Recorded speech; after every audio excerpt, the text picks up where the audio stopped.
माननीय सदस्यगण, जैसा आपको समाचार 2 के भाग के माध्यम से पहले ही सूचित किया जा चुका है कि माननीय मंत्री जी द्वारा बजट प्रस्तुत किए जाने के पश्चात इसकी प्रतियां आपको मेंबर पोर्टल के माध्यम से उपलब्ध करा दी जाएगी।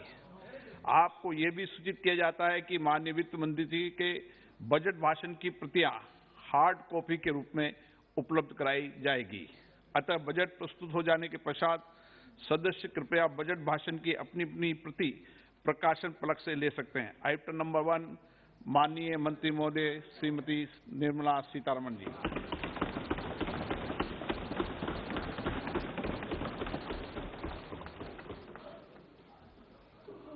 मंत्री जी आज डिजिटल बजट पढ़ रही हैं।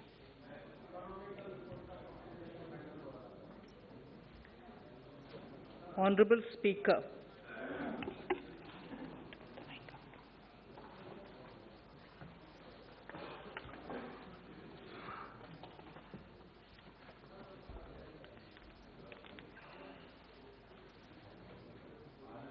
Honorable Speaker, sir, I present the budget for the year 2022-23. At the outset,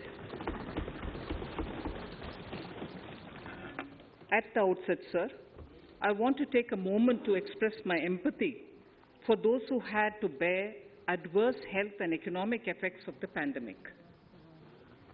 The overall sharp rebound and recovery of the economy is reflective of our country's strong resilience. India's economic growth in the current year is estimated to be 9.2%, highest among all large economies. I recognize we are in the midst of an Omicron wave with high incidence but milder symptoms. Further, the speed and coverage of our vaccination campaign has helped greatly. With an accelerated improvement of health infrastructure in the past 2 years, we are in a strong position to withstand challenges. I am confident that with Sabka Prayas, we will continue our journey with strong growth.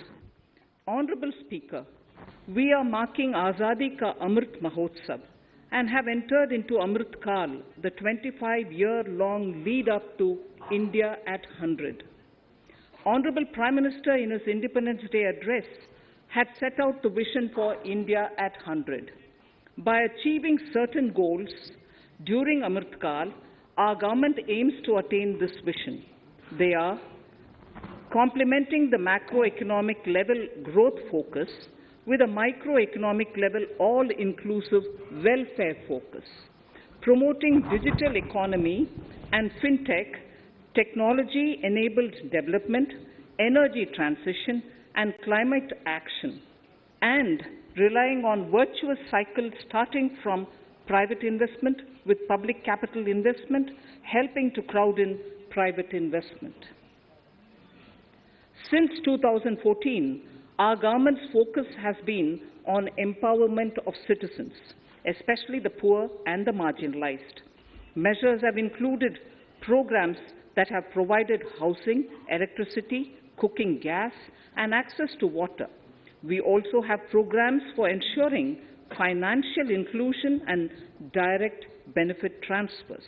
We are committed to strengthening the abilities of the poor to tap all opportunities.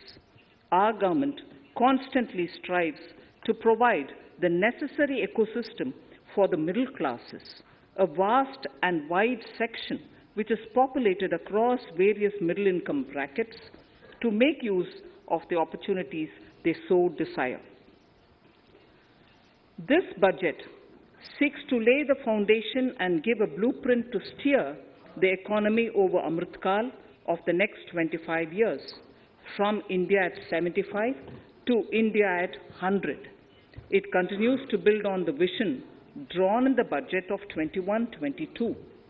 Its fundamental tenets, which included transparency of financial statement and fiscal position, reflect the government's intent, strengths, and challenges. This continues to guide us. The initiatives of the last year's budget have seen significant progress and have been provided with adequate allocations in this budget as well. The strengthening of health infrastructure, speedy implementation of the vaccination program, and the nationwide resilient response to the current wave of the pandemic are evident for all. The productivity-linked incentive in 14 sectors for achieving the vision of Atmanirbhar Bharat has received excellent response, with potential to create 60 lakh new jobs and an additional production of 30 lakh crore during next 5 years. Towards implementation of the new public sector enterprise policy, the strategic transfer of ownership of Air India has been completed. The strategic partner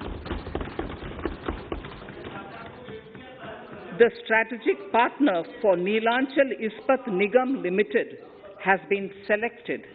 The public issue of the LIC is expected shortly. Others too are in the process for 2022-23. The National Bank आपको पर्याप्त मौका पर्याप्त अवसर मिलेगा बेटे बेटे टिप्पणी मत कीजिए. The National Bank for Infrastructure Development and National Asset Reconstruction Company have commenced their activities.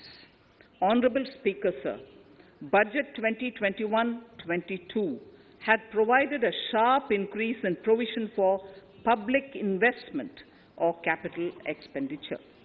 Throughout the year, with the Honorable Prime Minister guiding the implementation, our economic recovery is continuing to benefit from the multiplier effect.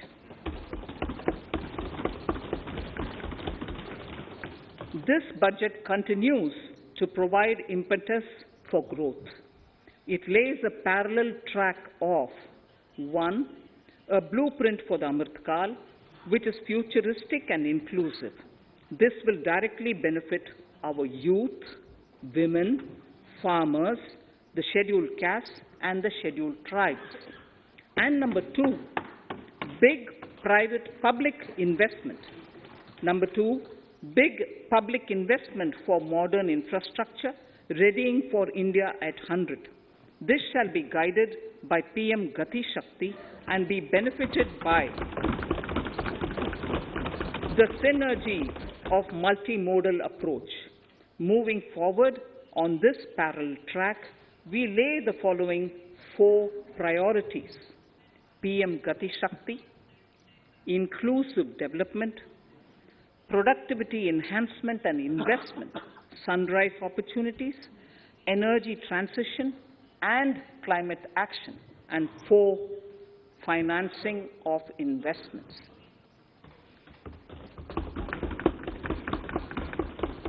PM Gati Shakti. PM Gati Shakti is a transformative approach for economic growth and sustainable development. The approach is driven by 7 engines, namely roads, railways, airports, ports, mass transport, waterways, and logistics infrastructure. All 7 engines will pull forward the economy in unison. These engines are supported by the complementary roles of energy transmission, IT communication, bulk water and sewerage, and social infrastructure. Finally, the approach is powered by clean energy and Sabka Prayas. The efforts of the central government, the state governments, and the private sector together, leading to a huge job and entrepreneurial opportunities for all, especially the youth.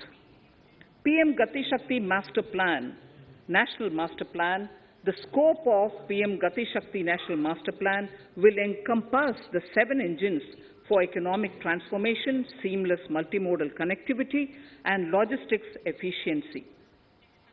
It will also include the infrastructure development by the state governments as per Gati Shakti Master Plan. The focus will be on planning, financing, including through innovative ways, use of technology, and speedier implementation. The projects pertaining to these 7 engines in the national infrastructure pipeline will be aligned and aligned with PM Gati Shakti Master Plan for expressways will be formulated in 22-23 to facilitate faster movement of people and goods. The National Highways network will be expanded by 25,000 kilometers in 2022-23. 20,000 crores of rupees will be mobilized through innovative ways of financing to complement the public resources. The data exchange among all mode operators will be brought on unified logistics interface platform, designed for application programming interface. This will provide for efficient movement of goods through different modes, reducing logistics cost and time, assisting just-in-time inventory management, and in eliminating tedious documentation. Most importantly, this will provide real-time information to all stakeholders and improve international competitiveness. Open source mobility stack for organizing seamless travel of passengers will also be facilitated. Contracts for implementation of multimodal logistic parks at 4 locations through PPP mode will be awarded in 22-23.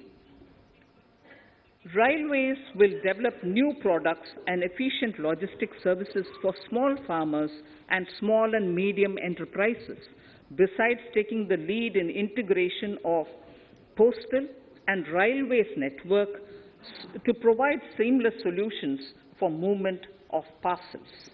One station, one product concept will be popularized to help local businesses and supply chains. As a part of Atmanirbhar Bharat, 2,000 kilometers of network will be brought under Kavach, the indigenous world-class technology for safety and capacity augmentation in 2022-23. 400 new generation Vande Bharat trains will better energy efficiency and passenger riding experience will be developed and manufactured during the next 3 years. 100 PM Gati Shakti cargo terminals for multimodal logistics facilities will be developed during the next 3 years.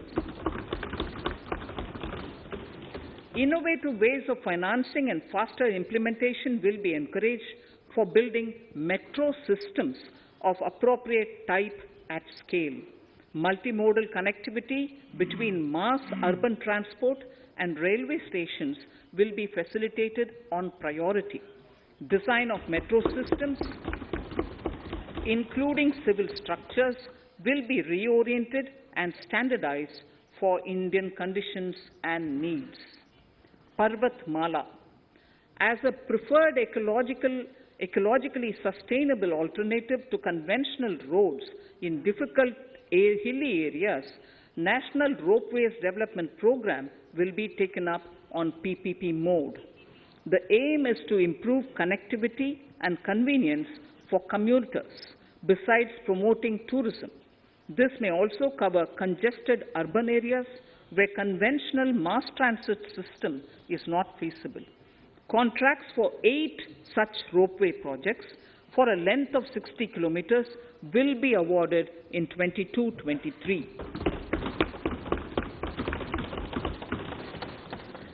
With technical support from the Capacity Building Commission, central ministries, state governments, and their infra agencies will have their skills upgraded. This will ramp up capacity in planning, design, financing, including innovative ways, and implementation management of the PM Gati Shakti infrastructure projects. Inclusive development, our second priority. Agriculture. The procurement of wheat in Rabi 21-22 and the estimated procurement of paddy in Kharif 21-22 will cover 1,208 lakh metric tons of wheat and paddy from 163 lakh farmers, and 2.37 lakh crores will be the direct payment of MSP value to their accounts. Chemical-free natural farming will be promoted throughout the country, with a focus on farmers' lands in 5-kilometer wide corridors along the river Ganga at the first stage. 2023 has been announced as the International Year of Millets. Support will be provided for post-harvest value addition, enhancing domestic consumption, and for branding millet products nationally and internationally. To reduce our dependence on import of oil seeds, a rationalized and comprehensive scheme to increase domestic production of oil seeds will be implemented. For delivery of digital and high-tech services to farmers, with involvement of public sector research and extension institutions, along with private agri-tech players and stakeholders of agri-value chains, a scheme in PPP mode will be launched.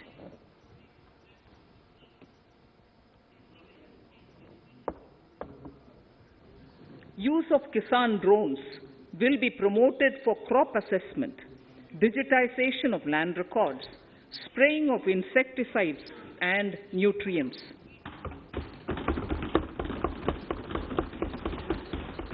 States will be encouraged to revise syllabi of agricultural universities to meet the needs of natural, zero budget, and organic farming, modern day agriculture, value addition, and management.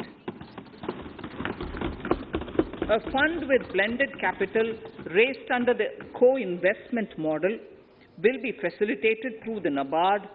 This is to finance startups for agriculture and rural enterprise relevant for farm produce value chain. The activities of these startups will include inter alia, support for FPOs, machinery for farmers on rental basis at farm level, and technology including IT-based support. The implementation of the Ken-Betwa link project at an estimated cost of 44,605 crores will be taken up.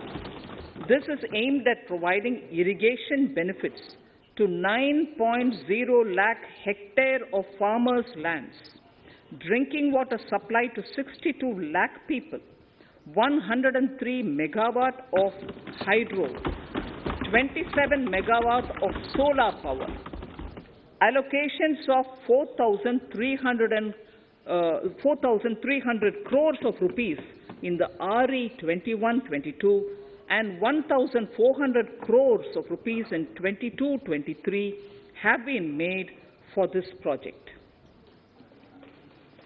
Honorable Speaker, sir, draft DPRs for 5 river links, namely Daman-Ganga Pinjal, Par-Tapi Narmada, Godavari Krishna, Krishna Pennar, and Pennar Kaveri have been finalized. Once a consensus is reached among the beneficiary states, the Centre will provide support for their implementation. For farmers to adopt suitable varieties of fruits and vegetables and to use appropriate production and harvesting techniques, our government will provide a comprehensive package with participation of state governments. MSMEs, Udyam, eShram, NCS, and ASEEM portals will be interlinked. Their scope will be widened. They will now perform as portals with live organic databases, providing G2C, B2C, and B2B services. These services will relate to credit facilitation, skilling, and recruitment with an aim to further formalize the economy and enhance entrepreneurial opportunities for all. Emergency Credit Line Guarantee Scheme has provided the much-needed additional credit to more than 130 lakh MSMEs. This has helped them mitigate the adverse impact of the pandemic. The hospitality and related services, especially those by micro and small enterprises, are yet to regain their pre-pandemic level of business. Considering these aspects, the ECLGS will be extended up to March 2023, and its guarantee cover will be expanded by 50,000 crores of rupees to total cover of 5 lakh crores.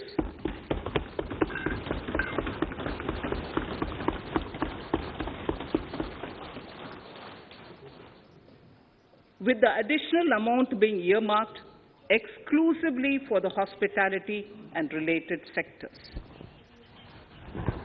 Credit Guarantee Trust for Micro and Small Enterprises, CGT-MSE, scheme will be revamped with required infusion of funds.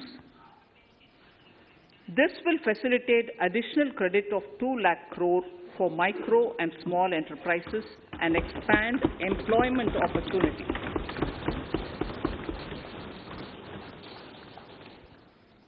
Raising and Accelerating MSME Performance, RAMP, program will outlay of 6,000 crore over 5 years will be rolled out. This will help MSME sector become more resilient, competitive and efficient.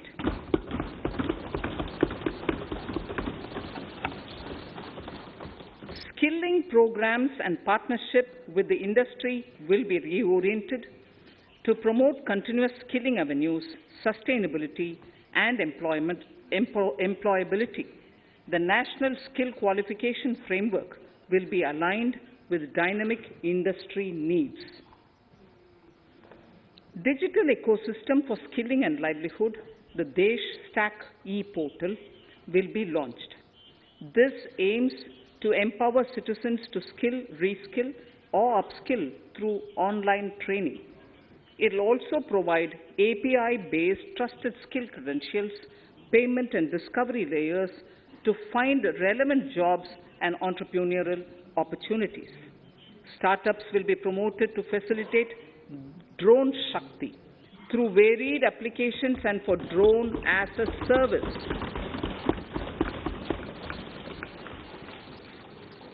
In select ITIs in all states, the required courses for skilling will be started.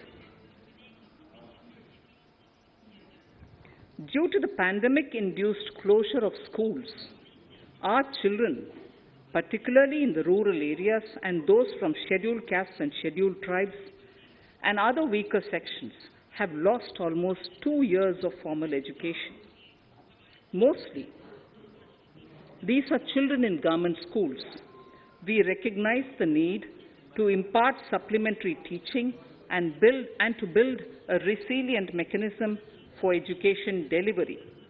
For this purpose, One Class, One TV channel program of PM E-Vidya will be expanded from 12 to 200 TV channels. This will enable all states to provide supplementary education in regional languages for classes 1 to 12.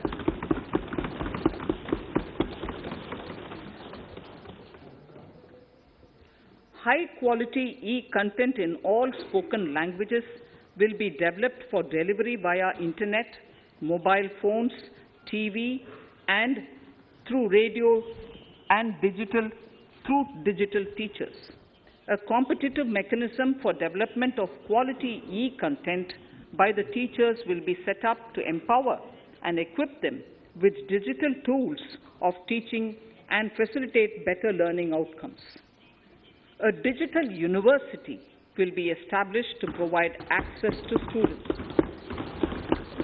across the country for world-class quality universal education with personalized learning experience at their doorsteps. This will be made available in different Indian languages and ICT formats. The university will be built on a networked hub and spoke model, with the hub building cutting-edge ICT expertise. The best public universities and institutions in the country will collaborate as a network of hub and spoke. An open platform for the national digital health ecosystem will be rolled out. It will consist of digital registries of health providers and health facilities, unique health identity, consent framework, and universal access to health facilities. The pandemic has accentuated mental health problems in people of all ages. To better the access to quality mental health counseling and care services, a national tele-mental health program will be launched. This will include a network of 23 tele-mental health centers of excellence, with NIMHANS being the nodal center, and International Institute of Information Technology, Bangalore, IIIT Bangalore, providing technology support. Recognizing the importance of Nari Shakti as a harbinger of our bright future and for women-led development, during the Amrit Kal, our government has comprehensively revamped the schemes of the Ministry of Women and Child Development. Accordingly, 3 schemes, namely Mission Shakti, Mission Vatsalya, Saksham Anganwadi and Poshan 2.0 were launched recently to provide integrated benefits to women and children. Saksham Anganwadis are a new generation Anganwadis that have better infrastructure and audio-visual aids, powered by clean energy and providing improved environment for early childhood development. 2 lakh Anganwadis will be upgraded under this scheme. Current coverage of Har Ghar Nal Se Jal is 8.7 crores. Of this, 5.5 crore households were provided tap water in last 2 years itself. Allocation of 60,000 crores of rupees has been made with an aim to cover 3.8 crore households in 2022 and 23. In 22-23, 80 lakh houses will be completed for the identified eligible beneficiaries of the PM Awas Yojana, both rural and urban. 48,000 crores is allotted for this purpose. The central government will work with the state governments for reduction of time required for all land and construction-related approvals, for promoting affordable housing for middle class and for the economically weaker sections in urban areas. We shall also work with the financial sector, regulators, to expand access to capital along with reduction in cost of intermediaries. A new scheme, Prime Minister's Development Initiative for the Northeast, will be implemented through the Northeastern Council. It will fund infrastructure in the spirit of PM Gati Shakti and social development projects based on felt needs of the Northeast. This will enable livelihood activities for youth and women, filling the gaps in various sectors. It will not be a substitute for existing central or state schemes. While the central ministries may also post their candidate projects, priority will be given to those posted by the states. An initial allocation of 1,500 crores of rupees will be made, and the initial list of projects is given in Annexure 1 of my speech. Our vision to improve the quality of life of citizens in the most backward districts of the country through Aspirational Districts program has been translated into reality in a very short span of time. 95% of those 112 districts have made significant progress in key sectors such as health, nutrition, financial inclusion and basic infrastructure. They have surpassed even some of the state average values.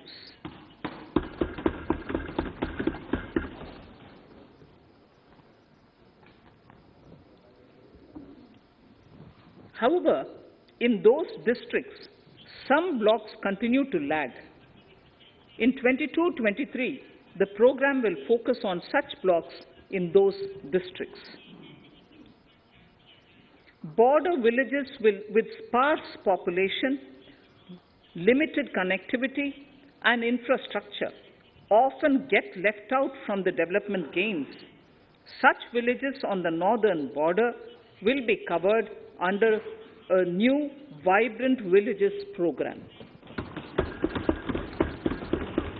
The activities will include construction of village infrastructure, housing, tourist centers, road connectivity, provisioning of decentralized renewable energy, direct-to-home access for Doordarshan and educational channels, and support for their livelihood generation.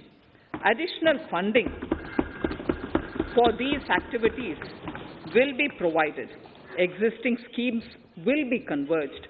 We will define their outcomes and monitor them on a constant basis.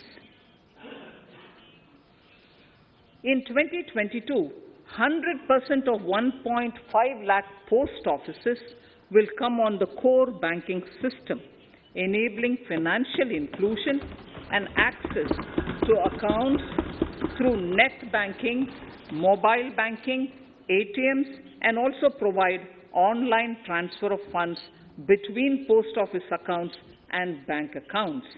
This will be helpful, especially for farmers and senior citizens in rural areas, enabling interoperability and financial inclusion. Honorable Speaker, sir, in recent years, digital banking, digital payments, and fintech innovations have grown at a rapid pace in the country. Government is continuously encouraging these sectors to ensure that the benefits of digital banking reach every nook and corner of the country in a consumer-friendly manner. Taking forward this agenda and to mark 75 years of our independence, it is proposed to set up 75 digital banking units in 75 districts of the country by scheduled commercial banks. The financial support for digital payment ecosystem announced in the previous budget will continue in 22-23 as well. This will encourage further adoption of digital payments. There will also be a focus to promote use of payment platforms that are economical and user-friendly. Sir, I move to the next priority. In recent years, over 25,000 compliances were reduced and nearly 1,500 union laws were repealed. This is the result of our government's strong commitment for minimum government and maximum governance. 1,486 union laws were repealed. Our trust in the public and ease of doing business is what is highlighted here, sir. For the Amrit Kal, the next phase of ease of doing business 2.0 and ease of living will be launched. In our endeavor to improve productive efficiency of capital and human resources, we will follow the idea of trust-based governance. The new phase will be guided by an active involvement of the states, digitization of manual processes and interventions, integration of the central and state level systems through IT bridges, a single point access for all citizen-centric services, and standardization and removal of overlapping compliances. Crowdsourcing of suggestions and ground-level assessment of the impact with active involvement of citizens and businesses will be encouraged. A single window portal Parivesh for all green clearances was launched in 2018. It has been instrumental in reducing the time required for approvals significantly. The scope of this portal will be expanded to provide information to the applicants based on location of units.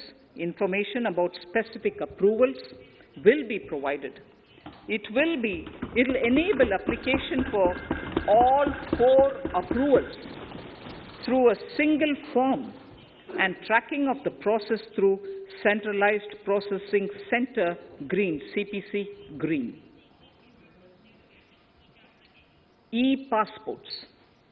The issuance of e-passports using embedded chip and futuristic technology will be rolled out in 22-23 to enhance the convenience for the citizens in their overseas travel. By the time of India at 100, nearly half our population is likely to be living in urban areas. To prepare for this, orderly urban development is of critical importance. This will help realize the country's economic potential, including livelihood opportunities for the demographic dividend. For this, on the one hand, we need to nurture the megacities and their hinterlands to become current centers of economic growth. On the other, we need to facilitate Tier 2 and Tier 3 cities to take on the mantle in the future.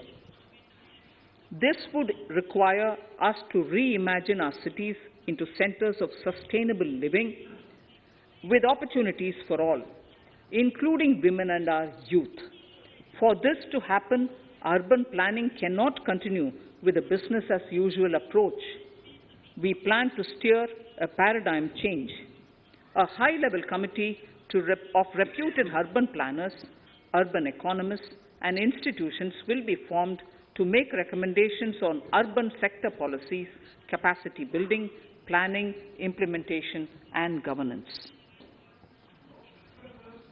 For urban capacity building, support will be provided to the states. Modernization of building bylaws, town planning schemes, transit-oriented development will be implemented. This will facilitate reforms for people to live and work closer to the mass transit systems. The central government's financial support for mass transit projects and Amrit scheme will be leveraged for formulation of action plans and their implementation for facilitating the TOD and TPS by the states. For developing India-specific knowledge in urban planning and design, and to deliver certified training in these areas, up to 5 existing academic institutions in different regions will be designated as centers of excellence. These centers will be provided endowment fund of 250 crore each. In addition, the AICTE will take the lead to improve syllabi, quality and access of urban planning courses in other institutions. We will promote a shift to use of public transport in urban areas.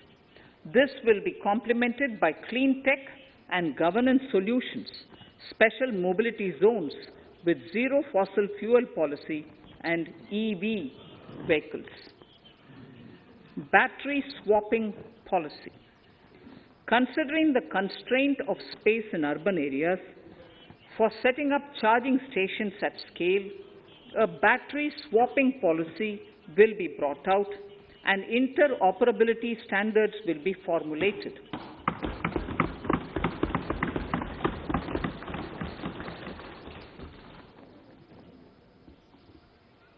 The private sector will be encouraged to develop sustainable and innovative business models for battery or energy as a service.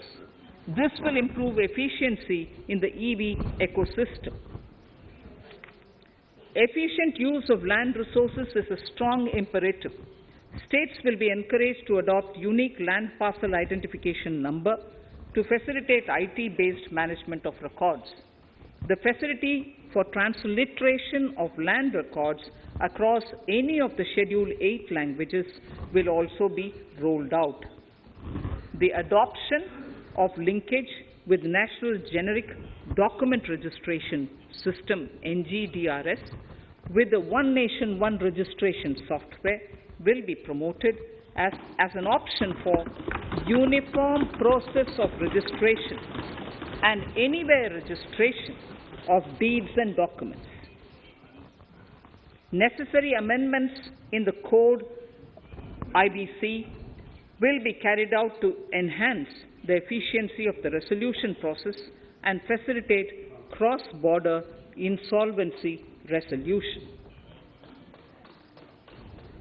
Accelerated corporate exit. Several IT-based systems have been established for accelerated registration of new companies. Now the Center for Processing Accelerated Corporate Exit, CPACE, will process re-engineering, will be established to facilitate and speed up the voluntary winding up of these companies from the currently required 2 years to less than 6 months. Government procurement. Government rules have recently been modernized for the needs of Amritkal. The new rules have benefited from the inputs from various stakeholders. The modernized rules allow use of transparent quality criteria besides cost and evaluation of complex tenders. Provisions have been made for payment of 75% of running bills mandatorily within 10 days and for encouraging settlements of disputes through conciliation. As a further step to enhance transparency and to reduce delays in payments, a completely paperless, end-to-end online e-bill system will be launched for use by all central ministries for their procurements. The system will enable the suppliers and contractors to submit online their digitally signed bills and claims and track their status from anywhere. To reduce indirect cost for suppliers and work contractors, the use of surety bonds as a substitute for bank guarantee will be made acceptable in government procurements. Business such as gold imports may also find this useful. IRDAI, insurance regulator, has given the framework for issue of surety bonds by insurance companies. AVGC Promotion Task Force. The animation, visual effects, gaming and comic, the AVGC sector, offers immense potential to employ youth. An AVGC Promotion Task Force with all stakeholders will be set up to recommend ways to realize this and build domestic capacity for serving our markets and the global demand. Telecom sector. Telecommunications in general and 5G technology in particular can enable growth and offer job opportunities. Required spectrum auctions will be conducted in 2022 to facilitate rollout of 5G mobile services within 2022-23 by private telecom providers. A scheme for design-led manufacturing will be launched to build a strong ecosystem for 5G as part of the production-linked incentive scheme. To enable affordable broadband and mobile service proliferation in rural and remote areas, 5% of annual collections under the Universal Service Obligation Fund will be allocated. This will provide and this will promote R&D and commercialization of technologies and solutions. Our vision is that all villages and their residents should have the same access to e-services, communication facilities, and digital resources as urban areas and their residents. The contracts for laying optical fiber in all villages, including remote areas, will be awarded under the BharatNet project through PPP in 22 and 23. Completion is expected in 2025. Measures will be taken to enable better and more efficient use of the optical fiber. Export promotion.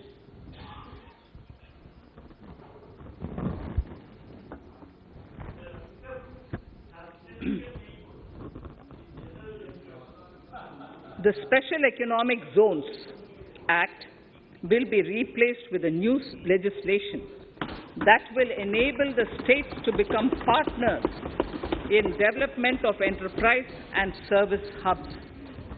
This will cover all large existing and new industrial enclaves to optimally utilize available infrastructure and enhance competitiveness of exports. Atmanirbharta in defense. Our government is committed to reducing imports and promoting Atmanirbharta in equipment for the armed forces. 68% of the capital procurement budget will be earmarked for domestic industry in 22-23, up from 58% in 21-22. Defense R&D will be opened up for industry, startups, and academia, with 25% of defense R&D budget earmarked. Private industry will be encouraged to take up design and development of military platforms and equipment in collaboration with DRDO and other organizations through SPV model.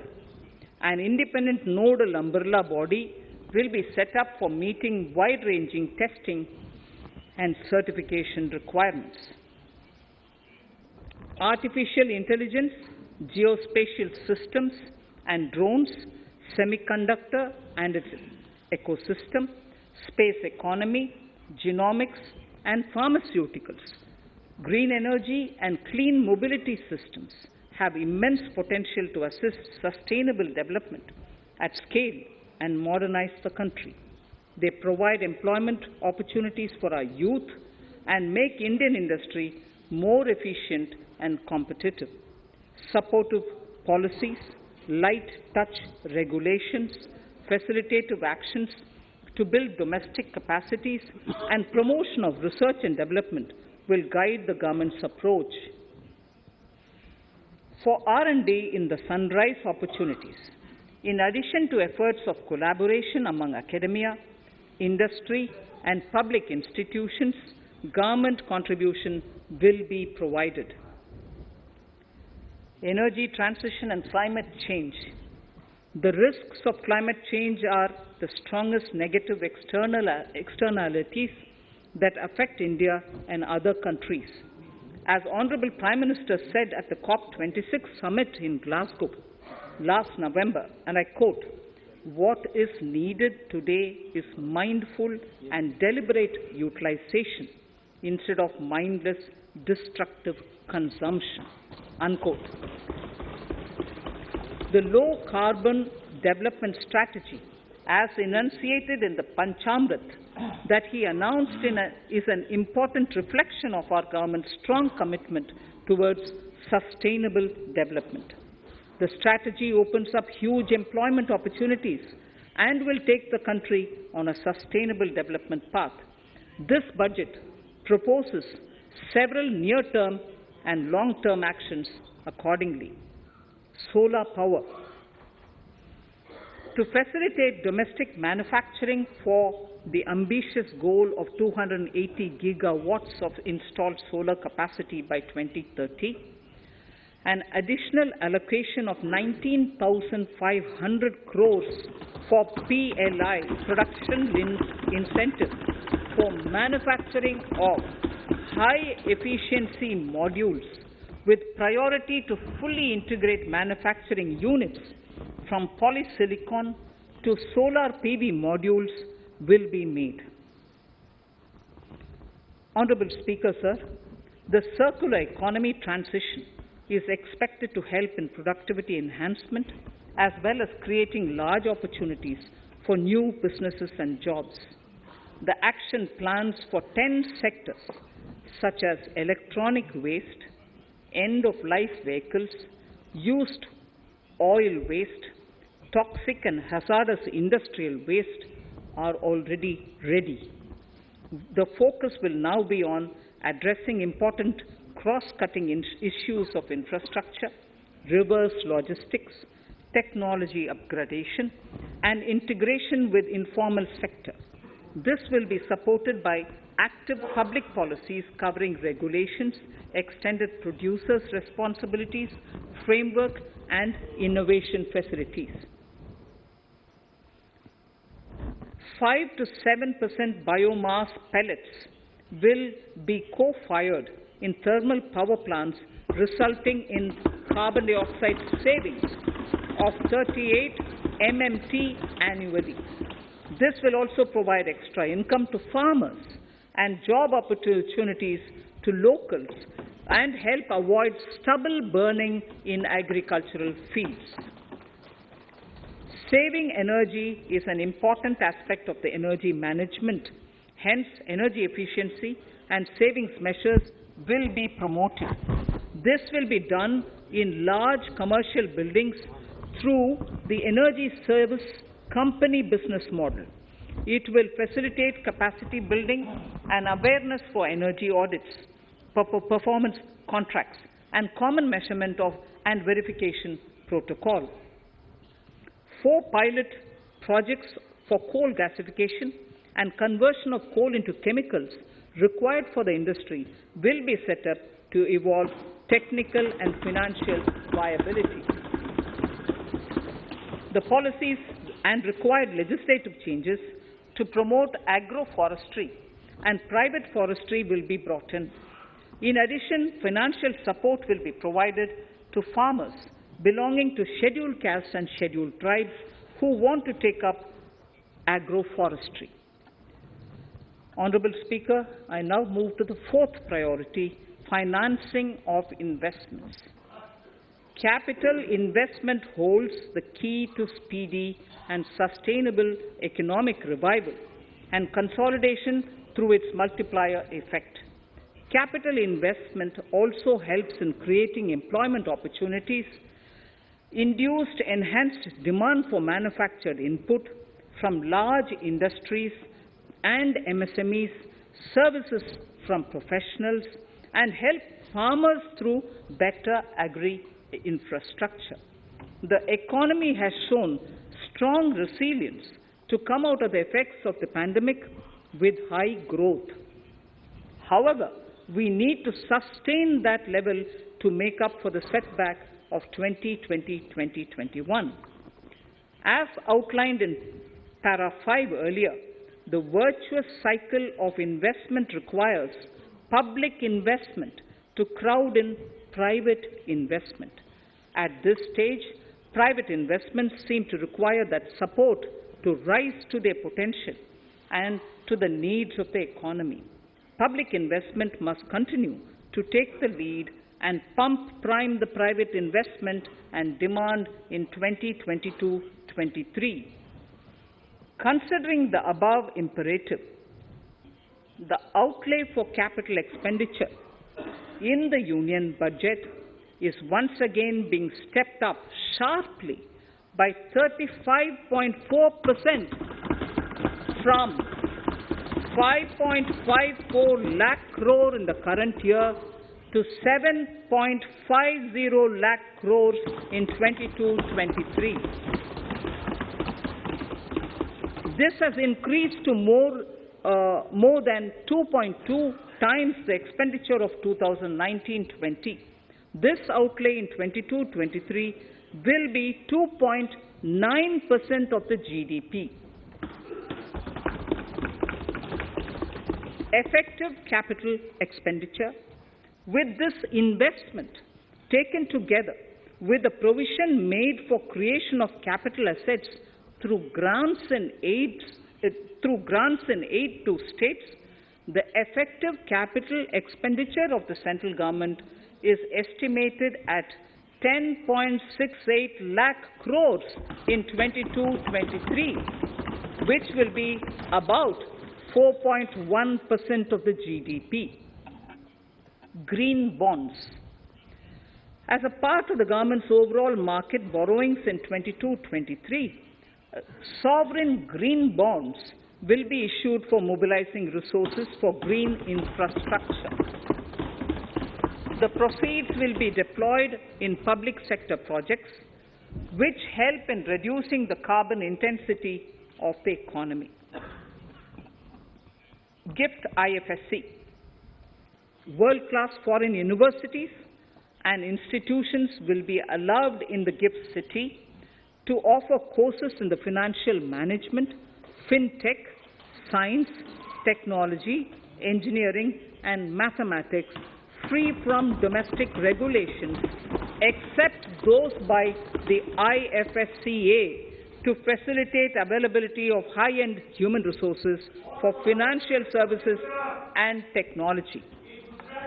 An international arbitration center will be set up in the GIFT city for timely settlement of disputes under international jurisprudence.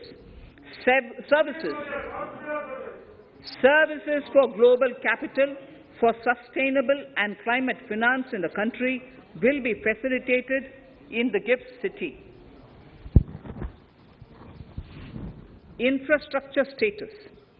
Data centers and energy storage systems, including dense charging infrastructure and grid-scale battery systems, will be included in the harmonized list of infrastructure. This will facilitate credit availability for digital infrastructure and clean energy storage. Venture capital and private equity invested more than 5.5 lakh crores last year, facilitating one of the largest startup growth systems.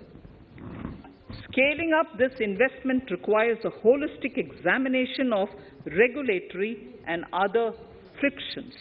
An expert committee will be set up to examine and suggest appropriate measures. Government-backed funds, NIIF and SIDBI, Fund of Funds, have provided scale capital, creating a multiplier effect. For encouraging important sunrise sectors such as climate action, deep tech, digital economy, pharma, and agri-tech, the government will promote these thematic funds for blended finance, with the government share being limited to 20% and the funds being managed by private fund managers.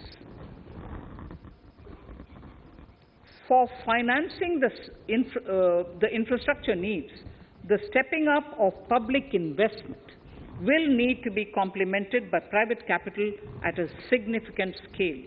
Measures will be taken to enhance financial viability of projects, including PPP, with technical and knowledge assistance from multilateral agencies. Enhancing financial viability shall also be obtained by adopting global best practices, innovative ways of financing, and balanced risk allocation. Digital rupee.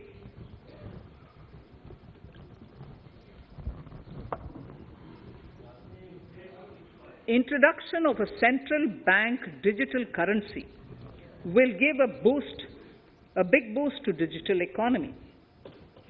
Digital currency will also lead to a more efficient and cheaper currency management system.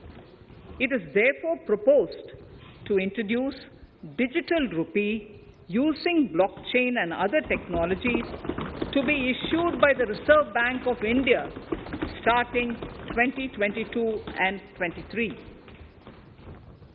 Financial assistance to states for capital investment.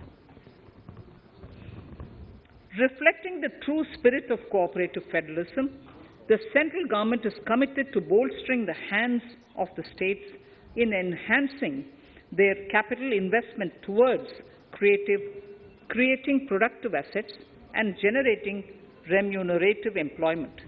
The scheme for financial assistance to states for capital investment has been extremely well received by the states. In deference to the requests received during my meeting with the chief ministers and state finance ministers, the outlay for this scheme is being enhanced from 10,000 crores in the budget estimates to 15,000 crores in the revised estimates for the current year.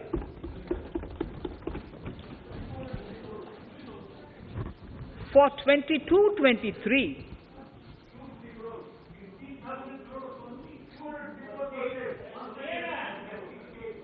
I'll repeat that sentence for the benefit of many of our honourable members. In deference to the requests received during my meeting with chief ministers and state finance ministers, the outlay for this scheme is being enhanced from 10,000 crores in the BE to 15,000 crores, 15,000 crores in the RE of the current year. For 22-23, the allocation is 1 lakh crores to assist the states in catalyzing the overall investments in the economy. These 50-year interest-free loans are over and above the normal borrowings allowed to the states,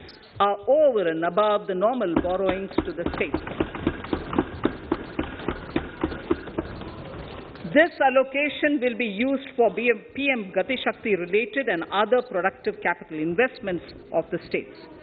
It will also include components for supplemental funding for priority segments of PM Gram Sadak Yojana, including support for the state's share, digitization of the economy, including digital payments and completion of OFC network, and reforms related to building bylaws, town planning schemes, transit-oriented development, and transferable development rights.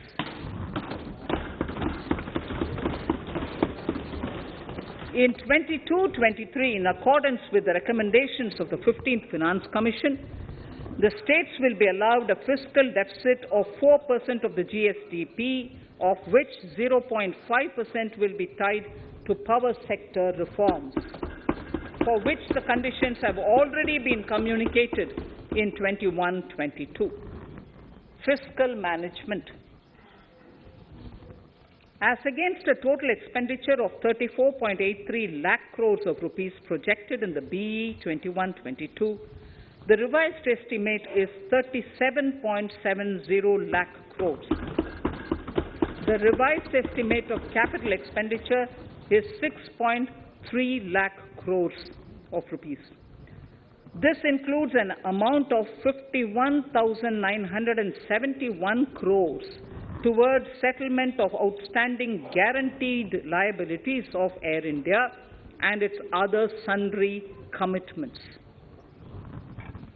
Coming to the budget estimates, Honourable Speaker, sir, the total expenditure in 22-23 is estimated at 39.45 lakh crores, while the total receipts other than borrowings are estimated at 22.84 lakh crores of rupees.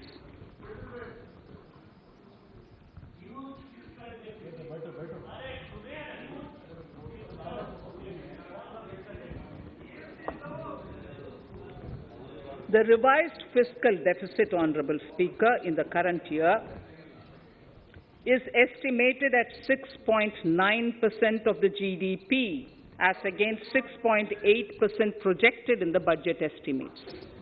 The fiscal deficit is in 22-23 is estimated at 6.4% of the GDP, which is consistent with the broad path of the fiscal consolidation announced by me last year to reach a fiscal deficit level below 4.5% by 25-26. while setting the fiscal deficit level in 22-23, I am conscious of the need to nurture growth through public investment to become stronger and sustainable. I will now move to part B of my speech.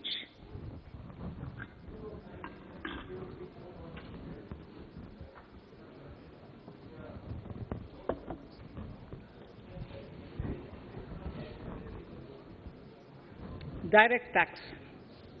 Honorable Speaker, sir, I take this opportunity to thank all the taxpayers of our country who have contributed immensely and strengthened the hands of the government in helping their fellow citizens in this hour of need.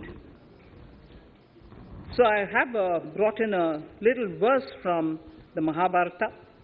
I won't spend more time reading because I would like the speech to get enough time. However, the substance of it is the king must make arrangements for yoga kshema, which is the welfare of the populace, by way of abandoning any laxity and by governing the state in line with dharma, along with collecting taxes which are in consonance with dharma. This is Mahabharata Shanti Parva Adhyaya, Shloka 11 from 72. Drawing wisdom from our ancient texts, we continue on the path to progress. The proposals in this budget, while continuing with our declared policy of stable and predictable tax regime, intend to bring more reforms that will take ahead our vision to establish a trustworthy tax regime. This will further simplify the tax system, promote voluntary compliance by taxpayers, and reduce litigation. Introducing new updated return. India is growing at an accelerated pace and people are undertaking multiple financial transactions. The Income Tax Department has established a robust framework of reporting of taxpayers' transactions. In this context, some taxpayers may realize that they have committed omissions or mistakes in correctly estimating their income for tax payment. To provide an opportunity to correct such errors, I am proposing a new provision permitting taxpayers to file an updated return on payment of additional tax.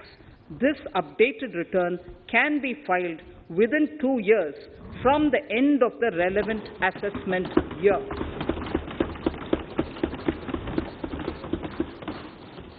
Honorable Speaker, sir, presently, if the department finds out that some income has been missed out by an assessee, it goes through a lengthy process of adjudication. Instead, with this proposal now, there will be a trust repost in the taxpayers that will enable the assessee herself to declare the income that she may have missed out earlier while filing her return. Full details of the proposal are given in the finance bill. It is an affirmative step in the direction of voluntary compliance.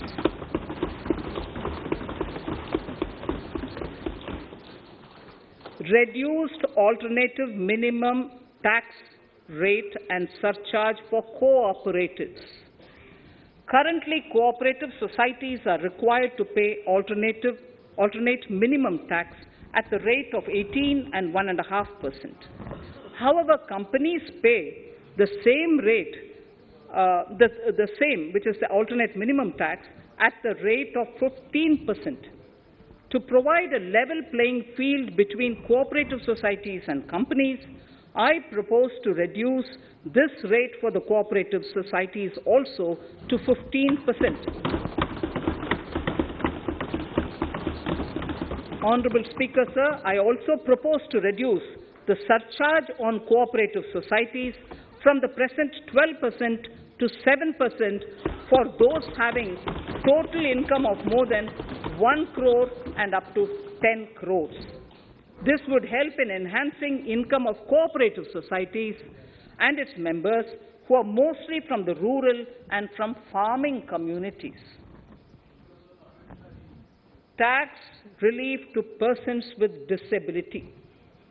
The parent or guardian of a differently abled person can take an insurance scheme for such person. The present law provides for deduction to the parent or guardian only if the lump sum payment or annuity is available to the differently abled person on the death of the subscriber, that is the parent or the guardian. There could be situations where the differently abled dependent may need payment of annuity or lump sum amount even during the lifetime of their parent or guardian. I propose thus to allow the payment of annuity and lump sum amount to the differently abled dependent during the lifetime of the parent and guardians, that is parent or guardians, attaining the age of 60 years. Parity between employees of the state and central governments. At present, the central government contributes 14% of the salary of its employee to the National Pension System, NPS, Tier 1. This is allowed as a deduction in computing the income of the employee. However, such deduction is allowed only to the extent of 10% of the salary in case of employees of the state governments.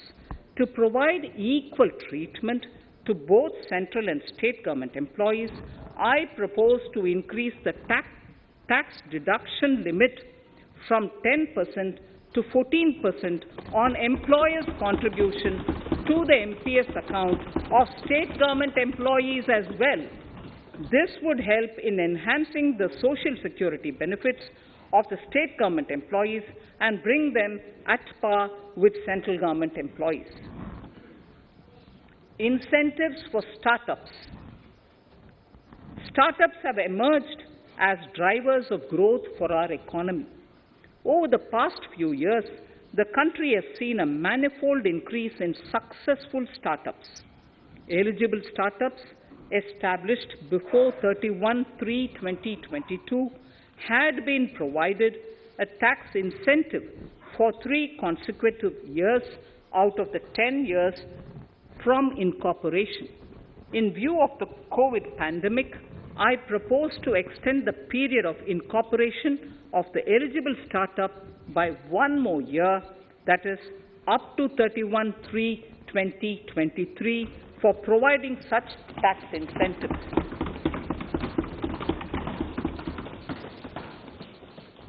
Incentives for newly incorporated manufacturing entities under concessional tax regime.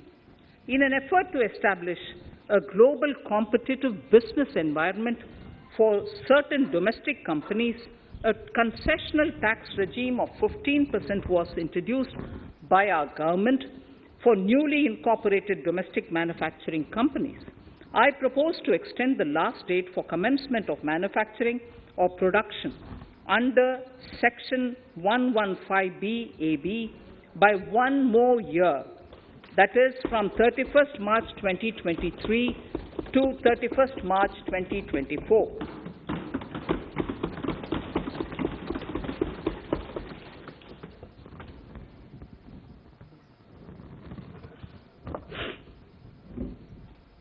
Scheme for taxation of virtual digital assets. There has been a phenomenal increase in transaction in virtual digital assets.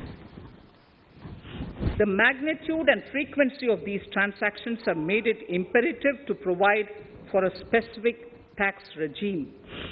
Accordingly, for the taxation of virtual digital assets, I propose to provide that any income from transfer of any virtual digital asset shall be taxed at the rate of 30%, 30%. No deduction in respect of any expenditure or allowance shall be allowed while computing such income except cost of acquisition. Further, loss from transfer of virtual digital asset cannot be set off against any other income. Further, in order to capture the transaction details, I also propose to provide for TDS on payment made in relation to transfer of virtual digital asset at the rate of 1% of such consideration above a monetary threshold. Gift of virtual digital asset is also proposed to be taxed in the hands of the recipient.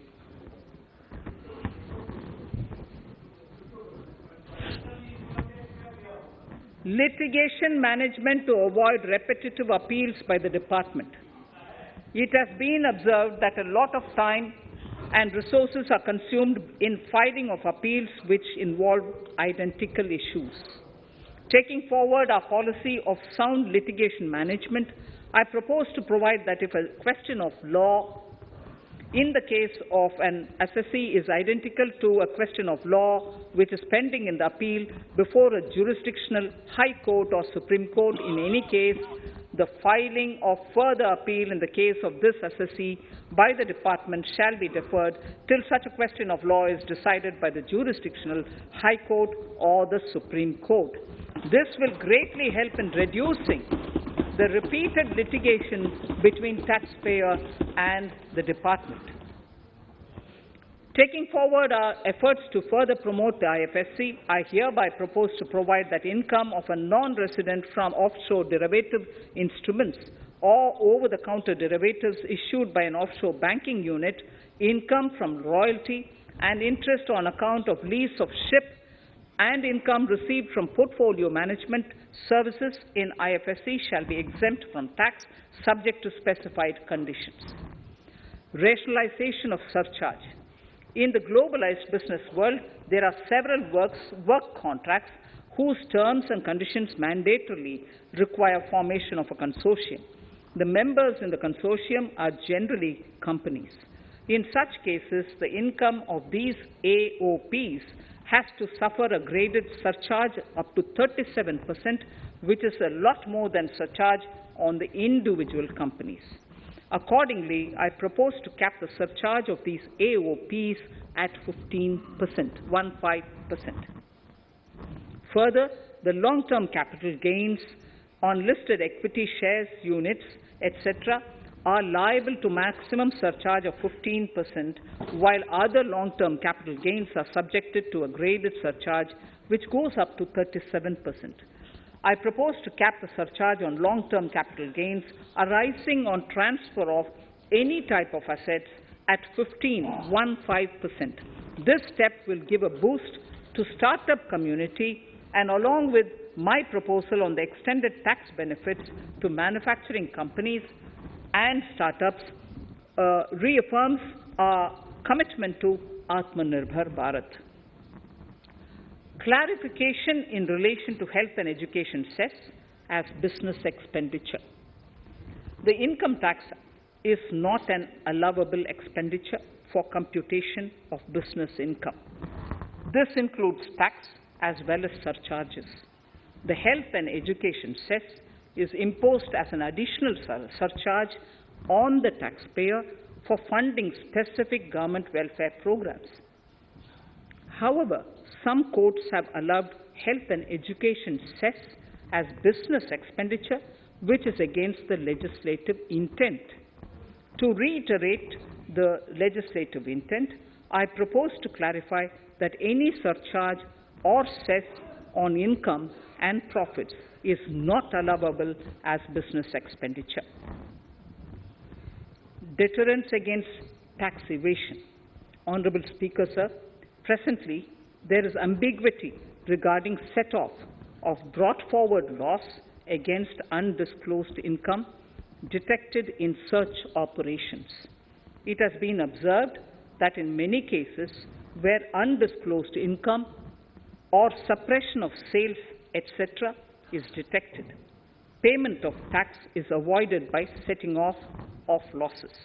In order to bring certainty and to increase deterrence among tax evaders, I propose to provide that no set-off of any loss shall be allowed against undisclosed income detected during search and survey operations.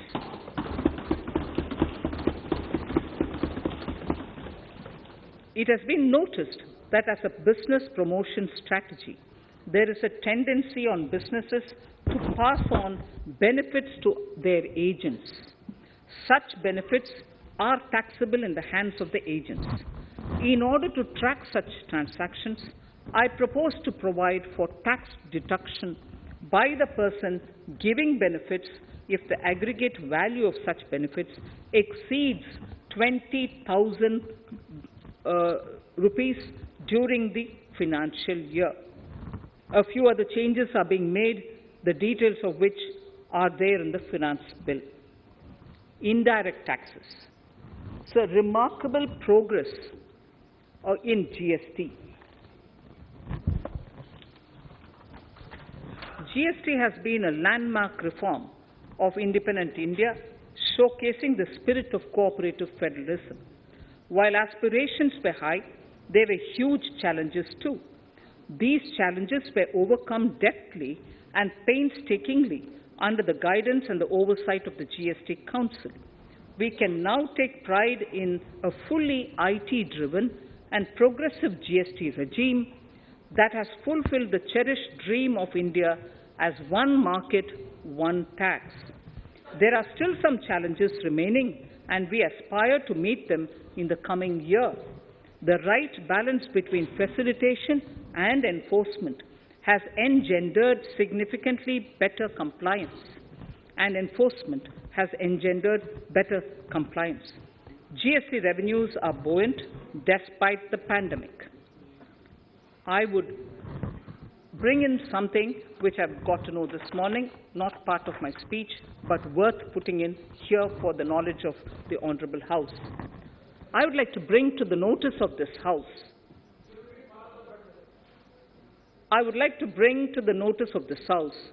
that the gross GST collections for the month of January 22 are rupees 1,40,986 crores,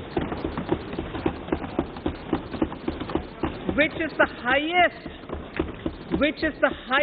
since the inception of GST. This has been possible due to rapid economic growth, recovery, post-COVID,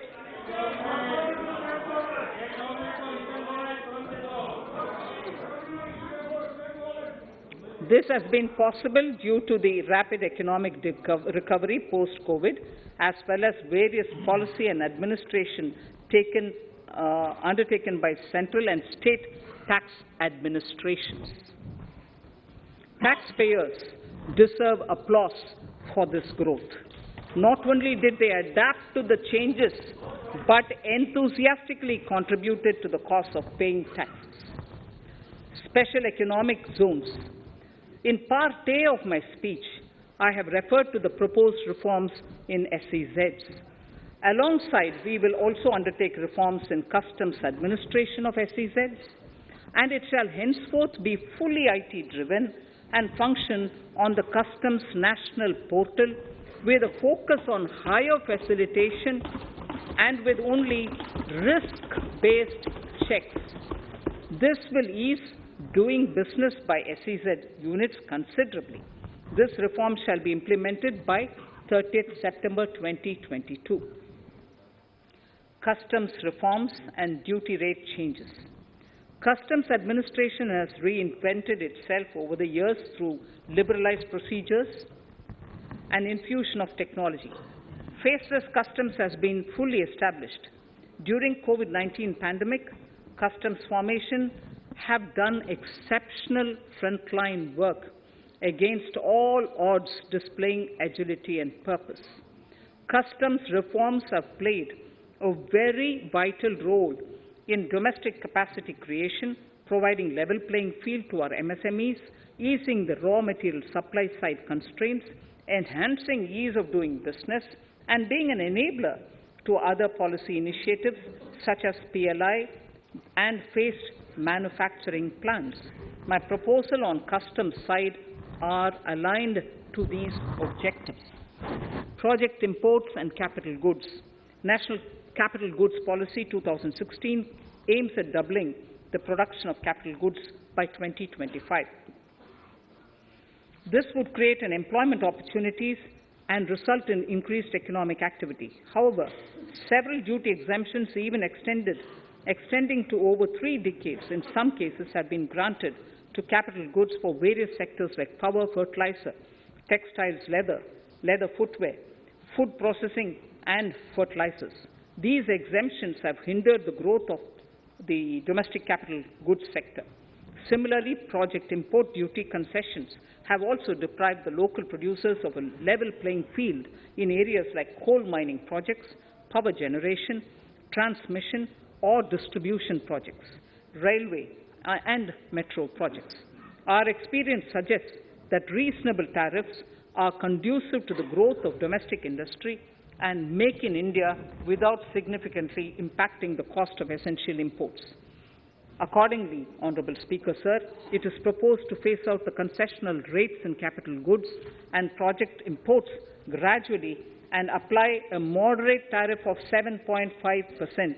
Certain exemptions for advanced machineries that are not manufactured within the country shall continue. A few exemptions are being introduced on inputs like specialized castings, ball screw, and linear motion guide to encourage domestic manufacturing of capital goods. In the last two budgets, we have rationalized several customs exemptions. We have once again carried out an extensive consultation, including by crowdsourcing. As a result of these consultations, more than 350 exemption entries are proposed to be gradually phased out. These include exemptions on certain agricultural produce,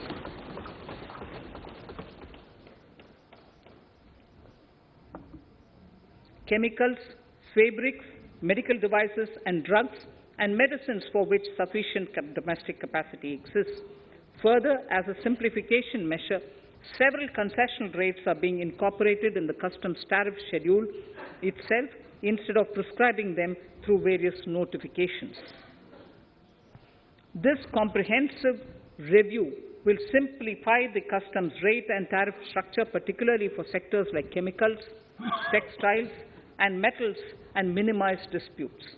Removal of exemption on items which are or can be manufactured in India and providing concessional duties on raw material that go into manufacturing of intermediate products will go many a step forward in achieving our objective of Make in India and Atmanirbhar Bharat. I shall now take up specific sector-specific proposals. Electronics. Electronic manufacturing has been growing rapidly. Customs duty rates are being calibrated to provide a graded rate structure to facilitate domestic manufacturing of wearable devices, hearable devices, and electronic smart meters. Duty concessions are being given to parts of transformer of mobile phone chargers and camera lens of mobile camera module and certain other such items. This will enable domestic manufacturing of high-growth electronic items. Gems and jewelry. To give a boost to the gems and jewelry sector, customs duty on cut and polished diamonds and gemstones is being reduced to 5%. Simply sawn diamond would attract nil customs duty. To facilitate export of jewelry through e-commerce, a simplified regulatory framework shall be implemented by June this year. To disincentivize import of undervalued imitation jewelry, the customs duty on imitation jewelry is being prescribed in a manner that a duty of at least 400 rupees per kg is paid on its import. Chemicals. Customs duty on certain critical chemicals, namely methanol, acetic acid, and heavy feedstocks for petroleum refining are being reduced, while duty is being raised on sodium cyanide, for which adequate capacity in the domestic arena exists. These changes will help in enhancing domestic value addition. MSMEs. Duty on umbrellas is being raised to 20%. Exemption to parts of umbrellas is being withdrawn. Exemption is also being rationalized on implements and tools for agricultural sector which are manufactured in India. Customs duty exemption given to steel scrap last year is being extended for another year to provide relief to MSME secondary steel producers. Certain anti-dumping and CVD on stainless steel and coated steel flat products, bars of alloy steel and high-speed steel are being revoked in larger public interest considering prevailing high prices of metals. To incentivize exports, exemptions are being provided on items such as embellishment, trimmings, fasteners, buttons, zipper, lining material, specified leather, furniture fittings, and packaging boxes that may be needed by bona fide exporters of handicrafts, textiles, leather garments, leather footwear, and other goods. Honorable Speaker, sir, duty is being reduced on certain inputs required for shrimp aquaculture so as to promote its exports.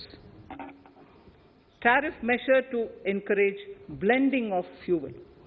Blending of fuel is a priority for this government. To encourage the efforts for blending of fuel, unblended fuel shall attract an additional differential excise duty of rupees 2 per litre from first day of October 22. A few other changes are being made in duty rates, customs, tariff and customs law, the details of which are there in the finance bill. Mr. Speaker, sir, with these words, I commend the budget to this august House. Thank you. Item number 2, Srimati Nirmala Sitharaman ji.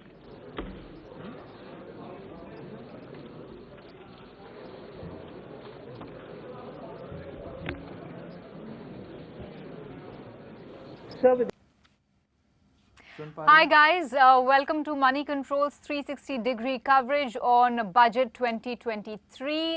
The Finance Minister, Mrs. Nirmala Sitharaman, has just wrapped up her budget speech for the year that lies ahead, FY23. So we will take you through the big takeaways. With me is Ravi Krishnan from Moneycontrol. Ravi, thank you so much for chatting with us today. Lots to talk about.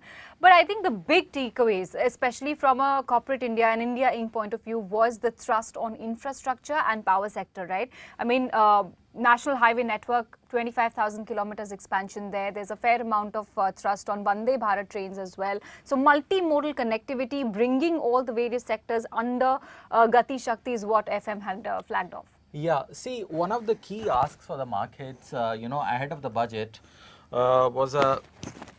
You can just, was an increase in...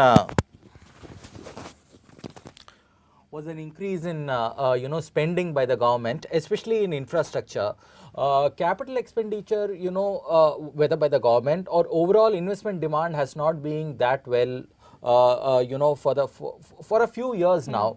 I mean, at the beginning of the last decade, investment demand was around 34% of GDP, but that has come down now. So this was a key ask, and to a certain extent, the finance minister has delivered. Infrastructure, spending on infrastructure, it has a multiplier effect on growth. Also, the government's own expenditure growth, she has increased it by around 34.5% to 7.5 lakh crore for FY 22-23. And there is a hope also that, increasing the spending on infrastructure by the government will crowd in private investment and overall boost economic growth. So that has been a very positive development. And she did say that various interesting innovative financing that they will, look at. So it could be a host of... Yes, innovative financing is something which we have to see. Yeah. So sovereign, green bonds, they have said that is going to be one. There is a lot of interest from ESG funds. They are looking for avenues to invest. So that could be one way of doing this. Right, but let's take a quick look at how the markets are also reacting, because yes, when the budget speech started, we were looking at a fair amount of resilience come by as far as the benchmark indices Nifty 50 and Sensex are concerned. There was a mild dip there for a brief period of time, but yes, we have bounced back and quite sharply. I would say Nifty right now is up 1.5%. Sensex also looking at a similar momentum, 700 odd points upside seen there. Bank Nifty is looking very resilient. So despite a mild dip that came by, I think largely we are looking very firm. 17,600, in fact, this morning Gautam Shah was also telling us will be a key resistance level to watch out for on the upside. We did manage to breach that briefly as well. I think 17,500, I'm sorry, is what we finally managed to breach, not 600. That is something that we still await. But yes, good momentum overall in the markets. Even, I was taking a look at how the bond market is reacting. In fact, Ravi was also telling us that, it's seen a good uptick as far as the bond moves are concerned as well. Government 10-year bond yield has surged 7 basis points to touch 6.74% after the government said that it has revised its fiscal deficit target for FY22 to 6.9% from earlier estimate of 6.8% which was given. They've also revised projections for FY23 at 6.4%. Is this higher than expected, Ravi? 6.4%? No, as I said, people are expecting the government to spend. Okay, so the expectation of the market and for investors is that the government would spend, growth over fiscal consolidation. Anyway, there is a glide path which, the finance minister talked about reducing the fiscal deficit to around 4.5% by March 2026. So there is a lot of time. Right now, what we are seeing, from the advanced GDP estimates also, the economy is seeing a K-shaped recovery, which means that there is a large proportion of the population at the bottom, levels of the pyramid who have been scarred by the pandemic, who have lost jobs or who have switched to lower paying jobs. So, in fact, if you remember during the HUL results, even Sanjeev Mehta was talking about, the government putting more money into the hands of the people. So that is why, I don't think anybody except the bond markets are concerned about, the fiscal deficit that much. Yes, bond yields have risen, but we are also not clear what is the government's gross borrowings. Increasingly, what we have seen is that, there is also a lot of reliance on national small saving funds for the government to fund the deficit. It touched a high of around 33.5%, I think, last year or the year before that. So that kind of explains the bond market's, slight unhappiness. But overall, I think the idea is that this kind of spending, will lift the economy, will lift job creation, and therefore, and the government will have time to reduce the fiscal deficit over the next 3-4 years. But, you were just touching upon consumption. Has the government, according to you, done enough to, meaningfully augment that? Because that has been the ask of many people that we've spoken to in the last few weeks. Honestly, from the speech, I couldn't gather anything that has actually, in terms of consumption, because the thing that caught my attention most was on the thrust for infrastructure. And again, surprisingly, the finance minister had cut this must be the shortest speech by the FM, if I'm not wrong. And so, while a lot of schemes have been announced, the speech was kind of thin on details. We are awaiting the budget documents to get more idea on what the allocations are for different sectors. Especially, in terms of, whether we need to see whether allocation has been increased to MNREGA, for example, which has been a key ask. So those kind of things we need to see. But infrastructure, yes, that 25,000 kilometer road program is a headline number. The increased financial assistance to states of 1 lakh crore, that 50-year interest loan, which will help them increase their capex. That is also good, allowing states to have a gross fiscal deficit of 4% of the gross state domestic product, subject to certain conditions, which were already announced earlier. That will also give some breathing state for states in case they want to push up their own capital expenditure. But a lot of people were expecting a populist budget, given that very critical elections are just about to start in the next couple of days. I don't think it was a populist budget as such. I mean, the thrust was clearly on, to a great extent on infra and to some extent on energy. Yeah, but I would actually wait for the budget documents to come before I would comment on that, because some things would be missing. Yeah, but typically if she were to make populist statements, she would have already done so in the speech, right, rather than in the details. So maybe not so much from that point of view. I thought one important point which was missing was, agriculture. They, you know, the farm laws were repealed, and there are still a lot of issues in the agriculture sector, you know, like giving farmers the freedom to, you know, sell their produce wherever they want. Those kind of things have not really been addressed from what I could make out. We need to see whether there is something else in terms of allocation, and also, you know, the plan to double farm income by 2022, that has not been revisited, or a new timeline has not been announced. So that I thought, you know, was one area where there were a lot of expectations, but we haven't really seen anything. What about power sector? Because they were, you know, it was interspersed a lot throughout the speech, different initiatives, whether it's sustainable energy, renewables, lowering the dependence on coal and some such. And there was EV, you know, charging infrastructure and encouraging EV adoption as well. Some steps were announced. So overall, what is your sense? See, overall, yes. I mean, I don't think we have heard a finance minister say climate change within the first 2-3 minutes of a budget speech. So clearly, you know, there is a focus on this energy transition that is happening, you know, to meet our renewable energy targets. So I remember there was this PLI scheme announced for solar modules, you know, during the speech. The battery swapping policy for electric vehicles, because a lot of, you know, even incumbent auto manufacturers are now, you know, setting up plans for electric vehicles. So overall, there has been a lot of announcements. See, the intent is good. Nobody can fault the finance minister on her intent. Okay. Yeah.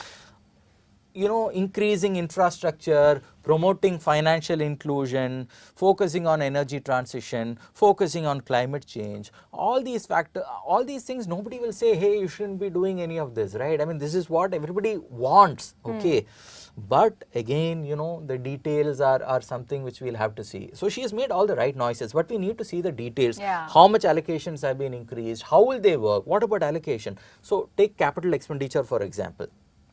Capital expenditure, last year also there was, you know, a good increase that was another. When I say last year, I mean the current financial year, 22-23. But the data which came out yesterday till November, it showed that only 70% of this budgeted capital expenditure has been spent, compared to 75% in the last financial fiscal, year. yeah. So we need to see the execution also happening. And let me also tell our viewers sometimes that numbers can hide more than they reveal. Okay, so I mean, let us look at this capex number, for example. There is an increase from you know, of nearly 2 lakh crore, I think, to 7.5 lakh crore. Okay, but when you look at it from in terms of you know, as a percentage of GDP, that is just 2.9% of GDP, compared to what, 2.4% in the current financial year, which has also not been executed. So the execution part, we have to see, you know, how it works. So and even total expenditure, if you compare the revised estimates, so 37.7 lakh crore is what the government is proposing to spend in the current financial year, and next year it is 39.54 lakh crore. That is less than 10%, right? So we need to see where it is being spent, how it is being spent. Okay, the government's hands are also tied. There is a lot of revenue expenditure, like interest payments, for example, you know, which is what, when people say the quality of the government expenditure needs to improve. So we need to see all this. See, on the face of it, she has made all the right noises, you know, with those priorities. Nobody can falter on the priorities, you know, infrastructure and financial inclusion and all that. But we need to see the details. You know, another ask that, you know, was fulfilled was the extension of ECLGS till March 23, and even guaranteed cover was expanded by 50,000 crores. Yeah. So how does this impact now the market? See, for the MSME sector, this has been, you know, it has helped. Okay, so till what the economic survey said yesterday was, till November 2021, around 2.28 lakh crore of the ECLGS guarantee scheme has been utilized. Now it has been increased to 5 lakh crore. You know, a certain amount has been set for the hospitality sector, which has been one which has suffered a lot during the budget. So this will help credit offtake, especially for MSMEs. This has been a lot, you know, a demand of banks also. So credit growth, you know, is still anemic. I mean, it has improved. Yes, it is around 9.3% in December 2021 from around 6 6.5% a year ago. So it has improved. But for an economy which wishes to grow at 9% and 10%, credit growth has to be more. And banks are still not sure. I mean, banks themselves have just recovered, from this NPA crisis. So that is why they have been demanding this, the extension of this credit guarantee scheme. Yeah. And it also doesn't cost the government too much. At the end of the day, it's a guarantee. They have to set aside only so much crore. It's not as if they have to set aside 5 lakh crore or whatever it is for that. Let's also talk about, measures that were announced for individuals. Of course, the fact that, a taxpayer can revise any errors or any mistakes that they may have made unintentionally in the previous 2 assessment years. But apart from that, investors must be relieved that the FM skipped any mention on LTCG, because there was a fair amount of nervousness there. Yes, there was a fair amount of nervousness. In fact, I think some of them would be happy, especially high net worth individuals, because that surcharge on that long-term capital gain tax on unlisted shares, that has been capped at 15%. So startup founders, HNIs, they will all be happy with this change. And for the retail investor, for the small guy also, there has been nothing that we have to see the fine print yet. I'm caveating this, but so far there is nothing that should, harm their interests as such. But anything that could excite individuals and taxpayers? I don't think, there was any such exciting. Nothing in the budget which really struck me. Yeah. You get you get extra time to rectify any errors in your tax returns, but apart from that, nothing else. But those looking for excitement, typically those who trade in digital assets and cryptocurrencies, there's some update there. A flat 30% tax with a 1% surcharge. So how does this impact? Because right now, if say I were to trade on a platform like WazirX or Binance or whatever else, how will I be taxed now? So it's 30% of your gains. From what I understood, 30% of your gains. And unlike other categories, you can't set off losses which you make on the trading. So let us say, if you trade in stocks, okay, if you are able to set off, losses, especially in long-term losses. But for digital assets, the finance minister has clearly said there will be no set-off provision for losses. Any gains you make, you are taxed at flat 30%, and there are no deductions allowed. Okay, so basically only the cost of allocation has to be accounted for. I think overall, there are 2 implications of this. One is, finally the government seems to have acknowledged that digital assets are legal, including cryptocurrency. Till now, we weren't really sure, but you can't really tax something that is illegal, right? The fact that they are taxing it means that they are recognizing private cryptocurrencies. Second thing is, I think they are in a way also trying to discourage people from investing and transacting in these currencies, because there is no set-off allowed. 30%, it's a flat tax rate. And yeah, this market is growing. Some estimates say up to 2 million Indians have invested in cryptocurrencies, so we need to figure that. And what about the CBDC? A digital rupee could be in the works. It will be, eventually out there, issued by the RBI. How do CBDCs work? Just for the benefit of our viewers, what exactly is a central bank digital currency? Central bank digital currency, see, basically a private cryptocurrency, like say a Bitcoin, it is not legal tender. But like say when the US Federal Reserve issues a e-dollar or the Reserve Bank of India issues a e-rupee, that will also be recognized as a digital tender. And RBI has been saying, a central bank digital currency has been in the works for some time. I think this is also, an indication that the government, is recognizing the potential of blockchain technology, and we could see more developments in this area in the future. Okay, all right. But overall, would you give the budget like a thumbs up from your end? All well? Did she tick all the right boxes? Well, I would say, yes, she has ticked all the right boxes in terms of the announcements, the broad announcements, right? Because, we want to see more spending, we wanted to see basically more investments in infrastructure. So in terms of all this, she has ticked the right boxes, but it is too early in the day. It is what now, 10-15 minutes after the speech has ended. So we need to see the detailed budget papers, the documents, the spending categories, what is the nominal GDP assumption for next year. All these numbers we have to digest before we are able to take only then we'll be able to take a more nuanced view of what this budget means. So let's do that. Let's take a quick break. We will keep the coverage on for you right here on Moneycontrol. We'll just take a break and come back, and do not switch your channel or do not go away from wherever you are. Stay with our screen. We will be back with more coverage, more updates and insights on Budget 2023.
Okay, the budget numbers have started trickling in, and Ravi here with me is busy analyzing and crunching the numbers. But, I just want to flag off the big highlights once again for our viewers till Ravi just, figures out some of the key numbers and updates from the fine print. Like we said already, National Highway, big takeaway, a big announcement there. The network will be expanded by 25,000 kilometers in this fiscal year, in the upcoming fiscal year, which is FY23. 20,000 crores will be mobilized through innovative ways of financing for national highways in FY23. They will be bringing all key transport ministries under one umbrella called Gati Shakti. Multimodal connectivity between mass transport, railway stations, it will all be facilitated on top priority, said the FM today. Of course, there will be another thing that the government is going to prioritize in a big way is pushing digital economy and fintechs. They've also talked about how the RBI will soon be issuing a digital rupee. They've also put an announcement on transactions done in the virtual space, in the digital asset space. ECLGS has been extended till March 2023, and a guaranteed cover will be expanded by 50,000 crores. The government will also be looking to provide additional 60,000 crores for providing tap water to nearly 5.5 crore households. As far as banking space is concerned, the government has proposed 75 digital banking units in 75 districts of the country by scheduled commercial banks. Big focus coming in on energy transition, climate change and its financing. They're also encouraging EV adoption, and a lot of steps have been flagged off and highlighted by the finance minister today. Defense capex, another big headline takeaway from the budget this year. 65% of defense capex will be kept for domestic companies. So a big positive coming in there for domestic defense players, whether it's BEL, whether it's HAL, and so on and so forth. They're also looking to introduce sovereign green bonds in FY23. Meanwhile, if we talk about infrastructure status, data centers and energy storage system, these are the two pockets which will now be given infrastructure status. And finally, you have updated tax returns which can be filed by individual taxpayers within 2 years of assessment years. So, no positive update or nothing phenomenally great coming in for individuals there as of now, unless we, analyze the fine print, the blueprint more closely. But largely, like Ravi said, it's not bad, and the finance minister seems to have made all the right noises. Ravi, I want to talk to you about defense capex, because that was another big headline coming in out of the budget speech today. Was it largely on expected lines? Because Atmanirbhar Bharat, PLI schemes, we've all been listening about it from last year or even before. Yeah, so for the manufacturing sector, that is what done. There were a bunch of announcements strewn here and there, for which they are trying to promote local production. So the PLI for solar modules, because currently I think India imports around 80% or so of solar modules and those components. So this PLI scheme, they are hoping to ensure that there is more production happening in the country. Defense, again, as you mentioned, they have increased it from local procurement. They want to increase it from 58% in the current financial year to 68% in FY23. They are also setting up an umbrella body for defense equipment certification. So for the manufacturing sector, that Vande Bharat trains, those 3 trains which they wanted to do, that is also going to add to local, manufacturing capabilities. So yes, there is this Atmanirbhar thrust which is there to promote local manufacturing, which should also, hopefully help jobs and so on. So, and that's why we saw capital goods stocks and defense stocks react yes, quite buoyantly. But what is your assessment of the commentary on divestment? It wasn't very elaborate, or we did not hear anything different this time around. What did we hear? Exactly. Other than the update that LIC IPO is on track. Well, on track can mean multiple things. There are only 2 months till the end of the financial year. Yeah. So we need to see whether it is going to happen in this financial year or whether it is going to happen in the next. That will again get a clue only when we see the numbers. We need to see basically how much the finance minister has accounted for from divestment. Overall receipts this year, is around 22.84 lakh crore, while total expenditure is around 39.5 lakh crore. So there is a big, deficit basically. We need to see how exactly it is going to be financed. So coming to bond yields, when think of financing the deficit, see, one of the biggest expectations from markets was a removal of this, capital gains tax on bonds, which would have paved the way for Indian sovereign debt to be included in these bond indices. Okay, so the expectations were that once India joined some of these big global bond indices, that we could see up to $40 billion of inflows coming in. Foreigners buying government bonds. Now that has not really happened, and that is what is probably adding to the disappointment of the bond markets. Also remember that this budget has been framed in the backdrop of tightening monetary policy among big central banks in the world, and even locally, RBI has been tightening by stealth, so which is very different from what we have seen in the last 10 years. Right. But tell us, if say LIC public offer is deferred, to next fiscal? What does it do to the numbers? So, what does it do to the numbers for this year? There is a, basically what 2.1 lakh crore was, I think, the budget expectations from disinvestment and related receipts. But then this year, the government has a lot of cushion because what we have seen in tax collections so far, going by the current trends, tax revenues could rise by as much as 23%. Oh. Okay, I think the budgeted number was far lower. It was maybe, I don't remember, it was much less than 23%. So there is cushion for the government. Okay, but at the same time they had raised a 3 lakh crore demand for supplementary grants, which is why the fiscal deficit is coming to a slightly higher number, 6.9%, right, instead of the budgeted 6.8% for the current fiscal year. Okay, Ravi, I'll let you get back to your number crunching. Thank you so much for joining us this morning for a first cut analysis of, the key highlights of the Finance Minister's budget speech. Thank you for joining in. Thank you.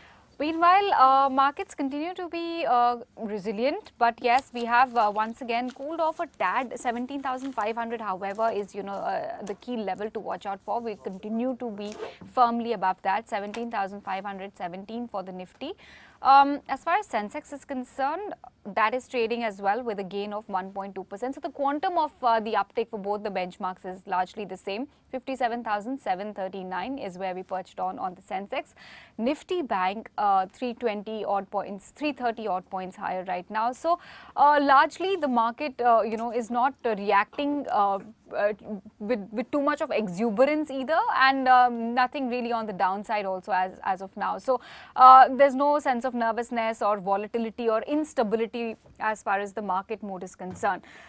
We will be getting you some more updates as far as the market go, the sectors to watch out are concerned, and how the street is reacting. A lot of first cut reactions have started trickling in from several brokerages as well.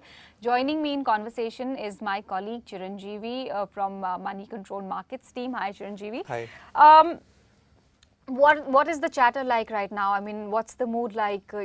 What are you picking up from your sources, your colleagues, and people on the street? So basically, there is a lot of relief on the taxation front, because there was some chitter chatter getting into the budget that there could be some possible taxation hike on the LTCG front. So there is relief there. So the no news is the good news part for the market. As far as the capex side is concerned, which was the biggest talking point for investors heading into the budget, that they want the further push on capacity build up, that has taken the market by surprise in a very good way. And we have seen that reaction in stocks of infrastructure, cement companies. A lot of those road construction companies are now surging through the roof because of the 36% increase in capex outlay for the next financial year. So the government has already talked about how the public capex is going to look like, and they want to also fuel private capex through that. And even yesterday in the economic survey, they did flag off that they want to focus on private sector capex as well to revive overall growth. Yeah. So do you think that will follow now that the government is looking so upbeat on the state of the economy? So if you notice, the finance minister also said when she was justifying the higher fiscal deficit that she intends to take the first step in towards boosting economic growth through higher public investment. And the idea, of course, is that once public investment starts trickling out, the private sector will also start coming back on its feet. Right now, what we have seen over the past 2 years in the pandemic is that the private sector has been largely busy on reducing its debt on the balance sheet. Now, a lot of that has cleaned up. And now, once demand comes back to pre-pandemic levels, which we are still waiting to see, I think the hope in the government circle is, and in the market also is, that the private sector capex will finally come back after almost a decade of absence. What about the individuals? Are they happy? I mean, you said no news is good news, but they had a fair share of, things on their wish list. Exactly. So I think probably if you talk to any person on the street, everybody wanted something on the consumption side. Given the data that we had seen coming out, given the commentary that we had seen from companies like HUL on rural slowdown. So everybody was expecting that the consumption side of the economy will see some sort of, boost. But unfortunately, nothing in the speech directed towards those things. And you have seen that in the reaction of a lot of the consumer-focused companies and stocks, whereas they've not really moved much compared to where they were prior to the budget. So in that sense, of course, there's a bit of a disappointment there, but I don't think the market will read too much into it, given that the overall focus of the budget still remains on growth. Okay, that we did see and that we all can agree on. The budget has made all the right kind of noises. Let's see what the fine print entails. But let's take a quick break once more. And on the other side, we have a big exclusive coming in with Rashesh Shah. So stay tuned for that.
Welcome to Moneycontrol live stream, our special coverage on the budget. I'm Mahalakshmi. So this is a big day. The speech is delivered. The finance minister has delivered the speech and the market has given its verdict. And you couldn't have hoped for more. The stock market is up. Nifty 50 is up 235 points, which is a huge leap considering the kind of environment we are in today. There is a lot of volatility, nervousness in the market that is already built in because of the global circumstances. The bond markets have not been too unhappy either. The bond yields are around 6.74%, which is not too bad. The rupee has given up some of its gains, but that is not too bad either. Everything that the market really hoped for, which is fiscal prudence being on the path that was laid out by the finance minister last year in terms of consolidation, that is more or less kept, except that the analysts were a little more hopeful because of tax buoyancy this year that next year we might be able to contain the fiscal deficit at a more rapid pace. Most people were expecting about 5.7%, 5.8%, 5.9% fiscal deficit for next year, which still comes in around 6.4%, which is not bad, which is what the finance minister pretty much promised. And this year, it's a tad more. I think something that that analysts did not probably count in was the expenditure on account of Air India. We were all thinking that government has underspent and therefore fiscal deficit target could be a little lower, but it is 6.8%, 9% is not too bad. So with me to open the session today, I have Rashesh Shah, founder and chairman of Edelweiss Financial. Rashesh, welcome. Hi, Mahalakshmi. Tell me, the market could not have been happier. Is this the best that you expected? I would think so. I think more than the immediate short-term reaction of the market, which has been, as you said, positive, I think overall this does underscore the growth momentum that is required in India. And I think the government is going all out. In fact, you said that people were expecting the fiscal deficit might be lower. In fact, I was hoping it might be slightly higher because this is a time to spend, I think, another 40, 50 basis points of spending on the fiscal deficit at this time will come for great use for the economy. But overall, I think it's been very well balanced. But I think it's a very impactful budget. I think on capex, on extension of EGLCS scheme, on almost every sector they've covered, housing, etc. So I think overall very well balanced, but also huge growth oriented budget. And I think the growth momentum was already there. The optimism, the animal spirits are already there. And this particular budget has not done anything to actually reverse that. In fact, it has propelled it further, and we are going into as you also said, into a very headwinds oriented environment globally. Global liquidity is going to reverse. Interest rates are going to go up as the US Fed raises interest rate. So in this time, to maintain growth momentum and not have any hiccups on the current India story, I think this budget has done everything that was required for that. Sure, sure. One of the things that the economic survey yesterday also pointed out, Rashesh, was private consumption is still one aspect that has really not come up to pre-pandemic levels. We still have a 3% gap. 97% of FY 19-20 is what we have achieved in terms of private consumption. So most analysts were hoping that there will be some tax swaps or something that will directly spur more spending. That doesn't seem to have come through.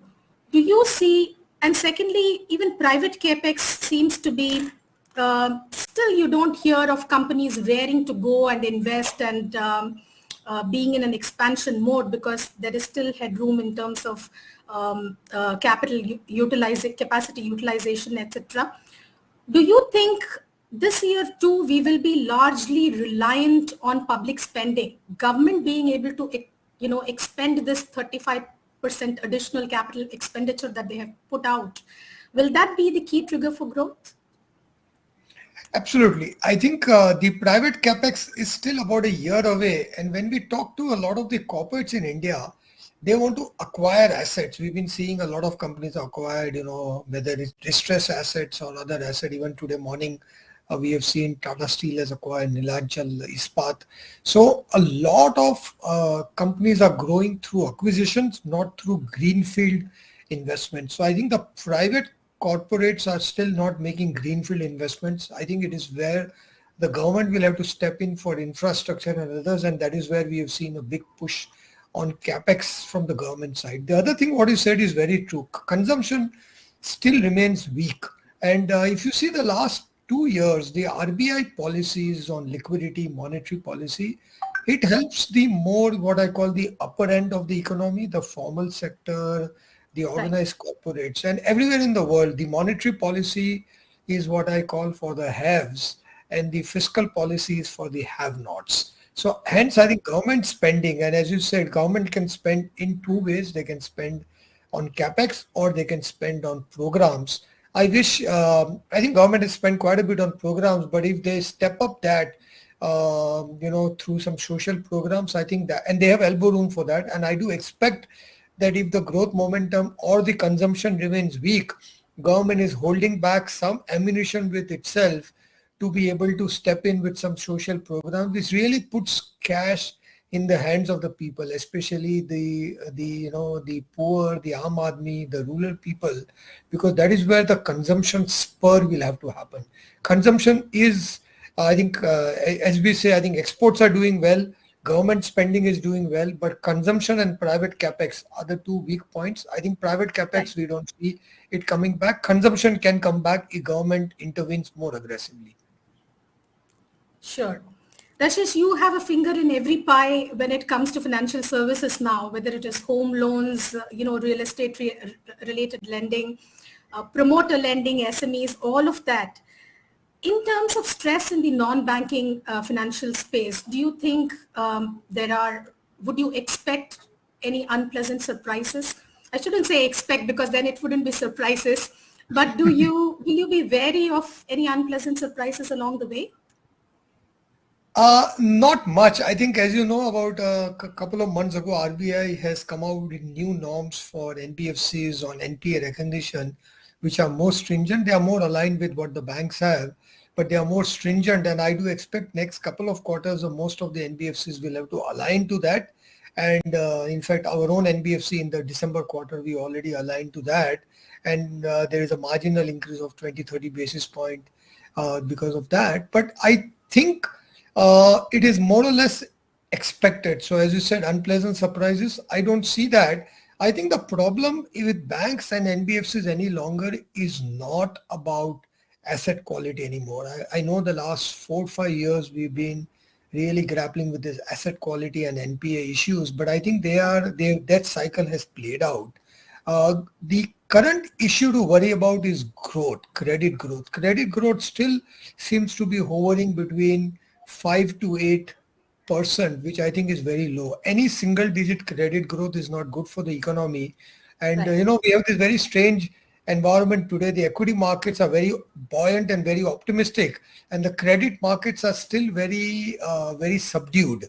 And I think if the economy has to take off, if capex has to take off, we need optimism in both the equity markets and the credit markets. And I would like to see credit growth at least 14-15%, because if you're expecting 8 to 9% GDP growth with a 4 to 5% inflation, your nominal growth is going to be 13-14%. So the credit growth has to be at least higher than that. And I think that is the key parameter to watch more than anything else. Can we get credit growth back? It's not asset quality, it's growth now. Sure. This is a point that makes me really curious, and you will be best poised to answer this. What often goes underappreciated in markets is the impact that foreign portfolio flows have on underlying growth itself. We all know when, FII flows come in, stock prices go up. When they go out, stock prices collapse.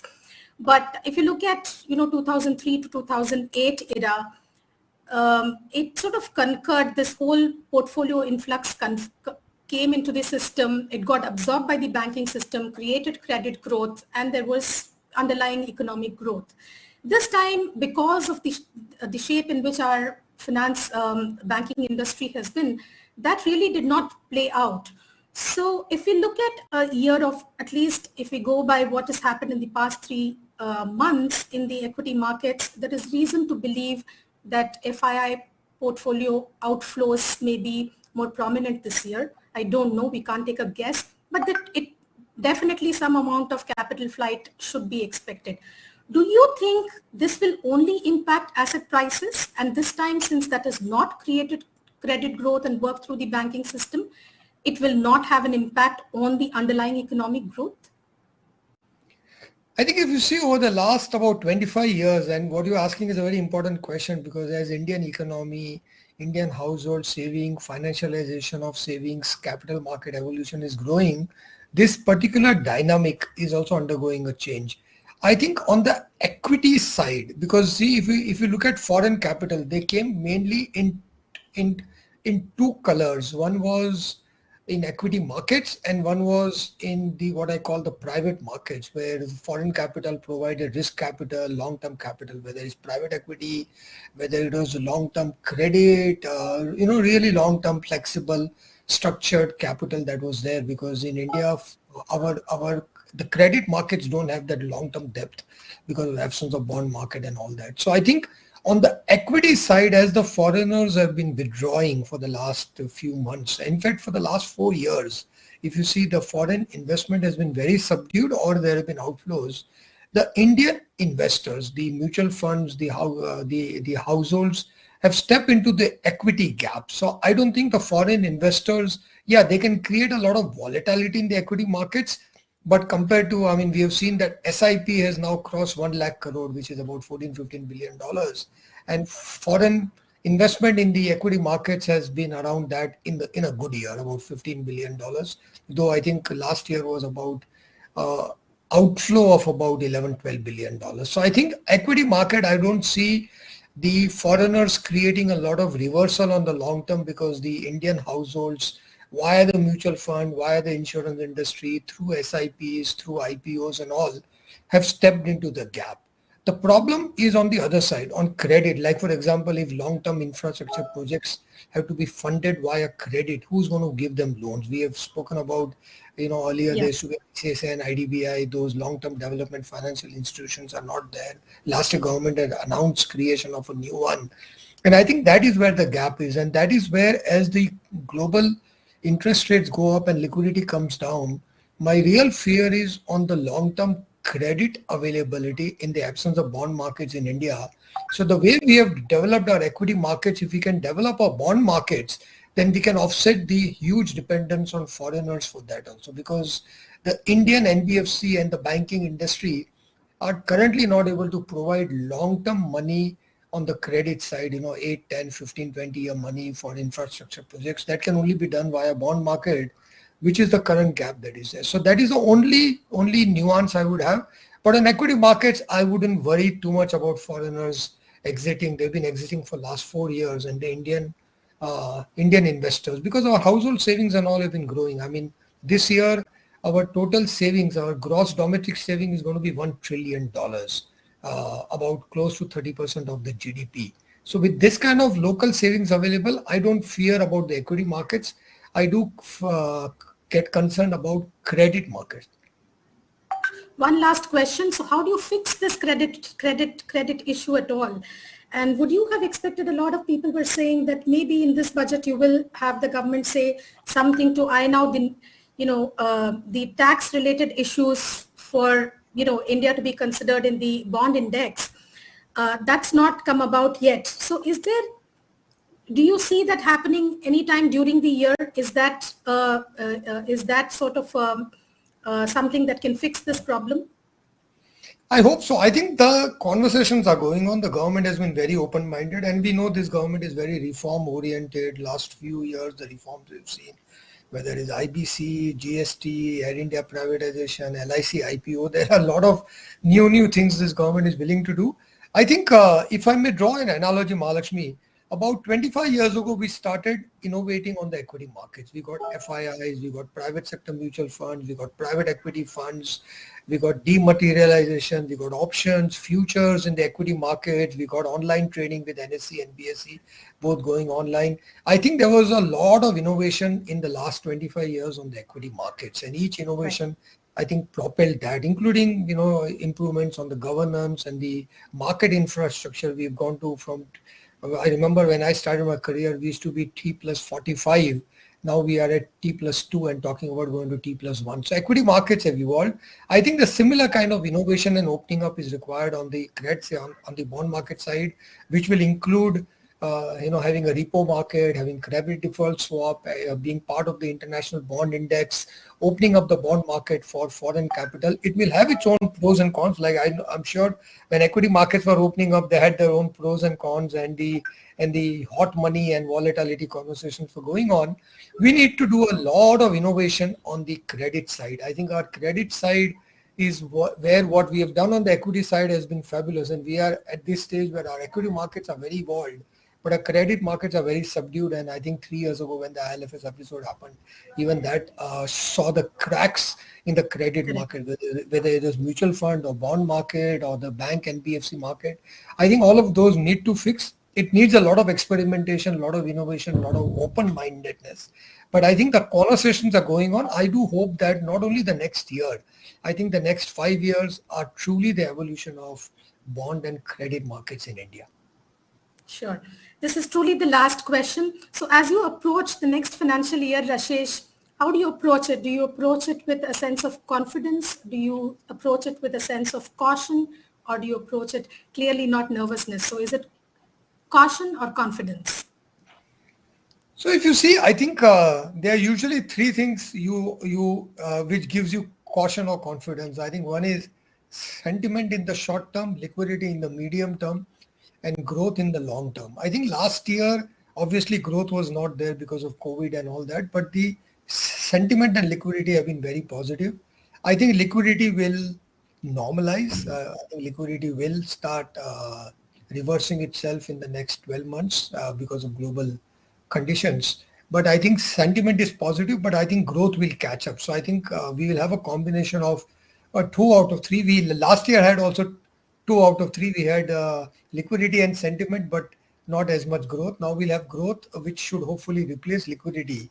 But yeah, so I would be cautious on liquidity, but optimistic on growth and sentiment and the positive animal spirits that are coming back on the growth story of India. Sure. Thank you so much. Good to hear that. Thank you so much, Rashesh. Thank It's you, a pleasure Malki. talking Thank to you. you. Bye. Just go ahead. Thanks. Bye. We'll go over to Chiranjeevi for a short market wrap.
Welcome back. I'm Karunya Rao, and we on Money Control are continuing our budget coverage as promised. Some more number crunching has happened. We've all have access to the budget speech now and the finer nuances.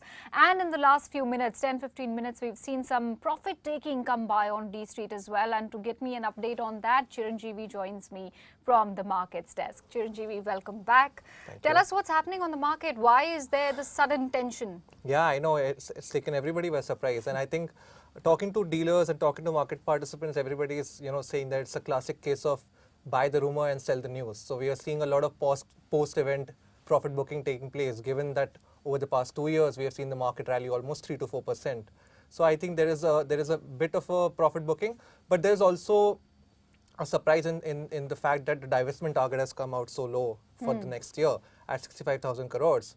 Generally, economists were talking of a divestment target in the range of 1.2 to 1.5 lakh crores. So that has taken investors by surprise. And if you look at the Nifty CPSE index, it's now at trading almost 1% lower. It was trading almost 1.5% higher earlier in the day. So complete reversal. Yes, exactly. Yeah. That shows the sudden reversal in sentiment that we have seen in the market right now. But how bad is it?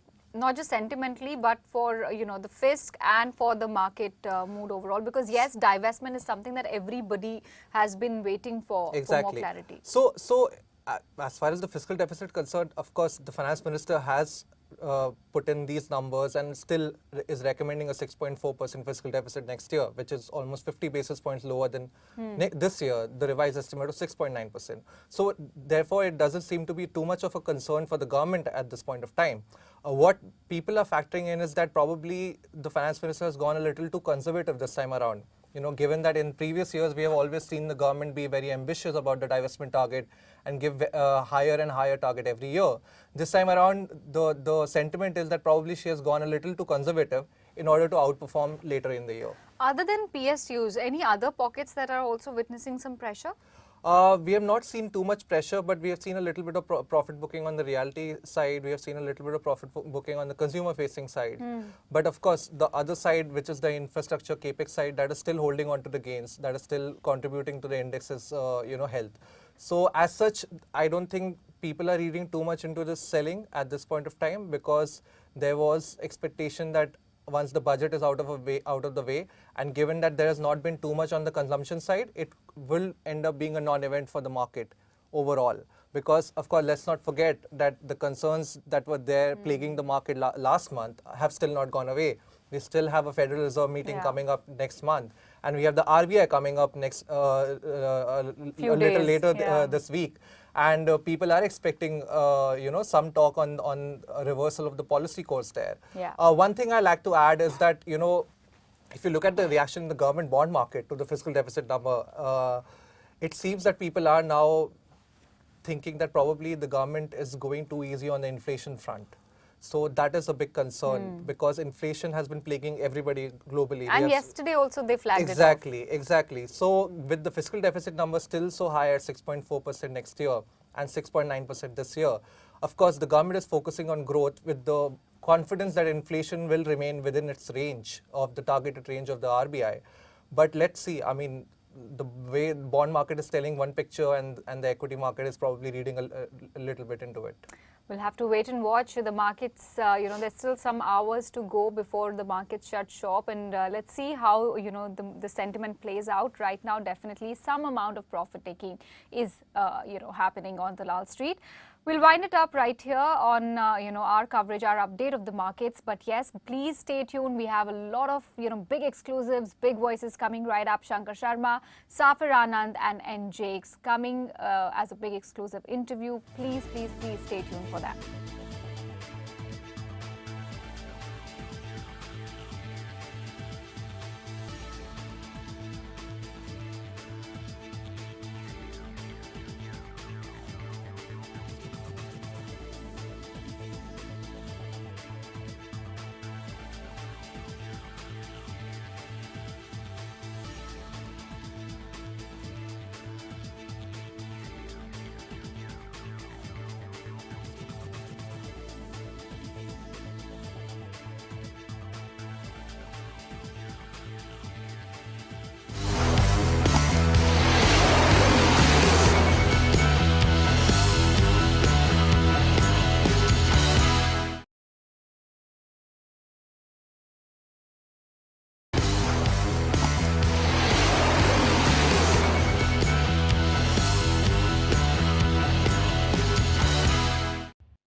Now I have with me veteran investor Shankar Sharma and Safir Anand and N. Jayakumar, founder of Prime Securities. Gentlemen, thank you so much for sparing the time on this very important day. Shankar, you wrote some time back that you are you have a sense of deja vu about 2000. It feels like 2000 all over again. After the budget speech today, do you feel the same way, better or worse? So the 2000 bit is limited to 10 newly listed companies, to be absolutely clear, right? I'm not saying Reliance or Larsen and Toubro and HDFC Bank are going to fall 50%, but I do believe some of the newer listed names, Animals and Town, they will compound on the way down.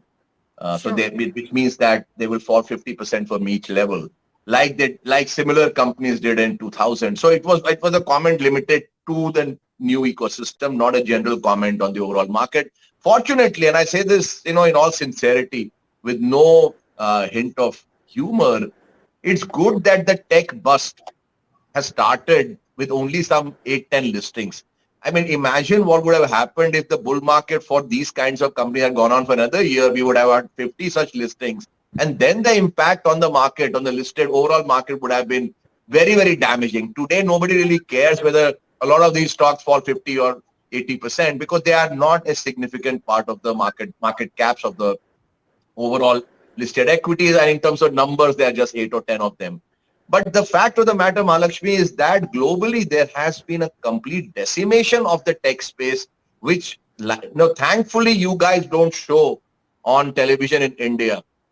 So India remains a very cosseted market where only the good things are shown, the bad things are never shown. But I look at the stocks on the NASDAQ, the high flyers of the yesteryears, even last year, the Pelotons and the DocuSigns and the Zooms and, the food tech company, the delivery companies. I mean, they're 80, 90, 95% down. I think these companies will follow suit in most part. But the budget itself, in no way, accelerates the trend. If anything, looking at the kind of announcement on startups, it at least gives a fillip to the unlisted part of the market, which is absolutely great. Absolutely. Jakes, does this budget add to your confidence? Do you feel more confident about the market right now, or are the headwinds a little too strong for us to be super optimistic? Well, I don't think the budget ever added or took away from the confidence that one had in the markets, which is a completely different thing.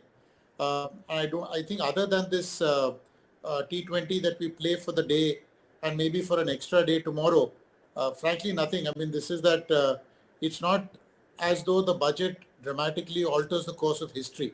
The important thing here is that the pronouncements or the policy announcements added to the fact that they have recognized, more important than ever before, the capital markets is the way that they're going to raise money. And that realization, I think, will just keep the capital markets on the front page of every budget, policy statement or budget document. So the budget itself just tells you that the capital markets remain an important part. They're looking at divestments as a way of, raising money, and they will continue to do that. And more the government will be involved less and less in business, is the general thing I take away. Other than that, the few things here or there, at the risk of repetition, I don't think budgets alter the course of history. Right. I think all that they will do is keep you excited for a day. It's a great day for me to meet Shankar and Safir and others whom I don't get to see on one sort of common set of panels. But other than that, starting tomorrow, we'll go back to sort of looking at what the international markets have in store, liquidity and so on and so forth. So this budget itself is limited to 12 to 18 hours, depending on how charitable you want to be in terms of the impact on markets as such. Fair enough. Safir, does it alter anything for you at all, this budget? Or is it pretty much in line with what the expectation of the market has been? I mean, growth in capital expenditure is something that people were looking at. So some of those things have been met. So done, dusted.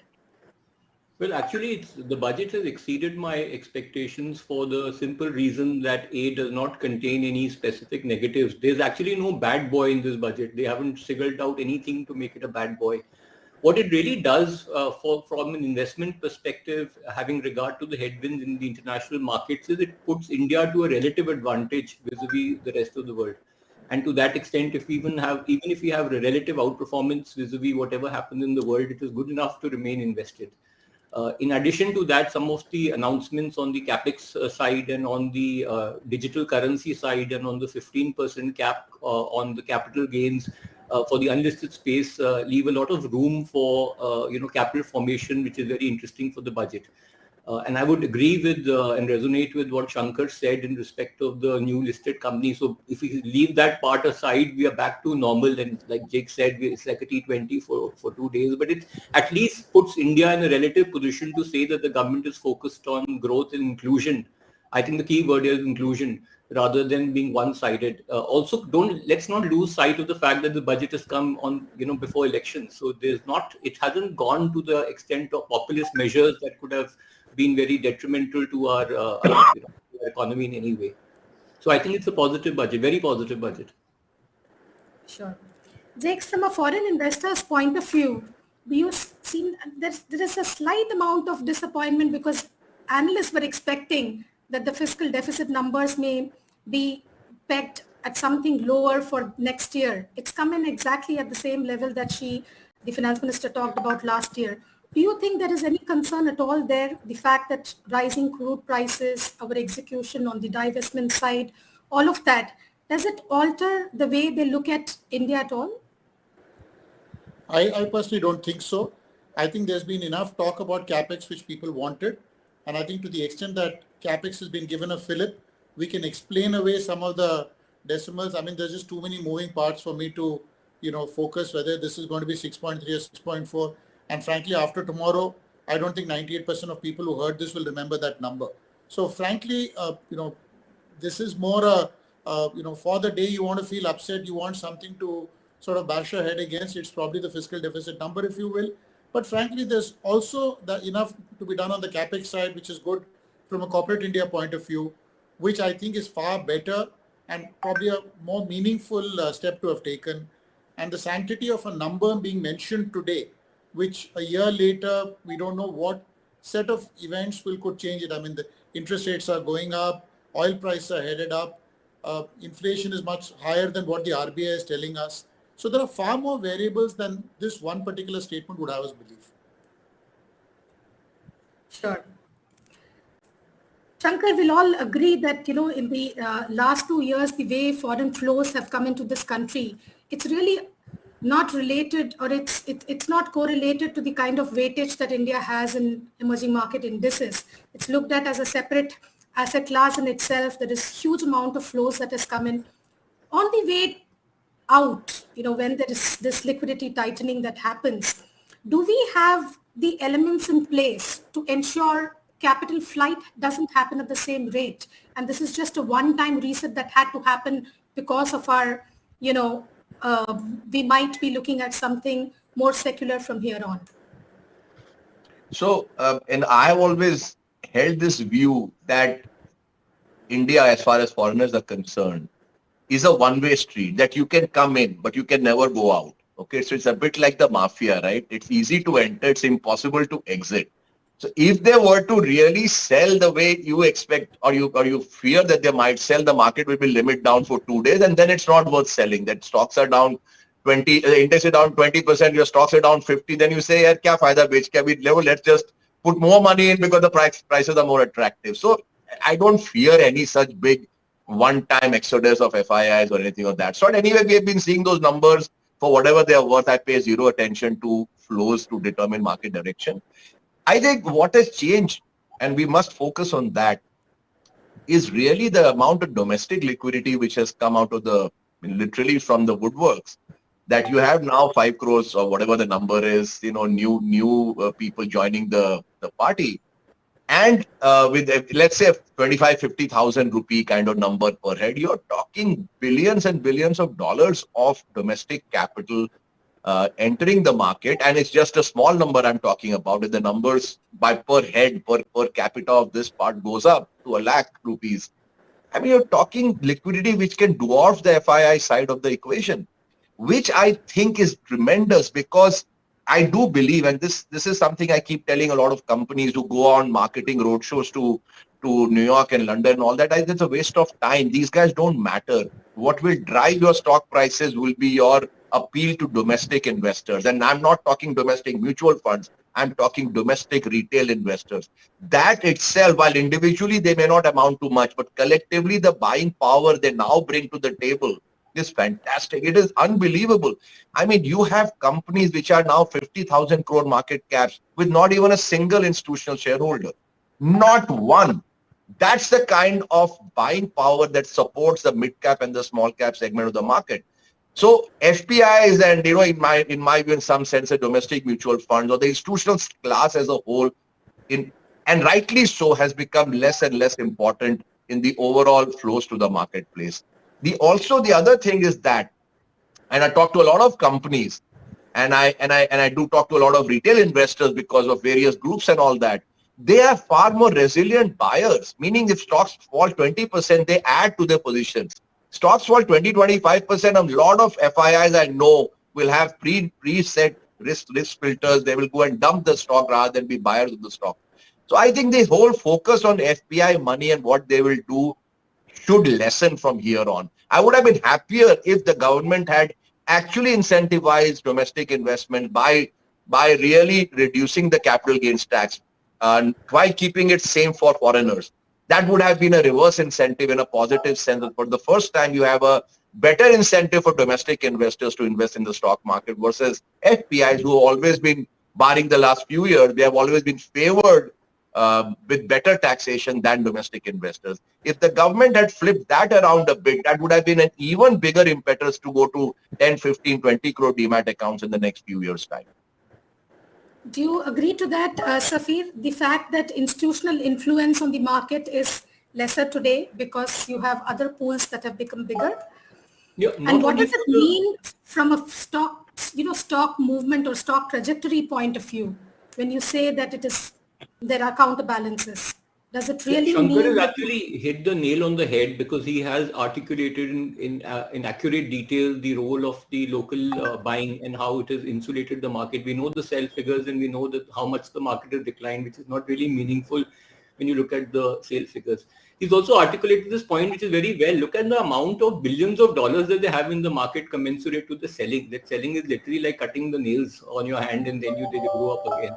So it's absolutely right that some part of this is part of a lot of meltdown that may have happened in the world with sort of funds, and we've seen some of the even large funds like SoftBank, the kind of drawdowns that they're having, and it's on expected lines, but really it's nothing to rattle the story. And also, there's a much greater awareness on the mid-cap and small-cap space, because in reality, if you make money in the market, then you have a tendency to stay in the market. And that's where the retail is making a lot of money. Some of them are following SIPs in a very systematic way and in a very disciplined way, and sort of they're fine with that because they've now understood. I think this fact that which used to be called a bookish knowledge, that when the market falls, you put your money in, which was never believed, the sort of the paradigm is changing. And like he rightly articulated, now they don't run away when they see drawdowns of 20%, they in fact add up. And there's a lot of awareness in the market. These days, I don't find, although Shankar had put this tweet in a comic way where he spoke about too many tips flowing around in small caps, but in reality, a lot of people want to know about books and they want to read and they want to understand, and the industry is doing a great job. So I totally believe that unless there's a catastrophe, if there's a catastrophe in the world, we will also fall, but we may fall less than the world. But that's really where the entire bet is. And if so that's what I was asking. So you do feel that, on the way up, we were outperformers. We were significant outperformers, not only compared to other emerging markets, but even developed markets. I mean, we've been the number one market on the way up. So on the way down, if at all, will we be outperformers or will we bear the brunt of this rise? No, I do believe we will outperform, which is what is happening in the last few days. I mean, you can see what has happened to the US market commensurate to what has happened in India. So there's no reason why we should not continue that trend. I don't think that there is something. We haven't axed our own foot, so which is very important. This budget has not done that harm which it could have done. In fact, it's done a lot of good in order to motivate people to believe that there's going to be an inclusive system. Also from a tax perspective, when the budget speech was going on, I got a little psyched out when, we started talking about dharma, and I felt that there's going to be a heavy tax again on the taxpayers or on some sort of a surcharge, and the fact that it did not come, and, we were just talking, the equilibrium was maintained, which was itself a big positive. So in that sense, it was quite a welcome move. Sure. Jakes, does this change after the budget? Does it change the complexion of how the various sectors stack up? Because 2-3 months back during the Diwali panel, when I asked people, irrespective of whatever style they were in, whether it is large cap value or momentum growth, everybody seemed to be bullish on financials. Does that continue to be the top sectoral pick? Well, I want to actually just backtrack slightly. One of the things that happened when COVID hit the world is most markets in the world got reflated by low cost or zero cost or no cost debt, which means 10-year money, 20-year money. Money was just printed by various central banks and in a sense almost doled out to people by buying all kinds of junk bonds, etc. That's what reflated the trade, and a lot of that is now reversing because that debt is being pulled back or threatened to be pulled back, as the case might be. India had a very peculiar situation. We did not have the government doling out large amounts of money. In fact, the fiscal stimulus, if any, was very, very limited. And the monetary stimulus from the RBI perspective was more in terms of helping certain segments, etc., in terms of the ECGLS scheme, etc. What really helped the Indian economy clearly was the $35 to $40 billion over 2.5, 3 years of startup money, which otherwise would have gone to various markets, China especially. And with post-COVID, with the Chinese markets virtually being shut for investments, if you will, for most parts of the world or most investors, that money found its place to willing and able entrepreneurs from India. That $40 billion is not debt money, but it's equity money. And that, to my mind, is the bulwark of the economy, which has found its way into the economy through a combination of whether it's salaries, demand for housing loans, demand for various things. That percolation over a 2-year period has also created a demand for SIPs, where young people with jobs, etc., are also putting money back into the markets. So at one level, if you see from August last year, just take the last 5 months, the FIs have sold 1,31,000 crores. That's about $17-18 billion. They may have put in about $2-4 billion for new issues. So net, they probably have sold about $15-16 billion, which has largely been funded through purchases by the domestic sector. So all said and done, the reason why this balancing or this thing has been very smooth has been the larger and better democratization of the Indian markets to the Indian public at large. And that has been helped by actually a 40 billion inflow into the Indian equity markets by foreign VCs, and that continues. So to my mind, the bigger metric I would look at, these FIs will sell, some of it may be hot money, markets go down 10-15%, they could come back to buy. Doesn't bother me. I think the real issue here is, as long as the VC flow continues, because this is after independent India, the first time that Indian entrepreneurs are walking in and saying, we're putting up a project with hard equity, not funny money, which is debt, which we swing around, show it as our equity. Because most projects in India that have been set up since 50s have been shorn of equity. They have been there only because of the license Raj, that the next guy was not allowed to come in. And the Indian corporate sector never had this spare equity other than through wealth effect over a period of time, natural inflation. But the Indian entrepreneur today is actually bringing in hard equity backed by these various people. Never mind if his equity holding is 6%, 10%, 15%, but there are big guys walking in and financing him. So I think as long as that trend continues, which is why it's important to know that the budget focused on that.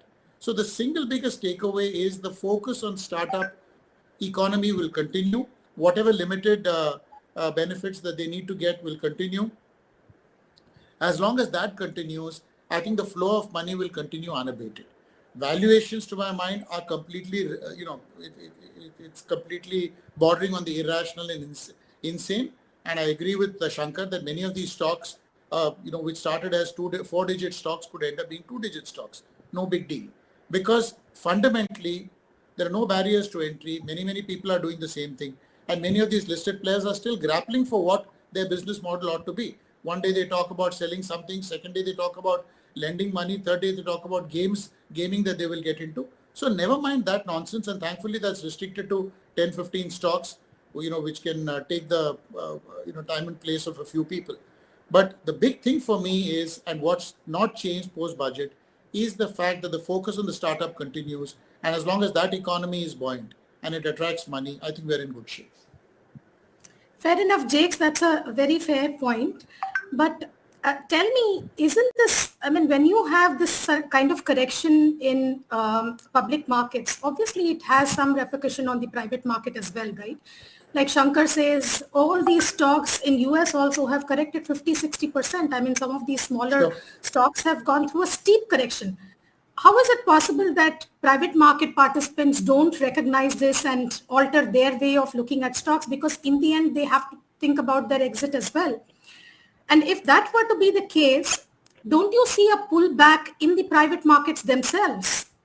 And all the, the benefits that we talk about, huge amount of money chasing, private investments coming into ventures, all of this equation can get altered if you see the sentiment change in the private markets as well. Shankar? There's a joke I keep telling people, when we talk about what a rights issue is. In a listed space, a rights issue is the issue of capital by a company to its existing shareholders at a reasonable discount so that others have the option to put in rather than getting diluted.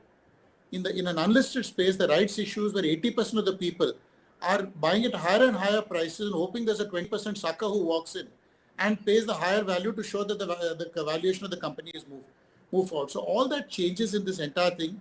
If there is a change in sentiment, valuations will come down. There is no sanctity about valuation.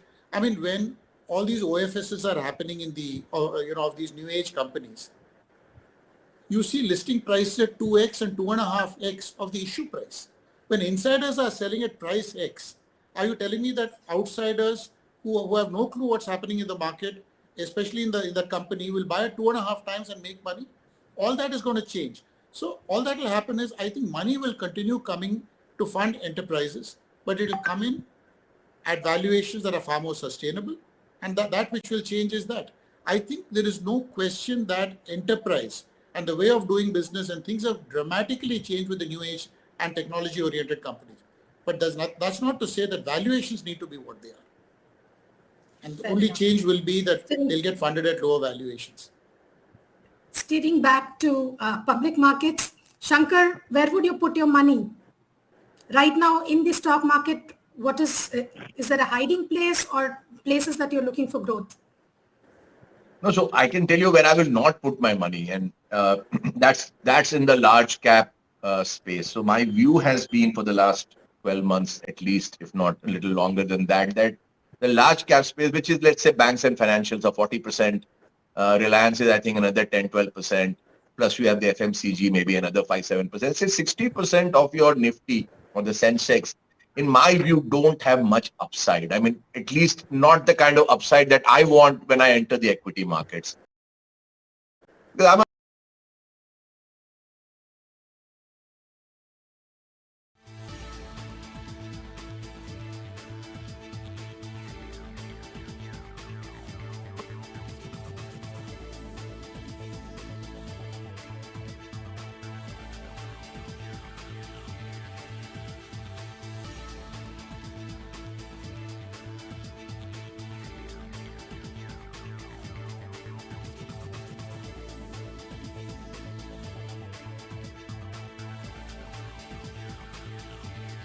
large cap space, because your Nifty is not going to, go from whatever size of place I'm living in into a far bigger place. That's not going to happen. That's going to happen only if I buy some very, very well chosen small cap names. And of that, there are many. I'm spoiled for choice. There are all kinds of companies in India. We are lucky to be in a market with 5,000, 7,000 listed companies. I'm not saying all of them are good. Tell us a few stocks or themes or sectors, whatever. No, so for me, the environment, climate change, any company which is deriving benefit from that, is a great space to be in. There are a few, still a nascent area.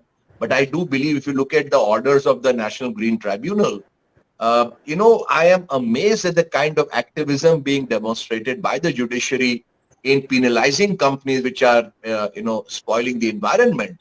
And therefore, I'm out there looking for companies which are helping preserve the environment.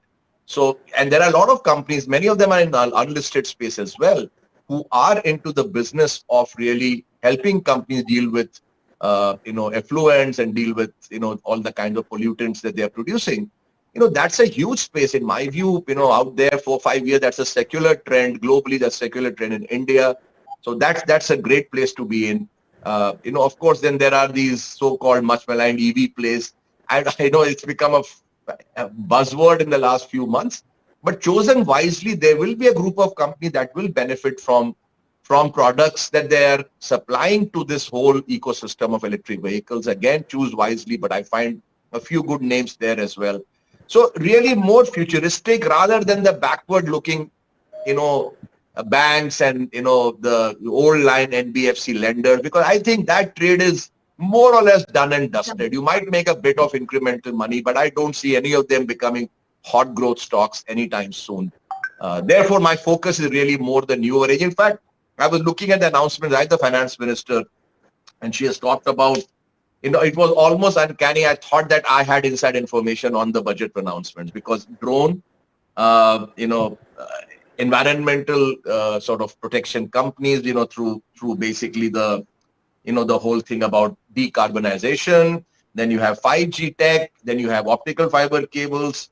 I mean, all these companies either I've invested in or I'm planning to invest in as I speak right now. So all of this really are themes for the future. I'm not looking at the themes that dominated our markets in the past, which is banks and your oil and gas companies and the FMCGs. I think that trade is yesterday's trade. Safir, looking for future candidates or value candidates? So I'm continuing with the same theme, and I've equally been bearish on the consumer theme. I do not believe the fact that this buy at any price is a sensible way of investing. It may be a disciplined way of investing, but you cannot be sitting with discipline and no returns. Similarly, for example, the awards include all these new age companies that are coming in with business models that itself are very, crazy. You can make an acquisition every single day in order to please the market and announce whatever you want to do. But the point is nobody's really understanding where the money is coming from. See, the thing with small caps and mid caps, because I'm predominantly a small cap and mid cap investor, is that if you scaled up on quality, which is why you've gone through some process, then even a single large order is enough to change the dynamics of your valuation. Because that has, for example, happened even in certain ancillary companies. One of the companies that invested in, for example, met the criteria of supplying to BMW and then to Kubota, and then all of a sudden the dynamics of the company changed in terms of multiple. Same logic applies on the environment theme. I've been quite, bullish on the environment theme, and I've been writing a lot on ethanol and saying that the dynamics of the sugar company itself stands changed with the kind of pricing that they get in ethanol versus something else. So, of course, we could have had arguments, and people have argued that no, but this is not going to sustain. These stories keep coming. But then there are proper mechanisms in place, including tripartite agreements with the oil refinery company. How government even today imposed a 2 rupee surcharge on unblended fuel, etc. So there are clear pockets of this change, and then a lot of export themes. For example, this is perhaps the first time when there is an incentive to textiles as a theme. I mean, we're trying to increase our competitive advantage. I don't say Bangladesh does a bad job; they also do a great job. But then the market is huge for a lot of these players. And some of the money that I have at least invested on from my side has been on this entire scaling up of the textile themes. And then the value-added products. Some of these textile themes are not doing yarns, so that's not where the business is. It's a value-added business where they have a huge opportunity. The only difference that I have vis-a-vis Shankar, and I'm sure it's not even a difference, it's just that he's articulated in this way, is that when he says to avoid banks, he probably means HDFC and Kotak, which I also don't know. In fact, I've also been quite on the fact that these large banks, in terms of digital efficiency, it's the banks like the ICICI and the banks like SBI where I put my money, and some of the even PSU banks, which I do believe. So, see, these PSU banks are literally like mid caps. They're not even large caps in that sense. Some of them are now being given the opportunity to clean up with their NPA mess, and there is a decent amount of credit offtake that is happening in them. Banks like Canara Bank is an example where I've invested. So some of these things I continue to invest. That is definitely a bet on economic revival in a sense. I mean, and NPAs, and the fact that there are no NPAs, and the fact that you hope that the country is not going to have more scams in times to come because the law has been strengthened, and like Shankar said, you can drag people to court, and there's greater degree of vigilance, etc., etc. So the overall improvement in the governance standard vis-a-vis people, taking these banks for a ride itself is a catalyst for some of them. Sure, Jakes. Where are you betting? So over the last 6 to 8 months, in fact, more like a year, I would say that we've been moving both from a focus perspective and investments for us and our customers more into the startup space because we feel that if there is a reasonably compelling proposition and there are a whole bunch of spaces there could be consumer, early stage packaged foods, could be gaming. Gaming is something that we've invested in, identified a company whose month-on-month revenues, for instance, has grown 30x over a 9-month period.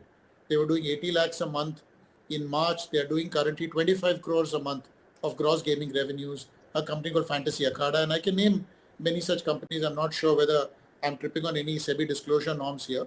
Therefore, maybe with the risk of these being unlisted, I can probably talk about it. But the EV space that Shankar talked about, a space involving a structural steel company, We've invested in a last mile rural distribution company. There are a whole bunch of niche players who've got the ability to grow, and all they need is certain amount of capital and then milestone based. Their boards are recast. They've got good auditors in place. So we are putting a lot of focus on early stage financing. That's where we come in. In the listed space, I think you need to be really, really smart, or you need to be extremely lucky to find value uh, on a broad swathe of stocks. And I think nearly 80-85% of the market's ruled out. I agree with Safir. Public sector banks, especially the numbers 2, 3, 4 kind of thing, these top 4, 5 could easily go up 50% from here over an 18-month period and still not be overvalued. Maybe energy, maybe oil, but it's more tactical, I would say. So there's virtually no value as such. So even our own index call is probably at 18,500. We probably topped out of the range. But the composition of the index could change with a lot of new age companies, etc. Maybe being introduced. LIC will get introduced over a period of time. Maybe the National Stock Exchange will get listed. So I think the composition of the index could change. But I think this broad range, 16 to 18, half to maybe 18,200 could be the kind of, and that time to look at places where people are not focusing, which is the early stage investment route, which we are very, very bullish on. Sure. Since we are talking on the budget day, I have to ask this question on public sector enterprises. Safir, would you put your money in PSUs at this stage? Because this year we have really not achieved much by way of divestments, which probably means that we might be gunning for more next year. I know what Shankar's answer to that will be. I don't think he believes in the public sector space at all. So I'll ask Safir, unless Shankar has changed his opinion. Yes, so I won't be betting on a divestment theme, because usually when divestment is announced, stock actually has a negative impact. So that's not really going to benefit me. But then there are the examples that I gave of PSU banks, or, certain companies that may be very centric around railways, where I do feel that the capex will go up, and those companies in the interim are giving you a lot of safety in terms of dividend yields, and they have very strong balance sheets with no debt. And some of them may be now catalyst of growth. Some of those companies I would definitely look at and, look towards investing. Sure. Thank you, gentlemen. That's all the time we have on this show. On the other side, thank you so much, Shankar, Jayakumar, and Safir. On the other side, we have Ajit Issac from Quest Corp, Mahesh Vyas from CMI, and Keshwani from Lemon Tree. But we'll take a short break before that.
Welcome back. I have with me Ajit Issac of Questcorp, Mahesh Vyas from CMI, and Keshwani from Lemon Tree Hotels. Gentlemen, thank you so much for joining me today.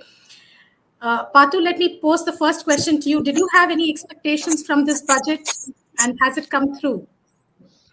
Well, I had one very fundamental expectation, which was something for tourism, because it's been, it's part of, so tourism has the three parts of the sector which have been, of the economy, which have been most affected, because a lot of tourism is in the MSME sector, it's in the services sector, and a lot of tourism is in the informal sector. So I was hoping that, for the organized part, we would get some very specific stuff like infrastructure status, because hotel side especially is very capital intensive and long gestation. I was happy to see that ECLGS scheme has been extended. But what I have seen is it does not apply to 95% of the sector, because banks don't give the money to them. So Right. overall, I'm not very happy about what's happened for tourism. Sure. Well, I wanted to focus this discussion largely around the job creation aspect of the budget, and that's one of the reasons I picked you. I'll come to you with more questions, Patu, because you rightly pointed out this is one sector. In fact, yesterday's economic survey also pointed out it is the contact services space that has really got impacted by COVID, as we all know. But they also put the number to it that it's one sector which is tourism, hospitality, communication services related to broadcasting, and so on and so forth. These have not bridged the gap compared to pre-pandemic levels. So one would have obviously expected a little more to happen there, but we'll come back to that. Ajit, what's your take? Is this a budget that you see as altering the job creation cycle in the last post-pandemic world? That has been the most affected part. And whatever we have seen in the past few months also seems to be a very fragile sort of a recovery for jobs growth. So Quest is a business services enterprise, and workforce spans almost the entire economy. We have almost about in excess of 400,000 people on our payroll. So to that extent, we are happy there's a little bit for everything. For everybody in this budget, it covers a number of sectors, capital expenditure, capital assets, and the new economy seems to have gotten a focus, and that's a good thing to happen. The corporate sector overall in the last 1 year has been in good shape, with earnings making a recovery. So to that extent, I don't think the corporate sector needed many more soft income tax has been trimmed as well. In that context, there's no big bang approach or a master stroke kind of a thing that's been done in this budget, which I think is a good thing. Lastly, I think MSMEs should have had something more. If MSMEs would have got a little bit more push, I think India would have definitely been in a virtuous cycle of about 8 to 9% for the next 3 to 4 years. So that's sort of the summary. We think that this is good for employment overall. The one or two sectors that will benefit, if you take animation, gaming, etc., globally, the spend in animation gaming has exceeded what goes towards movies in the last couple of years. Against 260 million that's spent on gaming, I think only about 230 to 240 million spent on movies. So to that extent, about 1 million jobs can be created over the next year or the next 4 or 5 years in that space in India. So there's bits and pieces for everybody in this. Sure. Mahesh, does this change the overall outlook for next year's jobs growth? The simple answer is no. It doesn't change anything. We are in a difficult situation.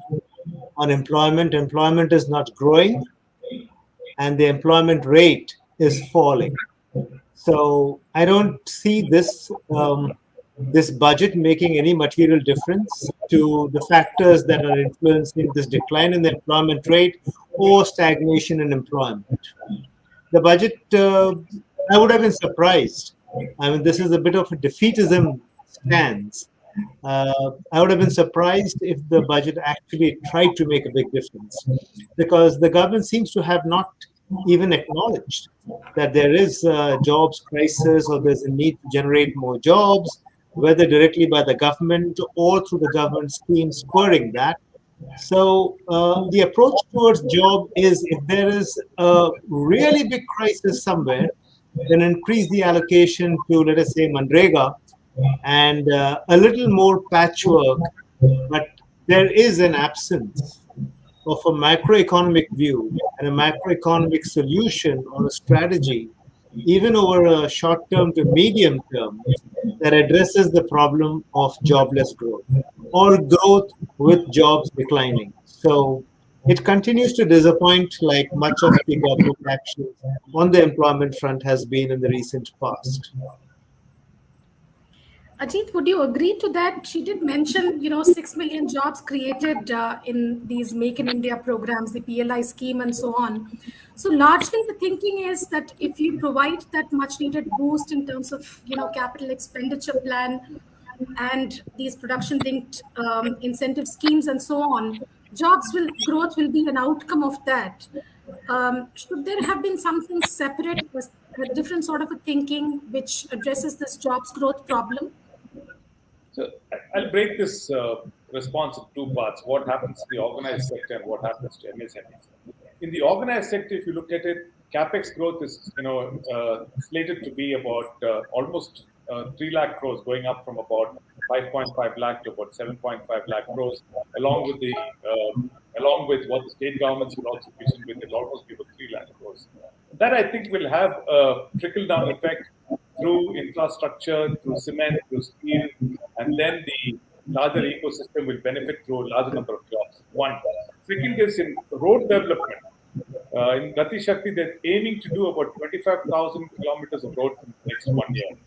On an average, that translates to maybe a little bit in excess of about 60 kilometers of roads per day. I think currently we are around about 35 kilometers of roads per day. So the number of man days in road development will go up. Hopefully, we'll find some employment in that. Third is with spectrum increases coming. I think we'll have, with spectrum sales coming, we'll find and optic fiber cables being laid to end users in larger parts of India. I think the digitization process will gather some pace. So the 12 lakh kiranas in India can get connected. Along with that, something else will ride on top of that. So I think there are a lot of enabling factors that will help employment go up. There are also a couple of other supply side initiatives that the government has done. One is digital training, which previously was not available. All of us as training providers had to have physical centers, and now we are allowed to do training digitally. That is a big shot in the arm for us. About 1,486 labor laws they said will be removed. So that hopefully will change or will release some bandwidth for companies in how they perform their everyday tasks. And lastly, there's 68% allocations in different sectors that's kept up. So all of this, I think there will be a trickle-down effect. It will be difficult to quantify all of this to say how many jobs will come out of this. But these are the right trajectory to be in. I think the government is attempting to take the decisions that will lift the economy, and the outcomes I think we'll have to see in the next couple of years. There's a lag time between how much you plan and how much you achieve in part. Patu, what's your take? I mean, should there have been a different approach to jobs growth? Because going by the philosophy of this government, at least there is a lot of thrust moving away from the informal economy to formalization. There is little lesser acknowledgement of the fact that the informal economy matters a lot. I think there is an assumption that the transition will happen over a period of time and that will take away the pain. Of course, there are measures, in terms of credit guarantee scheme, etc., which is debatable how effective it is and how helpful it is. But do you think you would have liked to see a different approach to jobs creation? I think I would have preferred, you see, I feel that the government is focusing on creating value additive jobs, high skill jobs, which is a great thing. But there has to be a parallel, an immediate approach towards loss of jobs in the informal sector. Okay, so now when you look at the formal sector, actually, I think it is less than 50 million people, which would be what? 1/8, 1/9 of the total employed people in India. And of course, I'm including agriculture. I don't know the exact statistics about disguised unemployment, disguised employment or part employment, but the organized sector, the formal sector is 10%. If that is the case, what is the point of getting a 10% growth in 10%? I would be more bothered about the 90% of which a lot of people have lost jobs. So I can tell you within my sector, there are millions of job losses. You look at restaurants, so many restaurants have shut down. Look at hotels. Now, I used to have 9,000 employees. Today, I have 6,000. If I look at other large hotel chains, there has been a significant reduction in the number of people they employ. So that is actually part of the formal sector that has seen a shrinkage, specifically in tourism. As far as the smaller hotels go and the smaller, standalone restaurants, I don't even want to guess at the carnage. So I would have personally preferred a twin approach. One is to keep alive those who have really been decimated in the last 2 years. And then, of course, have a forward view on creating more jobs in sectors which are going to be fast growing and ultimately large employers of people. But today, services sector, informal sector, MSME sector, these sectors have been decimated. And I would have personally preferred, a little more allocation in some form or the other. I'm not saying ECLGS is bad, it's great, but it does not trickle down, unfortunately, because of many banks not wanting to transmit those benefits to the smaller guys. So that's my broad view. See, what's happened is we are talking about protection of domestic producers. Capital goods sector has got a lot of attention, which is all great stuff. But, to me, the real pain is in the informal sector. And within informal, one of the most affected sectors is ours, which is tourism. And I unfortunately didn't see a specific focus there for maintenance, even maintaining current levels of jobs. See, we are still going through a lot of crisis. Think of it, I have reduced 3,000 employees. And that's due to better productivity. We've gone digital in many ways. But I'm saying this is a trickle down. I don't even want to guess what will happen with the tens of thousands of restaurants that have shut down in India. But Pato, to be fair, we are talking about the most affected sector. I mean, hospitality. There is other spaces which have come back a little. For example, the greatest employment created over the last few months, Mahesh will agree, is there is some amount of buoyancy seen in the construction sector. So that is what has created jobs in September, October, November, and so on. So, Mahesh, what would you have really liked to see which could have altered this situation? Obviously, this jobs crisis is sort of a real issue. And according to your data, right now in December 2021, unemployment rate was 7.58%.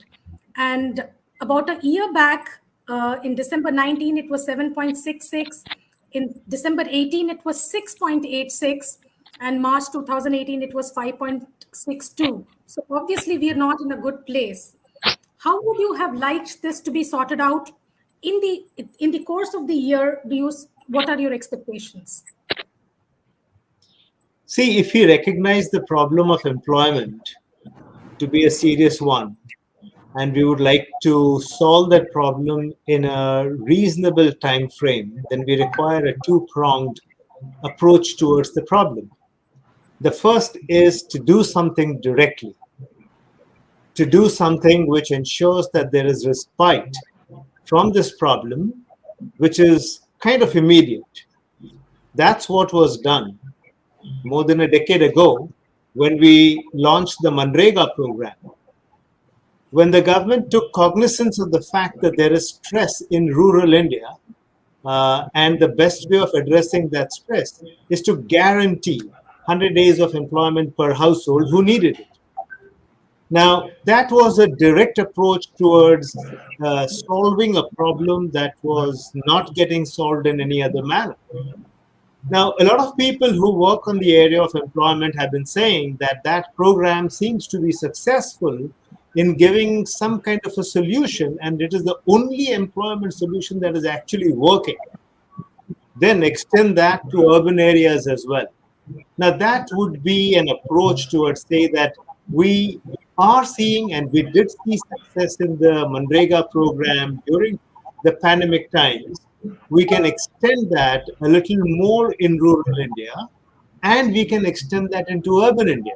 Now, this is a direct approach towards solving an employment problem. I think what is required is a parallel second approach. You can't forever keep on guaranteeing employment to rural and urban people. This needs to end somewhere. So parallelly, you require to have a medium-term strategy, which is to say we will spur demand, and demand is the problem. If you spur demand through government spending, then the capacity utilization of the current industries, which is languishing around 60% or so, according to RBI survey, rises substantially to spur private sector to start investing. So for the medium term, the government spends a lot more onto infrastructure, generates employment through that, but that raises demand, which brings in private investments, and that's the long-term solution. So a short-term interjection into areas where there is stress, like Manrega, which you can have another scheme. It need not be just like Manrega and urban Manrega. It can be anything, but it is to say that we will provide X jobs next year and the following year to de-stress the economy regarding jobs and incomes. Next comes government spending to spur aggregate demand. So, removing money from, let us say, education and putting it into Manrega is a bad idea. What is required is aggregate demand needs to go up. All expenses need to go up so that private sector sees opportunities to say, if the spending on construction is going up, I should produce more cement, I should produce more steel, I should produce blah, blah, blah. And Quest will say, I want to put more people into construction if it does that, so on and so forth. And this leads to the virtuous cycle that eventually gets the economy back on track with private sector running it, and the government can take a backseat after that. If you don't have a strategy of this kind, and if you keep on denying and doing this cherry picking of one sector and another sector, PLIs is a bad idea. So it is cherry picking some industries, giving subsidies to get employment. 6 million over 5 years is a joke. So it's a bad idea to do that. It's more important to have a macroeconomic perspective, have a short-term, medium-term, and a long-term strategy to come out of this problem. Ajit, do you agree to that? So, we are big fans of a urban Manrega scheme. We think it's necessary. We've been dealing with migrants for a long time. A large part of our workforce is migrants. We saw first up the difficulties that migrants face in the whole pandemic, saga. We think that about 100 days of, about maybe at 300 rupees per day is not a bad idea to provide under whatever program you can call it. But we'd like that to be combined with, let's say, a skill coupon that they can get. They can, let's say, get a coupon to get trained for about 10,000 rupees, select about 2 courses to get trained in, and then the coupon is encashable at any center that is notified by the government. So it's, he's got access to these centers, and some of these courses are today rendered even digitally. So long as he's got a broadband connection or a phone connection, he can get the course done. So that is something that we'll agree to. But just one point in addition to what Mahesh said is that one of the 3 or 4 factors that's influencing employment, if you take formalization as one, urbanization is the other, farm to non-farm is the other, and the digital changes that's happening to a man's life or a citizen's life. In the urbanization space, I think housing is going to be a big deal, and the allocation that they made of about, I think, 48,000 crores this time is, I think, insufficient, given the exigencies that we've seen in housing-related issues of migrant labor recently. So if you combine housing, let's say, a Manrega program for them to get migrants back to work. The last point I want to make is that in the Manrega program, surprisingly, when we saw the data yesterday, the source states for labor showed lesser utilization of Manrega increases than the recipient states. So it was counterintuitive. So it's a little bit of study is necessary to see actually, what are the reasons why that's happening. And but I think despite that, I think we should still work towards providing relief towards migrant workers who are living in cities and providing them housing to come back. I think we should lay the red carpet out to get workers back to jobs. That's really the core of this. Sure. One last question all of you should answer. So the market is celebrating this budget because they've got everything they wanted. They have higher spending on capital expenditure and adherence to the fiscal deficit number, which the finance minister has delivered. Do you think over the course of next 1 year, we are going to continue to see this polarized sort of growth where there is a divide between the formal and informal sector growth? And or do you see this gap actually becoming wider by the end of next year? Patu? Well, I think I'm hoping this is the last wave of Omicron. So I do see specifically, what I see is, interestingly, we have 4 sectors. We are in 60 cities, right? So we are kind of a proxy for what is happening in the economy due to the travel that we see. So I find that MSME sector had picked up somewhere in October last year. Now, of course, it shut down in January. I find that the retail sector has picked up, but the large corporates were not traveling, of course, for safety reasons. My view is that if Omicron gets done as sharply as it happened in Africa, which I expect will happen in India, and there is no real variant of concern, the MSME sector, to the extent possible, those who are not, who have not completely perished, will start limping back next year. So the catch up in employment might take a year, but I see that coming back very clearly. I don't know very much about the informal side of the economy. I suspect that there will be a lot of people who've gone back to their villages and small towns and may look for jobs there. And I think that's an aspect we have not really considered in any organized way, our country, because creating a job where a person stays creates a lot more income for consumption. So maybe this housing scheme, which we heard about, this will help actually alleviate that problem. But broadly, my view is, I think that employment will come back, but it will have a lag of at least 6 months to 12 months. So that's my broad perspective. Sure. Mahesh, where do you see that unemployment number at the end of the year? And do you see this gap between formal and informal sector widening? Well, since I measure unemployment, I don't forecast unemployment, because then I'm measuring my own forecast. It becomes bad governance. So I forecast many numbers, but not the unemployment number. It's very, very bad to do that. But I do, I really think that the Indian economy requires to become more organized, less unorganized sector. I look forward to employment becoming more formal and less informal. I hope that Indian enterprises become large and don't remain small and medium, because that's not competitive. And if they remain small, they will require stops for a very long time. So the progress towards that has been good, because times have been bad, in the sense that when Demon happened, when GST happened, when lockdown happened, the sectors that could not survive, the enterprises that could not survive, were mostly the small and medium enterprises, and many of them died. And a lot of their business were taken over by the larger sectors. This is not the best way of doing this transition. So I wish the transition is a lot more saner, more civilized, more well thought out, more strategic than accidental. So I think formalization and organized sector is somewhere we should go. We are doing that by accident, which is extremely stressful to a lot of people, which is avoidable.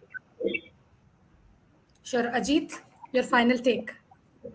Sure. So recently there were about 1.2 crore applicants for 35,000 railway jobs.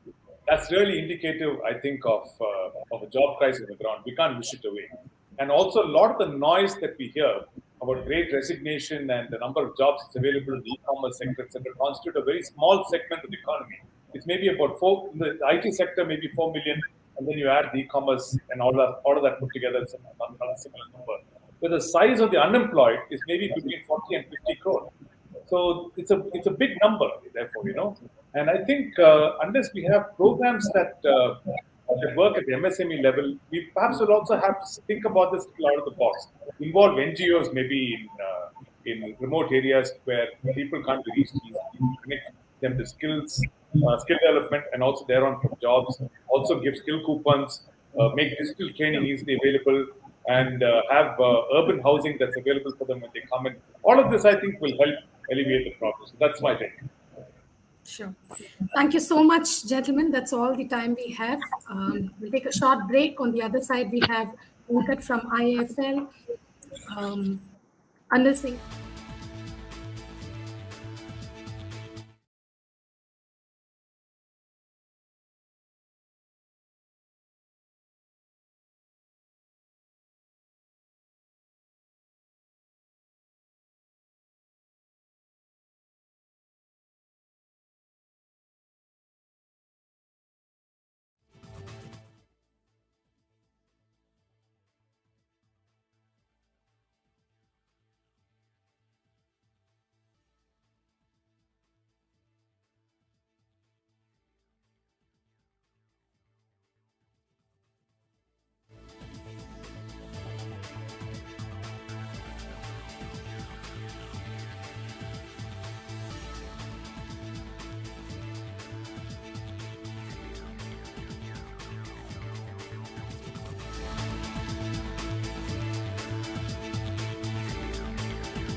Welcome back. I have with me Anil Singhvi, ICANN Advisors, and N. Sivaraman, an independent consultant. Thank you, gentlemen, for joining me. First question, what's your first reaction to the budget? Well, I always believe that this is more of a media exercise than anything else. So it continues to remain as a media exercise. And again, it's a balance sheet of Government of India. I mean, we pin a lot of hopes and expectations on the budget to deliver, but unfortunately, it is not meant to be. So I'm not very excited ever on this budget unless it comes out with huge amount of changes, reforms, and all of that. But which was I mean, now reform is not just necessarily the 1st February event. It's through the year we keep seeing many things happening. So from that point of view, it's good that they haven't tinkered with any of the taxation issues and all of that, and they remain course. So I think it's a good idea. Sivaraman? I think I may have a slight difference from what Anil ji said. I like the way that some of the vision-related points were explained at the initial parts of the budget speech. How Gati Shakti is going to create an integrated multimodal transport situation. So that's something which is very exciting. And the commitment to build 25,000 kilometers of roads in the current year. All these are very good from a capex point of view, and it is reflected in also the size of the capex that has come through. On the agri side, again, the set of initiatives that have been announced, as always with the government, it's finally a question of implementation, how soon and how well. Okay, these are things that will have to be seen. But as a concept, I did like the very focused and very well articulated vision for some of these sectors quite clearly. Finally, the numbers on the capex, perhaps that's all that the economy needs to keep it going the way it has gone for the last 3 quarters or so. I'm hopeful that this money will be spent on the ground and we'll see the benefit both in terms of employment generation and attracting private sector capital at least by the second half of the next fiscal. That's what I would guess. Sure. I want to talk a little bit about the growth assumptions and tax buoyancy. Considering that we see this sort of stellar comeback in the last 2 quarters, one would have expected that government would have taken a slightly more aggressive position on nominal growth. But it turns out that the nominal growth projection for next year is only 11.5%. Do you think we are undershooting? The government is undershooting, Anil? Well, I'm also very surprised because when I look at the GDP expectation of the next year is about 8%.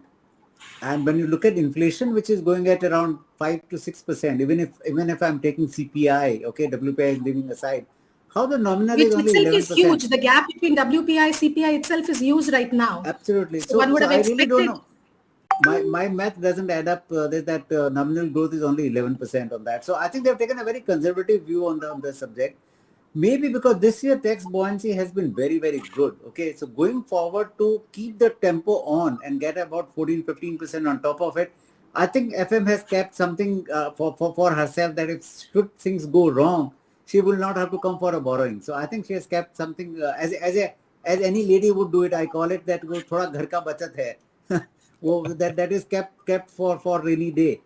But one point I want to just bring out. The important question is that buffer in the inflation or in the real growth estimation? I think the buffer is that she will have some revenue collections, and by December 22, she would say that, okay, I have much better collection than was expected on that, not on inflation, because inflation is a imported inflation. I think largely because the energy prices remaining very high, and rupee dollar, if you look at it, 75 and oil at 90, definitely we're going to have huge inflationary pressures coming in, no doubt about it. Absolutely. But second point which I have here is that somewhere I feel that this fiscal discipline, which was there until about 3 years back, okay, good that we have given it last year, good that we have given it this year, but I think to postpone it, that 3.5%, what we really aimed for, to almost now non-visible, the 3.5%, we are not even seeing this, perhaps will create a lot of issues in terms of high inflation and high interest rates. Whether India can really do well in those terms. Last year, mind you, was a very good year in terms of savings because people hadn't spent, because they had not stepped out of their houses. So there was very little what they spent. So savings rates were very high. because of that, interest rates remain low. But going forward, if you have this kind of a fiscal deficit, I have my doubts whether you can keep the interest rates low for a long period of time. So if I may add my two bits Yeah. to this, I was just before joining this thing, I was listening to Mr. Rakesh Junjunwala on CNBC. He's saying that the government has been ultra conservative in making its assumptions on revenue even for the current year. He believes that the net revenue to the government will be more by about 2 lakhs to 3 lakhs crores of rupees. Okay, that's his kind of assessment. But I think if you take the global average projection outside of the government institutions is in the region of about 9 to 9.5% real growth for the next year. And as Anil ji was also mentioning, if wholesale inflation has to be factored in, we are really looking at close to around 14-15% of nominal GDP growth coming through. Right. Even if we factor in a 0.9, 0.8 kind of the tax buoyancy, I think the goals of the government will be met very easily. But the surprise will be that where we will be going up or overshooting this budget. So to the question on the fiscal deficit, I think we need confidence in the economy that all sections of the economy are firing at the same time. Today, unfortunately, given the consumption levels, you still are not seeing sufficient investment-led support to the GDP growth. I think I remember the times of 2004-5 when the share of investment versus consumption was almost about equal. Okay, when this kind of investment was happening in the country on infrastructure, on fresh capacity building, on manufacture, all of this happening. I think we, even if not we go to that 50-50, at least a 70-30 ratio will be extremely important for a sustained growth without inflation, because capacity creation is equally important to maintain supply side constraints very clearly. So I would guess that the government is only trying to make sure that it gives enough confidence to the private sector that go out and create capacity. I'm here to spend money. Okay? That's what is the clear message that's coming around. I would welcome this. I will not be hesitant. I think when you look at many of the developed countries, the kind of fiscal deficit there are extremely high. Okay, given the inflation levels and the need for capital in any case within the country, sustaining interest rates at the levels that it existed about 4 months back is impossible. Okay, very clearly we need to have. We'll see G6 in the 7+ range very soon.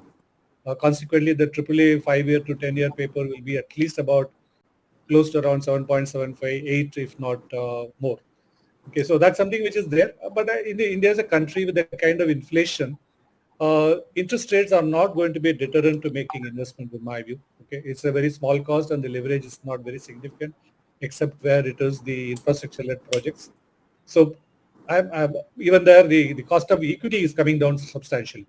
So that the overall balance level, the ROCE expectation, if one was to say, the aggregate IRR expectations can be significantly lower than what it used to be in the past. So I think it's important the government feels a little relaxed about the deficit.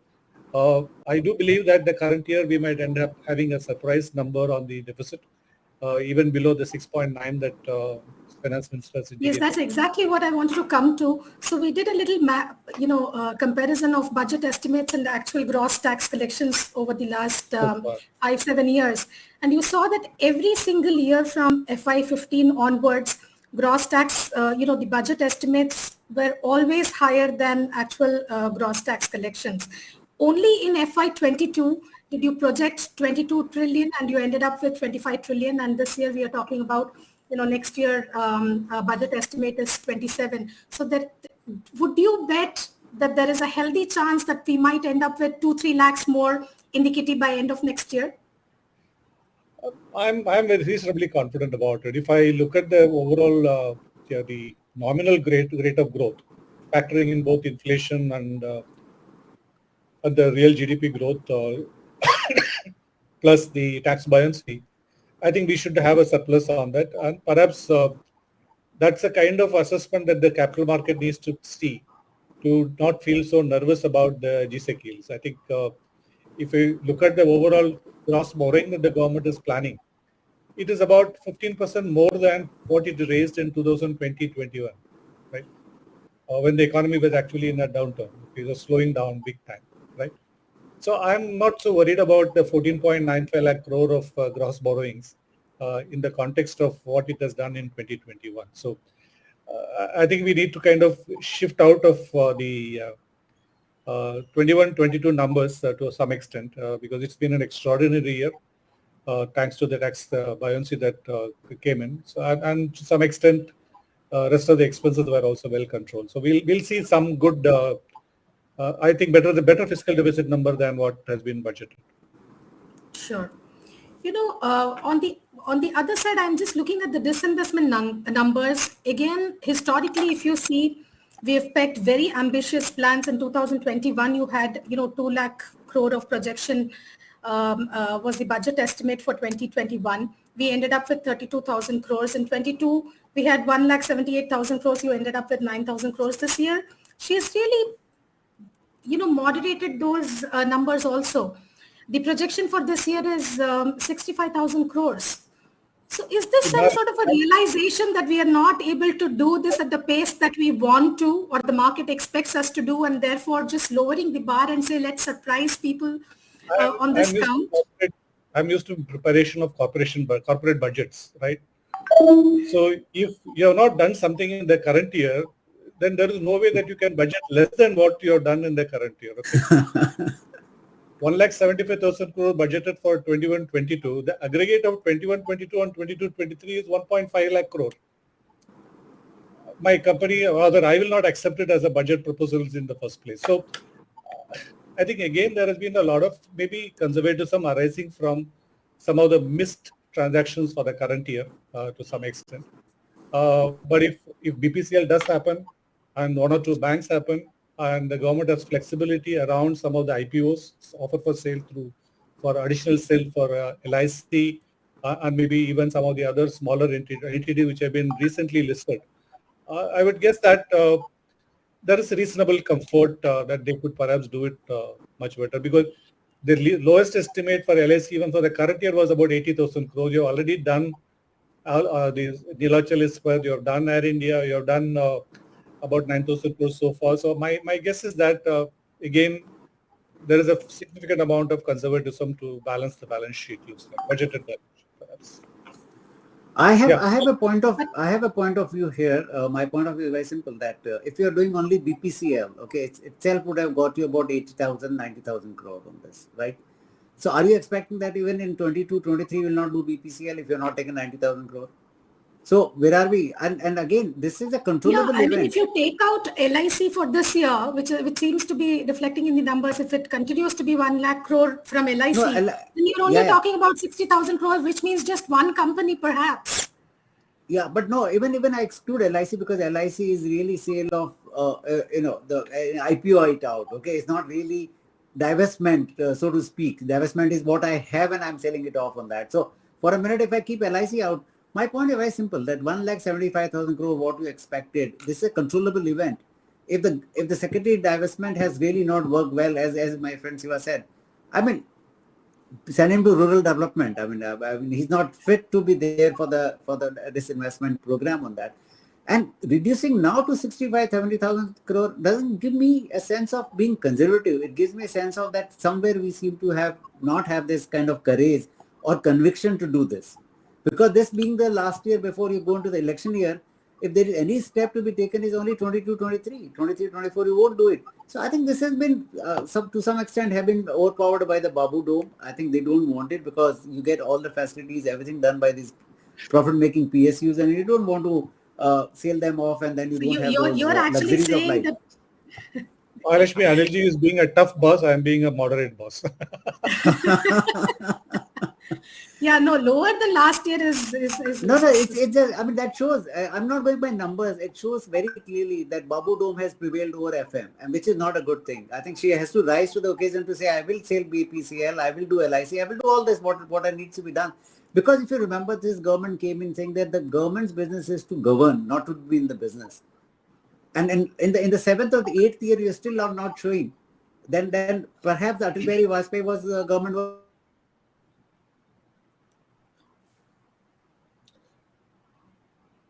I think we have lost his connection. Sorry. I think the intent is there. It's all about finally delivering it on the table. Sure. I'm hoping that there should be some positive move in the current year. So as I mentioned, a combination of tax buoyancy plus the potentially larger divestment receipts could definitely make sure that either the deficit is lower or we have the borrowing numbers lower. That's it. Sure. That's all. We have time for Anil Singhvi, Sivaraman. Thank you so much for joining me on this discussion. Thank you. We'll take a short break. Before on the other side of the break, we have Rahul Bajoria, Anubhuti, Sahay, and Shubhada Rao talking about the budget assumptions. Thanks, Thank you Mahesh, so for much. the show. Thank you. Bye. Not at all. Thank you so much.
Hello and welcome to Moneycontrol's budget coverage today. The view on the budget so far has been that it is a very pro-growth budget. The Finance Minister Nirmala Sitharaman has given a lot of thrust to capital expenditure, and she has, even despite giving thrust on capital expenditure, she has kept the fiscal deficit within the market expectations. So for FY23, the fiscal deficit has been kept at 6.4% of GDP, and for the FY22, the revised estimate for fiscal deficit is 6.9 versus the budget estimate of 6.8% of GDP. Now, the problem with the budget seems to be, from the way the bond market has reacted, is that the market borrowing of the government has increased by a huge margin. The gross market borrowing for this year has been pegged at 14.95 trillion rupees, and that's a significant increase from a revised budget estimate of market borrowing for FY22 at about 10 trillion rupees. The shortfall in the revenues is not seen, although the disinvestment has been pegged at 65,000 crores for the next year, and for this year it has been pegged at 78,000 crores. Joining us are eminent economists from, we have Rahul Bajoria from Barclays, we have Anubhuti Sahay from Standard Chartered Bank, and we have Shubhada from Quantico Research. Welcome to Moneycontrol's budget coverage, all of you. The first things I wanted to understand, I start with Rahul. On the overall, how does the budget look? Does it look expansionary to you? Does it look like there has been a lot of thrust in capex this year? If you have to take a key message from the budget, what would it be? Hi, Aparna. So I think the broad message from the budget is one of continuity, right? I mean, last year, effectively, we had seen a lot of emphasis on capex as well. You know, there was a fair amount of conservatism in the revenue estimates, and what we have seen is that as a strategy, you know, both from an expenditure planning and also to be, you know, aware to the uncertainty of the current times. You know, just given the fact that the pandemic has, you know, is still not completely in the rear view mirror. Hopefully there'll be less disruption this year compared to last year, but certainly I think, you know, that sense of conservatism and, you know, transparency has been maintained, and the broad messaging is that the government will continue to prioritize the growth recovery cycle, and they will also, you know, try to, you know, keep the welfare schemes that were running a little bit longer, you know, given the current situation. I mean, while things are looking better, you know, they are not necessarily taking that as a given, and sort of trying to say that, look, we will have conservative estimates on the revenue front. If we see any upside, or, you know, there are any unforeseen circumstances, you know, there will be allocations made for it, but it's not something that you go plan for it right now. So I think in that sense, there is, you know, a fair amount of continuity, which I see from the previous budget to the current budget, and the fact that, you know, there's been not enough, or I would say, you know, thankfully not many changes, at least on the tax front. You know, they're trying to basically provide a sense of stability as far as the regulatory backdrop is concerned. A few changes that were announced, you know, from the perspective of, you know, the tax assessment policies, and the fact that a lot of the sectoral emphasis, you know, apart from the capex side, seems to be on new areas of growth, right, where India has scope to grow quickly, or which have, you know, organically done well. I think it's sort of a strategy of backing your winners, right, and that is something that kind of stood out for us. You know, but overall, I would say it was a reasonably conservative approach, you know, which has served them well, and that probably is going to also allow for, you know, some changes ahead, given as the situation evolves. Okay, like you said, the word today seems to be conservatism, especially in the assumptions that they have made. Now, we'll start with the nominal GDP. I think the assumption in the budget is 11.1% for FY23. You think they have, I mean, they have been extremely cautious in keeping the nominal GDP assumptions based on which the whole budget math has been brought in? Yeah, I think, you know, at least as far as the, you know, the nominal GDP assumptions are concerned, on the back of an 8% real GDP growth, you know, 11% just implies a 3% deflator, right? Which I think all of us will agree is not the government saying inflation will be low, but it's just, you know, that they are being conservative. And, you know, as Shubhada and I, we were talking, you know, before the show started, that this if it turns out to be higher, it will naturally give a little bit more support to the tax collections, which again provides, greater degrees of freedom as far as managing your expenditure is concerned. Given that I'm sure there will be some curveballs that will get thrown in. So I think that, in one number, if you can sum up the conservative approach, it will be in the way the nominal GDP anchor has been selected. Okay. I want to come to Shubhada on the credibility of the budget math, but before that, Anubhuti, can you tell us what has the budget math met your expectations, or is there something that doesn't sit well? I think as far as the budget maths is concerned, it more or less fits in pretty much in line with our expectation. Of course, there will be few misses here and there, and that would vary depending on assumptions. For instance, the nominal GDP growth assumptions. But more or less, I would say it is pretty much in line with our expectation. 2 points which I would like to highlight here on budget, and probably taking it forward from where Rahul left. First, I think this budget has continued its approach towards providing support to states. Last year, it was in the form of GST cess-related borrowing of close to 1.6 trillion. And this year, they are ready to provide, the central government is ready to provide 1 trillion of loans to state governments at zero interest rate. I think that's an extremely important step, given that states will face a revenue issue this year as the GST compensation cess expires from July 1st of 2022. So this is a very, very important part, and extremely important if federalism has to work successfully in a GST framework. The second part, what you were talking about, whether the maths matches up or not. And as I said, there will be few misses here and there, but the bigger point is, even if we end up with higher revenue, will the government really go to narrow the fiscal deficit, or will they go and spend more? Looking at this year's budget, that is FY22, there was more than enough space to stick to the 6.8% target, but they went ahead and they ended up at 6.9%, and that has primarily come because they wanted to maintain the expenditure thrust.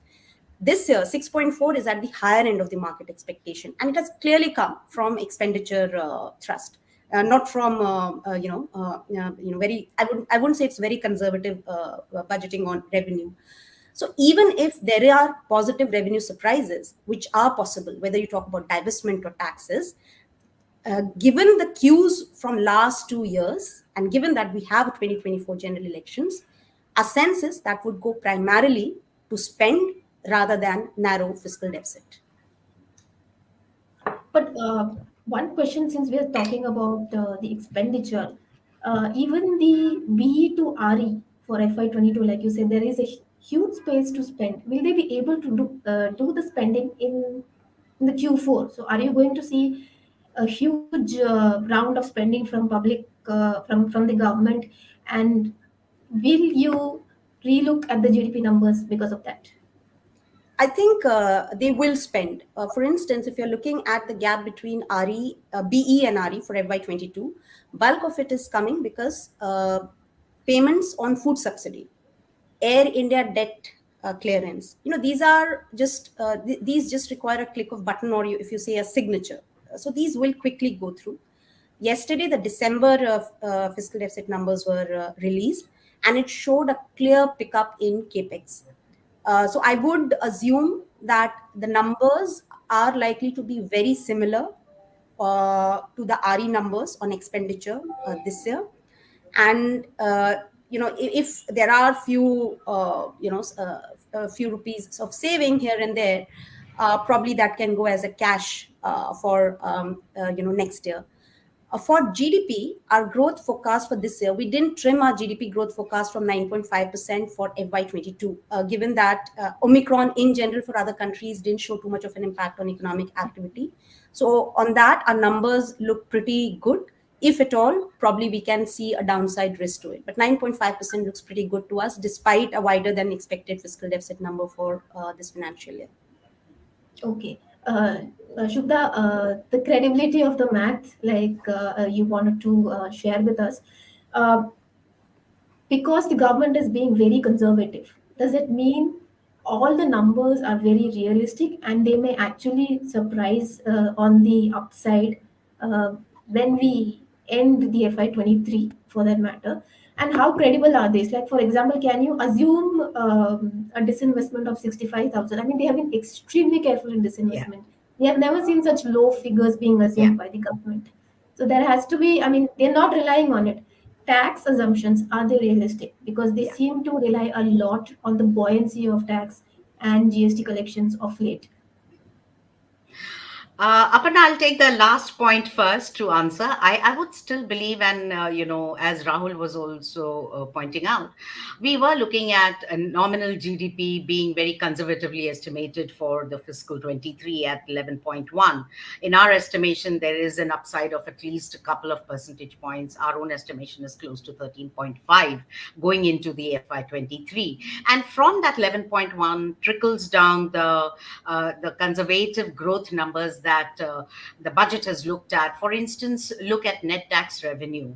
Net tax revenue on the back of, say, 24% growth in the current fiscal, that is fiscal 22, has been budgeted to grow under 10%, around 9.5%. Between 9.5% to 10%. To me, that riding on a decent growth momentum that we are anticipating should be read as a conservative number. Second is also the point on continuity of the theme on focus on capex vis-a-vis revenue expenditure. The quality of expenditure, adopted by the government over the last 2 to 3 years has maintained the same story. I mean, look at fiscal 20 to now budgeted fiscal 23. As a ratio to GDP, capex is growing from, say, 1.7% to now 2.9%. And to me, that is a fairly sizable number and impressive number. So I would quite entirely concur with Rahul is that the capex theme has continued to be the underpinning of last 2 or 3 years. They have believed in the pump priming approach towards attracting investment, even from the private sector. And I would continue to believe that revenue expenditure of this year, or revenue receipts, I'm sorry, not expenditure, if you look at the numbers carefully, I don't think the LIC IPO is diluting to the 10%, which was being looked at. If you look at the budgeted number vis-a-vis actual, budgeted was 1.75, and what they have put out is something like 78,000 crores. So clearly, LIC IPO to the fullest 10% dilution is not happening. Going into the next year as well, I think the whole taper environment and the liquidity gushing into the emerging markets, including India, that appetite may not be as robust as it was at the time of expansion of balance sheets across the globe. And now those have begun to correct. So I think, that definitely boils down to realism. I wouldn't call it conservatism. I would call it realistic expectations that let's look at a more moderate, targets as far as disinvestments are concerned. Overall economic, impetus, I think the budget, if I can call it, has built on its strength of its performance over the last couple of years. One is the whole digital push to the economy to enhance productive efficiencies. If you look at two pillars and two headline ideas of this budget, I would say capex over revenue expenditure and a digital push across the sectors. It's not just the social sectors like health and education, but I would say across the Gati Shakti and every other aspect of infra theme as well. The effort has been towards, the digital approach getting adopted, and that obviously enhances the efficiencies, productivities, and so on. So I would think that broadly, the budget may actually end up surprising on a higher side than on a dismal side, is what my key takeaway at this juncture would be. Okay.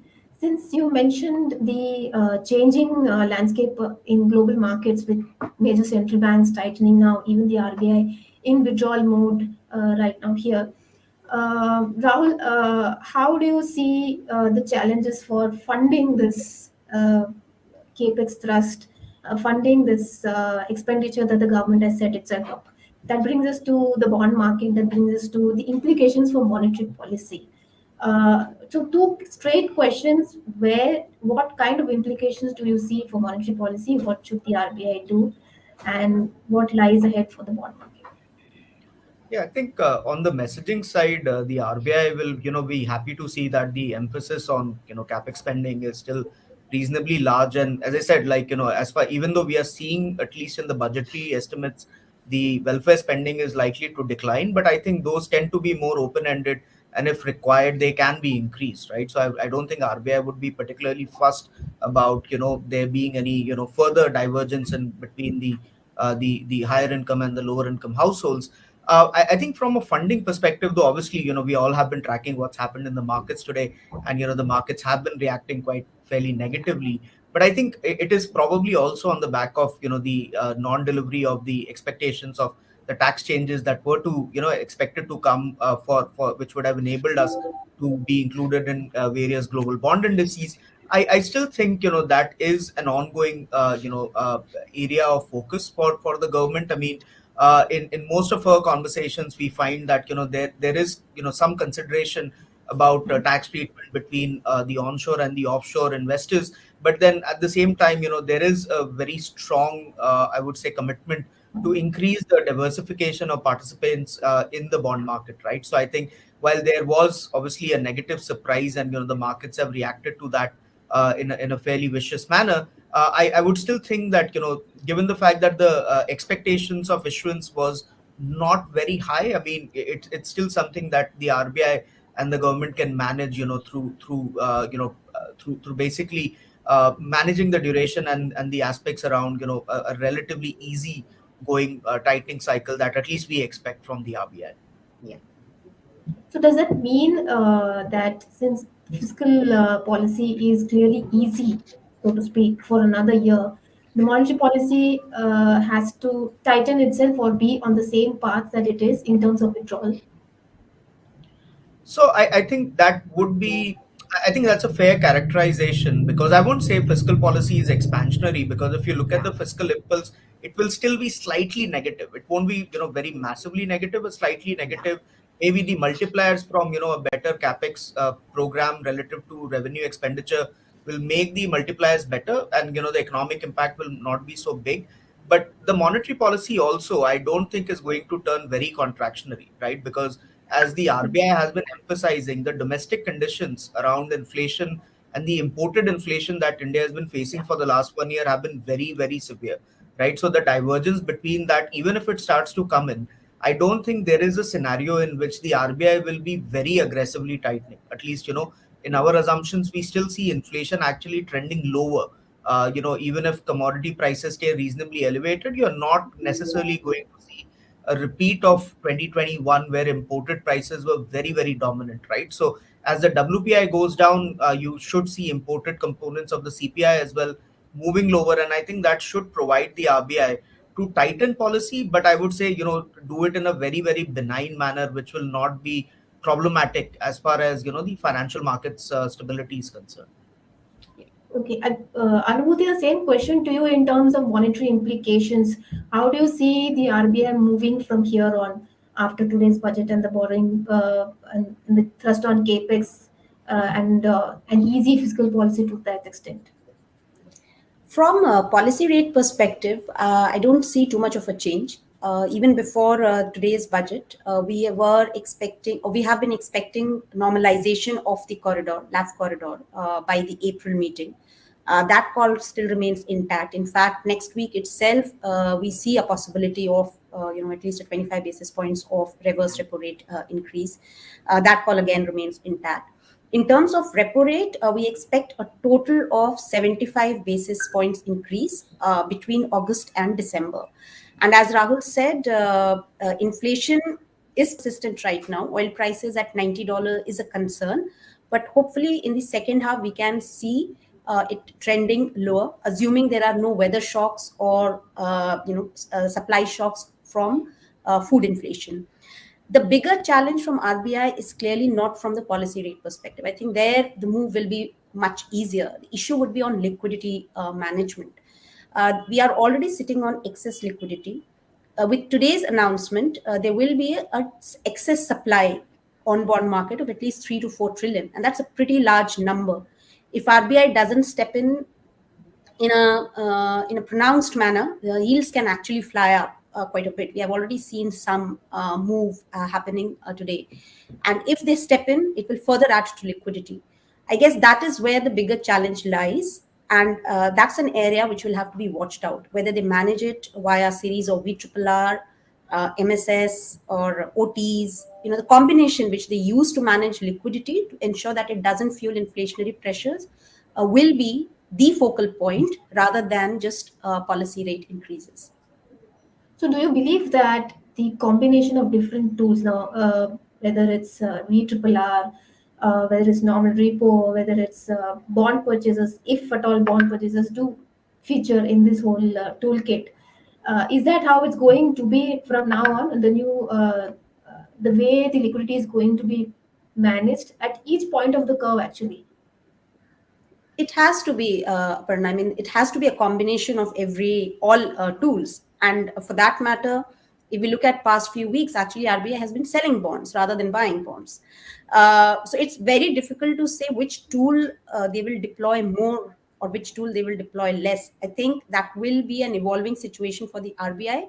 But as I mentioned, active management of liquidity, excess liquidity which is not really pushing up growth but can create challenges later on, that is that is where the real challenge for monetary policy lies. Rate increases is a more straightforward call. Shubhada, coming to you, segueing from the bond market and interest rates. So we are entering into a mode of tightening monetary policy. I mean, not tightening, let's call it reversal of easy monetary policy. Yeah. So that means interest rates in the economy are trended up from here on. What does it mean in terms of cost of borrowing for various manufacturers, various stakeholders in the economy, and then what does it mean for the economy? Because there seems to be two clear challenges. One is giving the economy funding at the price that it can pay, and secondly, guarding against general withdrawal of easy monetary policy overseas. Okay, 2 or 3 points that I would like to raise. Point one, that, looking at just headline numbers, the first takeaway was that it's an extremely expansionary budget. It is not. The total expenditure is expected to grow just under 5% over the revised estimates. So we are looking at a budgeted number of close to 4.6% in terms of the total expenditure. I wouldn't exactly call it a ultra expansionary budget.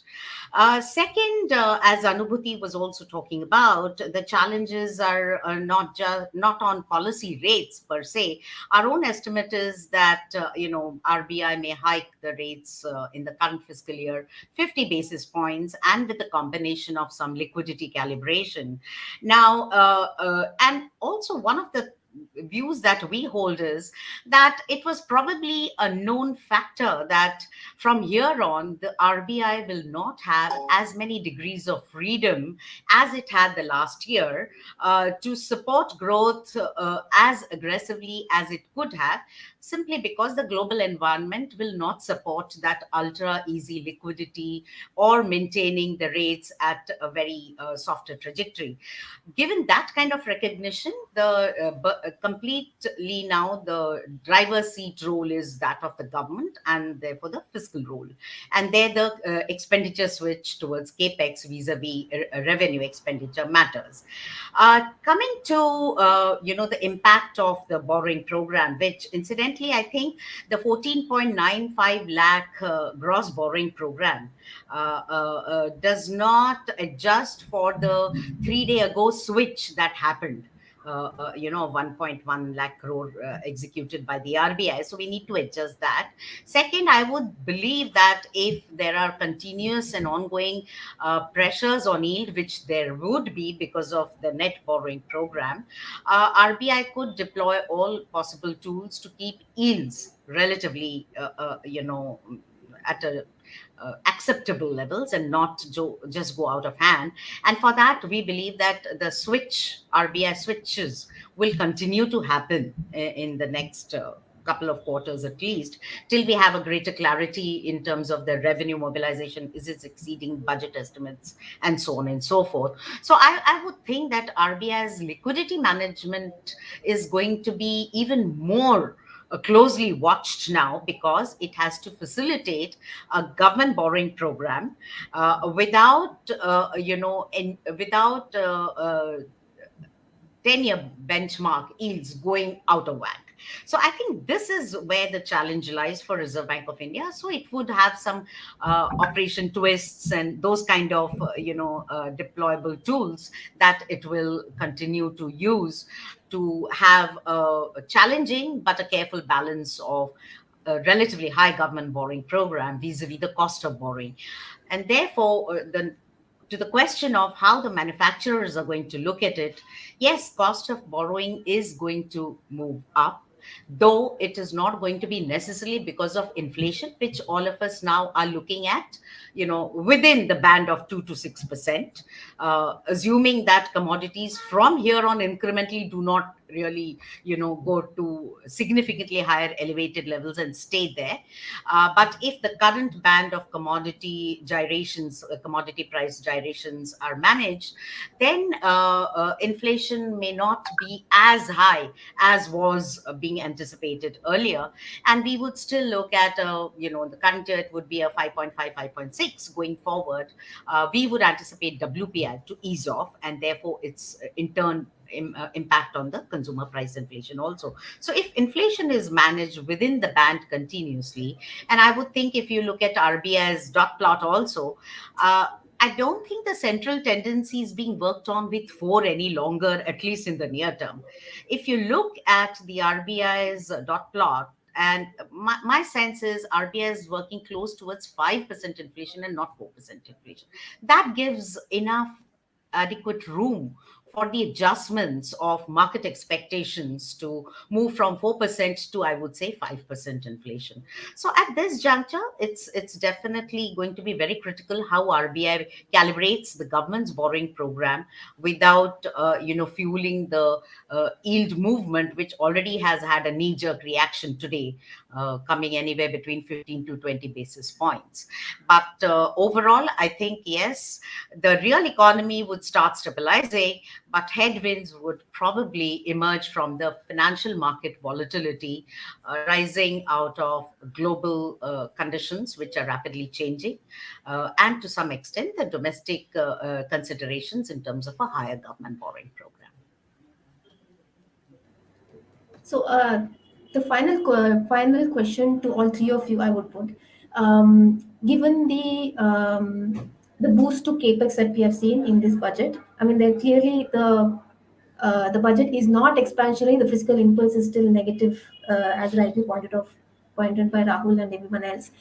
The final question is, in FY23, the economic survey yesterday had put the growth at 8 to 8.5%. Does that look very credible now after the announcements of the budget, or it could be better than that?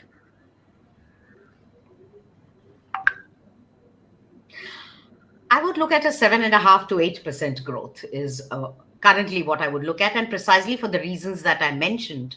That one is, you are going to see headwinds, from the global markets, financial markets, and let's not forget, a capex story is more of a long playing story.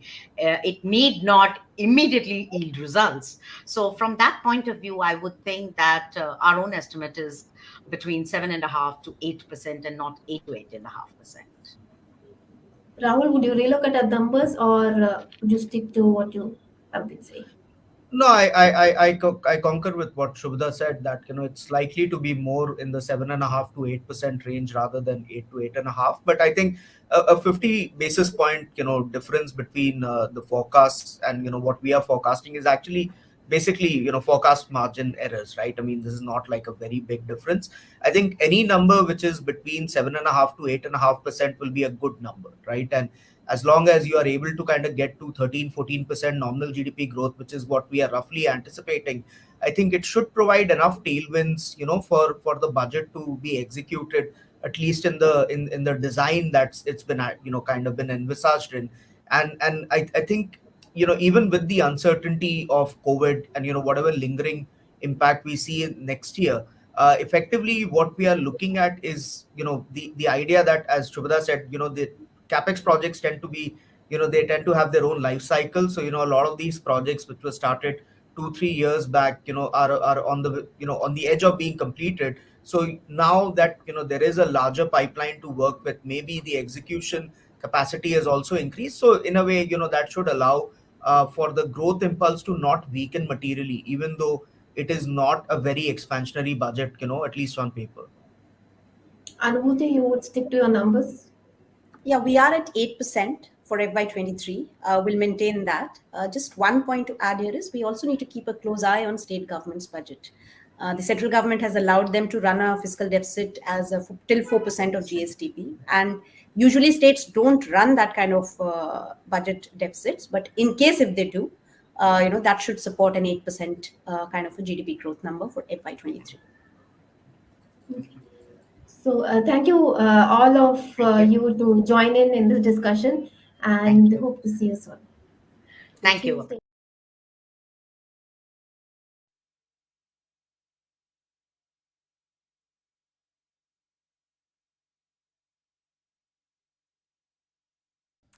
Hi, welcome back. I'm Karunya Rao and I'm in conversation with my colleague Chiranjeevi. We're here to give you a quick glimpse about how the markets panned out today.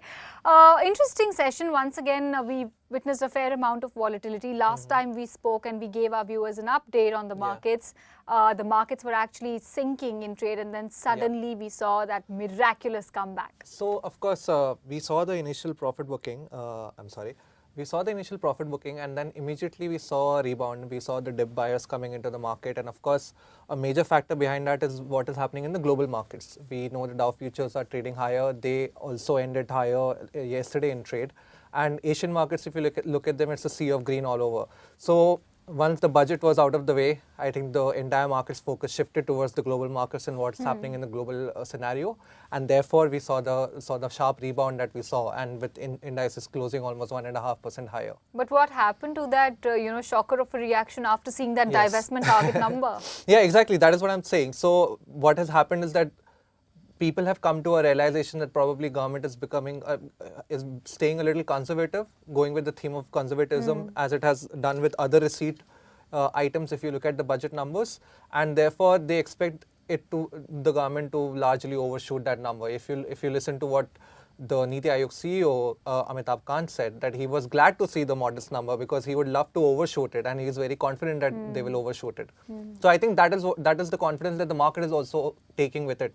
That probably, as shocking as the number was when everybody first looked at it, it may not turn out to be that bad. So they want to undercommit and over-deliver. Exactly. Okay.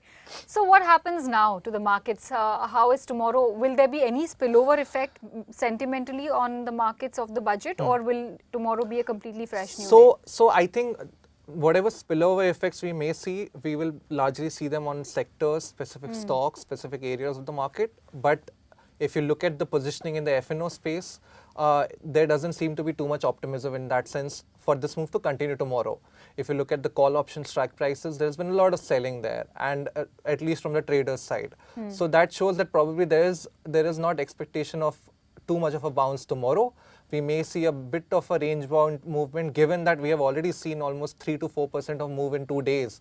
And let's remember, again, what we iterated earlier, that a lot of the concerns that were prevalent last week have not really gone away. Yeah. They have not been wished away so far. They are still there. So therefore, you may see a little bit of range-bound movement from the... And we have the MPC meet in a couple of Absolutely. And we have the MPC meet. The outcome may come on Friday. And so ahead of such a big event again, the market will not like to be very, very heavily positioned at this point of time. So you may see a little bit of more profit taking coming in the coming sessions. But nothing significant upside or otherwise? Absolutely. I don't think at the moment on the downside there is no expectation of a significant fall that the way we saw last week.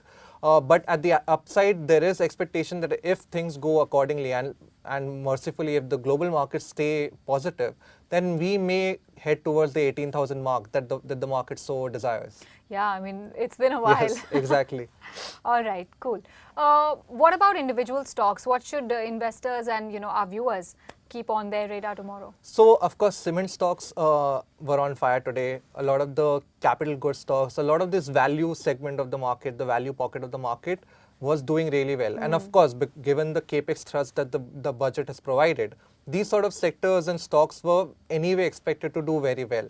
So I think given the sort of correction that we have seen in the newest technology companies, a lot of the growth stocks over the past two months, I think the markets and investors' focus will steadily shift towards these value pockets in the market, such as capital goods, cement. You have metals also rallying today almost 4%, probably on the follow-up to what is happening globally. So these sort of stocks may see a little bit of a comeback that had been underperforming for the past 2.5, 3 months. Okay, so all eyes on that. With that, I'm going to toss it back to my colleague Mahalakshmi to keep the market conversations going. Mahalakshmi, back to you.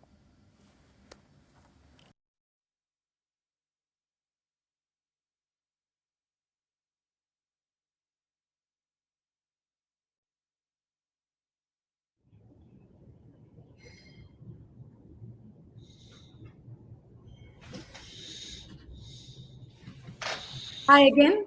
I have with me Harendea Kumar of Elara Capital, Manoj, Menon, Head of Research, ICICI Securities, and Sandip Sabharwal, Independent Investor. Thank you so much, gentlemen, for joining me on this important occasion.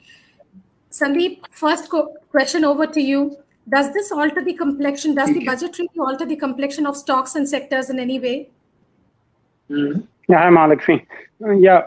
So I think what's been happening now these days is that budget, since the indirect taxes moved out of the budget, so unless and until there's a realistic or significant tweaking of the direct taxes, we don't really see the budget impacting the trajectory per se. So what we need to see is whether it's a continuity of what the government is trying to do, or is there any change in that. So I think it's more of a continuity kind of budget where the government is focusing rightly on capital expenditure on one side. But the issue, I think the small issue which we need to grapple with is that the fiscal deficit by historical standards is still continues to be very high. And that was fine as long as credit growth was slow. But once credit growth picks up, will that have an impact of crowding out the private investments, especially at a time when global central banks are increasing interest rates? So I think that's something which we'll need to grapple with. But overall, it was a budget which ticked on the right boxes in terms of focusing on capital expenditure, which is necessary at a time when inflation is likely to impact consumer demand. Sure. Harendra, the market seems to have taken to the budget pretty decently. I mean, market is up. I mean, it doesn't seem extraordinary, but it is pretty much seems to be in line with expectation. Has it altered the prospects in any way for you in terms of how you look at the various sectors? Absolutely. I think, see, the big difference I think the market is taking note of, or should take note of, is that the character of the budget has totally changed 360 degrees. India used to be a socialist economy. The conversation on socialism is just not there in this budget. If you're going to spend 25,000, 24% more in capex, and you're not going to talk about this is a big shift in the market. So I think prima facie, this is a structural shift in how the way the budget is crafted in terms of the priorities, number one. Number two is obviously there's an overarching focus on the futuristic sectors such as data centers, drones, satellites. So I think it's laying the framework for a new India as well. So two parts to this. So I think the sectors that were lagging, which is infrastructure and capital goods, will clearly see a turn after this budget. Though the market has not recognized it today, but my expectation is in due course, market will start to reprice some of this stock. So infrastructure, cement, steel, and capital goods, they will be in vogue. And mind you, even banks. So kind of capex, there's definitely a multiplier in terms of credit growth as well.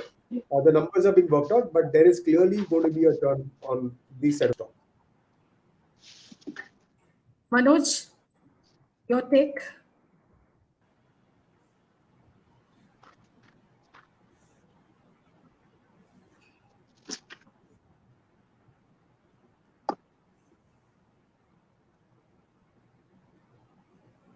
We can't hear you, Manoj.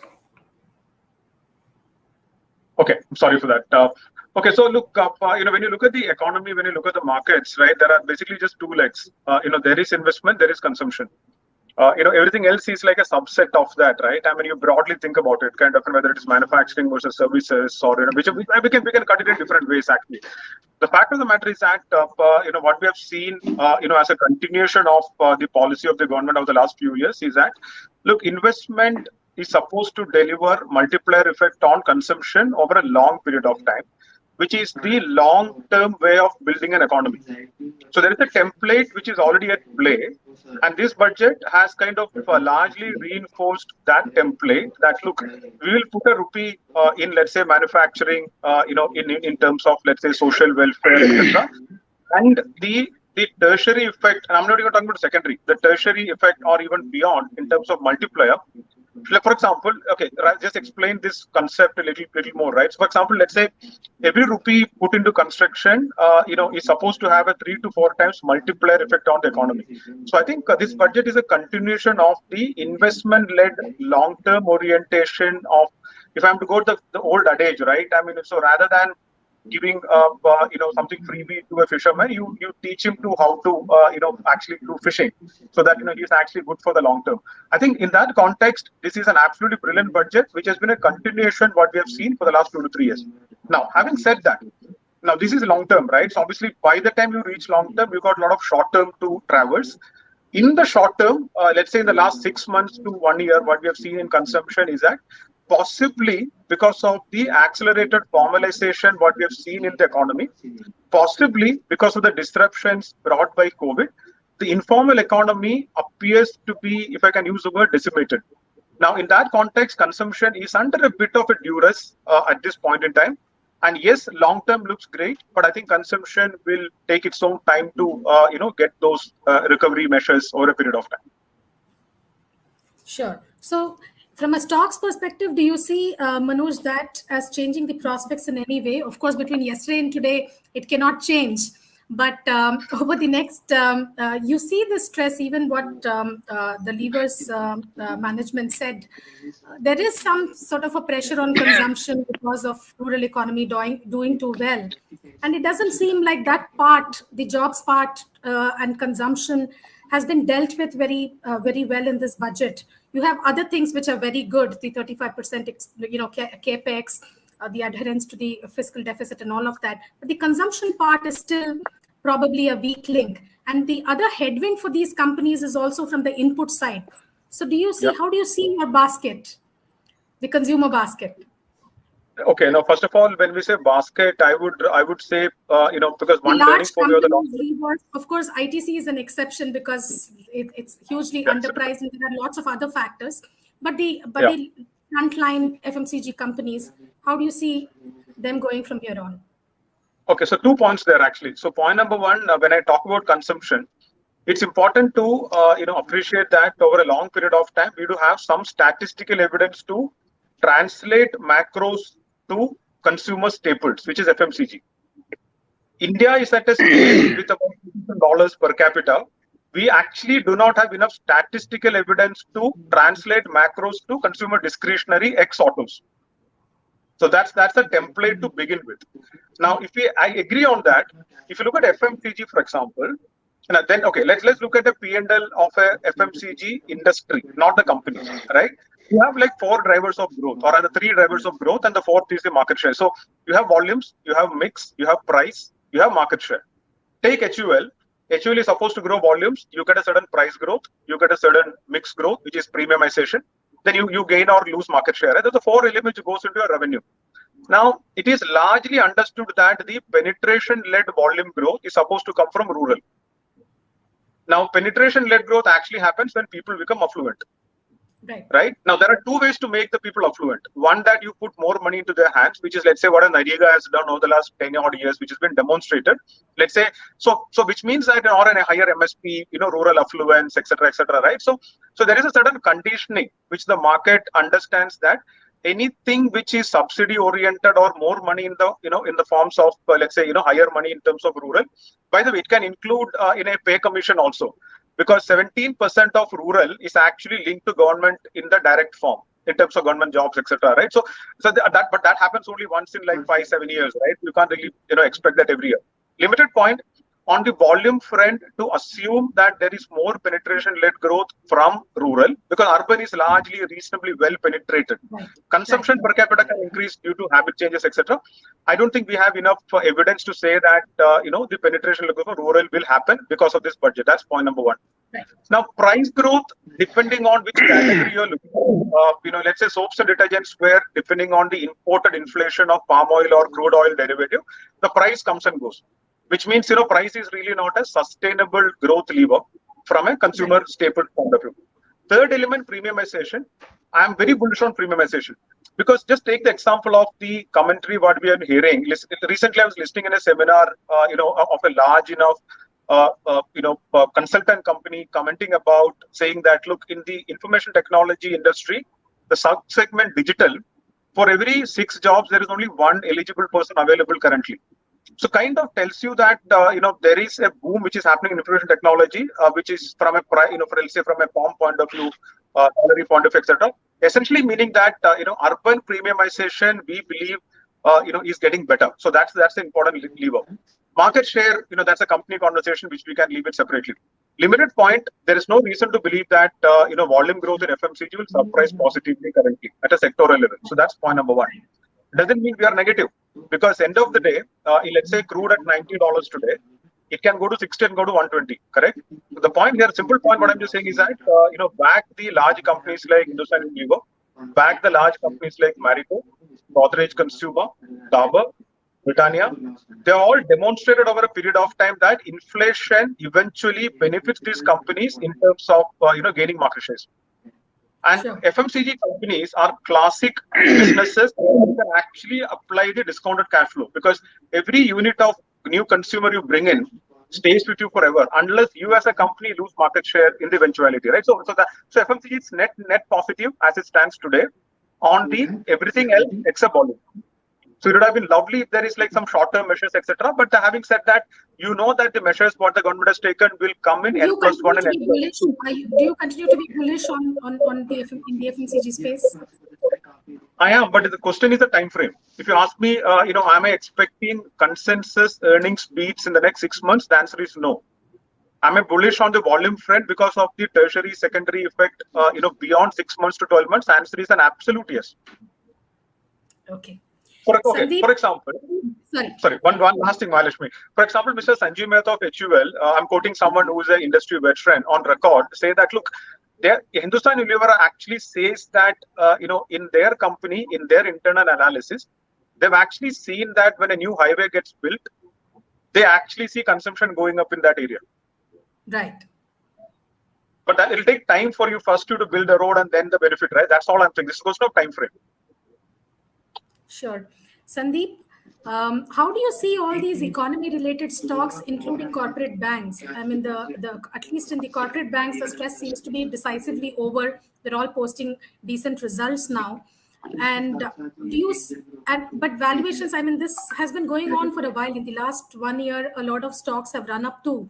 From here on, do you see them continuing on that trajectory, irrespective of how the overall market functions? And part of it is going to be driven by how the overall sentiment pans out from here. But as a pocket, do you still see value in that pocket?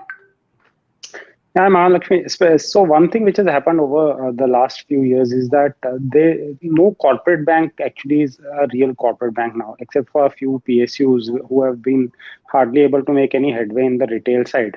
Every bank is now a combination of retail and corporate. Most of the banks, even the larger ones, are 50-60% retail, 40-50% corporate, simply because of the fact that there was no corporate credit growth. Where is the corporate credit growth? Overall credit growth is 8%, retail credit growth is 50-odd%, where the corporate credit growth is just not there. So in that context, we have to evaluate the entire financial sector, and I believe that's the strongest part of the Indian economy today, where most large banks, as they report results, we say that the NPAs are well under control. Every large bank has a net NPA of less than 1% now. So, which is huge for an economy like India. We have come from a stage where the larger banks used to have a 4-5% net NPA, 10-12% gross NPA. So, I believe that this holds the Indian economy in very good stead for the growth as it will pan out. So, inflation will hit growth for sure. We are seeing that in consumption sectors. Global headwinds will be there in terms of higher interest rates, reduced liquidity. But when your financial sector is strong, then you can grapple with a lot of those issues. And I think that's what is going to happen in India going forward. Most large banks are very well placed.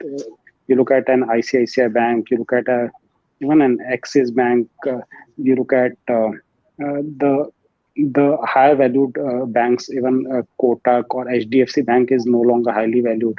All of them have very excellent asset quality, and as the credit growth picks up, and as the economy picks up, these should do very well. So, to cut a long story short, I would think that many of these banks will do very well over the next 2-3 years. How about the PSU pack? I mean, within this PSU pack, are you really, would you place your faith in them? Because they still seem to have a substantial value gap compared to the rest of the pack.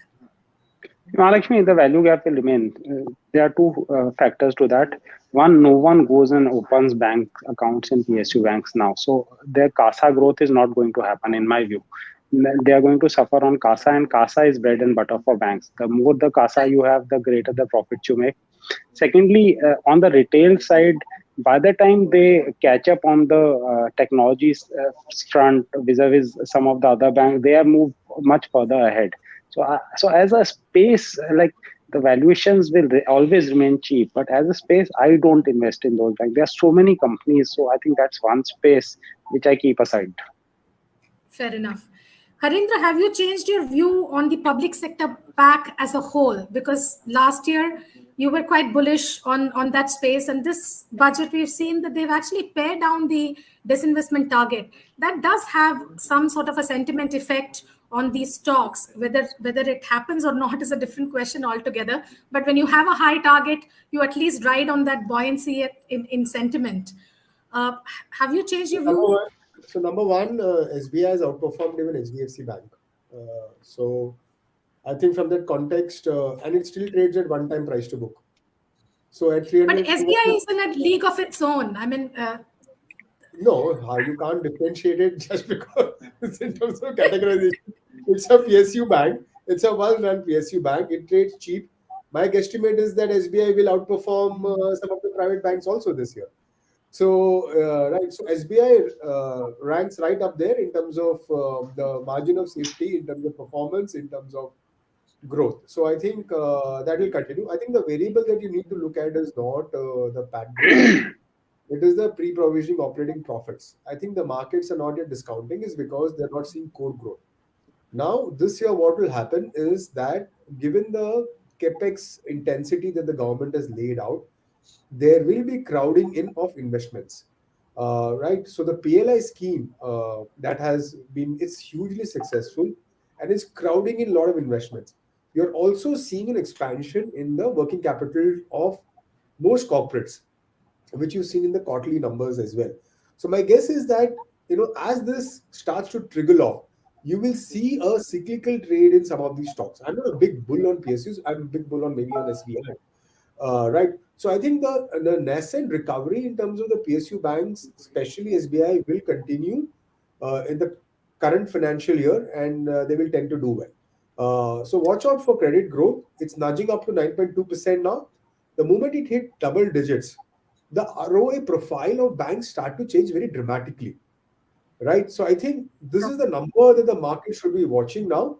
And if it starts to turn, it will surprise because there are a lot of, it's an under-owned, under-invested space, and you could find takers, to sum it up in terms of what you asked for PSU banks. Sure. How about the PSU pack? I mean, apart from banks, the rest of the PSU pack, are you still bullish on those? Despite the fact that the government has pared down the disinvestment target. No, so they have not pared down the disinvestment target. See, I'll tell you, you had too many instances of crying wolf, where they said we will do LIC, we will do BPCL, but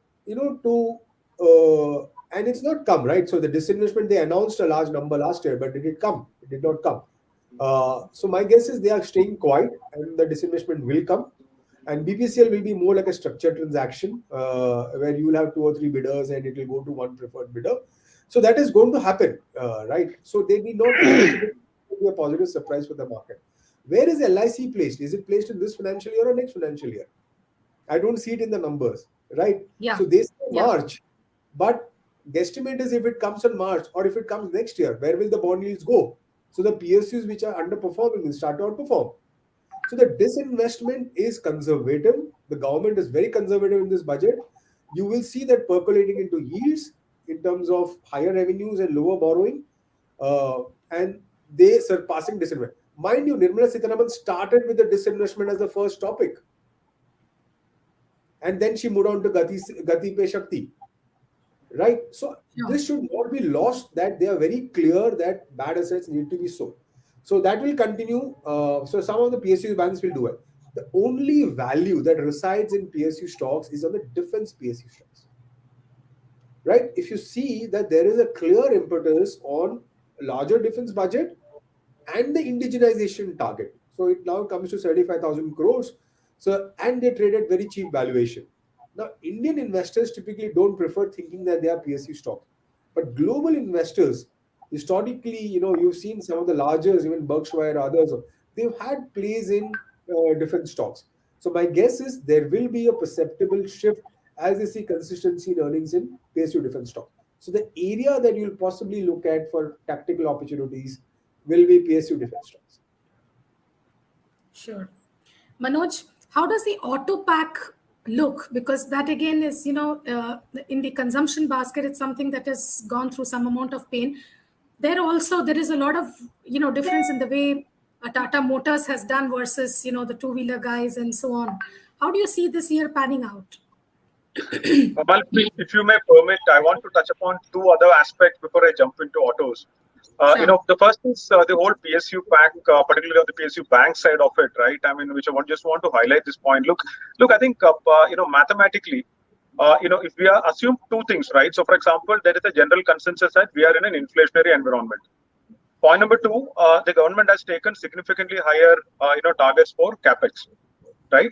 Now, if you marry these 2, and if you agree with these 2 points, which are largely facts, not necessarily views, essentially somebody has to fund it, right? I mean, it can be private bank, it can be public sector banks, etc. Look, the fact of the matter is that if the balance sheet of a public sector bank is to grow, what the opticality means that assuming that the risk matrices, what they follow, has got better over the last few years, essentially what I'm trying to tell you is that there is a trajectory improvement in non-performing assets, gross, net, etc., which looks a mathematical reality in the next 3 years versus, let's say, what has happened in the last, let's say, 5 years. Because you are denominating, ultimately the percentage NPA, whether it's a GNPA or net, is actually is a percentage number which consensus, and rightly so, because that's how the business is constructed, right? Because your risk-taking ability is a dependence on what your NIMs are, the net interest margins are, or what your NPAs are, the non-performing assets are, right? So in that context, if we agree that what is happening currently, is something which will sustain for the next 2-3 years, I think, the mathematical reality would make those companies probably to invest more to grow faster. That's point number 1. The second aspect, that's qualitative. Now, the quantitative factor, let's say take the case of an ex-bank, any bank, right? I mean, which is actually funding working capital of a trader. In an inflationary environment, assuming that your collateral is still intact, actually the bank will fund more. So there is credit growth to be had, which is a function of inflation as well. So I think one is qualitative, one is quantitative. So I think there is a fair amount of bullishness to be had on the PSU bank back at this point in time. If you believe in the first 2 input metric, the outputs has to happen, assuming that certain other assumption doesn't really change. So that's point number 1. The second point is discretionary in general. Before I jump into your question on autos, I covered the FMCG side of it earlier. Now moving on to the discretionary side. Now, I do not generalize discretionary because over a long period of time, what I observed is that within discretionary, let's say what happens to retail, which is, let's say, an Avenue Supermart. At this point in time, there is perception of disruption for an Avenue Supermart coming from e-commerce in, let's say, urban areas. If you take a step back and look at how India moved to wireless without really getting into the wireline penetration. India is one of the few countries globally who actually straight away jumped to wireless without really getting all the houses with a normal wired phone, right? Now, the same way if you think about consumption, general trade, modern trade, e-commerce, right? That's a logical assumption that Kirana to a large format and then e-commerce.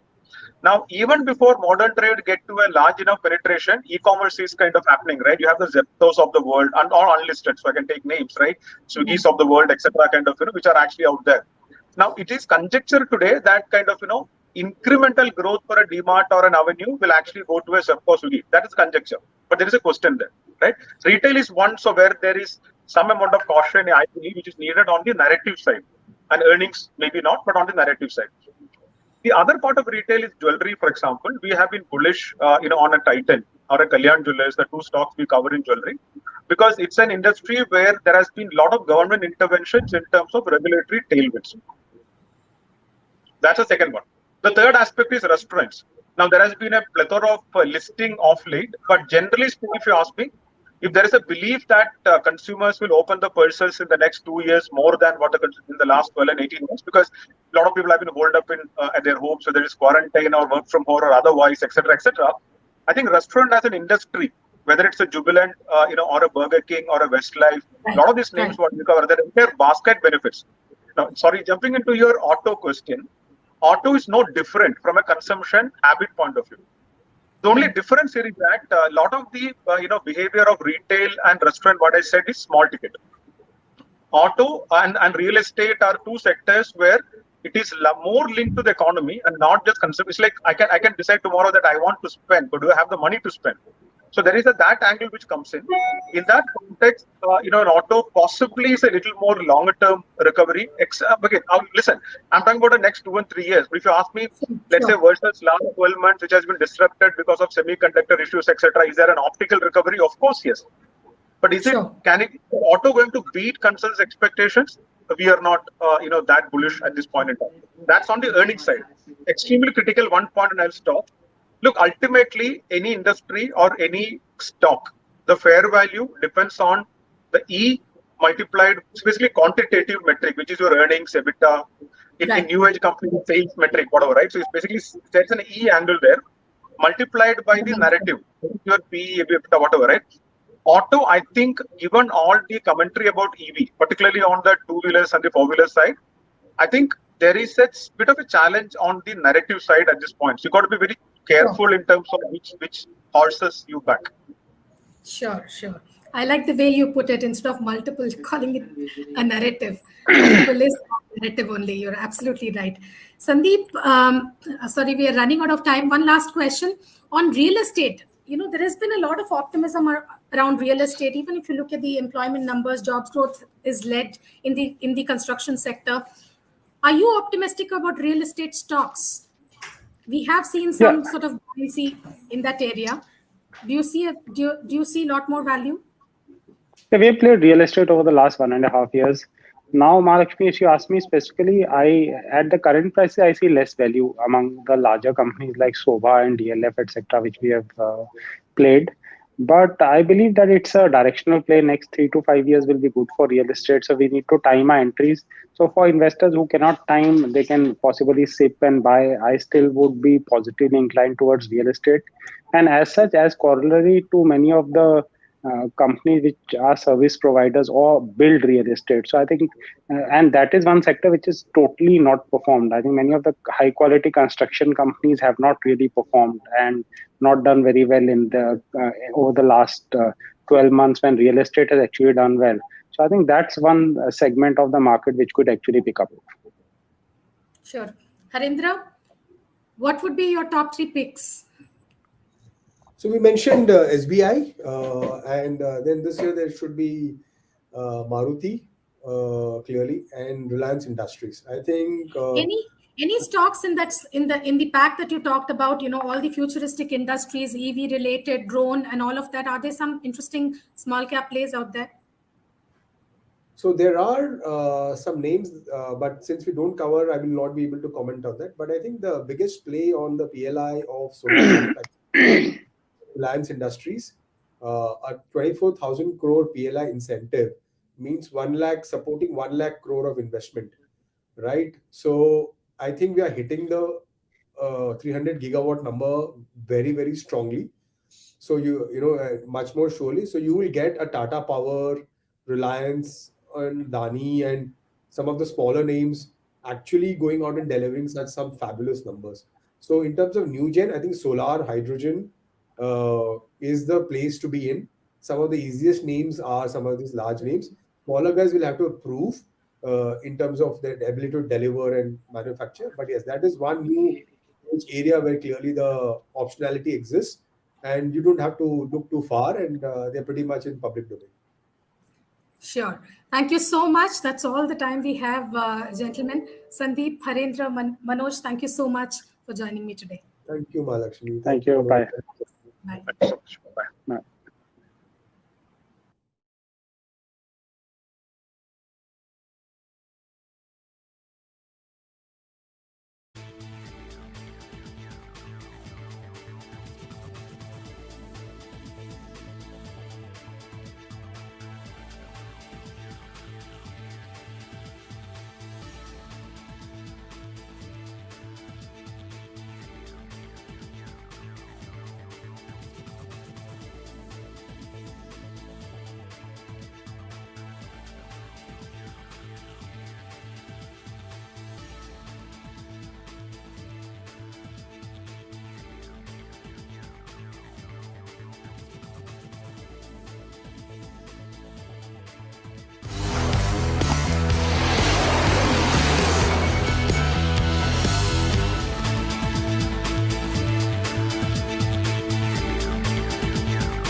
Hello and welcome to this special coverage of the budget from our Moneycontrol headquarters. I am Sumaira Abdi and joining me is my colleague Kaizad Adjania.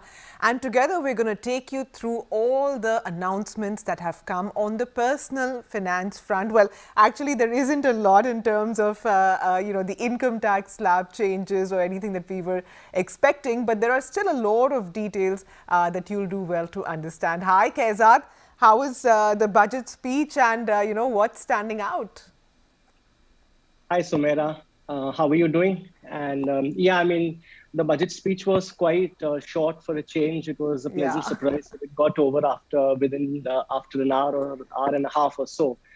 Yes, the big news over here from the personal finance point of view is that, the income tax slabs, both the new income tax slabs as well as the existing income tax slabs, the old income tax slabs, both have remained the same. There hasn't been any change to that. There were some demands from many sections of investors. Perhaps we'd see some concessions over there. But, I think we should remember over here is that the government had come up with the new income tax slabs a few years ago.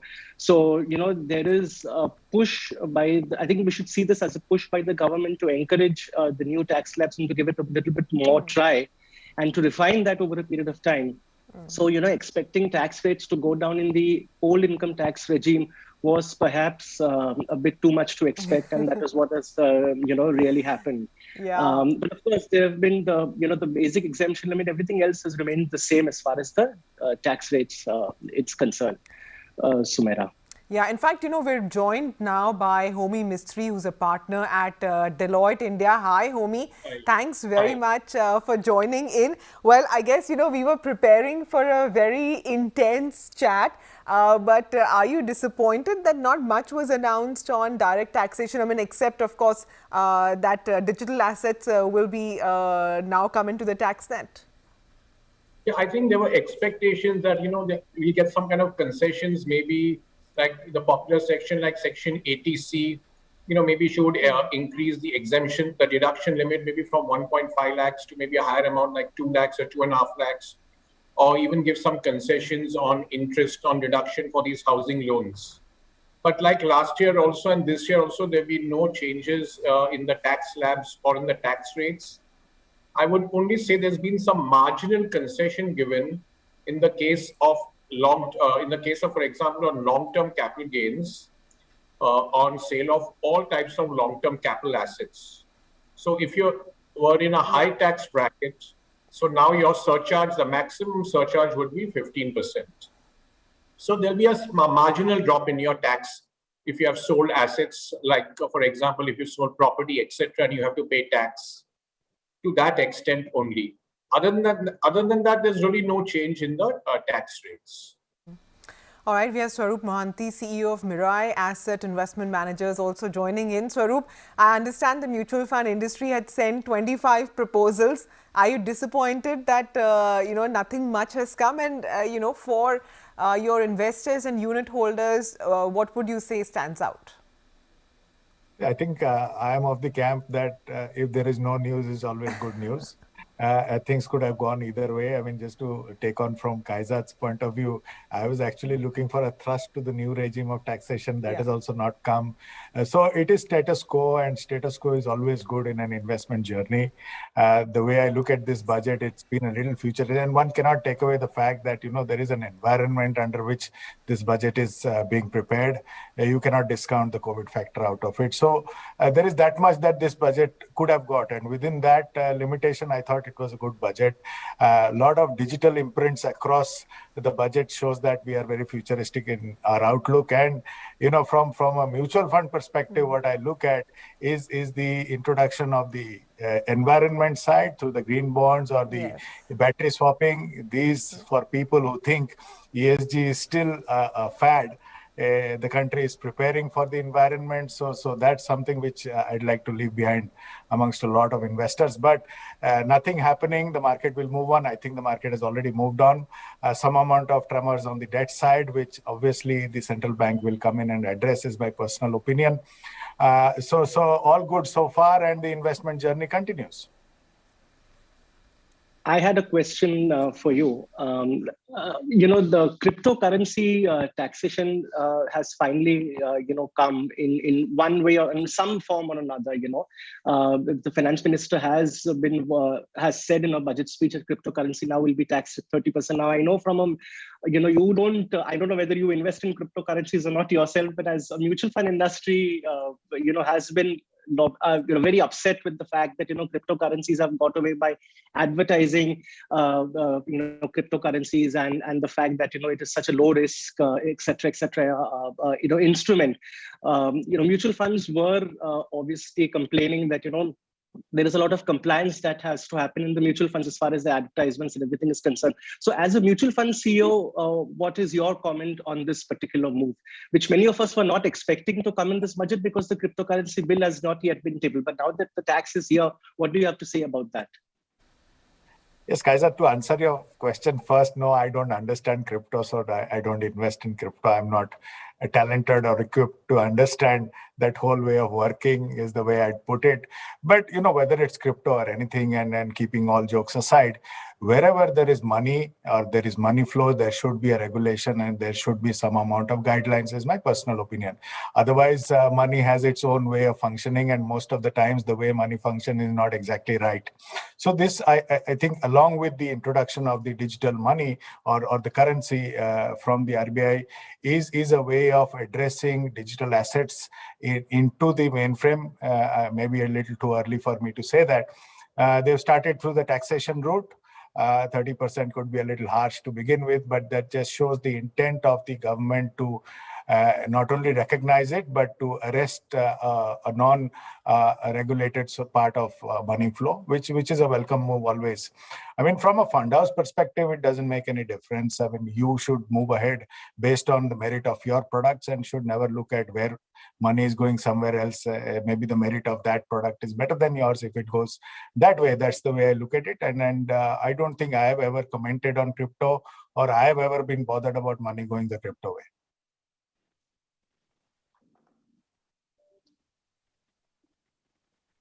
Homi, what is your take on the whole cryptocurrency taxation of 30%? I mean, so far, many chartered accountants have been taxing cryptocurrency gains in the past also at the highest possible tax level. Do you think this kind of legitimizes the way cryptocurrencies will be taxed or will be dealt with in future here? Now that the tax rate has been, and there's a 1% TDS also imposed on this. Yeah, so Kaizad, see, obviously this is going to be in the future, means it's going to start from next year onwards. So the rate of tax would be 30%, then depending upon your tax slab, you may have to pay the surcharge and cess. So it could be, depending on what your income is, it could go up even to 42.7% if your income exceeds 5 crore rupees. But having said that, question comes up, what about the past? Because people have undertaken transactions also in the past, in this year and the prior years also. So there's no clarification on that part. Will it be taxed as capital gains? Will it be taxed at the lower rates? Or if it was business income, obviously it will be taxed at the normal applicable rate. So there's no clarification on that aspect. But at least on a going forward basis, at least it's been clarified that it will be taxed at a flat rate of 30%. And you can only claim a deduction for the cost of the cryptos that you bought. And you can't claim a deduction for any other item or any other expenditure, etc. So that's the main clarification. And as you mentioned, there's a 1% TDS also, which is applicable when the payment is made to the recipient. Swaroop, you think a lot of this money might start flowing in to mutual funds? I mean, that's one part.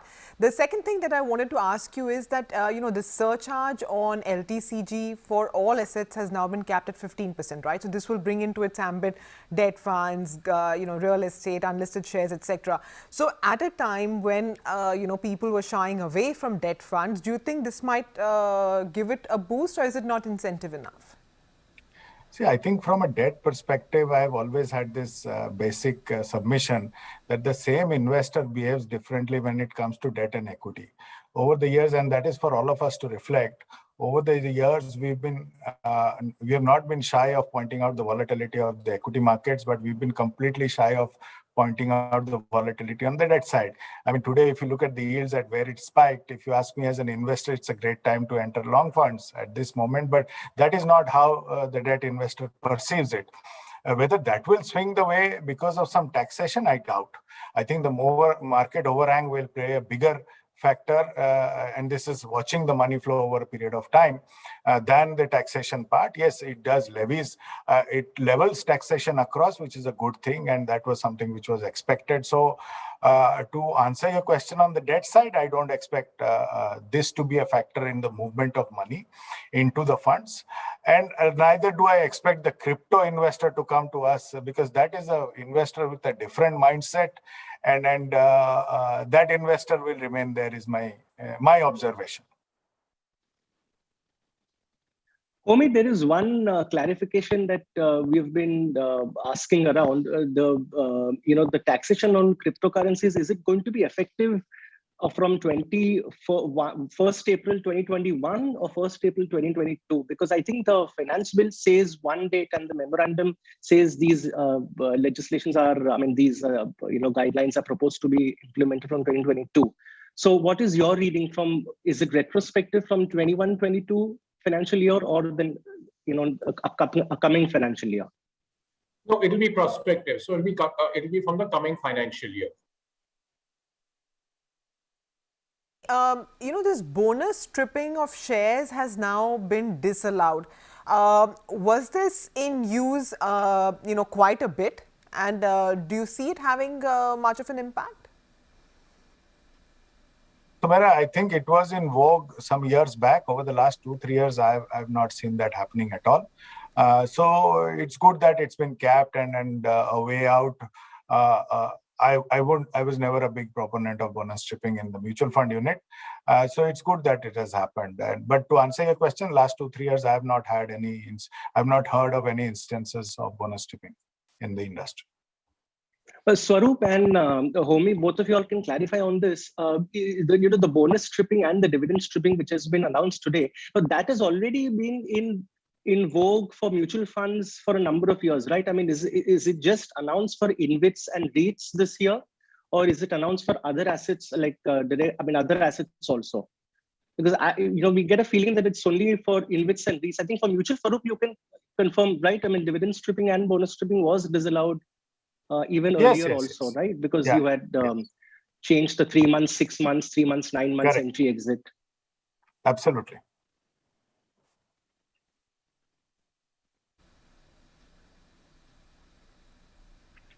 Homi, can you hear me? Yeah, now I can hear you. This bonus stripping being disallowed is only now for shares, right? No, I think they brought in it down for, was it not for units this year? No, I think units has been changed to securities, right? That was what was expected, because yes. mutual funds couldn't do it either way. Right. So then if it's for securities, also it will include then equity shares. Okay. Kaisad? Yes, and I think even for InvITs and REITs also, it is. I think it's mentioned InvITs and REITs also. Maybe Homi can clarify us on that aspect as well. Right. And Homi, another thing I wanted to ask you was that a lot of taxpayers were expecting concessions on health insurance benefits. So because for self premium paid on health insurance under Section 80D, it was 25,000 for non-senior citizen self, 50,000 for senior citizen self, and 50,000 for senior citizen parents. I mean, when we had spoken earlier, you were expecting a lot of concessions to come over there as well. The limits have also remained practically the same. I mean, that's a disappointment, right, from the health insurance point of view, from the policyholders' point of view. Yeah, there is absolutely no concession on that. Actually, the status quo has remained the same. The only concession, and that's not for premium, is that people, last year the government announced that if you had suffered from COVID, etc., and payments were made by the employer towards the medical expenses of the individual or the family member, that would not be taxed. Or if the individual or his family member, in the event that unfortunately that person died because of COVID, then there was an exemption given to the, if the amount was given by the employer, it was not taxed. And otherwise it was given by any other person, it was exempt up to 10 lakh rupees. So only that is there. But otherwise, this the Section 80D for health insurance premiums, etc., there's been no change in that at all. Homi, to my mind, one of the important announcements this year is also on the income tax returns, right? They've given now this provision that in case you have forgotten something, you have up to 2 years from the assessment year in which it can be added. You think there might be a penalty if you were to, edit and update later? How will it work? Yeah, so actually what this proposal is stating that in such cases, they've given you a time period of up to about 2 years from the end of the assessment year. So what they are saying that in such there are also there are restrictions for that. So you can use it only to increase your income to pay tax. If it's going to result in a refund, there's a loss case or a reduction in your tax, then you cannot utilize this. Also, if in case your case is under what you call an audit or a scrutiny, or you've been searched, etc., or there are other parameters, you can't use it. But assuming that you could use it, then in that case, you have to pay an additional amount. And what they say, if you were to update and file your return after up to 12 months, you have to pay an additional 25% of the tax and interest. And if it is more than 12 months and up to 24 months, then you have to pay 50%. So in a way, you have to pay a higher amount. That's what this proposal is stating. Okay, but you pay that and, no one's coming after you. You can still pay it and update it up to 2 years, right? You can update it up to 2 years. That is correct. That is correct. Now, they can still issue, if they want, they can still issue a notice later on to audit you. But this is the way the proposal is. Even the proposal states is more for voluntary compliance. Okay. Kaisad?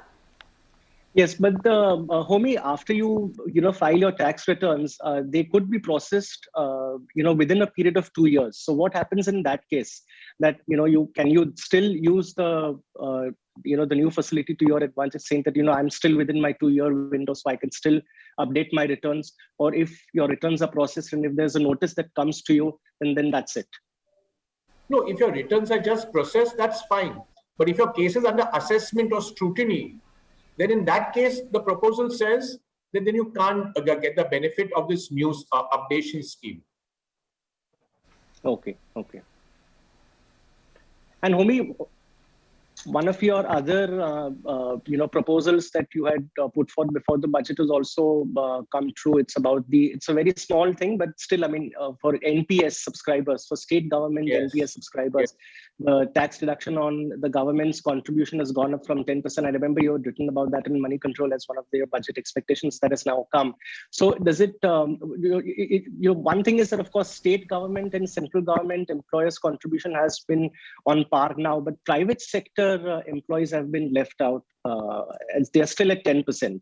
So is this a negative?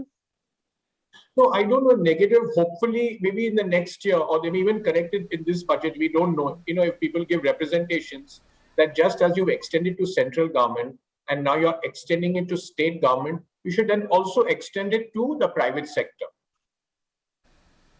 So hopefully they might look at it, if not this year, at least the next year. So at least your deduction then can go up from 10% to at least 14%. Okay, we also have joining in Radhika Gupta, MD and CEO of Edelweiss AMC. She's also the Vice Chairperson of Amphi.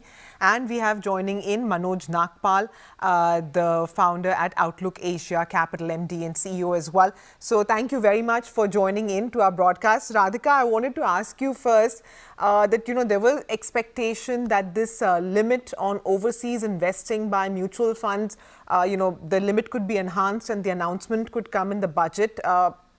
That doesn't seem to have come through. So what happens now? How long do you think the Reserve Bank might take to increase this limit? And, what happens in the interim? So I'll cover what happens in the interim first. I think in the interim, we've issued a guideline that, for investments in offshore securities, excluding ETFs, since we are close to the limit, funds will be capping flows effective tomorrow. And that's been an industry-wide guidance. And you would have seen many mutual fund houses, including ours, put out notifications to that effect. So from tomorrow, it's likely across fund houses, what it should be is you won't see incremental flows or incremental SIPs and STPs. We are, of course, very optimistic that, all regulators, SEBI, RBI, and the government will look at this favorably and at some point open the limits and relax them, because the last time RBI had revisited the limits was actually quite some time ago. So we are optimistic that it will happen. The budget was one forum to do it, but it's not the only forum to make that announcement. So we're still hoping that that will happen and happen reasonably soon. Radhika, Amphi had given a lot of proposals for the budget. One of the proposals I remember you all had spoken about was the introduction of a debt-linked equity scheme, in addition to an equity-linked savings scheme. I know that's very dear to you because, you all manage Bharat Bond and, debt passive is a big segment and for Edelweiss Mutual Fund. But otherwise, from an investment point of view, from, of course, so the DLSS, as you all coined it, is still a pipe dream. And even the ELSS also has not yet been enhanced. So practically, do you ever see now Section 80C benefit the basket increasing from 1.5 lakh to 2 lakh in this scenario where the new income tax regime is also now in place? How practical would that have been? Look, Keshwani, it was an ask, and I still think that DLSS is an important ask from the industry, simply because we don't have a long-term debt savings culture today. If you look at a large part of the industry, AUM, with the exception of debt passives and Bharat Bond, it is 70% short-term assets, and really, not every investor is an equity investor. So having a culture of long-term debt savings is important, and mutual funds provide an important tax advantage to the consumer. And we were hoping that would happen. I think this is not the only year. I would say that if you look at this budget, there were not too many capital market related proposals, and fairly so. Perhaps there are other things that need to be focused on, in terms of capex, consumption, a lot of other things. So there were not too many capital market proposals in any case, but that doesn't mean that this can't change in the years to come. Okay.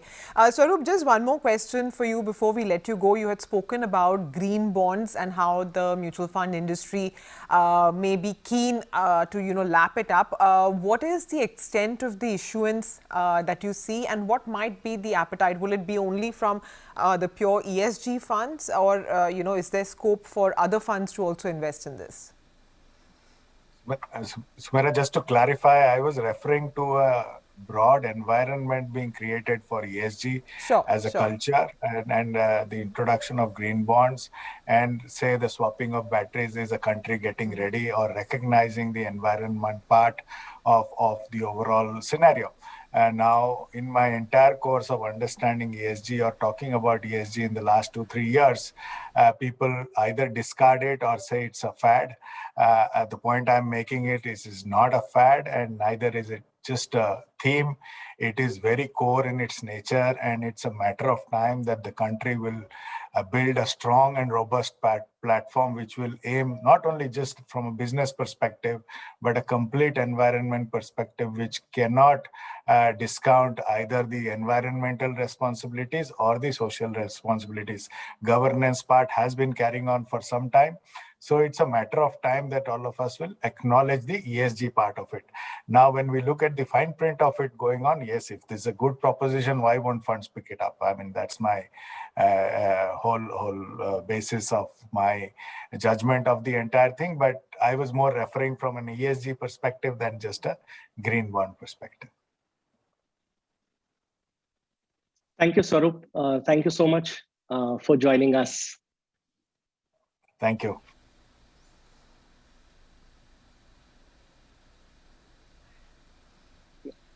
Manoj, I want to bring you in now. What is your recommendation, to, the individual investor? What are the key takeaways that you have for the investor from this budget? Yeah, thanks, Kazal.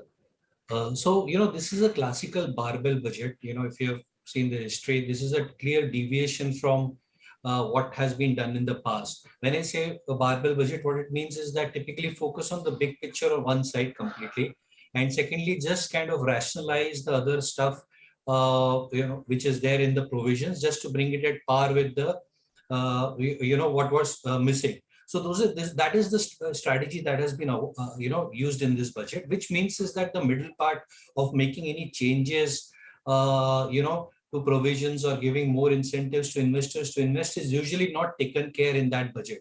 So that has been the premise of this budget, and clearly the budget has delivered on that, number one. Number two is that by not doing any changes in Section 80C or not doing any changes in mutual funds, that is good in terms of continuity, because every year otherwise, investors come and ask, should I be in the dividend option? Should I go to dividend reinvest? Should I go to growth? Those are the minor tinkerings that happen, or people direct their savings based on some benefit that is there. So for example, one of the things a lot of people were asking this time is also the increase in the NPS limit from 50,000 to 1 lakh, but that has not been done, because that's the entire strategy of the budget.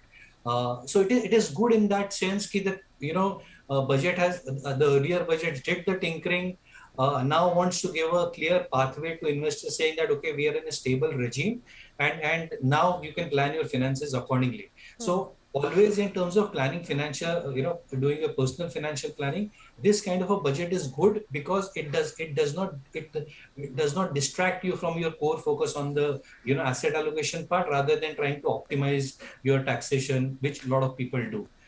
So that's part number one. Now, part number two is that if you see the broad direction of the budget, clearly that budget is trying to one, consolidate the balance sheet of India, and B is that push towards capex growth in terms of infrastructure and other sectors, which clearly from a personal financial perspective, obviously that's good for India. It helps the economy to grow. However, in terms of your personal financial planning, how you need to see is that this can lead that consumption gets left out of the entire basket of year. So there is no benefit for people to consume more also in that case. and there is a focus on the cyclicals in terms of sectors. So if you have been running, and that is what most of the people have been running their portfolios in terms of tilted towards consumption, in terms of tilted towards high growth momentum stocks, this could mean that investors start rethinking their portfolio allocation a little more to cyclicals also, or the core part of the economy, rather than just focusing on the other part. So I think those are the key takeaways as I look at it. Okay, I see you didn't mention crypto, so let me ask that question to Radhika. What do you make of the tax on these digital assets, and do you think that incrementally some of that money could now flow into the mutual fund industry? So I was wondering when the crypto question comes, because I've been a I'm glad I didn't disappoint you, Radhika. Thanks. I was just wondering when that question would come to me. So thank you for not disappointing.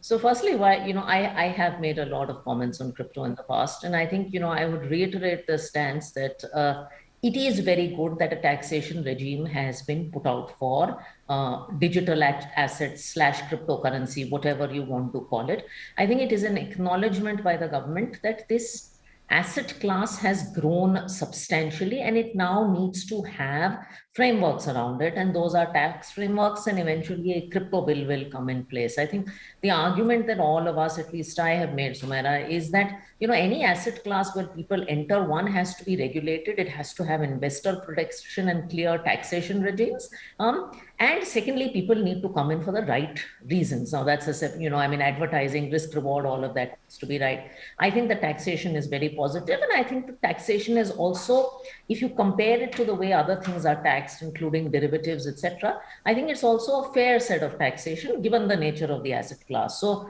I think it's a positive. It's a recognition that we have to control this animal that has grown, and I think between the crypto bill and this, it's a very positive thing. As far as whether money will come into mutual funds, so I think there are two broad mutual fund classes, fixed income and equity. I don't think crypto investors were fixed income investors, even though the tax treatment is similar. I mean, I run a large fixed income book, but it's hard to believe that crypto investors were fixed income investors. They're largely speculative investors. Perhaps it does make equity a little more attractive, because in the past you could have thought that crypto is similar to equity. Instead of doing equity, I'll do crypto. A lot of people have told me that. So I think equity and equity mutual funds are advantageous. Whether that will compel a bunch of people to switch, I don't know. But they're certainly not fixed income investors. Okay, Radhika, just one more question then. For fixed income investors now, we've seen that the surcharge on LTCG has been capped at 15%. Will that draw large investors towards debt funds? I think debt funds is something that is evolving. You have to realize a lot of the alternative for debt investors has been FD. And already there was a large gap. I mean, if you take the benefit of indexation that exists with or without surcharge versus a marginal rate of tax, I think it's already substantial. This makes it marginally better, but it was already very, very substantial. A lot of FD investors, however, Sumaira, are not full tax investors. So some of this doesn't matter to them. I think we have to realize that. But fixed income growth will happen with education and with time, and it's definitely happening. I will say this will be a tough year for fixed income investors, given what is happening with bond yields in any case. So Radhika, a lot of investors have been waiting on the sidelines for the budget to come and for the budget to give some cues about, where they should invest their money in the coming financial year if they haven't already put their money so far, or if they already haven't taken care of their asset allocation so far. So, what's your advice to such investors who have been waiting on the sidelines for this budget? Should they go from here? What are the cues that they can take from markets that can go in whichever direction, depending on what they perceive today's budget as? So I think it is, Kezad, if I had to think of it from an investor perspective or from a market's point of view, more broadly, it is a BAU budget. You had a great period of capital markets run. You had an economy that is recovering out of the pandemic, and the budget is not doing anything disruptive in terms of taxation or capital markets, and it is spurring growth and investment. So I think it is a BAU budget for investors. If you were waiting for this to influence your asset allocation, I think it's business as usual. I think the core principles for investors remain intact. Given the kind of environment we're in, I think it really calls for a balanced asset allocation, a healthy mix between domestic and international equities and fixed income. Maybe some opportunities in long-term fixed income will emerge because of rising interest rates. That's one thing I think will come out of this. All right, Radhika, thanks very much for joining in with your inputs. And at this time, let me also invite Vishal Dhawan, founder of Plan Ahead Wealth Advisors, who joins our coverage. Vishal, thanks very much for joining in. So, on the face of it, nothing really for individuals, as such, who were expecting perhaps, maybe some relief on the direct tax front. But on the other side, the other thing is that at least wealth tax and inheritance tax, etc., have not made a comeback. You think that it's been postponed to a later date, or is that something which just doesn't look to be feasible to be reintroduced? So, well, this is an item that has been getting discussed fairly regularly before every budget, and every year it doesn't seem to come through.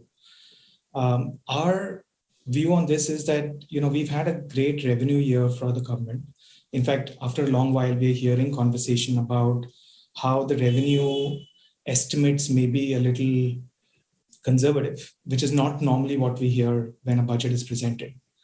So I think we would much rather think of this as saying that at this point in time, the government probably doesn't require, additional revenues. And we are at a point where world over, there is clearly, space available for spending, because everyone's spending a lot. So you're not an exceptional country, which is out there running a high fiscal deficit, for example. So we think this is probably going to stay quiet, hopefully, for a few years. And then it'll re-emerge depending on what the income needs really for the government will be. Can we plan for it? I don't think so, because one of the things that we see is a lot of people trying to plan for this wealth tax or inheritance tax coming in. And our view has always been that, depending on how those taxes actually get created, what is kept into it, what is kept outside, etc., you'll only be able to know that after it has come through. So I don't think you can do a lot of planning around it per se in advance. Vishal, we started the show by acknowledging the fact that the tax rates have remained the same, both in the new tax regime as well as in the old tax regime. Now, you are a financial planner, you cater to a number of clients. When we speak to so many chartered accountants and financial planners, there is a unanimous consensus saying that most of the people still have stuck with the old tax regime and not yet shifted to the new tax regime, because they find the new tax regime to be not very encouraging or not very nudging. So in your opinion, of course, this year there have been no changes, and we know that the government wants to give this a push, and this is supposed to be the way forward for the governments ahead. What do you think can be done to popularize the new tax regime? Something which may not have been done in this budget, but which could be picked up in future as well, to popularize it more. Yeah, so I think two things probably are important. One is that I don't think there's enough of an understanding that this is a two-way process where you can keep moving every financial year from the old tax regime to the new tax regime and vice versa if you're an individual taxpayer. And therefore, a lot of people look at this as saying that once I've made a decision one way, I cannot go back. And I think that needs to get communicated far more strongly, saying that you need to do this decision on a year-on-year basis. There could be years where you have benefits of being in one tax regime over another. So I think that's an education item. I suspect that as education increases on that item, you will find a lot more people getting open to using the new tax regime as well. The second is that, a lot of the way that investments have traditionally got approached in our country have happened from the tax angle. And I think there is a possible challenge which comes in there as well, that, by the time people realize that, I don't need these benefits at all, they've already committed to tax commitments that are going to flow to them year on year. Let's take insurance, for example. A lot of people have traditionally bought life insurance for tax saving. And once you've committed to that premium, it's very likely that you'll continue to pay that premium year on year. And therefore, you're already getting those benefits and you don't have to do additional stuff. Similarly, with your employee provident fund, it's happening by default and it's giving you a tax benefit. If you look at the school fee payment that you're doing for your children, you're getting it by default. So I think what is happening in there is a lot of people also get these benefits anyway, and they may not be necessarily saving for this reason only. And therefore, they tend to sort of not look at the new tax regime so closely. Okay.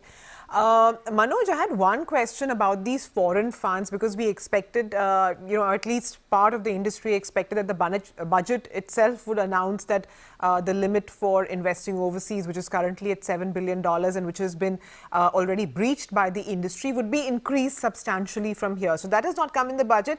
Maybe it will come a few days or weeks later as it does. What should investors in these funds do? Because, lump sum, most of them have already stopped. SIPs are continuing, but these funds can no longer invest overseas, right? From today onwards. I mean, today was the last day.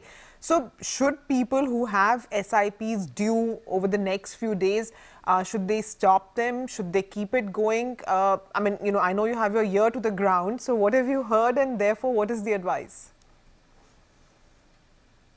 Yes, so global asset allocation, has just been catching up in India. It's only in the last 2 years that we have, seen investors realizing why, one needs to allocate part of their money to global assets and how it diversifies that portfolio. Otherwise, India have had a very huge domestic bias in terms of creating portfolios. And that's true in most of the other countries. However, in most of the other countries, an allocation of around 10%, 15% is fairly normal to overseas assets. In India, we are still, if you look at the overall portfolios investors, on an average, we see it's only very few investors who are diversifying across 10% to 15%. On an average, it is still at around 2 to 5%. So coming from that perspective, we see that, as the years go by, this category will grow. Investors will also take it very seriously because, there are a lot of times when global markets and Indian markets are, coupled very strongly as it is happening now. But there are times, when there is a significant under correlation or the correlation is very low. So we strongly feel that, investors should continue doing their SIPs if they are doing that. Secondly is that this is a very, very short term, and a miss on the fact of AMFI, I would say, that they have not approached RBI and SEBI earlier to, they should have seen this coming very clearly that we are going to breach the limits. And they should have started these discussions maybe 3-4 months back. Now, suddenly we are at level where the limits are close to being breached and now the process has started. So I think it's a gap that will be there of another 30-45 days within which it will be clarified and the limits will be significantly opened up. So I don't foresee that should be an issue. So Manoj, you were saying that the approval shouldn't take more than 30-40 days to come to enhance these limits. And hopefully the limits would be enhanced, keeping in view the inflows and so much of interest that's happening on the investors' end, so that, for the next 5-10 years also, industry doesn't have to go back to the regulators to further open up the window. Yes, Keza, I completely agree with that. And it's a part of the growing. If you believe the mutual fund industry is going to grow from currently 38-40 lakh crores to 100 lakh crores in the next 5 to 7 years, you can assume that even if there's a 10% asset allocation going to global assets, that's the amount of limit that should be looked at. And it should be a dynamic limit to the overall assets of the industry also. So, for example, 2008 or whenever was the last time when the limits were redefined, it was an X percentage and the industry was very small. At this point of time, the industry has grown 2x, 3x, but the limit has zero. So it should be a dynamic limit linked to the overall assets of the industry also. And I hope AMFI will take it across accordingly. Yeah, no, that's a fair point, Manoj. Does that, because the Reserve Bank is involved, I don't know how quickly a dynamic limit can be sort of ratified by the Reserve Bank, constantly. But, your point is absolutely fair that $7 billion is grossly inadequate right now. Vishal, what's your take on this? Because, even if it takes another 1 month, in that 1 month, the AMCs can only invest in domestic stocks, right? I mean, as of tomorrow, there is no more buying overseas stocks. So, as an investor, should I feel cheated if, I continue putting money into this because my money is going into Indian stocks for the next 1 month at least?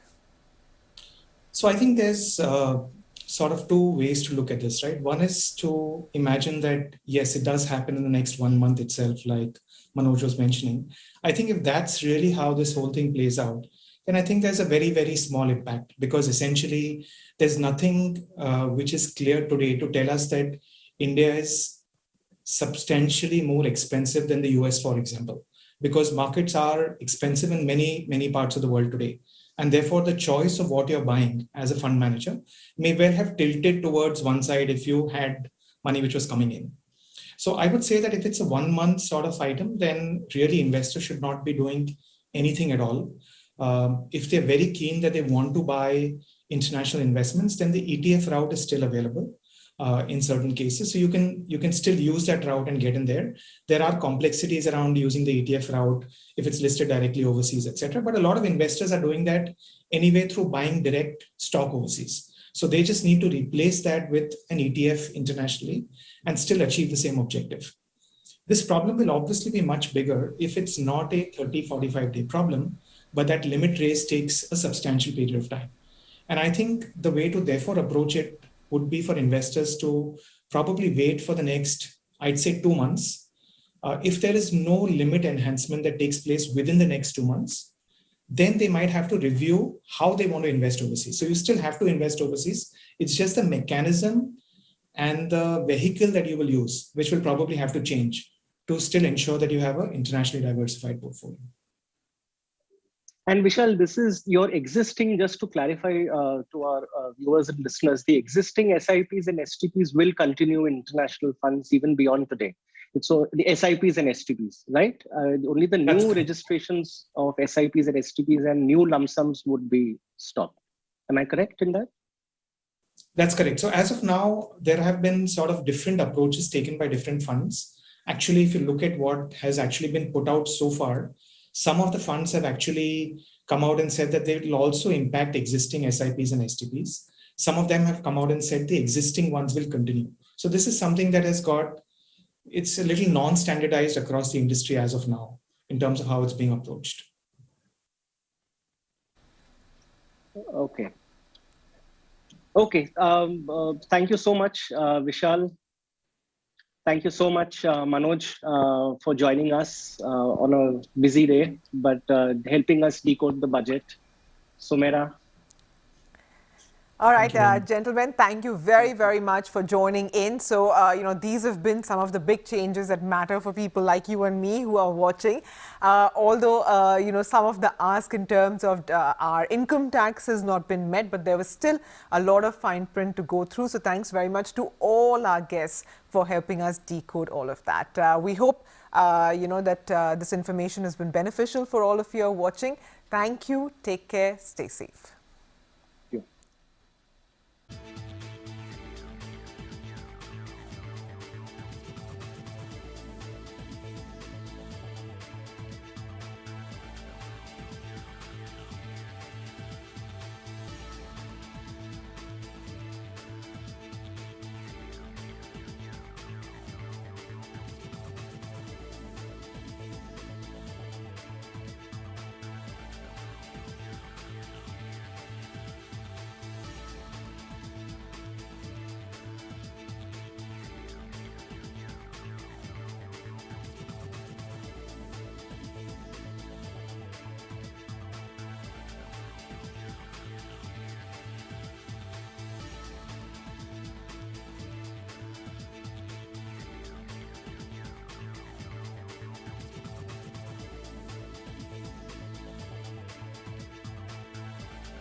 Hello and welcome to Moneycontrol Presents this budget programming where we are talking about cryptocurrencies. And while the cryptocurrency bill wasn't cleared and there was not slated as well, but we heard a lot about the virtual digital assets there, from the definition to the tax clarity, and of course, a queue on CBDCs as well, which are going to be launched sometime in 2023, 22-23.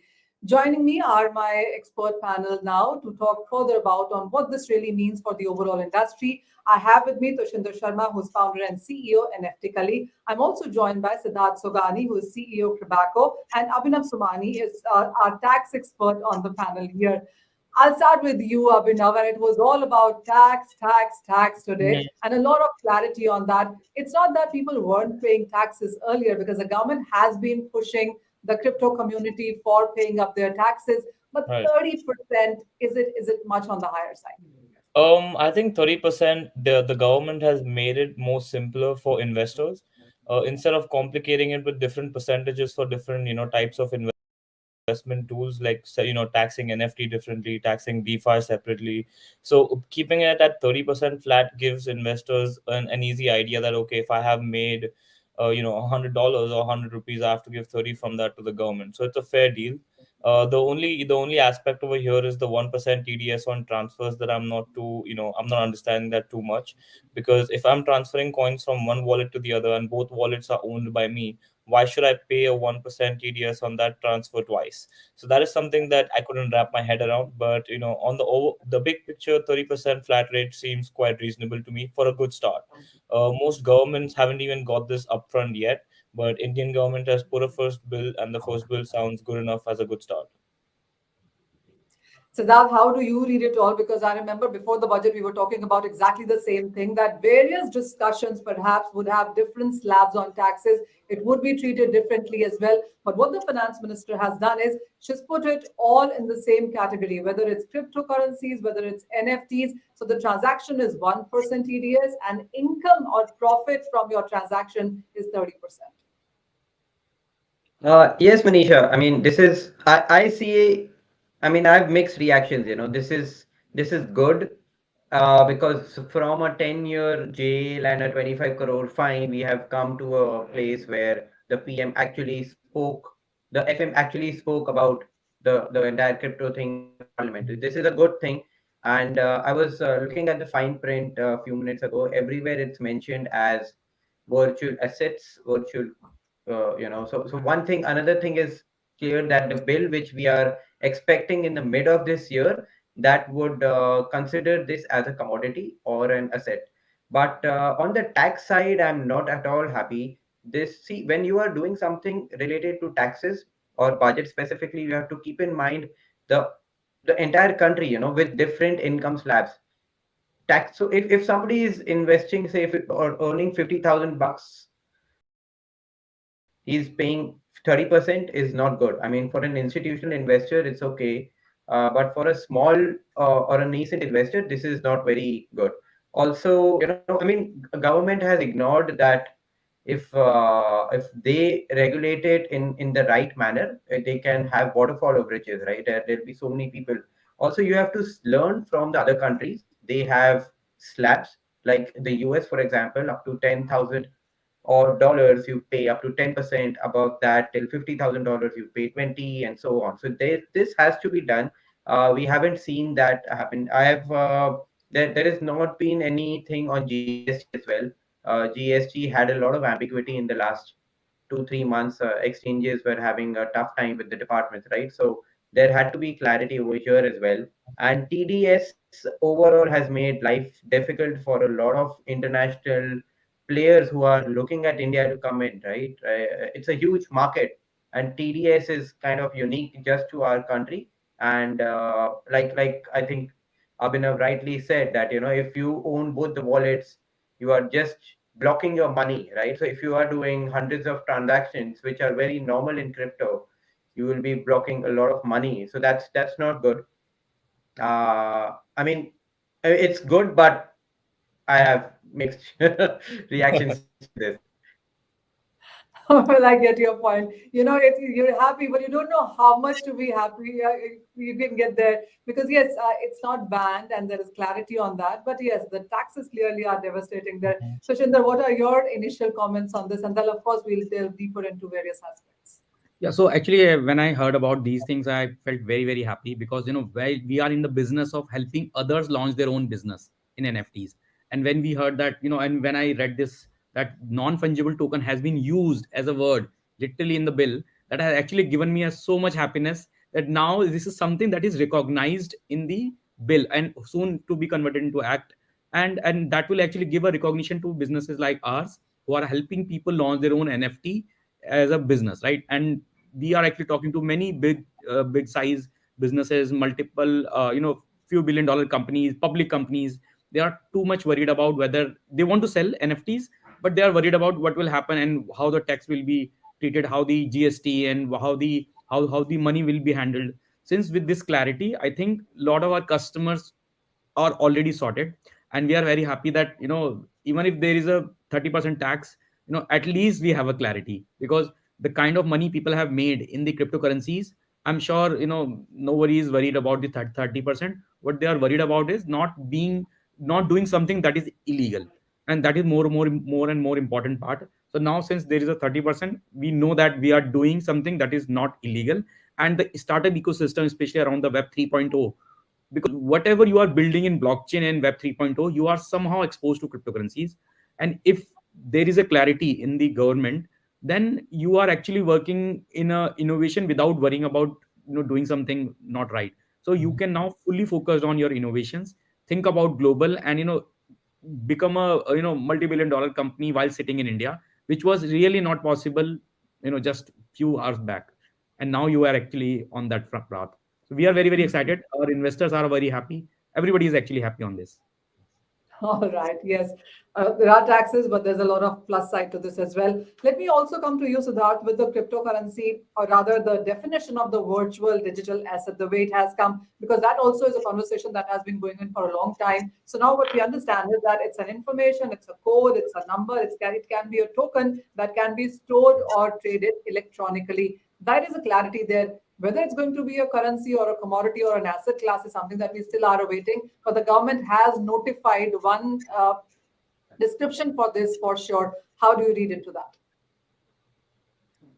See, they have given enough clarification which is necessary for this amendment, right? But there has to be more. They have not looked upon certain, like, when you are doing earnings from staking, you have to go on a decentralized platform, and that returns may come in another token. Plus, they haven't given any importance to airdrops, right? In crypto, airdrops are really normal. It's like if you are holding Bitcoin, one fine day, some guy will fork it and you'll get some bonus Bitcoins as well.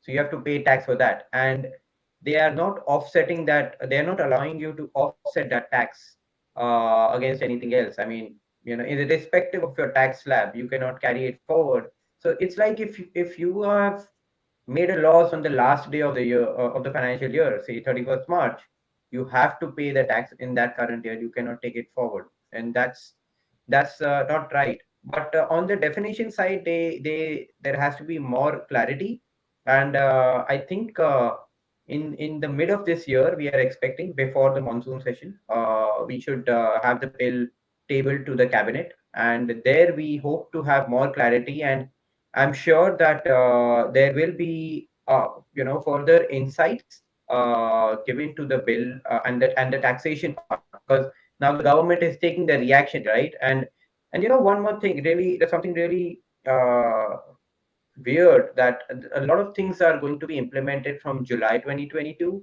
Some of them will be implemented from 23 and so on. So I don't know why that was done, maybe to test the reaction and then implement it in the main bill. So let's see how it goes. Well, absolutely. But the government definitely has made an attempt, as you were saying. Much more details are still awaiting. And well, yes, the government is looking at the global reactions as well. That synchronized regulations is something that we've seen being heard a lot of times, though. Abhinav, this one is to you. So, as Siddharth rightly pointed out, it's really phased out. Something will happen this year, some the next year. But when it comes about, and Siddharth's other point really was about the airdrops here. So, Right. and that was what the government also pointed out. It's Mhm. about the recipient who will have to end up paying taxes. So, how do you look at cryptocurrencies, airdrops, gaming accumulations, and NFTs? Are we looking at these being taxed as well? So I'll explain each one individually. First of Sure. all, airdrops is going to be taxed as ordinary income. Now, just because you hold the Bitcoin doesn't mean you don't pay taxes on the extra Bitcoin you get for free, right? That's like ordinary income, so you have to pay the tax. Now, yes, it should have been phased out by tax bracket, but the government has not done it for now. So I'm assuming 30% would be the tax payable on that airdrop, and thereafter you just keep the cost basis in mind when you receive that airdrop, and then you apply capital gain or loss and again pay taxes when you sell it. So there's going to be dual taxes on airdrops. Now when you talk about NFTs, so generally NFTs have a serial number linked with each NFT, and it's priced. Now how do you buy an NFT? You probably link your MetaMask or an off-chain wallet onto a third-party software. You connect that wallet, you pay a fourth person at a random address. You just deposit coins, for example Ethereum, in that person's wallet, and you receive the NFT in your off-chain MetaMask wallet. Now here's the question, my question is for the government, to be honest.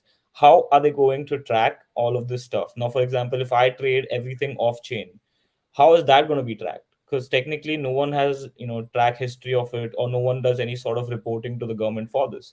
So if I have 20 Ethereum sitting in an off-chain MetaMask wallet and I buy and sell NFT, I can do that anyway on off-chain, and I can keep building up my Ethereum over there. Now, yes, well, if I want to cash out, and the day I cash out, then I have to send this Ethereum to an on-chain centralized exchange and then sell the coins. That's when I'll get my money in the bank. But until then, it'll be tough for the government to track it down.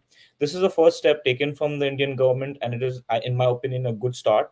If they needed to get into the details of tax side of it, um, DeFi taxes are still to come. I've handled a lot of client portfolios who trade with DeFi, and that is even more intense than just trading NFT. So you do many coin swaps and things like that. So tracking those transactions is going to be even more difficult for the government. So I think they're going step by step, and this is a great start. As it was mentioned that yes, it is legal, and we're not doing anything illegal here. And NFT is legal. It's a good thing. It's helping the ecosystem, helping the economy. So these are all positive things happening, and for a start, I think this is a good point.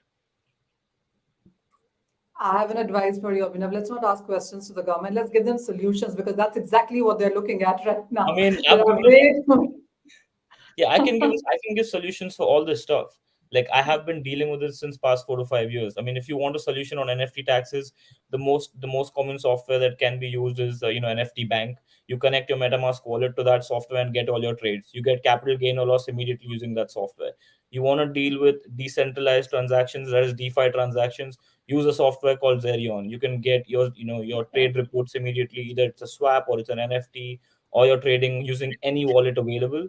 If you want to use the Binance chain, then you can just use the Binance blockchain BSC scan and get your transactions. Now you have the transactions, but you have to do tax calculations after that. So my recommendation is that in India, everyone should apply the highest and first out approach that lets you take the highest cost basis first and apply it towards your sales. So basically, you're just minimizing your capital gains. These are a few solutions that I could think of to start with. Thank you. Yes, Tashinder, let me come to you now. When we talk about NFTs, and while the cryptocurrency adoption in India has taken some time, but 2021 was a year when the NFTs basically exploded in the country. What we hadn't seen in last 10 years actually happened in 2021. So with so many people now sitting on NFTs and perhaps having made profit on, how do you calculate how much your NFT is worth? How do you start paying taxes on that? I mean, you are a platform which creates, and it's a great platform where people come together for NFTs as a community. But when it comes to taxes now, is it going to be a lot of hand holding? Are you right now looking at a lot of questions coming in from these holders and creators? Yeah, actually, we receive questions on a daily basis. So what we are going to do is we are going to, because since now we have some clarity, being in India, we have to offer that kind of mechanism in our platform, so that businesses can actually calculate the tax and do the accounting within the dashboard itself. And we'll be obviously hiring some consultant like Abhinav and others, and many others actually, who will be helping us setting up the proper process. Of course, what we will be doing on our platform will be soon becoming the standard, because our platform will actually enable businesses to set the rules. So we have to be very, very careful. Of course, one mistake and it will be a very serious problem. So we'll be spending time. Of course, now very subjective matter. When you are selling NFTs, you don't know who is the other buyer is, because all the wallets are anonymous. And the moment there is an anonymity, how will you deduct TDS? You don't know on whose name you are going to deduct the TDS, because you have to deposit it to the government account. You have no idea what that person's PAN card is, you don't even know the email ID, because the wallet connection is actually required for actually buying and selling NFTs. So Tushindar, are you saying that the KYCs will just come in very strongly now and forth? Exactly. Yeah. We support actually on our platform, businesses can turn on the KYC. So every buyer has to go through the KYC first, and every seller has to as well. Of course, if we can turn on the PAN card as well, then it will become a sensible thing, because now we have the information who is actually giving the PAN card and on whose name we have to deduct the TDS and deposit to the government account. Now, with these things, since we have a clarity, I think it's going to take some time for us as well to enable these options in the platform. Businesses just have to do the turn on, and we'll do the heavy lifting. They just have to calculate and get the reports and pass it on to their CAs. And they'll be very easy actually, because we have a clarity. So we were waiting for these times when we get the clarity and we implement the solution on a platform. We'll be doing it very soon. So how do you read this all? Because the whole idea of blockchain and cryptocurrencies, the decentralization, so as to say, suddenly seems to be changing when you have these kind of rules, taxes, and brackets coming in. See, it's a very debatable thing. I can go on and on, but people will be discouraged to declare their holdings because the tax rate is so high. I mean, you have to make it simpler so that people see, because when something is on a MetaMask wallet or on a DEX platform, the government cannot probably validate that it belongs to you, and it's in a decentralized ecosystem. So just like how we have a parallel economy, a cash economy, and a bank economy, right? So, but when somebody is going to the bank and depositing 2 lakh rupees or above, the bank notifies the income tax department that this has happened.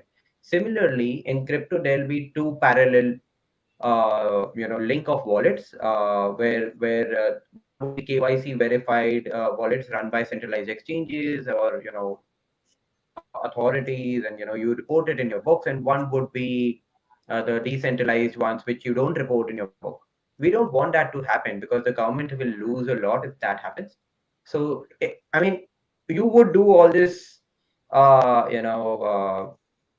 nonsense only to save tax, right? But if the tax slab is reduced to like 10% or a 10 to 15% or on an ascending manner, that would I would say that it's better to pay 10-15% rather to maintain 2 set of accounts, right? It's okay, because in crypto the returns are quite good, so people don't really mind. They won't really mind paying 10 to 15% tax, but 30% a flat tax is just not done. Nobody else worldwide has done something like that. I mean, there are countries who do it, but this is just I mean, for a country like India, it's just not right. Well, I get your point. While there is some failure that it hasn't been banned, but there are more questions that has been thrown by this budget and the kind of numbers that we've seen this coming in. Gentlemen, thank you so much for joining us. I know there's just so much to talk and I have so many questions, but we will have to keep picking up on this in many days to come there. But for the time, we really appreciate your time. Thank you so much. Thank you. Thank you.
several panels.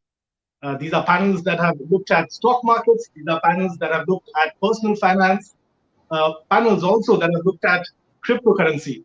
This panel that's going to be moderated by me, my name is Ashwin Mohan, is going to focus on Beale Street. Yes, over the course of the next half an hour and 45 minutes, we are going to dissect the impact of Budget 2022 on Beale Street, mergers and acquisitions, private equity, equity capital market fundraising, and of course, the overall foreign investor climate. And to throw more light on that, we're joined today by a stellar panel, a bunch of top corporate lawyers from India Inc. All of them have their skin in the game. They have contributed to legal and regulatory policy. And of course, goes without saying, they have worked on series of transactions across sectors. So without further ado, let me introduce them. Starting off with Zia Modi, co-founder AZB and Partners, Shardul Shroff, Executive Chairman, Shardul Amartil Mangaldas, and Anand, partner, Khaitan & Co. All of you, thank you so much for taking out time and joining us on this special deal-oriented discussion post today's budget. So Zia, let's start with you. If you look at one of the key takeaways from the budget, that one focused on IBC, which is the Insolvency and Bankruptcy Code. And Nirmala Sitharaman said that necessary amendments will be taken out to improve the efficacy of the IBC and also, more importantly, address the entire loophole or gap when it comes to cross-border insolvency cases. And of course, the current regime doesn't provide an environment where there is an automatic recognition of cross-border insolvency. In the past, as we are all aware, we have seen a lot of litigation also around the hierarchy in terms of which creditors should get the proceeds. So Zia, from an IBC point of view, how progressive is this step and how much was it the need of the hour? I think you're asking a person with less domain than Shardul, but let me take a crack at it. I think that what has been discussed right now and will obviously post the budget gain concrete momentum is the cross-border insolvency. And what exactly is that? If you take a live concrete example of when we were doing the Jet Airways insolvency, we put Jet Airways into insolvency in India. But the Netherlands also put the overseas entity of Jet Airways into insolvency. That had a great 747 and some office premises. So you had two countries running parallel insolvencies at the same time. And this was simply because there was no bilateral treaty or reciprocity, which is sought to be corrected. And what is the correction? India will, I think, soon sign up to the model code or the UNCITRAL code on cross-border insolvency. What that does is it identifies what is called COMI, the center of main interest, which is simply that if there is a company which has a center of main interest, normally where its registered offices, in the case of Jet Airways, it would be India, then the other country would have to recognize the center of main interest and put a moratorium on its own bankruptcy proceedings until India finished its routine. I think that that becomes important as there will be more and more instances of Indian companies having assets abroad and vice versa. Today, what happens is that the agreements that came to pass in the Jet Airways matter was contractual, was a bilateral agreement. I think what India wants to do is to sign up to the model code and allow itself to be part of the Committee of Nations, which also signs up to the code. One of the things that the committee will have to consider, I think, is whether we will insist on reciprocity, because there are many countries who will not have reciprocity. And that should not then take us back to the same situation that we faced in Jet. But this is a good, very important step forward because it will bring cross-border insolvency to come in and be administered in a much more efficient way. Right. Shardul, you've been on several panels relating to the Insolvency and Bankruptcy Code. Opening comments, you heard them from Zia. What do you think are some of the challenges going ahead when it comes to reciprocity and also, getting overseas jurisdictions on board? Because, the lack of a streamlined framework has led to cases wherein, there is uncertainty. What do you do when you have assets lying abroad? How do you how do you sort of include them as part of the overall resolution framework? I think in terms of the UNCITRAL treaty, 49 countries are members of that treaty already, and I think India is already a member of the UNCITRAL treaty. It's a signatory to it. But the large nations like US or Japan or many of the countries of Europe are not members to that treaty. So bilateral treaties will have to have, be created so that there will be reciprocity and the equal recognition of the Indian law on cross-border insolvency. It's important to note that the cross-border insolvency has to deal with the same entity where the registered office of the company is only in one country, and the common principle has to apply at the main center of business of the company. So if the insolvency is on in India, and India is the main place of business, the insolvency proceedings will really take place in India, and simultaneous hearing, which is what happens between in the Singapore and Japanese proceedings, simultaneous proceedings recognizing what is the claims of the company, claims against the company in an international jurisdiction. So this is the gap, because it doesn't really concern subsidiaries, because subsidiaries are governed by the main insolvency proceeding or the CIP proceedings in India. It doesn't deal with the business of the subsidiary, but it certainly deals with the shareholding of the subsidiary. So how does one deal with joint ventures? How does one deal with subsidiaries? Is still problematic, and I don't think it's been resolved in the UNCITRAL treaty. So that's a gap still. Right. So, Bharat, you heard Via and Shardul. Bilateral treaties are key. One also needs cooperation from other countries.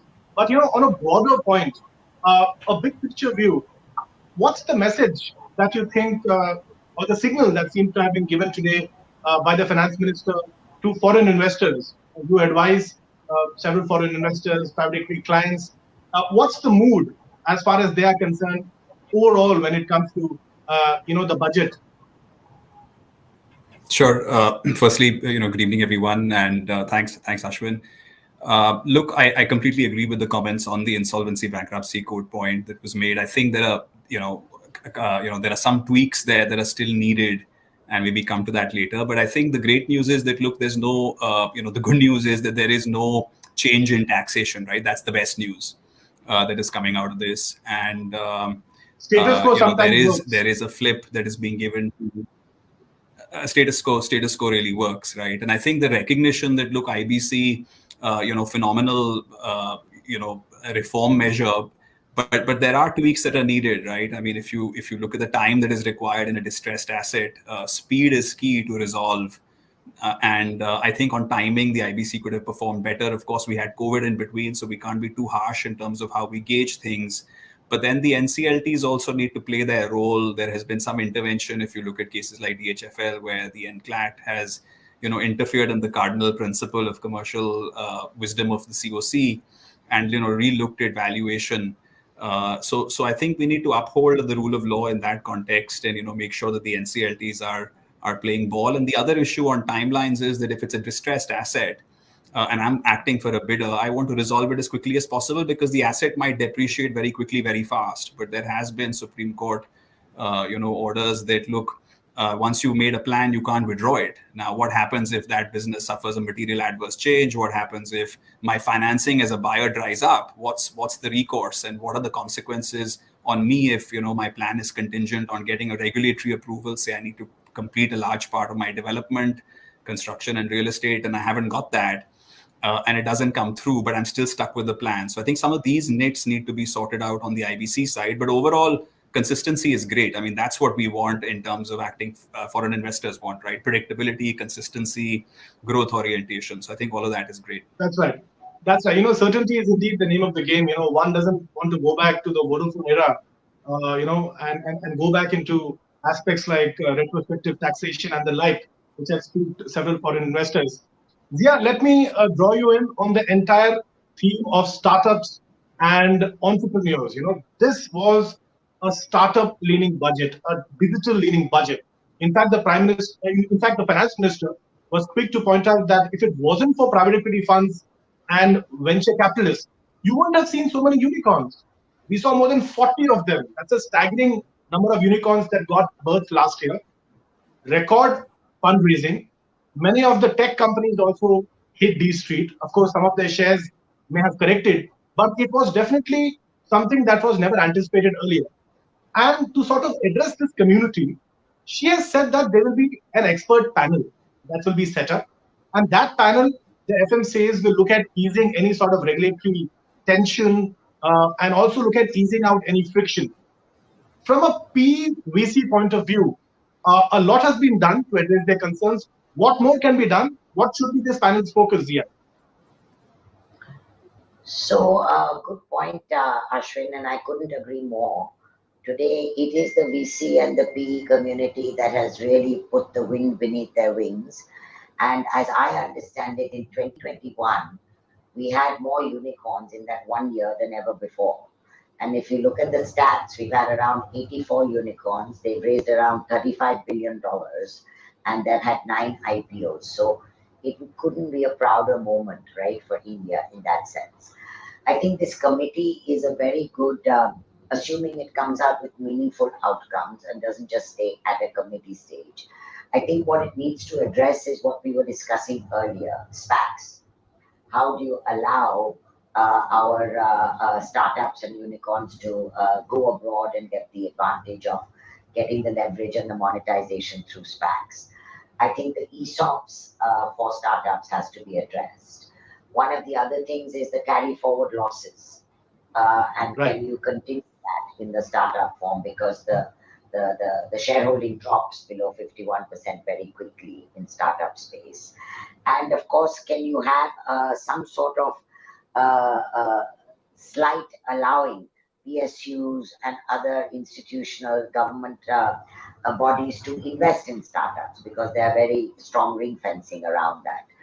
But I think that this is one community that if we don't encourage, we would be shooting ourselves in the foot. It demonstrates the energy of India, it demonstrates the quality of our youngsters, and reinforces the absolute population demographics that we've been talking about all the time. And of course, does much for our own country with what it brings to the table, just in terms of how we can grow through digitization. So I think the government has to be serious about this. And if it comes up with some positive recommendations quickly, our unicorns can only grow furiouser and faster. Shardul, you heard the wish list of Zia. Now, we are looking at a situation wherein, if all goes good, some of these startups and tech companies could be part of the Nifty 50, going ahead, because some of them command valuations that are, in some cases, even more than their listed peers. This is a community which is attracting a serious amount of capital. We saw what happened last year on the fact that there was back-to-back fundraising. You had the likes of Sycowar, Tiger Capital. These are some of the aggressive investors, SoftBank, to name a few. What more can be done to attract more investment from this very, very lucrative set of investors? I think one of the things probably Zia missed is the capping of long-term capital gains and the surcharge to 15%. Right, that's been capped. 37% is the norm for other types of capital gains. So that is a significant benefit which has been given to startups. And the other issue which I would like to just point out is that there are hindrances and frictions with the CCI, with the competition law, because the competition law considers even a single director brought in by virtue of investment is a change in control if you are looking at it in the sense of a composite, holistic, across the board investment into a particular segment. These are two major irritants really, which sort of slow down the process of investments, especially when large investments have been made by any investor in a startup. So I think all these issues which Zia has pointed out and the issue which I have pointed out will go to this expert committee. I hope the expert committee comprises of people in the startup space and people who have dealt with startups extensively, so that they have the knowledge and awareness of what kind of fictions keep arising, and a full-blown policy for startups in relation to the space of M&A and acquisitions, SPAC, as Zia mentioned, of creating funds either in India or abroad and using that for acquisitions across the globe. Those are critical forward-looking ideas which need to be documented, and I'm sure the expert panel will raise these questions. Bharat, what about SPACs, special purpose acquisition vehicles? We've seen public reports of the likes of Byju's looking at it. SPACs, of course, were really, really in the vogue earlier in the US. So they've had their crests and troughs. They've had their various ups and downs. There was, in fact, a panel also that was set up to look specifically at SPACs by SEBI, a primary market advisory committee, so to say. Any one single important reform that India needs to look at on the SPAC front so that people are more encouraged to adopt that route going ahead? Yeah, I mean, I think this question is at two limbs, right? There's a legal framework to it, and then there's a policy framework to it. I think on the policy framework first, the question really is, look, what are you encouraging? Are you taking the Atmanirbhar route and encouraging domestic capital markets? And is that the trend that we're setting? Or is the trend that, look, we've reached that sort of secure confidence with ourselves that, and we have a trajectory to our capital markets that we're confident that, look, even if we have a few companies opting for the SPAC route or the direct listing route, we're comfortable with it. I think that's a much more fundamental level decision. If, of course, we are taking the SPAC route, I think two issues come up, right? One is, who is it fit for? Is it fit for a company where, founder is sitting at around, 20%, or even, late teens, because the ability for him to flip, his shares into shares that are actually traded in the SPAC vehicle offshore is quite limited, because ultimately that SPAC vehicle in turn holds the Indian operating asset, and that trips over a regulatory exchange control principle called round tripping. So really, and the RBI is quite concerned about allowing those kinds of approvals to take place. So therefore, there is a certain type of company where the capital structure today is a holy grail, where you have people holding shares in sort of single digits, who can be economically compensated through ESOP and other permissible RBI instruments, and it can be made to work there. So I think, so those are the two sort of challenges that come up, one at a policy level, the second at the RBI level. But I do think that the RBI has been, front and center in terms of a number of reforms. So the RBI will have to take a call on this with the finance minister. All right, Zia, if you look at this budget, another aspect to this budget is that it's a very futuristic budget. Who would have thought that the budget would have a mention of mental health, on a personal level? Who would have thought that the budget will talk about gaming, animation, EV battery policy? They've spoken about a battery swapping policy, and we are all aware how many corporates are currently in the midst of carving out verticals specifically for electric vehicles and then looking at tapping foreign capital. We have also seen that sectors like data centers and energy storage systems, they have been given the infra status, putting them at par with other sectors like roads, urban infrastructure, and power. So we are looking at a government that through the budget is putting the thrust on several new and emerging economies and new and emerging sectors, not just the brick and mortar sectors of the past. What's your take on this thrust?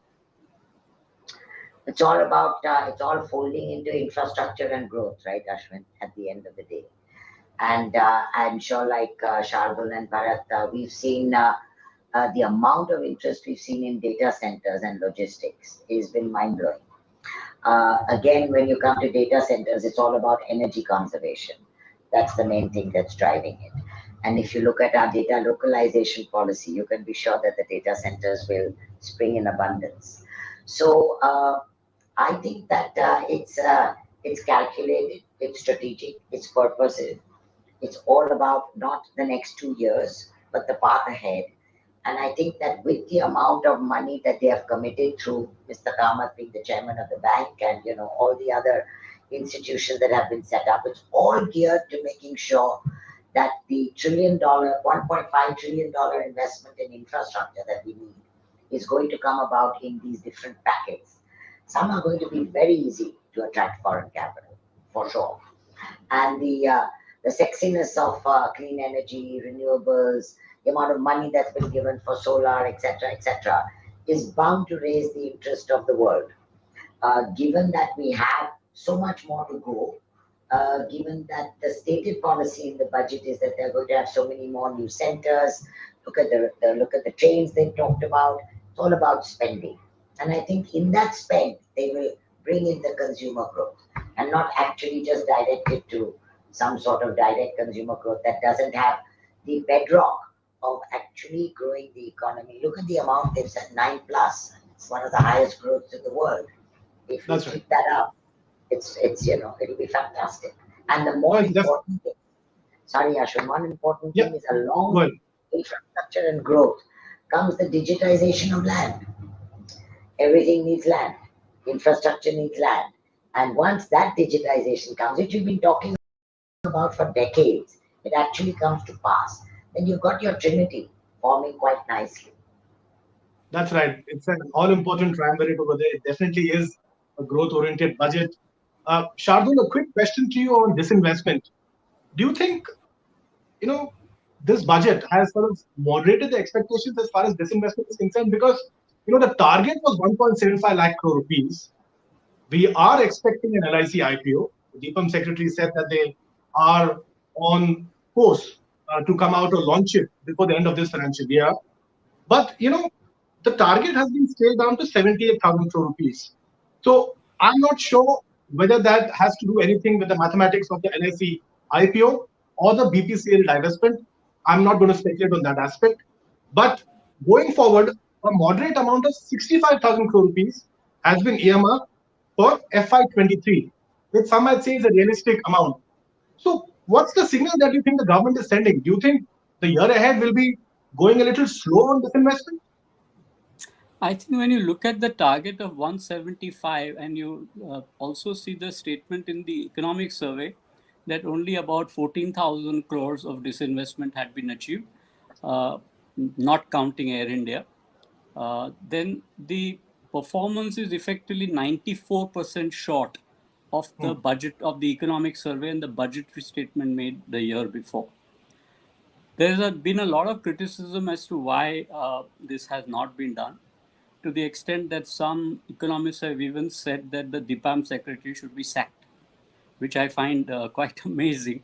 But obviously there are still hiccups in considering disinvestment. The bureaucracy is still scared of what happened in the previous rounds and how they were prosecuted for valuation disputes. And therefore, there is still a nervousness as far as disinvestment goes. I think with the Neelachal Ispat also coming out and the IPO of LIC, perhaps we will receive about 78,000 crores as is projected, because the LIC IPO itself is about 50,000 crores. It's very likely that one will attain this target, and in the computation they have factored that the LIC proceeds would be received before the 31st of March. Yes. And that's why they have accounted for it. But the other disinvestments which the finance minister spoke in the last year's budgetary statement and her speech, they will probably go all into the next year. I don't think there is capacity or appetite in relation to disinvestments of other companies like BPCL or the RVNL, which is the Rashtriya Ispat Nigam.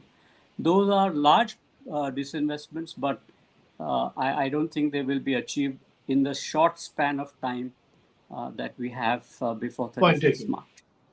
Point taken, Shardul. A lot depends on the deal structure of the LIC IPO. How much stake is eventually going to be sold? What's the valuation? What's the embedded value? So we'll have to wait and watch. on that front.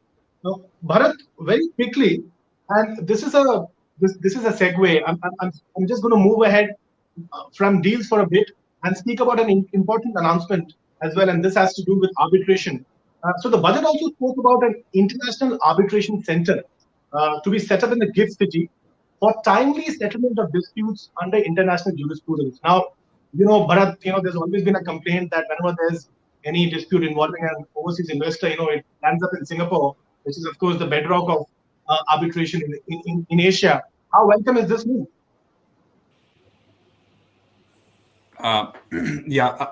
Ashwin, I think we should take zone out a little bit on this, because when you're really talking about arbitration, you're talking about a mechanism to resolve disputes, and you can't say that, look, on a day-to-day basis, I drive a two-wheeler, but I have, with no respect to two-wheelers, but I have a Rolls Royce parked in my garage for sure, right? I mean, the whole transportation mechanism has to work, right? Just to use that analogy, our courts have to function in an efficient and robust manner. They have to deliver justice on time.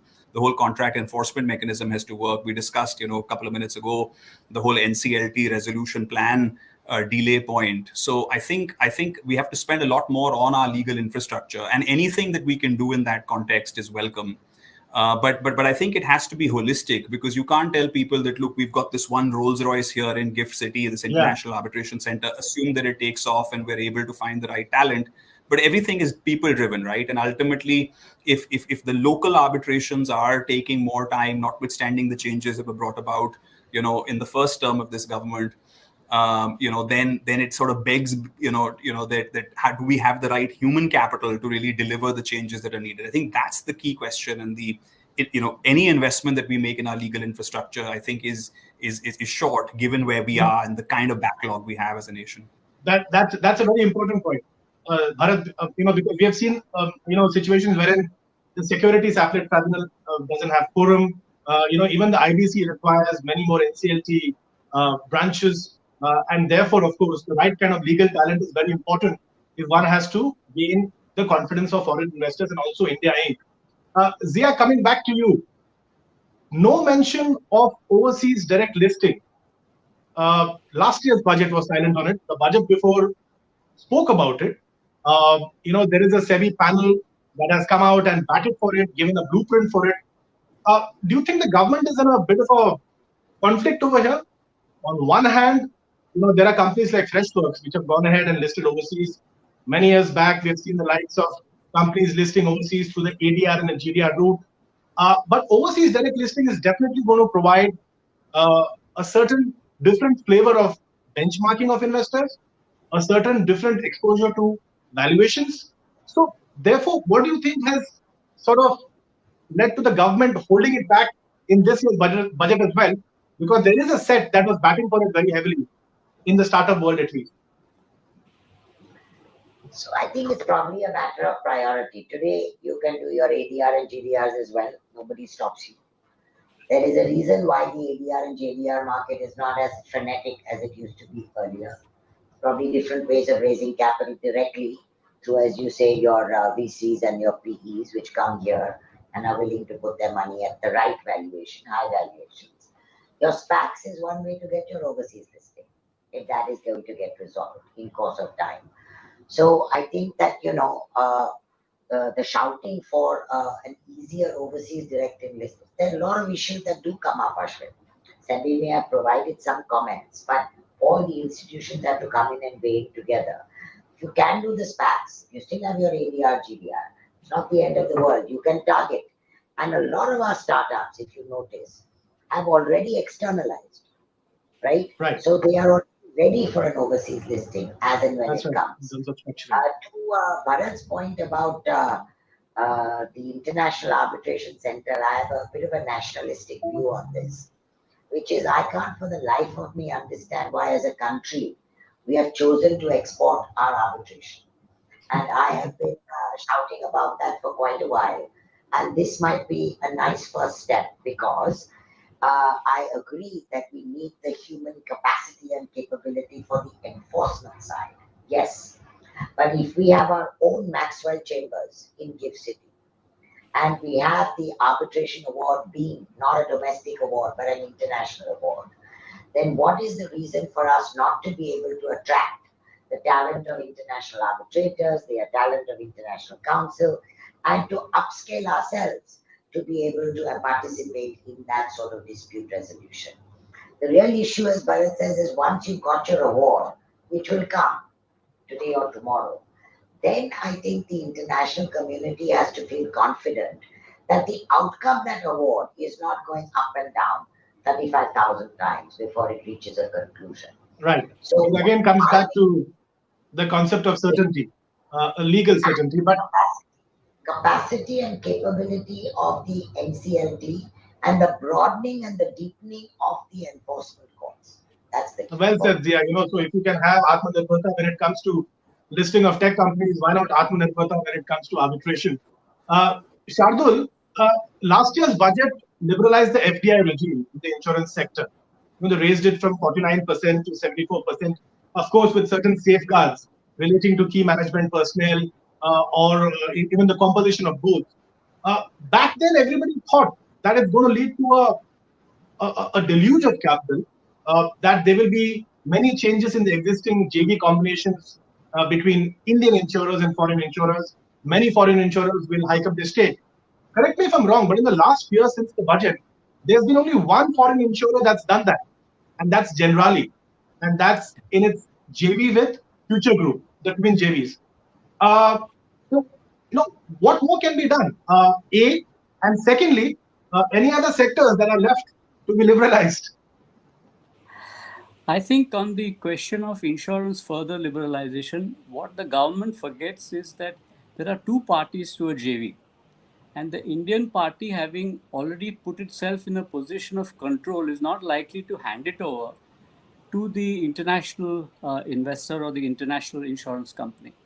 So the reason why you're seeing a slowdown or a non-pickup of the changes in the insurance JV is that they have not come to agreement with the Indian promoters to really augment their state, and valuations are also again a major issue because most contracts had a embedded valuation which is not in accordance with the with the FERA principles of how valuation should be done. So potential disputes already are sort of existing in this space, and that is one of the reasons why you don't see augmentation from 49 to 74%. That's, I think, one of the main key reasons why only one out of the several insurance companies has achieved movement upwards and got to 74. Bharat, do you want to add to what Shardul said? Bharat? Yeah, sure. I'll just quickly add that, look, I think if you look at the basic M&A toolkit, right, you just taking off from Shardul's example, say we have, I think that the valuation of my joint venture is X, whereas the local partner thinks that it's, 5X.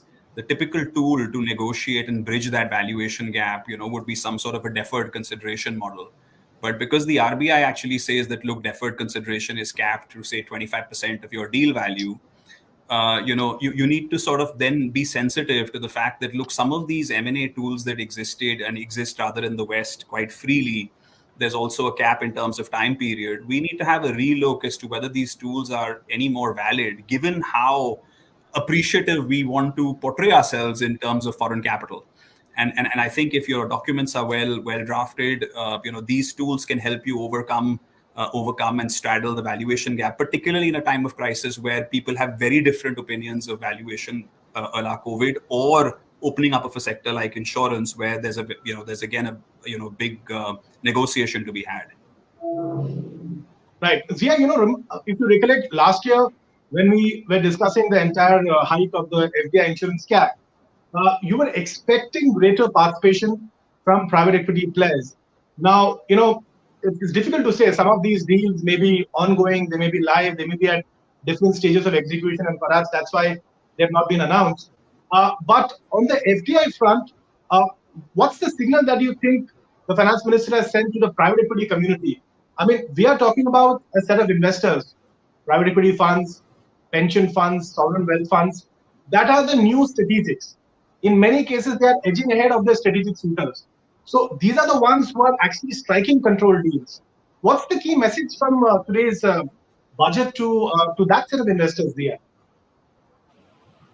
I think, as she said, that the finance minister made it very clear in her opening for private equity and VCs that this has been a huge engine of foreign direct capital which has come into the country. That's how she opened the segue.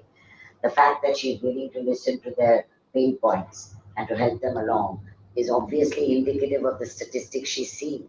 Right? If you look at the 20 billion Geo deal, which happened, it was all private equity, a few strategics. So I don't think anybody can ignore that asset class as a deliverer of much needed capital here. And the pension funds, the sovereign funds abroad, so many of them are committed to infrastructure. Couldn't be a sweeter story, right, for our finance minister. So if she can marshal the enthusiasm and the ability for them to believe that they can monetize and make money in this country, I think it becomes ours to lose, frankly. Right. Noted, Zia. We are approaching the end of the time that we have for this panel, so I'll very quickly take closing comments from all three of you. And these are going to be comments on one key M&A or ECM trend that you foresee in the rest of the year post this budget. Shardul, let's start with you. I think the focus on MSMEs and the focus on startups, which has been really pronounced in her speech, are going to be the key factors, because the MSME definition has been upscaled, and right up to 250 crores is now considered as the capital base. So you will see clearly the trend is basically to support the digitization platforms and the manufacturing platforms of the MSME segments. And the growth that one needs in jobs is basically in that mid segment where the MSMEs have taken the greatest hits and have actually faced serious disabilities in relation to financial default and insolvency proceedings. So she has also augmented the guarantee scheme for MSMEs from 50,000 crores to 5 lakh crores, which is a very huge jump in relation to credit support for MSMEs. That is one aspect I feel that is a very positive direction and signal given to the industry that we are backing you.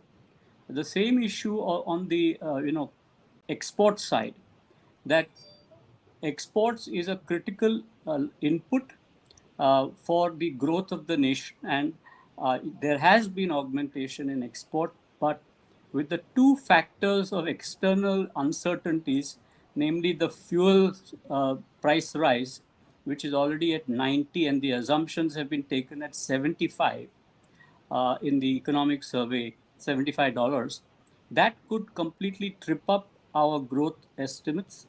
And the war, if any, in the Middle East with new players like Saudi and Yemen, and the Russia, America, and Ukraine development could completely trip up how supply chains are affected, how fuel is affected. And these are two factors which are obviously, external factors, but could unsettle a nation like India. Some of the geopolitical factors. Very quickly, Bharat, one key M&A trend going ahead post today's budget. Yeah, I mean, I'd hope, I'll give you an aspiration. I can't predict trends, but my aspiration would be that, look, the government gives a serious hard look to, convertible notes and allowing hybrid funds to come in. Given that you're now talking about, 80, maybe up to 200 unicorns by 2025, you're talking about people now doing single ticket sizes of $1 billion checks, single check $1 billion. And people, while they want to ride the unicorn upside, also want downside protection. And that can come through, through the convertible note structure. So I would just hope that, someone gives that some thought. It's possible through, a particular venture capital investment route, but I think we should have the confidence of looking at that through FDI as well. Noted. Hope the ministry is listening. Bharat, Zia, last word to you. We're running out of time. Very quickly, I see significant M&A, if you can call it M&A, through the IBC process as well. I think that given the infrastructure push There will be a lot of joint ventures and M&A in that space, clean energy, etc. I think that creates the jobs. You have the post offices becoming now banks. You have access to capital. So I think it all pulls together really well. You talk about 100 cargo terminals. You see M&A there, right, Ashwin? You just can't avoid that sort of M&A. So roads, 25,000 kilometers of highway.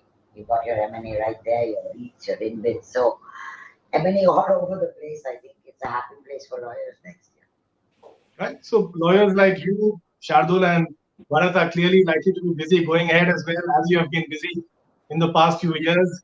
Thank you so much, Zia, Shardul, as well as Bharat, for weighing in on the impact of Budget 2022 on the deal environment. And thank you, viewers, for tuning in. This is Ashwin Mohan signing off. Stay tuned to Money Control for more news, views, and updates.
Let me welcome on the show Sanjeev Bajaj talking about the budget 2022. Now, Sanjeev, it looked like quite a high-tech budget with the finance minister talking about all the buzzing tech words that we are really talking about these days, maybe fintech, agri-tech, drones, startups, even electric vehicles. So what do you have to make about the forward-looking vision of the government when it comes to this budget? Well, it actually started with the finance minister using a digital device to present the budget. So she's adopted it as well right from the start. It's a very positive sign because the digital world is changing dramatically. And by the focus that this budget is bringing in a wide variety of areas, what it's actually getting is getting the government on policy, on thinking of innovative funding means, getting private sector in, getting startups and entrepreneurs in, to start building foundations in various areas relating to the future digital world. Yeah. And from green bonds that the government is talking about, for entire clean vehicles, climate change, we are seeing digitization of schools with the digital university they've talked about. They are sowing the seeds for the future. As the FM said, that it's not only the budget for next year, but it's really for our Amrut Kal, the next 25 years. And of course, all this has to translate into execution, but they are sowing the right seeds. And what it will help us do is, see, it's our best Indian minds that go overseas and invent. By creating the right environment over here, those innovations, not only for India, but for the world, can happen over here.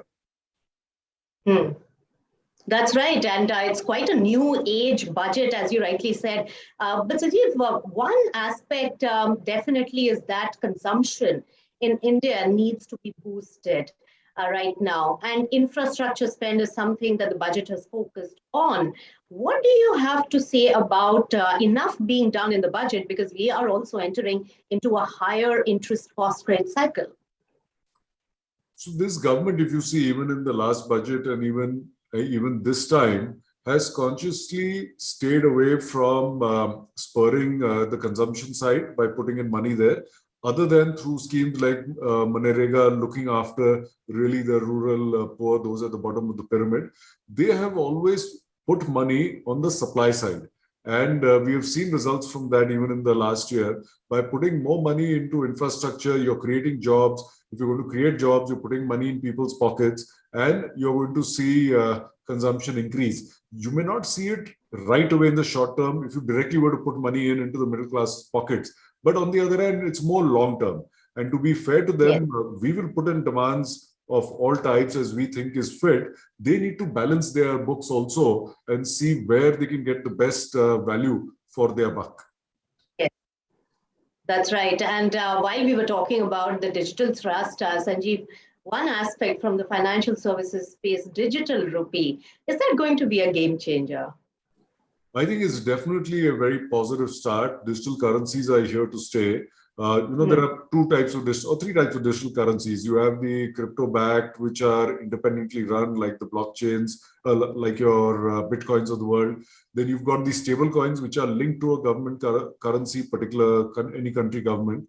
And then now you have the central bank of a country itself that says it'll come out with its own digital rupee. So the important part over here is that we are no longer in a physical world alone. Increasingly, a lot of the payments that we do are digital. Now that is linked to a digital rupee. And as a consumer, as businesses, we get more and more used to digital currency.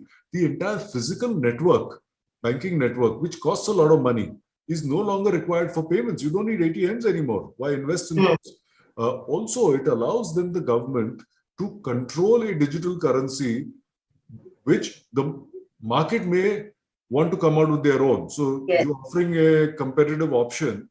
And from an individual's point of view, I'd rather trust the digital currency of my central government than one which is based on a blockchain, which I know a little about, not too much about, but hoping that it's honest, it's transparent. So I think it's a positive move, and it will help us with build up with digital payments and digital future.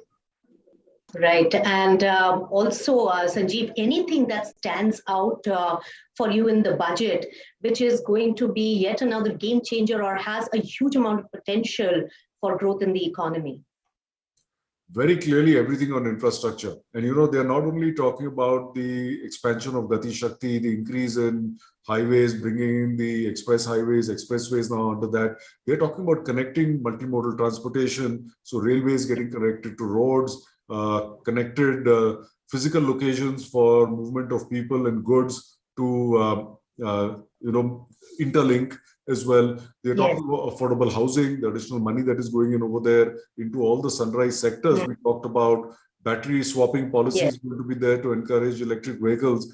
Actually, if I were to say, they've touched upon a lot of areas.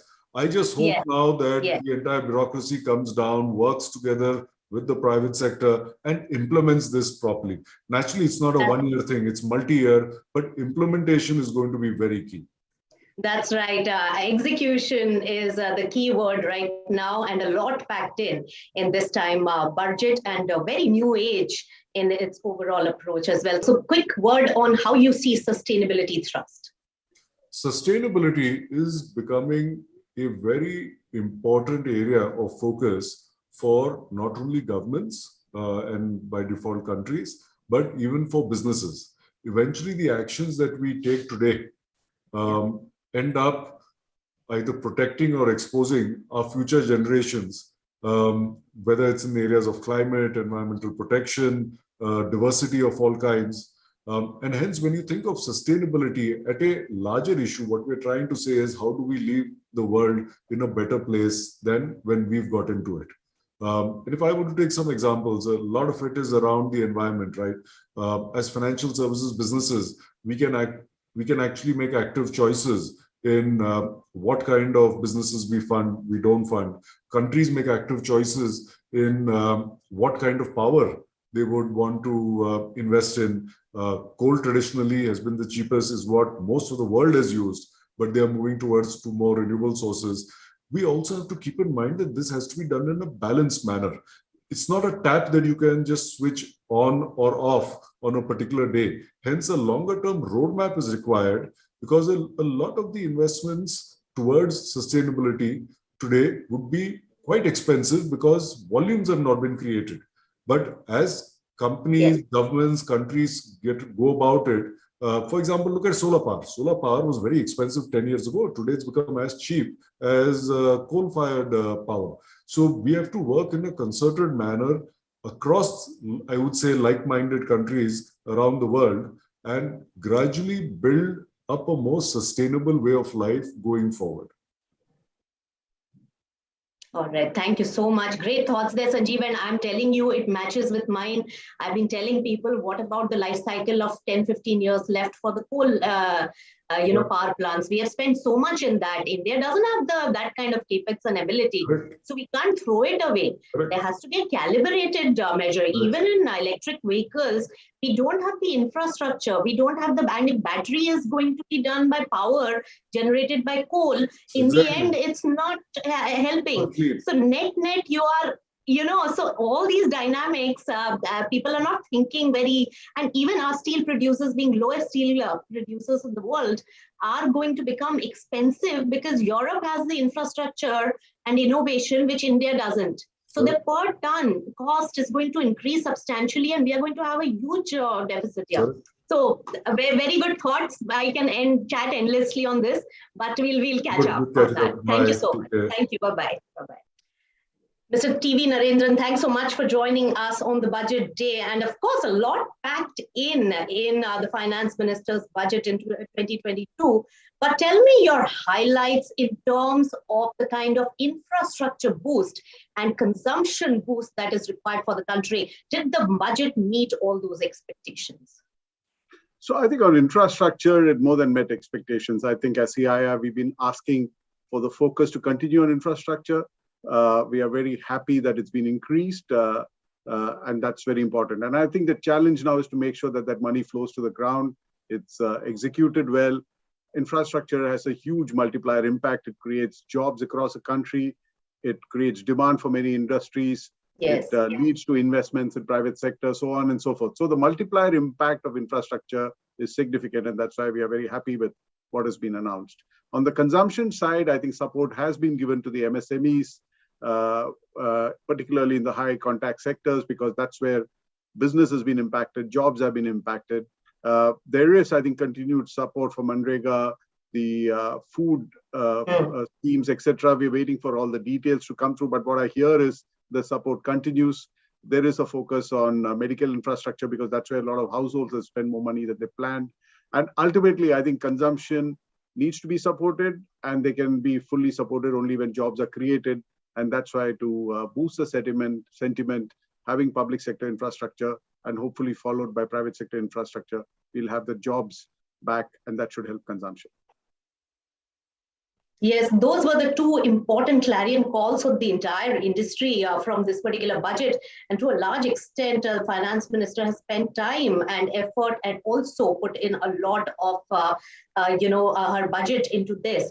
But another important aspect that our government will have to deal with is growth versus fiscal discipline. How do you see that being balanced in the present budget? So I think the finance minister and her team have done a good job of balancing it. They've been helped by tax revenues, which have been greater than they thought. I think even in the budget, she said the GST collection was 1.4 lakh crores for January, which is very positive. And if you see most of the last 12 months, I think 6 or 7 months, it's been over 1 lakh crores. So I think it's been great from that point of view, which allows the government some fiscal space. And I think from CII's point of view also, our request was that we should continue to deal with the fiscal deficit with the glide path, which is not going to derail growth. And I think when the finance minister says that she'll chase 4.5% fiscal deficit by FY26, that's around when we think we should be chasing for that. We would have preferred FY27, but I think we're okay with FY26. If we can deliver on 8.5% growth for the next few years, I think we are certainly back on track, and the tax collection should be robust. So I think we are okay with what has been planned. All right, so corporate tax target is on the higher side. Even GST collection has touched pre-COVID levels or highest that we have seen in our GST regime, Mr. Narendran. So all those are really signifying good amount of corporate earnings. But I want to understand, as a corporate leader, there are a few things developing right now. First of all, cost inflation is something that the industry is talking about already that would hit your bottom line immediately. Then crude prices have been going up because of geopolitical reasons. And third is that we are entering into an interest rate heightening cycle. All this put together is going to hurt, especially the manufacturing and capital intensive sectors in particular. How do you see that from your vantage point right now? And how do you see the budget addressing some of that, if at all it has? We've been going through some fairly big structural changes in the global geopolitical environment, right? And we also seen a decade where China was exporting a lot. In some sense, somebody said China was exporting deflation, and now China is exporting inflation, right? So there's been a big shift. Between 2000 and 2010, China was growing, and that led to a commodity boom. Between 2010 and 20, China was exporting, and that led to a drop in commodity prices. Again, we're seeing a situation where China, Japan, Korea, a lot of countries are reducing exports of carbon-intensive products, right? So that is disrupting supply chains to some extent structurally. And second thing is, as the cost of labor goes up in China, manufacturing is shifting out of China into some of the other countries. So a lot of these things are happening, which is having an impact on commodity prices, on input costs, etc. And on top of that, you had supply chains who were underprepared for the sudden recovery in global demand. So some of it would settle, some of it will take a little bit more time to settle, but I think organizations need to readjust for this new normal and see how they can manage it. All of us did China sourcing. You need to do sourcing beyond China. Like we are asking people to source from India instead of just sourcing from China. So I think some of these things organizations need to plan for and not assume that the last 10 years is going to be the same way for the next 10 years. I'm just hoping that the interest rate pressure is offset at least by the demand growth that infrastructure funding by the government is done. Hopefully that could be a positive factor in spurring the economy. But MSME sector and COVID hit sectors, those particularly need much more care and relief from the government. Has the budget met the expectations? So a positive thing has been the credit guarantee scheme being extended, being enhanced with a focus on MSMEs in the high contact sectors. And I think that's good. They needed that. They've been one sector which has been hit by all three waves of the pandemic and also impacted by a lot of local lockdowns, So I think they need that support. And the hospitality sector employs about 10 million people, So to me, it's it has a big impact on jobs and consumer sentiment. So I think that's good. Obviously, at the even lower levels of society, we need to continue with the support of the Manrega scheme. We didn't see anything about urban support for the urban poor. I don't know if there's something in the fine print of the budget, but certainly the rural poor is getting some support. And I hope that the spending on infrastructure will create jobs both in urban India and rural India, because a lot of talk in the budget was also about the urban planning, creating the mass rapid transit systems, so on and so forth, which is all urban infrastructure and which will create jobs in urban India.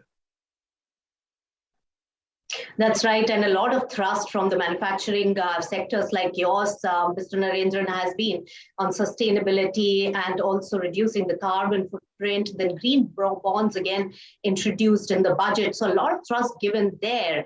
And how do you see that impacting the sustainability journey for the Indian corporates?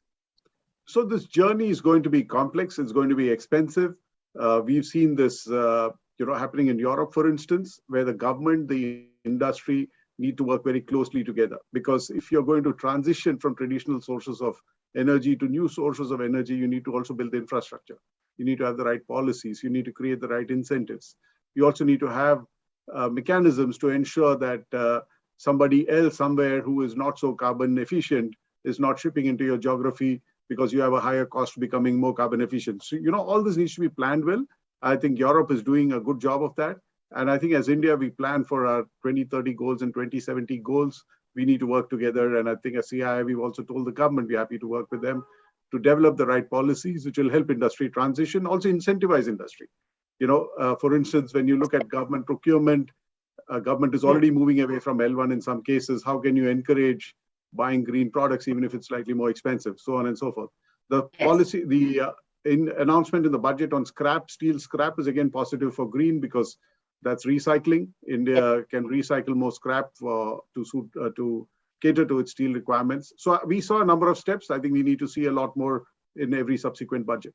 So a comprehensive policy and also incentivizing this particular area. These are the most important, demands for future going forward, basically. But lastly, I want to ask you about the disinvestment plans. They have this time given a more rational figure. Hopefully, they'll be able to meet it in this next financial year. But Tata Group has taken a lead in supporting government's disinvestment so far with Air India, and then now also Neelanchal is part with Tata Steel Long Products. How do you see this bit? And tell us something about how Neelanchal is going to be funded. So I think, directionally is the right thing to do. These are assets which probably have not been put to their best productive use in the hands of the government for whatever reasons. And I think private sector can do a better job of unlocking more value from these assets. So that's the way we see it. And if the government gets money out of this divestment, which it can use to enhance health infrastructure, education infrastructure, and regular roads and rail, I think that will do more service to the public. So that's the way we see it. So directionally, we support it. As far as Neelachal is concerned, yes, we see it as a good asset. It's next to our Kalinganagar plant, which is a state-of-the-art flat products plant. We want to create a state-of-the-art long products plant there over the next few years. And so we're happy with that acquisition. Since today I'm wearing a CII hat, I will limit my comments to that. All right. Thank you so much. Have a great year, Mr. Narendran, and thanks for all your insights on the budget. Thank you.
Hello and welcome to this special show that we are bringing to you on Moneycontrol, where we dissect what the union budget means as far as the Indian startup ecosystem is concerned. And to really deconstruct that, we have three very special guests joining us live right here on Moneycontrol. Very delighted to have Vidit Atre, the founder and CEO of Meesho, Harshal Mathur, the founder and CEO of Razorpay, as well as Gaurav, who's the founder and CEO of Cred Avenue. So we have two fintech, one e-commerce. Interesting combination here on the show.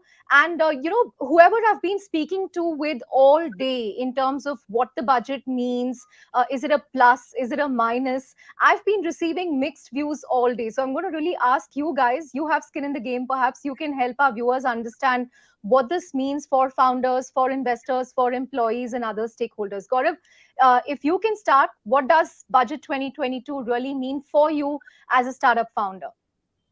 I think thanks a lot, Chandra, for having me. I think overall, if you look at, I think it's more a response to the pandemic, just the kind of overlay on capex, I think, from the government. And especially for the fintech ecosystem, I think it's a big positive to start with. I think a lot of money is going to flow in through the overall fixed income market over the coming years, right through infrastructure and through other fixed income products. Obviously, I think there are other big wins, including the entire digitization of the overall lending ecosystem. To our mind, one of the big trends which we will see is largely around co-lending. Obviously, I think there could have been some of the other aspects on debt capital markets, which could have just accelerated the deepening, which we can chat about during the course. Right. In fact, let me come to the misses perhaps in the second half of the show. With it, what stood out for you? I mean, nothing on the face of it with respect to e-commerce, but in terms of enabling SMEs, small enterprises, anything that really stood out for you from a Meesho perspective? Yeah, so first of all, thank you, Chandra. Like, great to be here and talking about the budget today. I think if you look at the SMB ecosystem on which like we've been working on for years, few things really stand out for us. One is like certain initiatives that were taken to take care of small businesses during the pandemic, such as emergency credit guaranteed scheme. I think it is continued, which is very much required. We see the boom everywhere else, but if you look at small businesses, they've been hurt badly over the last 2 years since the pandemic started. So I think the right support is very much required for them.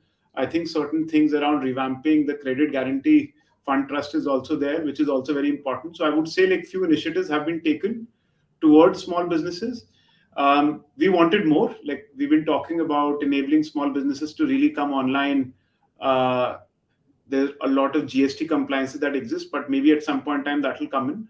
But I would say like the intent, especially around helping small businesses, is there.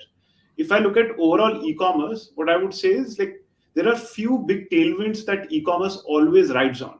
Like one is definitely logistics, and what government has said is they've said that hey, for the long term we're going to invest a lot towards like growing logistics. We see as we go deeper and deeper into the country, it becomes a big problem. Like how do you get connectivity to the deeper parts of the country? How do you make people really buy products, get there in the right time?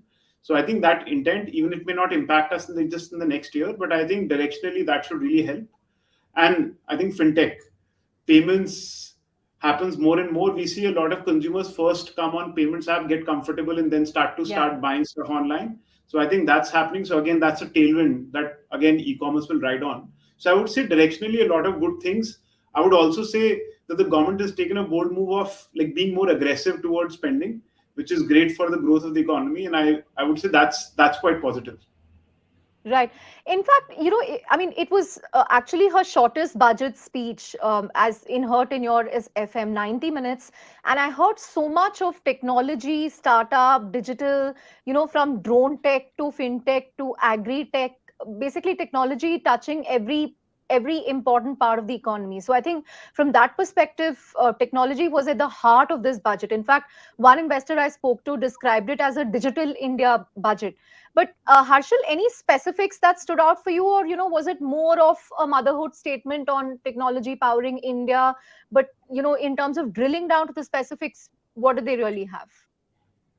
No, thanks, Chandra. Thanks for inviting. And yes, I agree with you. I think one of the most exciting aspects of the budget now is that almost every announcement has something to do with technology, and how technology is going to change a particular sector, right? So that was very exciting. I think from a fintech perspective that I can speak is like, I think 3 or 4 announcements really stood out, right? The CBDC is something that we have been talking and hearing a lot about, but it coming out in the budget speech that a CBDC will be established and a digital rupee will be announced through the year. I think that's something that almost all fintech companies will look forward to. I think we have all seen how the 30% is a googly, right? People don't know what to make of it for now.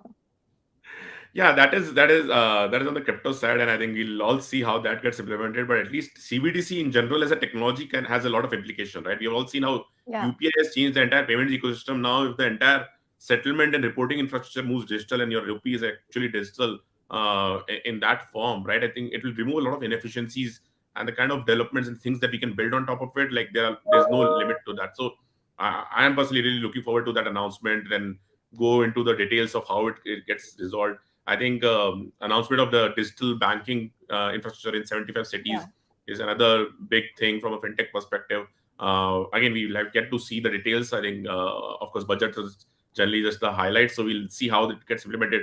But again, like as you said, right, like every segment we are seeing how digitization is gonna entrench. Fintech in particular is looking forward to a lot of that. So digital banking, CBDC, a lot of these announcements are really, really important. From a startup world, I think the extension of that the tax The break and tax all of those things, yeah, by the tax 1 year. benefits for 1 more year. I think that's again really good, because like a lot of startups were waiting for that and asking for that. So so I think overall I will say, at least from startup and fintech perspective, it's a very, very positive budget, and we are really looking forward to the details of a lot of those things that were announced in the speech. Right. Let me come to one of the big things that, startups, in fact, a lot of investors wanted. They wanted some clarity on foreign direct listing norms, because a lot of investors I've been speaking to said that, this is a demand that has come up repeatedly, not just with the finance ministry, but also in recent meetings with the PMO. Now, again, there are two views depending on who you talk to. Foreign investors believe that we should have foreign direct listing. We should give Indian startups a bigger playing field. But there are domestic investors who believe that, the value creation will happen outside India. Where do three of you stand on this? How big a disappointment is this for you? Or is it not material because the Indian market itself is deep enough? If you look at, the IPOs that happened in the last year, notwithstanding their current market price. Gaurav, maybe you can start. Yeah, no, I think on that, it's definitely a disappointment, because if you look at a lot of, I would say, value creation, right, overall, even if the listing it outside, I think will eventually happen in India. It just gives a lot of, I would say, the level playing field for all the founders. It's a choice which all the founders have, right, and that's just puts them on the same page as other founders, whether you decide to list in India or outside India. But as you rightly said, I think the market in India still has, expanded rapidly, given the last few big IPOs around tech. Yeah. But I think, it would definitely just boost the Indian startup ecosystem if that option opens up in the coming budget. Vidit and Harshal, how does this change things for you? Were you perhaps looking to list abroad directly, followed by an IPO in India? Because I heard a lot of startups were waiting for this before they could make up their minds on what they wanted to do, if they want to SPAC it out or, take up other options. Vidit, you want to go first? Yeah, I think I would agree with Gaurav. I think irrespective of, we've seen the last 6 months, lots of IPOs happened in India. They were successful.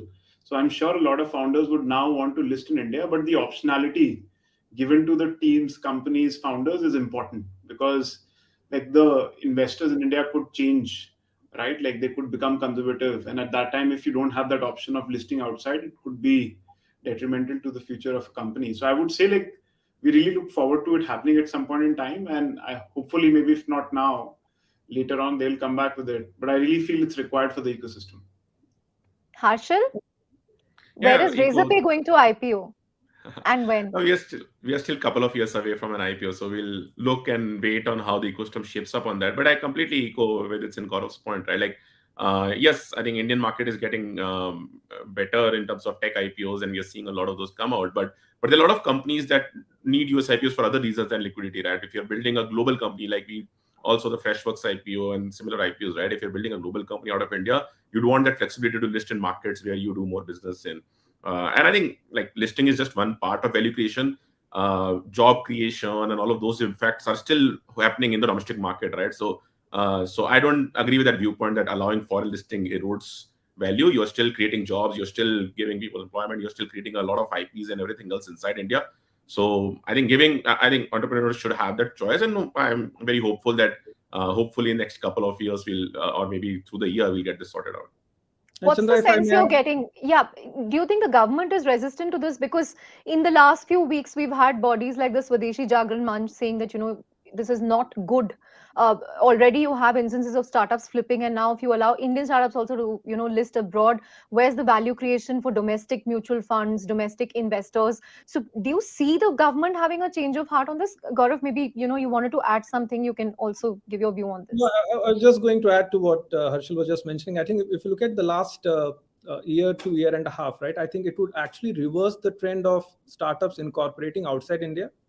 I think the value erosion is much higher in that instance, right? So if you're allowing a level playing field, as Harshal said, a lot of job, overall impact on the economy, as well as if you look at value creation, tax, etc., and a lot of that coming back, I think will be far more, important rather than currently the trend which we are seeing is most of the companies moving out and incorporating either in Singapore or in other jurisdictions.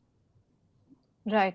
No, and particularly for software as a service or SaaS companies, which tend to list abroad simply because, that's their main customer profile. But with it, how much of a disappointment is the lack of clarity or change when it comes to taxation around ESOPs? One of the key asks is that, you do not have twin taxation, that you should only have taxation at the time of sale and not at the time of exercise. But the government really hasn't done anything to tweak that. Was it again a big disappointment? Because I heard in some cases, the taxes can go over 40% in some salary brackets. So again, how much of disappointment is that, Yeah, it's particularly in the current environment? no, it's a big disappointment, and I'll tell you why. Right. So if you look at startups, have the biggest way of attracting talent is through ESOPs, right? Not So ESOPs is BMWs why anymore. someone joins us. Otherwise, you have cycles, right? But not all the time. All companies have enough capital. Like in our early days, I would say in the first 3-4 years, most people joined after taking pay cuts because they found our ESOPs attractive. And today, you're right. Like today, like there's double taxation happening. That's why people mostly end up paying short-term capital gains, which is quite high. So I would say, like, I think it's important that the government realizes and everyone realizes the importance of this. That if you want the startup ecosystem in the country to grow and you want more and more good talent to come into the ecosystem, it's very important that we solve this problem. Right. Harshal? Yeah, completely echo with this thought. I think this is one of the big asks from the ecosystem, and we have all made a lot of comments about it and posts about it, and even discussions to industry bodies about it. I think we need to probably do more to help the government understand like how big of a problem it is, because a lot of times like the excise, when you excise the stock, you're not really gaining anything, but you are ending up paying a lot of tax for like basically something that could probably not have any value in the future, or maybe have significantly diminished value in the future, right? So I think I mean it's fine the government wants to tax it. Just what we are really asking for is an extension and a way to pay the taxes at the time of sale, and it's a fairly common regulation in most countries. Like in US, you have 83B election and similar stuff through which you can extend the timeline and pay taxes at the time of sale. So there's no reason that India shouldn't adopt it. I think we can do more to explain the need of it, and maybe it comes out in the future. Right. Harshal, in terms of, the overall taxation now, how much does it roughly work out to, this twin taxation at the time of exercise, at the time of sale? Any estimates that you'd be able to share? So the total tax percentage doesn't change, right? Like you're still paying, let's say you get some stocks and then you excise at X price and then you sell at Y price, right? The net tax you have to pay is Y minus like the point at which you were given tax, but at the point at which you were given the grant, right? But today you have to pay half of that at the time of exercise, or like what some percentage of that at the time of exercise. And during exercise, you're not gaining any money. You're just paying money to the company to buy those shares, but you have to pay taxes because the market value of the stock has changed, right? So what we are really asking for is you combine it together and pay the entire tax when you sell these shares. So and also index it against the book value rather than the fair market value. That was also an ask, I understand. That is also an ask, but the bigger ask is just don't make somebody pay taxes for excising stocks and unlisted stocks, which might not have any value in the future. You end up paying lakhs of taxes to excise the stock, and maybe the company doesn't do well and the price crashes or whatever, and you end up paying that tax, and there's no way to recover that money back, right? So, so that is the big ask that tax at the time of sale, not at the time of excising. Right.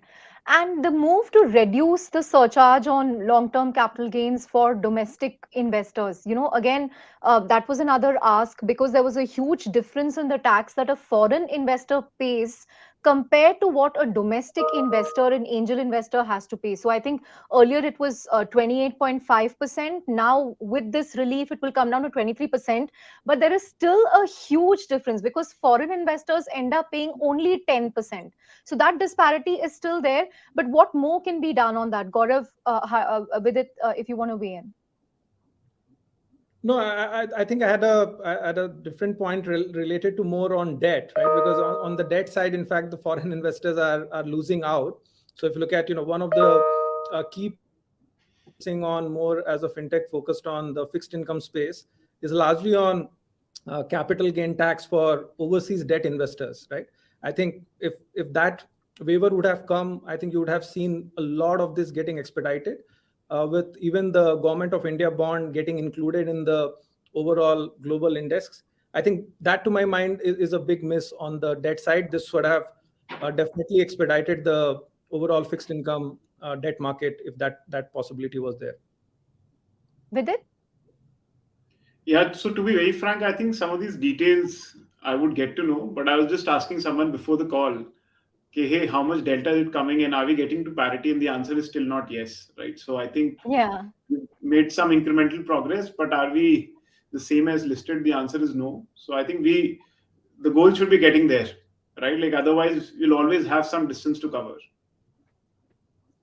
Right. And directionally, what did you make of the budget, Gaurav? You know, this thrust on technology in every sphere, creation of multiple ecosystems powered by tech, blockchain, startups, digital. If you can give us an overall sense, I know you said it's the debt part was a disappointment, but directionally, what did you make of the budget? I think very, very positive. And I think, Chandra, it's also a reflection of, what we are seeing the overall regulator. I think right from setting up a, quasi private body, which RBI did before the budget, I think what we are seeing is directionally very positive for the fintech. And especially if you look at the lending ecosystem around fintech, right? I think directionally, our own read, given what we are seeing very closely even before the budget, is that by 2024-25, you will start seeing almost 50% of retail actually moving through fintechs, right? And I'm kind of making this very judiciously. I think that's the kind of collaboration we are seeing. Even look at, talking about core banking at almost post offices across the country, right? So I think the government can see it. I think it's just going to be a tipping point for collaboration now. And I think the fintech ecosystem is ready. Payment, I think, Harshil and all of them have reshaped it with UPI. And now you will see that wave flowing even on the overall lending side. And that's where we are headed now. So actually, there's a flywheel right on this panel. You are powering debt and Harshil is powering payments and Vidit is enabling commerce. So maybe three of you can kind of get together to see what the synergies are. But Vidit, do you want to weigh in terms of the directionality of this budget? Yeah, so I'll just repeat what I started with. I think directionally, if I look at which is the headline here, that this year government is going very aggressive in terms of capex, right? And investing in infrastructure always does all the right things, creates a lot of jobs. It really helps make your commerce more efficient. So your cost goes down, the quality of service across the value chain goes up for all kinds of offline, online commerce activities. And that leads to growth. So I would say pure headline to me is directionally very right. A lot of people before the budget were saying, hey, they'll be conservative about fiscal deficit, won't invest as much. So I would say the headline one is right. Now, specifics, as we were discussing, there's certain things that would have come that would have been better. I think they haven't come. And maybe over the time frame, but I would say just broadly the intent to invest a lot more in growth at this point in time when everyone has struggled because of pandemic, to me, is the very right intent that everyone should have. It's not the time to be conservative for us. Yeah, actually, one person described it as, it's positive for the economy, but it's disappointing for the middle class and perhaps disappointing for the startups in some respects. Harshil? Yeah, no, I think net, I would say it is a very positive budget. I think the way the budget is structured and the kind of investment we're doing, I think it's a growth-focused budget. The intent seems to be to drive further growth. We are expecting a 9%-ish GDP growth this year, which is one of the highest across all major economies. And I think the budget is built in a way to further make it more frictionless, right? And right from the focus on technology to things like CBDC to multiple other things that we saw. I think we feel fintech as a segment has definitely given a good focus. And I think that will create a lot of rails for the economy to move very efficiently. So I'm very excited about how this pans out in detail, especially on things like CBDC and digital banking ecosystem and how that gets rolled out. But yeah, to Gaurav's point and with its point, I think there's been right investment being made to ensure job creation and further growth of the economy. Right. So, hypothetical question for all three of you. If the finance minister is watching this show and there is one ask that hasn't been met that you would like to pitch to her, what would it be? Vidit? Yeah, so I'll pick the same one. So we've been talking about it at least for the last 1 year. So what has happened is, if you look at about of like 60 million small businesses that are there, less than 10% of them are GST registered. And current rules say that if you are not registered with GST, you're not allowed to sell any product online, like at all, not even one product, right? So you're saying that 90% of small businesses are not allowed to leverage digital as a channel, which is what the government talks about all the time, to sell their products. So in the last 2 years, because of the pandemic, offline channels, every single time lockdown happens, get shut down. They haven't recovered back to the old levels, which means that all of these small businesses still don't have the same amount of demand offline, and they're not allowed to access online channels, right? So I think this parity is very much required if we really want to help these small businesses come online, become successful, become ready for the digital age.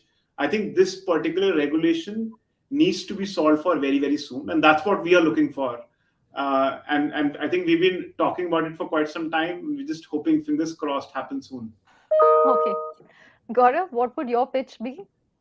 We made a passionate appeal around, deepening of the corporate debt market, I think, but we will actually, that just can catalyze, right? Because where you see the equity markets today, debt markets are almost 15, 20 years behind, right? So, and the government has done a lot to unlock by allowing insurance, pension to invest in some of those markets. I think there's a lot of capital today which could have flown in the credit debt space. I think lots to be done. I think the corporate debt market is actually looking forward to a lot of these interventions in the coming budget. Harshit? Yeah, I'll speak from the payment industry perspective. I think the MDR issue still continues. So we'll.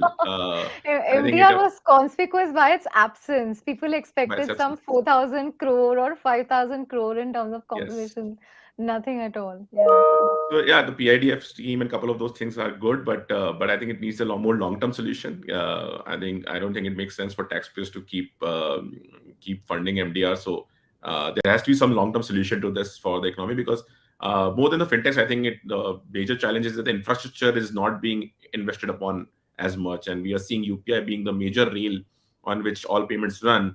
But the stakeholders in that ecosystem, which is banks and other institutions, are not investing as much because there's not enough return and not enough room for them. So I think that does need to be solved, especially if we believe that digital payments and digital ecosystem is going to be the lifeline of the country as it scales further from here. We need to ensure that the stakeholders keep being invested in it. Right. On that note, thank you very much, Harshil, Vidit, and Gaurav, for taking us through, your own take on the budget, the hits, the misses, and what can be done going forward to really foster technology innovation in India. Because, technology is clearly the heart of this budget. The government has a huge thrust on that, but more specifics that need to be done there. On that note, thank you very much for joining us on this special coverage on Moneycontrol.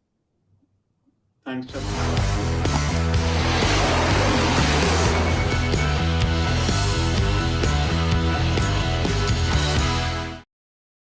Joining us now is the big bull himself, Rakesh Jhunjhunwala. Mr. Jhunjhunwala, always a pleasure. Thanks very much for joining us. The big headlines coming in from the budget, of course, the biggest one is as far as private capex is concerned. But let me get you to tell us what you liked about budget 2022. First of all, I would like to point out, Shireen, that is ultra conservative estimates of tax collections.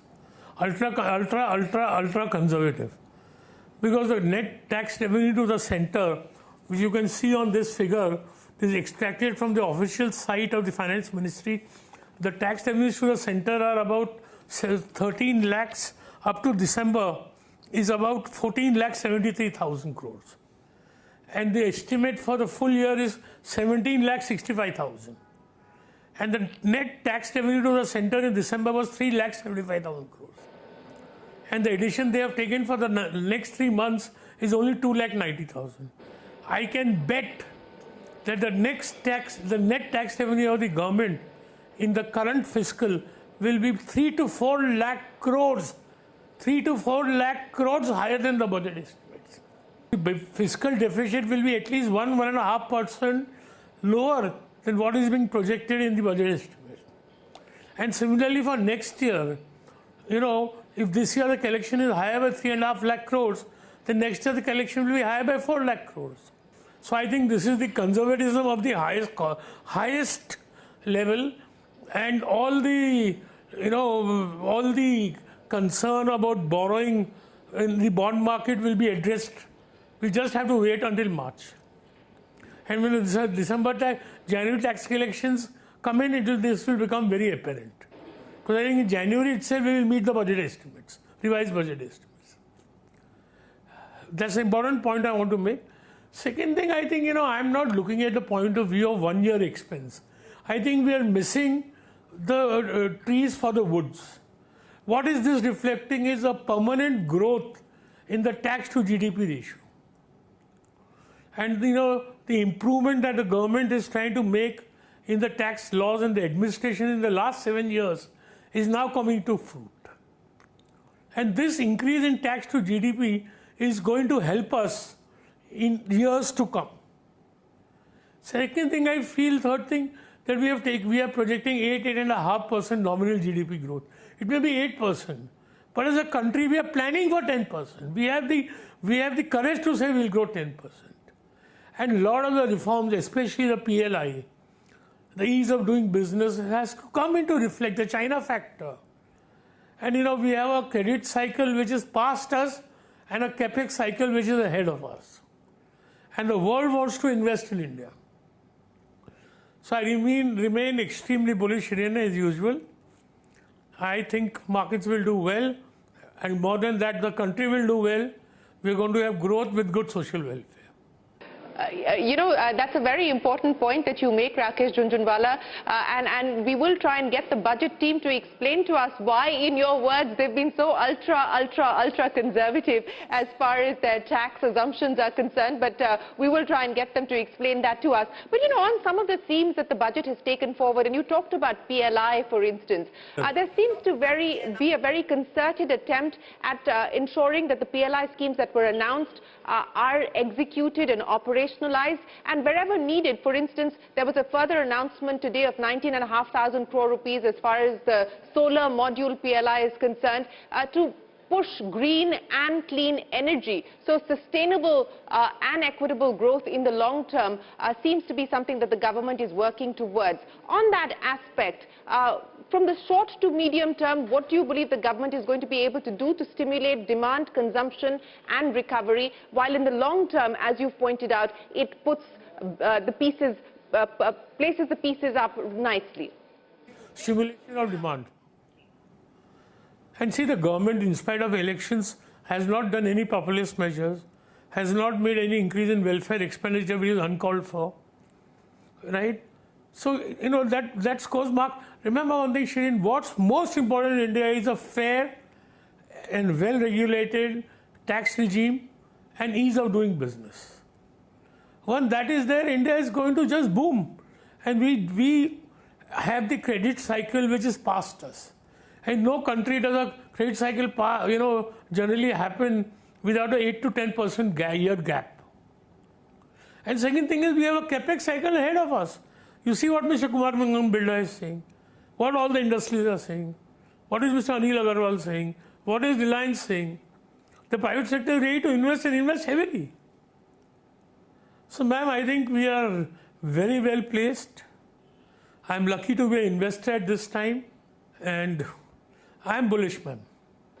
Well, that's the second time you've said that. That's a very bullish Rakesh Jhunjhunwala, saying that he likes what he's heard today. And to the point that you were making about the government wanting to crowd in private investment, that was what the finance minister spoke of as well when they decided to up the allocation for capex by almost 35%. But Rakesh Jhunjhunwala, on the strategic disinvestment front, because what we have seen is that the government has cut its target for this year, and it's also kept a fairly conservative target, conservative in the context of what we've seen the government lay out in the previous years at 65,000 crores. Do you believe that that is also going to be something that they will better quite significantly? I don't know about the strategic disinvestment, whether it'll get 65,000, but I know one thing, that the tax revenue collections are going to go through the roof. And the budget deficit this year is at least going to be 1.5% lower than what she has estimated, until the expenditure increases. Simple, you have collected 13,75,000 crores up to December. Net tax revenue to the center. I'm showing you the site I've extracted from the official site of the Ministry of Finance. right? And they've taken 17,65,000 as a tax collection. I think it'll be at least 3 to 4 lakhs extra. Yes, that point you've made. But what does this now mean as far as where the markets are positioned, Rakesh, especially in the context of what is happening globally and in light of what the government has now laid out very clearly as the blueprint for growth? Ma'am, I can tell you, I think in the last 6 months, or last 7 months, FIs have sold 1,37,000 crores. And market is less than 10% below its all-time high. What else can I tell you? Right. And people say, they opened 8 crore demat accounts. What about the balance 80 crores? I always like to see a glass full. Okay. And I think there is, India, I'm again on the reputation, India on the verge of big change. Big change, you would say that in that case, go all in on the domestic economy facing stocks. For last 2 or 3 years, it's been all about IT. But now of late, started to see banks pick up, autos pick up. Cement has been doing well. Right, invest. I'm not going to advise you where to invest. I'm not an investment advisor. You invest where you think, but I think public sector banks are going to do really well. And the valuations even today are ridiculous. From a sectoral standpoint, there was a lot of thrust in this budget, whether it was infrastructure, whether it was a big surge in capex, a lot of focus on renewable energy, electric vehicles, hybrid vehicles, etc. Anything that stands out for you from a long-term investor standpoint? You are excited by the fact that government is going to increase capital expenditure. I feel the increase of capital expenditure by the private sector is going to exceed the government's expenditure. तो बोलते हैं ना सोने पे सुहागा है. Mr. Kumar Mangalam Birla is saying, Mr. Anil Agarwal is saying, Mr. Mukesh Ambani is saying, Mr. Adani is saying, all industry are saying they're going to invest big time. And madam, you're underestimating, I think, revenue receipt, tax revenue estimates for the current year at least 3.5–4 lakh crores would be more than what they have estimated. Yeah, that is something that you have expressed, and many have suggested that perhaps we could see a beat on that front. But let me address the issue of what the theme seems to be, and I think that is something that you spoke about as well. I think Amitabh Kant put it very well in his conversation with me. He said that this is an attempt to move away from sunset sectors to sunrise sectors. Would you agree with that? Ma'am, what you buy is very important, and what valuation you buy is more important. So I don't see sunset and I don't see sunrise. I'm not going to buy any sunrise at any price, and not that I will not buy sunset at a price. And I don't know what you mean by sunrise and sunset. Are banks going to go out of fashion? Are metals going to go out of fashion? Can you create metals on the internet? So I don't look at sunrise and sunset, because the sunrise are all ridiculously valued. And don't forget that ultimately, price is a slave of earnings. That is, if there is one truth in the stock market worldwide, stock prices ultimately are slave of earnings and cash flow. So you believe that what we are seeing as far as the startup valuations are concerned are not bordering but are already irrationally exuberant? Well, I reserve my comments. Just like crypto, I stood out. I don't want to go to every party in town. I don't want to go to the startup party. See, the hangover is only after 2 days. Right. There was an interesting provision in the budget to tax cryptocurrencies. I wonder if you spotted that, Rakesh Jhunjhunwala. There's a debt of cryptocurrency in India. Sorry, well, you said I couldn't catch what you said. I think what government wants to do is that it wants RBI to promote a digital currency and kill all other currencies, just like China is doing, which is the right approach also in my opinion. Yes, the government has made it clear that there will be the introduction of a digital rupee by the Reserve Bank, and with that tax that's been brought in on cryptocurrencies, on NFTs, a 30% tax, a 1% TDS, the government making it clear that irrespective of whether a bill is moved in Parliament or not, this is now very clearly under the tax net. Rakesh Jhunjhunwala, there was a lot of sectors, a lot of themes that were addressed, of course, in the overarching pillars of growth that the government intends to focus on, not just in the next year, but over the next 25 years. What appeals to you the most in terms of the thrust and focus areas from what you have heard so far? I think ease of doing business, privatization, right? A good and fair tax regime,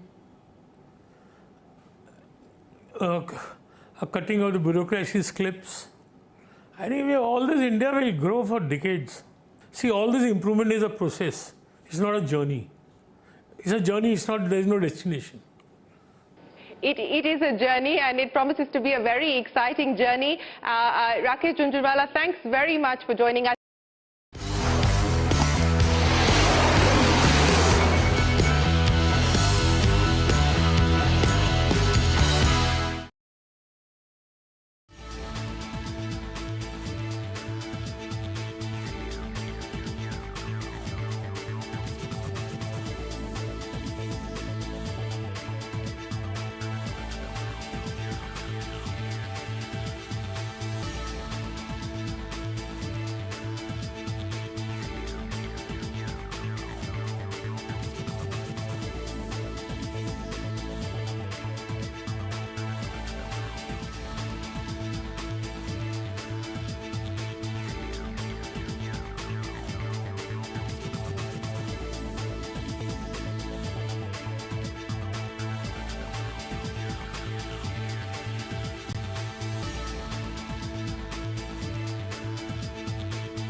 Hi guys, I'm Karunya Rao and we are continuing our coverage of the budget 2022-23 and with me is the team from MC Pro. The research analysts are joining me to decode it from a market standpoint. Which are the sectors that stand to gain, which are the stocks you need to keep on your radar, not just tomorrow but in months and weeks to come.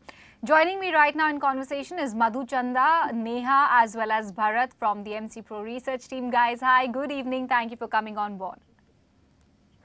Thank you. Hi, Karunya. Thanks. Madhu, I'd like to start with you. I mean, yes, overall, the budget is largely, it's ranging somewhere between neutral to positive territory, no negative surprises at all. But overall, what is the market's assessment of, the host of measures that were announced?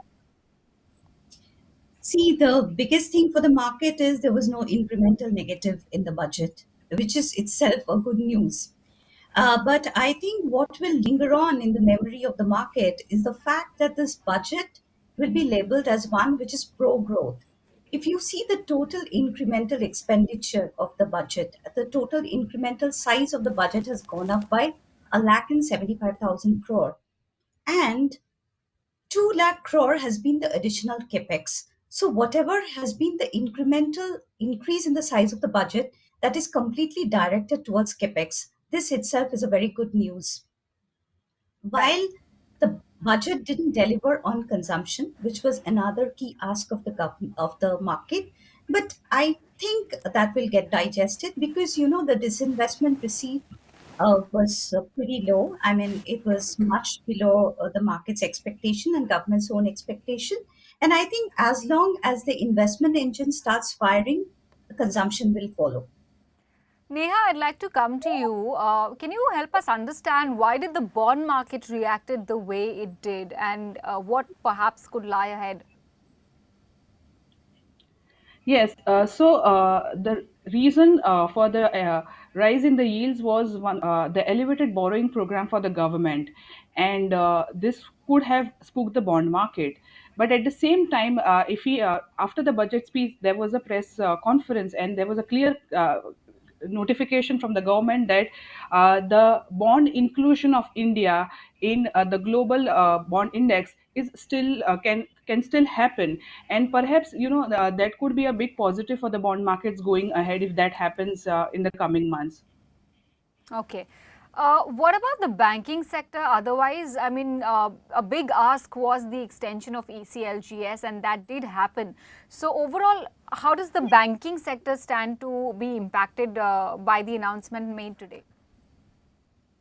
Yeah, so the budget has been a very big positive for the banking sector, and the reason that is that the persistent low credit growth in the country is a big problem for the economy and has been holding back the banking sector growth. But the budget 2022 has intended to address the credit demand side by increasing the government capital expenditure, especially the capex towards roads and renewables. It also proposes to enhance the PLI schemes, which can increase the demand from credit demand from the manufacturing sector. And the extension of ECLGS till March 23 is a positive for the banking sector. But given the fact that interest rates could, go up, how could that impact the overall segment, the overall sector? And, something that our viewers would definitely want to know from you, Neha, which are the banks that they should be looking at, from a market standpoint, from an investing standpoint? Yeah, so as I already mentioned that the elevated government borrowing program will exert the upward pressure on bond yields, and interest rates are also set to increase because of higher inflation and external factors like Fed increasing the interest rates. So, but this rise in the interest rates should not be significantly negative for the banking sector. The reason for the same is that the margins of the banking system, which are at around record high levels, should be sustained in the near term, primarily because the loan yields will move up quickly as the rate increases. But the deposit side of the banking system gets repriced with a lag effect. And as you know that the banking system today, especially the large private banks, have very high margins, have excess provisioning, and credit growth is set to improve with the budget, and the capital is more more than adequate, and asset quality is also improving. The earnings growth for the banking sector should be very healthy in the coming months. Now, within the banking space, the large private banks are very well placed, especially the ICICI Bank, Axis Bank, HDFC Bank, and among the smaller names, Federal Bank also looks interesting. And the valuations of all these banks are reasonable, the healthy earnings growth projections. Okay. Let me move on to the man of the moment, Bharat Janani, who tracks the infrastructure space. And that's where, all the action happened today. If we look at the FM speech, and if we also look at, the way many of these stocks from cement, construction, real estate, infrastructure and cap goods space were reacting today. Bharat, is the street happy with the kind of allocation that the sector has seen? Yeah, so I think infrastructure has been the key highlight of this budget. So, I mean, the government has really built upon the infrastructure capex that it announced in the last budget. It has really increased the spends. So, if we see the spends in the infrastructure, the government is taking clearly a lead in the infrastructure spend. So, the thinking is that with the boost in the economic growth and with the push, much required push to the economy from the center and the state governments, eventually the private sector capex will also kick in. So infrastructure has been really the focus area given its vital role in pushing up the economic growth. So if we see the allocation for the infrastructure side has gone up by a whooping 35% last year. So the allocation is 7.5 lakh crore from the central side. Another important thing which the central government has done is that they have helped help to the states as well. So they have provided interest-free loans to the state governments, which has increased to 1 lakh crore in this year. So it's almost 5 times the amount that was allocated last year. So clearly, this will help the state governments to enhance their budgetary spends, and also the central government has allowed the state governments to have a more relaxed fiscal deficit of 4%. So this will also enable the state governments as well to enhance the spends on the infrastructure. So overall, if we see the effective central government spend on interest to the tune of about 10.76 lakh crore rupees, which is 1.6 times the FY21 levels. So clearly, infrastructure has been a key push area for the government. Absolutely. I mean, that is a sector that we will focus on as well in the, in the conversation, as well as more of your colleagues also join who track, the sector at 360 degree. But in the meantime, I'd like to go to Madhu. Madhu, overall, the market mood clearly seems to be quite buoyant. Yes, there was a sudden dip, during the day. There was a fair amount of volatility, but we were back to that, strong, firm levels that the markets managed to close at as well. Okay, I think we've snapped the line with Madhu. We will try to reconnect with her, but Jitendra has joined us, and so has Sachin. So let's continue with our infrastructure conversation as well. Jitendra, do you think the budget is good for manufacturing, particularly when the government is aiming for job creation? I mean, it is a two-pronged strategy that they have, but talk to us about more from a manufacturing standpoint, and what are these companies or what sectors are they from that we should be looking at? So basically, manufacturing has got a lot of focus in this budget. If you see, a lot of schemes and policies have been drafted in such a way that the manufacturing can get the boost. If you see, look at the battery swapping, how allocation for housing, renewable energy has seen a quantum jump. Of course, the railway, metros, and there are certain duties being imposed on certain products and equipment. So that will obviously boost the domestic production. So I think it is a very good budget from the manufacturing point of view.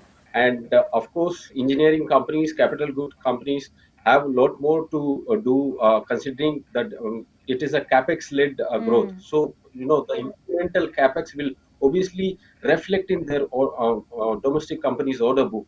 I think one can look at companies like Cummins, Thermex, Vortec Babak, and some of the companies like Shakti Pump, Iron Exchange. They have a very good portfolio spreading across the segments of the engineering. Right. But, Jitendra, talk to us about private capex as well, because yesterday in the economic survey, there was a fair amount of thrust on augmenting and enhancing private sector capex. Yes, today the government has, kick-started that process. They've talked about their outlay that they have earmarked for the next fiscal year. But do you think private sector capex will follow soon? Yeah, it will take time. If you see today, the capacity we have seen post-pandemic, the capacity utilization is improving, and until and unless we reach to a certain threshold of capacity utilization in the private space, the new capex cycle will not kick in basically. And it is always the government expenditure, or the government capex is always front loaded. So it takes 6 to 8 months time, maybe 12 months time, where we could see private players jumping and into the bandwagon, and doing the capex going forward. And that will certainly come. There is lot of amount, a lot of money is being invested by the government in these sectors, and of course, as the demand pick up, companies will expand their capacities, and private capex will sooner or later will start. And if you see the government already, the budget already highlights about the point that they want greater participation of the private players. They want private players to be protected from the imports, to be protected from any trade competition from the international markets, and that which is why they want to boost the manufacturing in the domestic market through private participation. Right. But the fact of the matter is that all this while private sector companies had been deleveraging, it has not translated into very significant amount of capex. So let's see, wait and see how this plays out. But I'd like to come back to you. What are the key capex areas that were highlighted in the budget today? And, perhaps some other measures to sort of fasten the whole process, fasten the project implementation. Yeah, so the key area. Yeah, Bharat, please carry on. Yeah, so the key areas that clearly received the infrastructure push, roads sector stood out the most. So it's one of the biggest components of the massive national infrastructure pipeline as well. So roads, government is planning to build expressways, and they plan to build about 25,000 kilometers of roads in FY23 with focus on the expressways, which is almost double the construction seen in the FY21 period. So road, since it's very vital to the overall economic growth as well, it creates a lot of economic activity once the roads are developed. So clearly that was the focus area. Another focus area was the increased allocation towards the metros and the railways. And there was also an increased allocation towards the Jal Jeevan Mission. If you see the water tap water availability to the rural masses, so the allocation for that sector almost again doubled. So almost 6 times the FY21 capex, and the allocation was 60,000 crore. So these were broadly the areas, and obviously there was thrust on the renewable energy as well. So these were broadly the areas which received the attention in the budget. So given the focus on multimodal transportation, Bharat, there's roads, there's railways, there's also the water element, wherein there are companies like Viatech, Vabag, which stand to gain. What are your favorites, or which is your favorite pick within this from an investment standpoint? What could perhaps investors focus on? So there were other help to the companies as well. So basically, we have seen the government is now considering to evaluate the companies based on the quality criteria as well. So the companies which have a track record of executing complex projects well before the schedule will tend to benefit. So the biggest beneficiaries, I would say, would be L&T, since it's the largest in the infrastructure space. Then, since there was an focus on the road, railways, as well as the water segment, so companies in these areas which have a leaner balance sheet, which have a good execution track record, such as KNR, PNC Infratech, then we have HG Infra and Engineering. If you see, talking on the road construction side, we cannot miss out IRB Infrastructure, which is one of the largest developers of the road, having presence across models such as HAM, BOT, and another company is NCC. So I think this would be broadly the companies which have a good execution record, and most importantly, they have a lean balance sheet as well. So they'll be able to kind of take full advantage of the increased capex spending. Okay, Sachin is also with us, so let me, include him in our chat. I know he doesn't track capital goods or infrastructure space, but what he tracks is also a fair amount of interest, which is the renewable space. So I'd like to steer the conversation in that direction, Sachin. What's your, assessment of the budget announcements with regard to PLI in renewable space? Yeah. So one of the wow factors which actually came out of the budget was the PLI scheme for the renewables. So earlier, actually in April 21, the government had earmarked around 4,500 crores for PMI for the solar PV modules. But now that allocation has actually got increased to multi-fold to 24,000 crores. So there's a jump of 19,500 crores within this year's budget. So that is a very big positive for the solar sector as well as the renewable sector. Apart from that, the government has also announced a number of other duty hikes in solar inverters and solar components. So that also bodes well for the domestic manufacturing. And India actually is looking forward to propel the domestic manufacturing through import substitution and providing some kind of benefits as well as subsidies to the overall solar ecosystem and promote the green energy. Sachin, we saw many of these, stocks that are from the energy space rally quite a bit and react quite positively to today's announcements. Can you pick out some of your favorites which you think are fundamentally strong? Because many of these companies are, almost penny stock worth. So if you could tell us which are the solid players operating in this space. So there are a number of players actually which have actually made a shift from the traditional energy sources to the green energy sources. So there's Tata Power, who's making a lot of investment on the green energy side. Then there are Adani Green is one of the biggest players which are planning to have a portfolio of 25 gigawatts by 2025. So that's another big thing to watch out for. Shakti Pumps is a smaller player. Borosil Renewables has also set up capacities, which again would be big beneficiaries from the solar PLI schemes. And there will be a lot of smaller fringe players that's going to come in the next 2 to 3 years as we move along, as the PLI scheme tends to fall into place, and then more and more people come into place, and then the overall ecosystem gets developed. So that the overall pie of the market is actually going to expand multi-float. And the one thing to watch out for in this space is not just a one-year trend; it's actually a mega trend. It's going to play out over the next decade. So it's not just in India. There's a push for green energy or renewables. So if you take a case of Europe or US or China, everybody is making policies which is congruent in terms of reducing the carbon footprint and making everything in terms of the electric vehicle push to improve the global ecosystem. So it's going to be a trend which is going to play out in the next 5 to 10 years. So watch out for the trend, and as and when the time comes, there will be more listings coming into the space and take advantage to create the wealth out of this opportunity. So who will be the big gainers or the big beneficiaries of this trend that's playing out and could continue for the next 5 to 10 years? So as I just talked about, Adani Green is actually pushing a lot for that. Among the smaller players, Borosil Renewables is actually, they are the only manufacturers of solar glass panels in India. So they're kind of a monopoly in that business at this point of time. Other players are also setting up capacity, but within the listed space, they are not good players in terms of the balance sheet or that visibility. So that thing will kind of change as we move along. Okay, all right. Jitendra, how about you? You spoke about cap goods, but there are a lot of sectors associated with, the revival and the recovery in infrastructure space, whether it's cements, whether it's roads, whether it's, other ancillary items.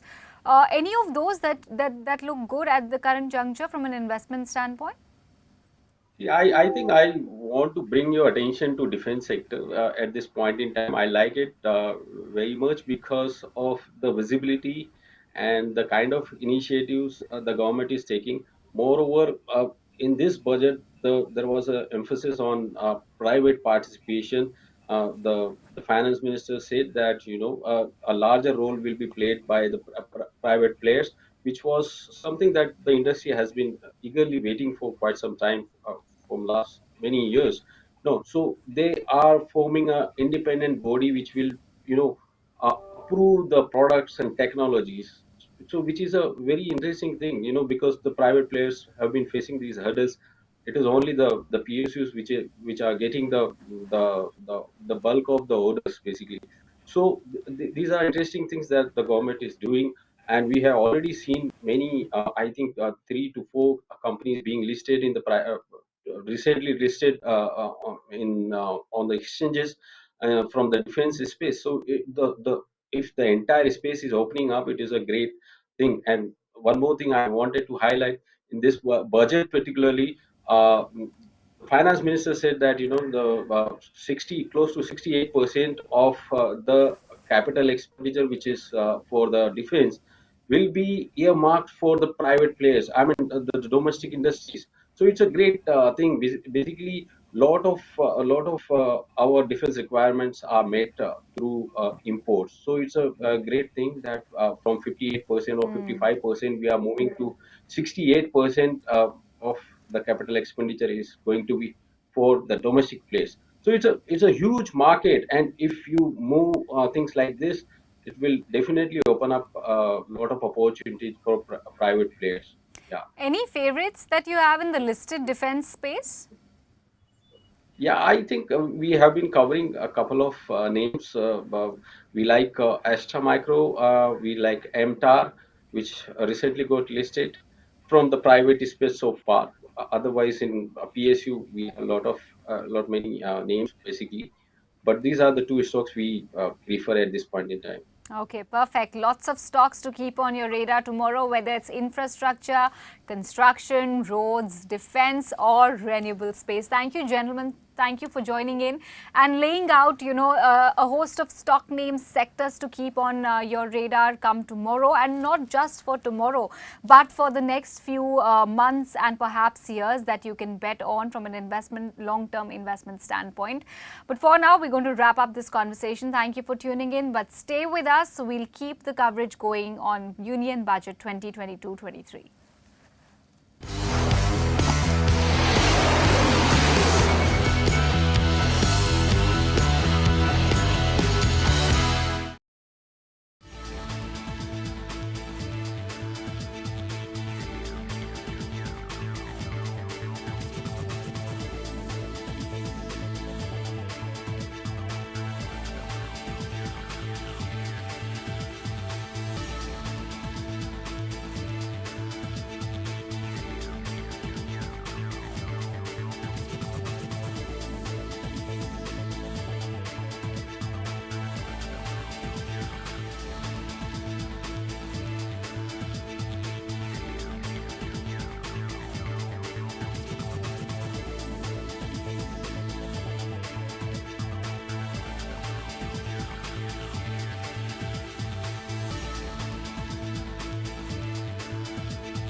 Joining us now is the big bull himself, Rakesh Jhunjhunwala. Mr. Jhunjhunwala, always a pleasure. Thanks very much for joining us. You know, the big headlines coming in from the budget, of course, the biggest one is as far as private capex is concerned. But let me get you to tell us what you liked about budget 2022. First of all, I would like to point out, Shireen, that is ultra conservative estimates of tax collections.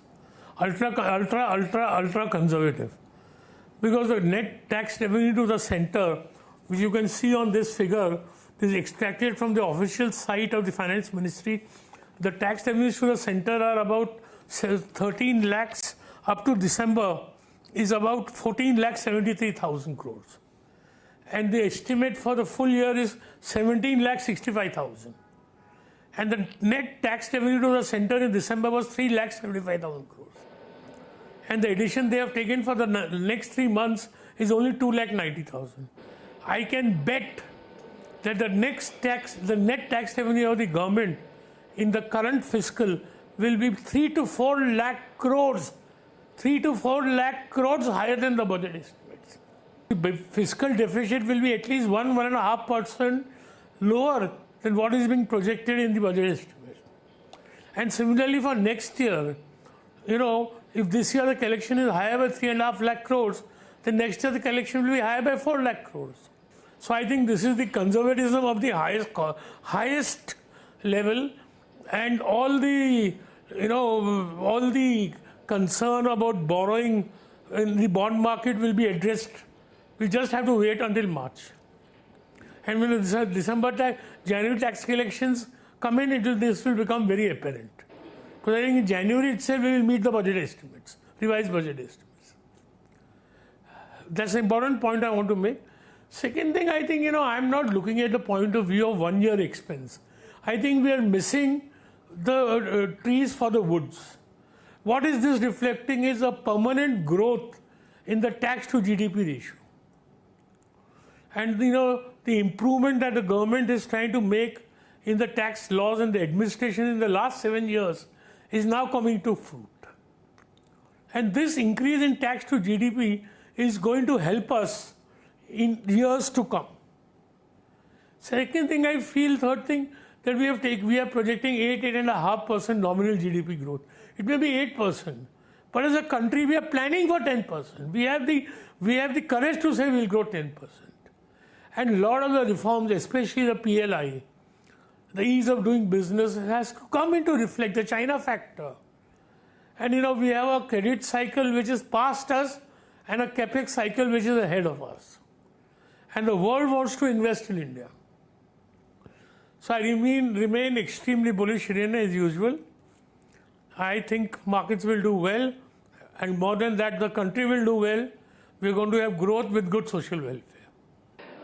You know, that's a very important point that you make, Rakesh Jhunjhunwala, and we will try and get the budget team to explain to us why, in your words, they've been so ultra conservative as far as their tax assumptions are concerned, but we will try and get them to explain that to us. But, you know, on some of the themes that the budget has taken forward, and you talked about PLI, for instance, there seems to be a very concerted attempt at ensuring that the PLI schemes that were announced are executed and operationalized, and wherever needed. For instance, there was a further announcement today of 19,500 crore rupees as far as the solar module PLI is concerned, to push green and clean energy. So sustainable and equitable growth in the long term seems to be something that the government is working towards. On that aspect, from the short to medium term, what do you believe the government is going to be able to do to stimulate demand, consumption and recovery, while in the long term, as you've pointed out, it puts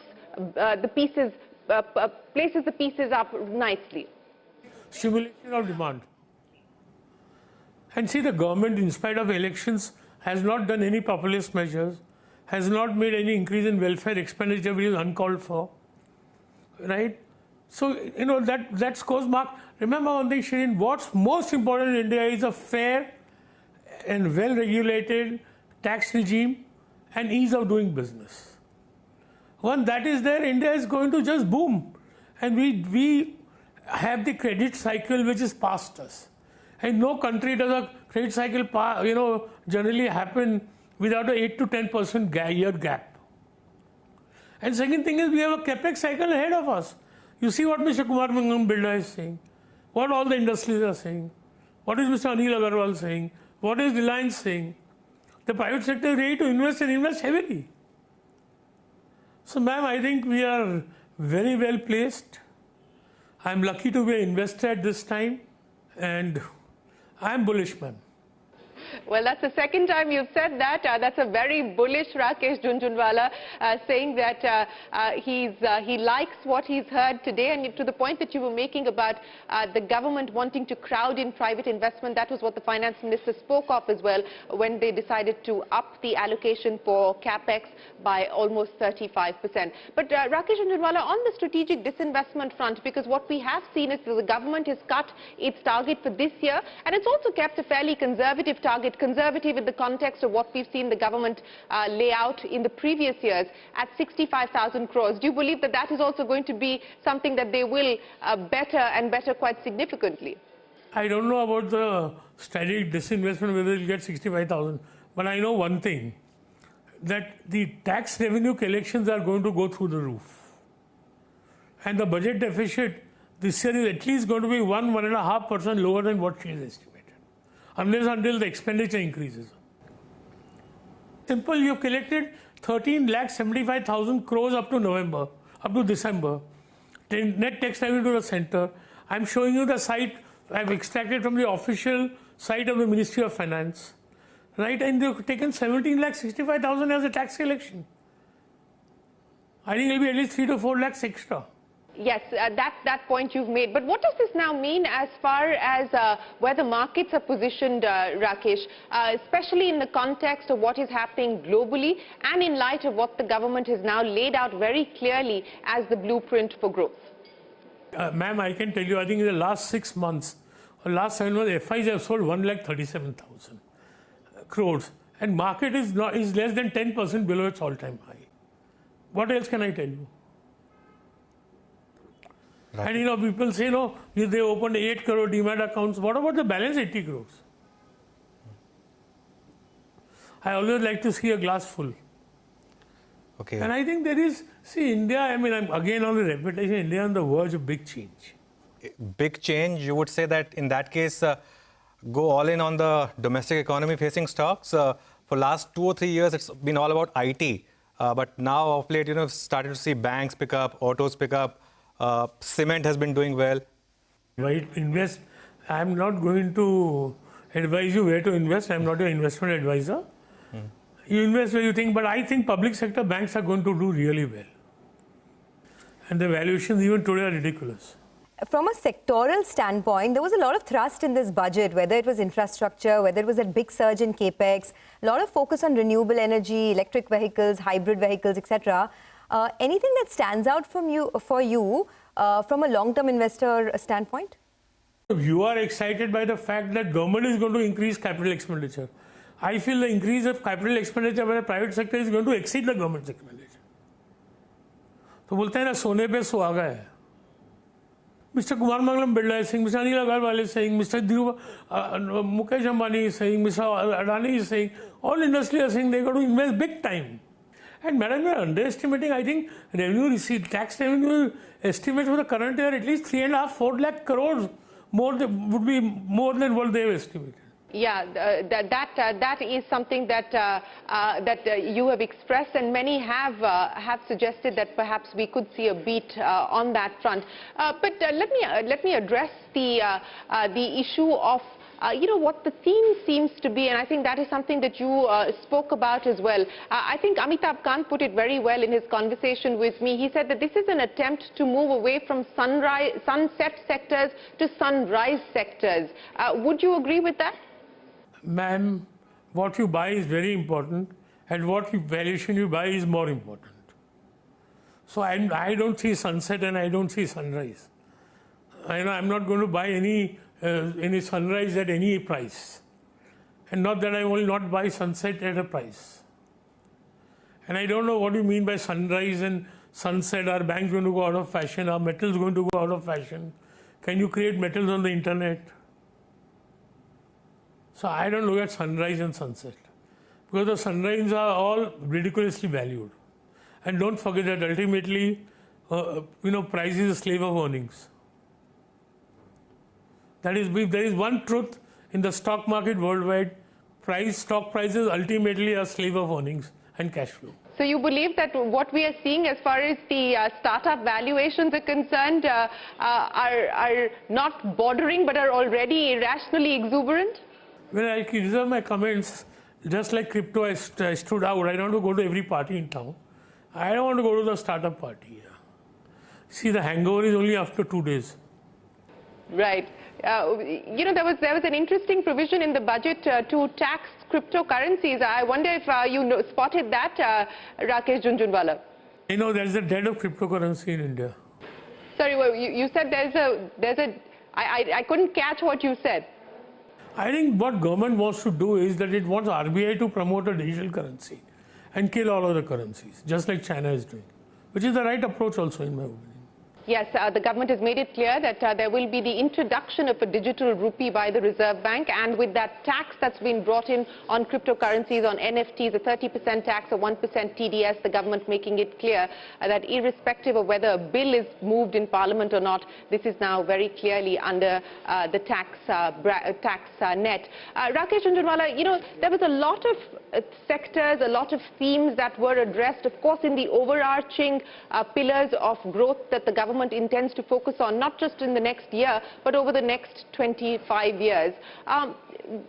What appeals to you the most in terms of the thrust and focus areas from what you have heard so far? I think ease of doing business, privatization, right? A good and fair tax regime, a cutting of the bureaucracy's clips. I think all this India will grow for decades. See, all this improvement is a process. It's not a journey. It's a journey. There is no destination. It is a journey, and it promises to be a very exciting journey. Rakesh Jhunjhunwala, thanks very much for joining us.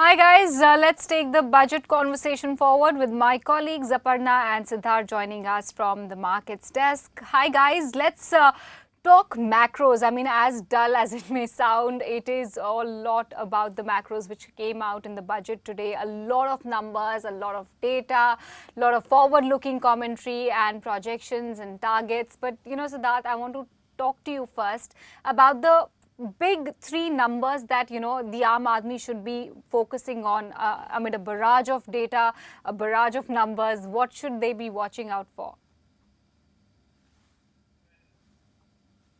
First, obviously, one is the nominal GDP growth number. The budget is being described in various quarters as conservative. When it comes to its estimates, when it comes to its assumptions, and one number that definitely captures this conservatism is the government's assumption of 11.1% nominal GDP growth for FY23.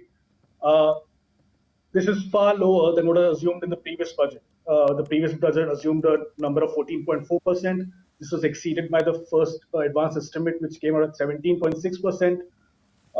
Yes, nominal GDP growth is bound to come down in FY23. A pre-budget survey by Moneycontrol showed that the most economists expected this to be somewhere around 12.8, 12.9%. But the government is taking something far lower. In the post-budget press conference, Finance Secretary TV Somanathan explained what was the government's thinking when it came to picking such a number. He admitted that it was a very difficult job, and according to him, the budget has slightly discounted the FY22 nominal GDP growth number, considering that it does not fully capture what has the hit the economy has taken from the Omicron variant spread, and the restrictions on activity which were placed in late December, early January. Still, there is no denying that the assumption is low. The second number, which should be really which we should be focusing on, is the fiscal deficit target at 6.4% for FY23. It's perhaps at the higher end of what markets are expecting. Our own survey showed 6.1% would be perhaps targeted. There is obviously some confluence of numbers here. The expenditure and revenue numbers have all led to the government thinking that 6.4 is what they should be targeting, and this is all because of its spending pedal. It continues to spend. There is continued pressure on capex. That is clearly what the budget is looking for, and that is where the government is going in terms of the medium-term growth. This is not a budget which is going to propel growth far higher in FY23. This is looking more towards the $5 trillion economy target that the government has for by FY26. And the chief economic advisor seemed to allude to this in the post-budget press conference when he said that if you assume 8 to 9% GDP growth, the economy is perhaps on track to reach the $5 trillion aim. What happens to concerns over rising rates, about inflation as well, given the targets that we have right now? Yes, many of them have said that they're rather conservative, but in the backdrop of all of these threats or challenges also playing out, how are things likely to shape up? Well, rates have been rising, especially when you look at the money market. The 10-year benchmark bond has been close to 2-year highs, highest in 2 years. If you just look at the last 6-7 weeks, the cutoffs at the 364-day Treasury bill have jumped by nearly 40 basis points. I think bond yields ended very high, ended 20 basis points higher today. So when it comes to the budget, the Reserve Bank of India has its hands full. The gross borrowing number is nearly 15 trillion rupees. On a net basis, it's 11.2 trillion rupees. And this is all considering the RBI will have to somehow manage this borrowing program, the government's borrowing program, in an environment where rates are rising, like you said. And it's going to be a tough ask, there's no doubt about it. And we haven't even considered how much the states are going to borrow. Right. That's going to be a different number altogether. So the borrowing is, it's going to be extremely difficult. Okay. Aparna, you had spoken to a host of economists as well. What is the consensus and what's the verdict like? So when it comes to the overall budget thrust, most of the economists have said that it's conservative. The assumptions are conservative. Like Siddharth spoke about the nominal GDP, the revenue assumptions, the tax assumptions. Even though tax revenues have been buoyant in FY22, the government doesn't seem to be overly reliant on high tax revenue. It's not expecting high tax revenues of the same trend that we saw in FY22. One of the reasons could be that since in FY23, tax revenues will be slightly benign because they have a higher base. Secondly, the thrust on capex, which came through clearly from the budget, there is a 35% increase in capital expenditure. Even in terms of, say, a percentage of GDP, capex is 2.9%. It may seem smaller, but if you see the trend in capex over the last 5-6 years, this is a significant increase. What this does is that this is showing that the government is focused on increasing private investment. It's an investment-oriented budget, unlike in last few years when most of the budgets have been consumption-oriented budget. What will happen probably is that since it's investment-oriented, it's more medium-term focused. So in FY23, we may not see the entire benefits playing out on the economy, because a consumption-driven budget gives you a clear boost in the immediate term. Right. But a capex-driven budget is going to draw it out over multiple years, but that's a good thing. It's definitely a very busy week, for everybody who is monitoring the macros. We also have the MPC meet in just a few days. What is expected, there, Aparna? Things that we can expect from the RBI is it's going to be a challenge for the RBI to manage a government borrowing program, and at the same time, it's on its path towards reversing its past accommodative policy, withdrawing liquidity. So the market participants that we spoke to, they believe that when fiscal policy is easy, it's growth oriented. Monetary policy will need to tighten its approach. What this will mean is probably when the Monetary Policy Committee meets next week, when the statement comes out, we might, the market is expecting cues or some indication of how the RBI is going to manage liquidity. Now, this is a key task for the RBI, is how to manage liquidity. The liquidity is in surplus. They have multiple instruments, but at the same time, they have to manage it in such a way that yields across the sovereign bond yield curve do not rise in a sharp way. We have already seen 20 basis points rise today in reaction to the borrowing program. Right. Thanks, guys, for putting things in perspective, giving us a better and clearer picture of how the macros are looking like, and what exactly did, those announcements and measures mean, and what we should expect going forward from RBI's MPC meet as well. Thanks for joining in. But let's keep the conversation going and talk more micros, talk more markets. I have Chiranjeevi once again joining me in the studios. Chiranjeevi, back to you. By now, I'm sure you have seen a host of brokerage reports. You've seen how a lot of market veterans are also reacting to the budget. What is it like? So the overall perception, of course, is very, very healthy, very nice. People are calling it a remarkable, bold, pro-growth budget. So those are the catchphrases that we've seen thrown about post-budget. But of course, now the question is, how will it translate into earnings growth for the listed companies? Of course, heading into the budget, there was a big concern over consumption, and almost every brokerage you speak to, they wanted something on the consumption side. Now that hasn't arrived.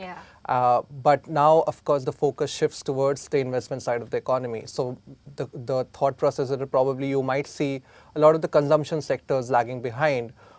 And you might see the value, as you mentioned earlier, all of these industrial manufacturing spaces doing a lot better, because the earnings visibility in those sectors will improve because of this budget.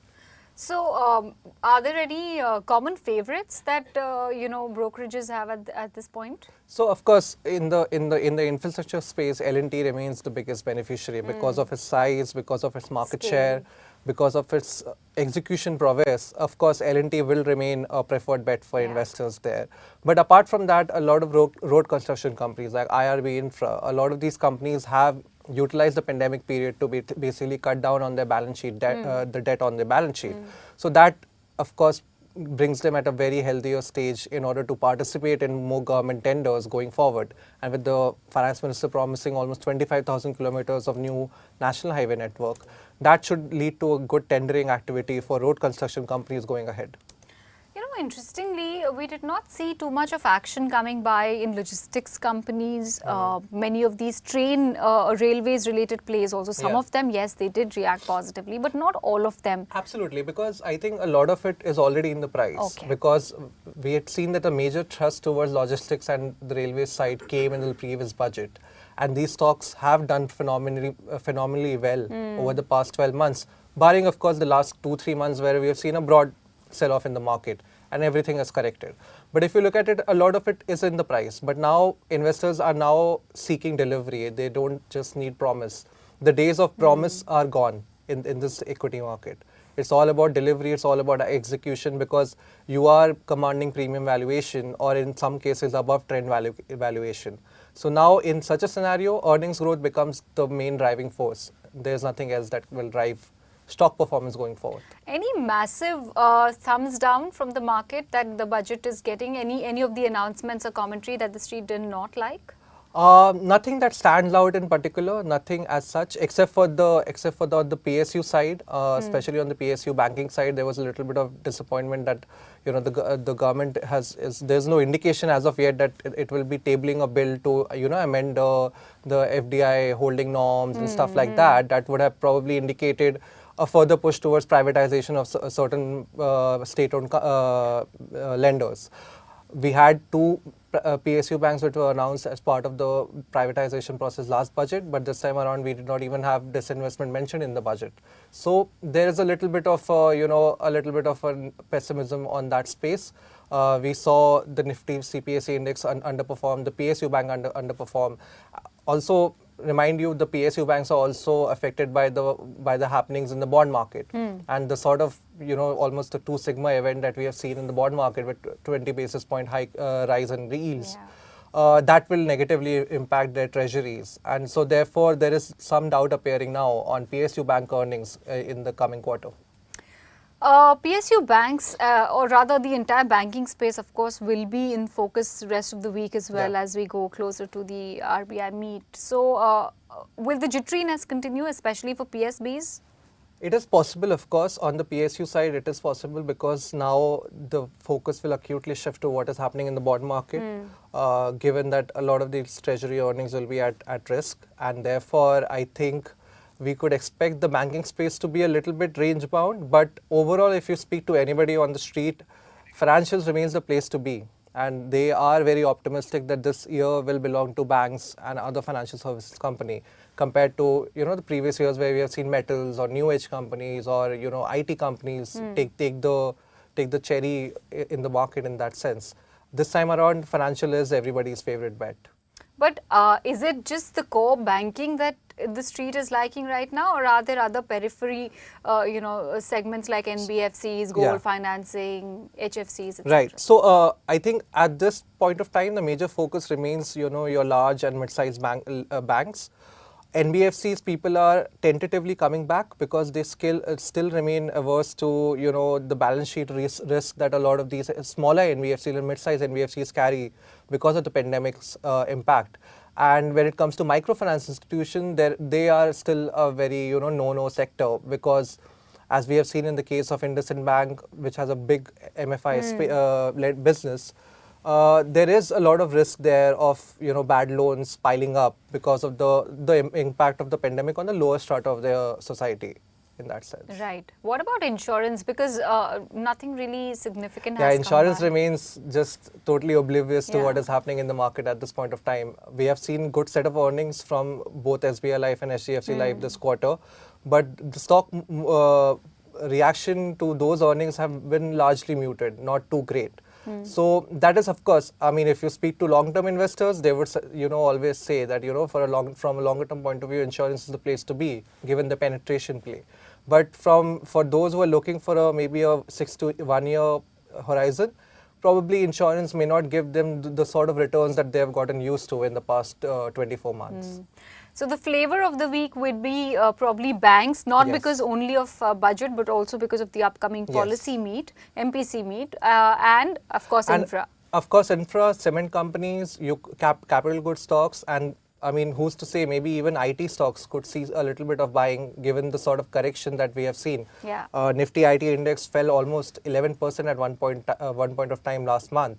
And corrections in IT have been rare over the past two years. So any long-term investors who are still convinced by the growth outlook for the sector may want to lap it up. Right.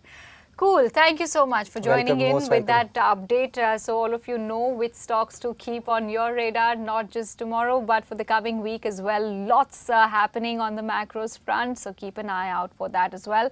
Our coverage on budget still continues. We'll be back on the other side with big exclusives. Stay tuned.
road transport. PM Gati Shakti Master Plan for expressways will be formulated in 22-23 to facilitate faster movement of people and goods. The National Highways network will be expanded by 25,000 kilometers in 2022-23. 20,000 crores of rupees will be mobilized through innovative ways of financing to complement the public resources. Emergency Credit Line Guarantee Scheme has provided the much-needed additional credit to more than 130 lakh MSMEs. This has helped them mitigate the adverse impact of the pandemic. The hospitality and related services, especially those by micro and small enterprises, are yet to regain their pre-pandemic level of business. Considering these aspects, the ECLGS will be extended up to March 2023, and its guarantee cover will be expanded by 50,000 crores of rupees to total cover of 5 lakh crores, with the additional amount being earmarked exclusively for the hospitality and related sectors. In 22-23, 80 lakh houses will be completed for the identified eligible beneficiaries of the PM Awas Yojana, both rural and urban. 48,000 crores is allotted for this purpose. The central government will work with the state governments for reduction of time required for all land and construction related approvals, for promoting affordable housing for middle class and for the economically weaker sections in urban areas. We shall also work with the financial sector regulators to expand access to capital along with reduction in cost of intermediaries. Battery swapping policy. Considering the constraint of space in urban areas, for setting up charging stations at scale, a battery swapping policy will be brought out and interoperability standards will be formulated. The private sector will be encouraged to develop sustainable and innovative business models for battery or energy as a service. This will improve efficiency in the EV ecosystem. Atmanirbharta in defense. Our government is committed to reducing imports and promoting Atmanirbharta in equipment for the armed forces. 68% of the capital procurement budget will be earmarked for domestic industry in 22-23, up from 58% in 21-22. Defense R&D will be opened up for industry, startups and academia, with 25% of defense R&D budget earmarked. Private industry will be encouraged to take up design and development of military platforms and equipment in collaboration with DRDO and other organizations through SPV model. An independent nodal umbrella body will be set up for meeting wide-ranging testing and certification requirements. The outlay for capital expenditure in the union budget is once again being stepped up sharply by 35.4% from 5.54 lakh crore in the current year to 7.50 lakh crores in 22-23. This has increased to more than 2.2 times the expenditure of 2019-20. This outlay in 22-23 will be 2.9% of the GDP. Effective capital expenditure. With this investment taken together with the provision made for creation of capital assets through grants and aid to states, the effective capital expenditure of the central government is estimated at 10.68 lakh crores in 22-23, which will be about 4.1% of the GDP. The scheme for financial assistance to states for capital investment has been extremely well received by the states. In deference to the requests received during my meeting with chief ministers and state finance ministers, the outlay for this scheme is being enhanced from 10,000 crores in the BE to 15,000 crores, 15,000 crores in the RE of the current year. For 22-23, the allocation is 1 lakh crore to assist the states in catalyzing the overall investments in the economy.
Good evening, ladies and gentlemen. Welcome to this absolutely wonderful market panel for today.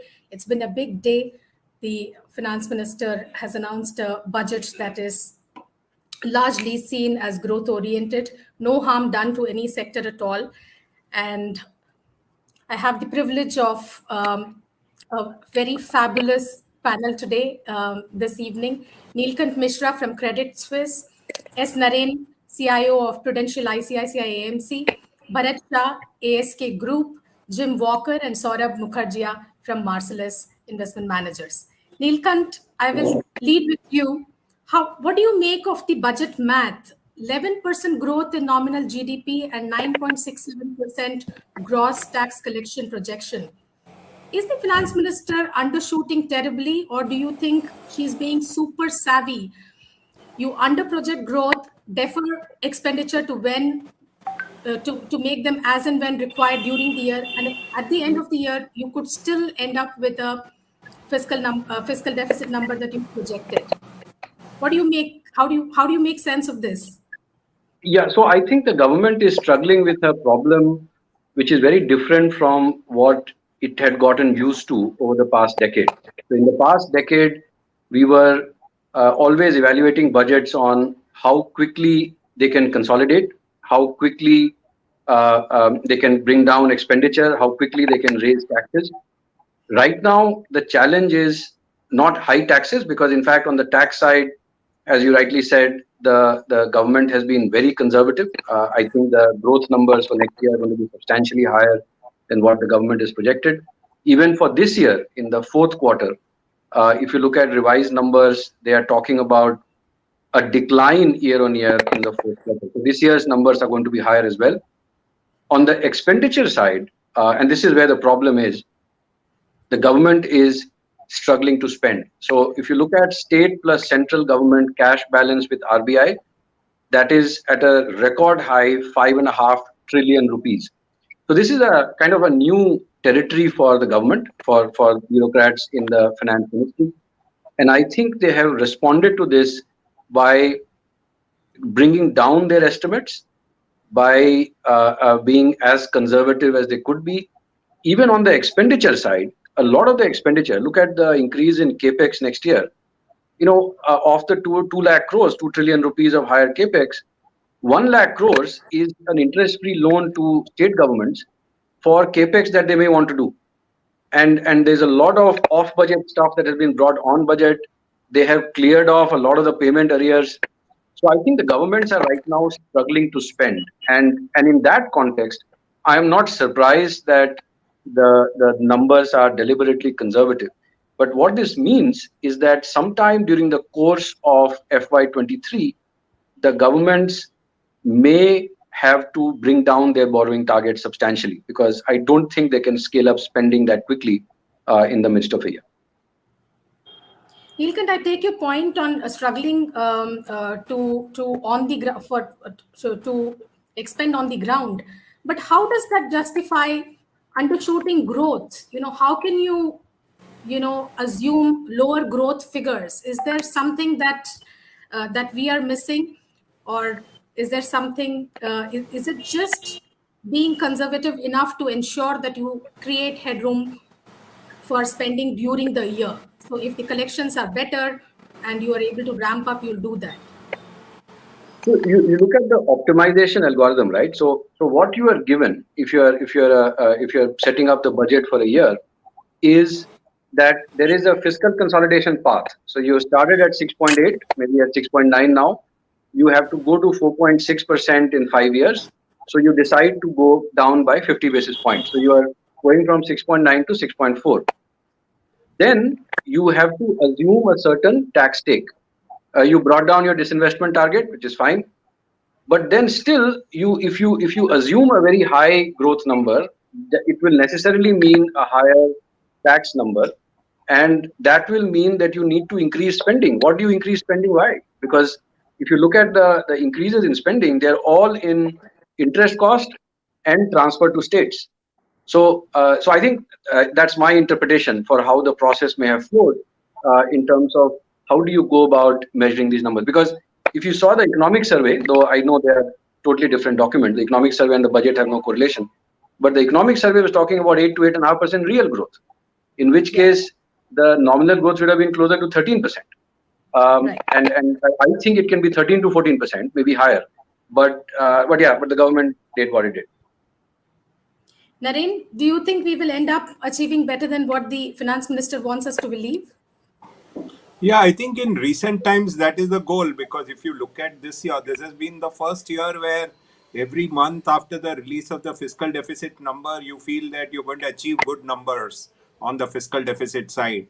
Again, this year you have under budgeted revenue, maybe even under budgeted some kinds of expenditure, but I think this is a unique situation, as Nilkant said, that we are having a different kind of environment where maybe we will achieve even this year. It's possible that if the LIC IPO goes through, you will have much lower fiscal deficit than what has been budgeted by the government.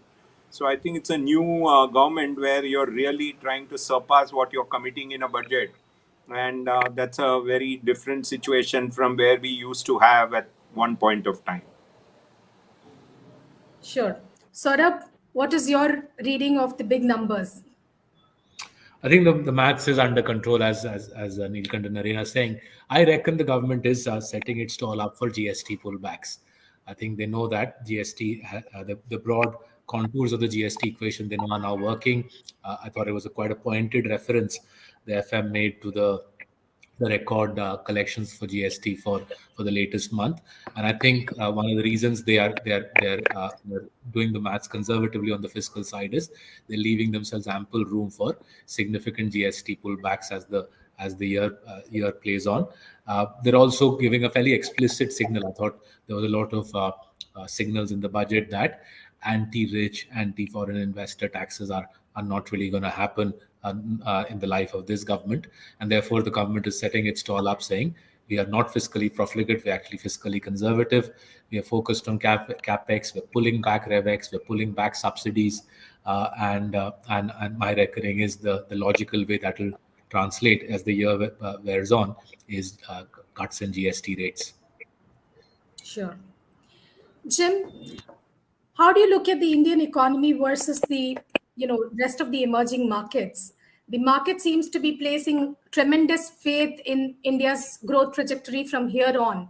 Even though in the last 2 years, if you look at most of the economies, they didn't go down as sharply in FY 2021, and therefore they didn't go up as much as India in FY 22. But the cut was smaller in other countries. So overall, if you look at a 2-year period, they would have perhaps done a little better than India. But the expectation is that India will surpass in terms of growth rate from next year onwards. Do you see any weak links in the India story now? Sorry, you're muted. Jim can't hear you. No, that's better.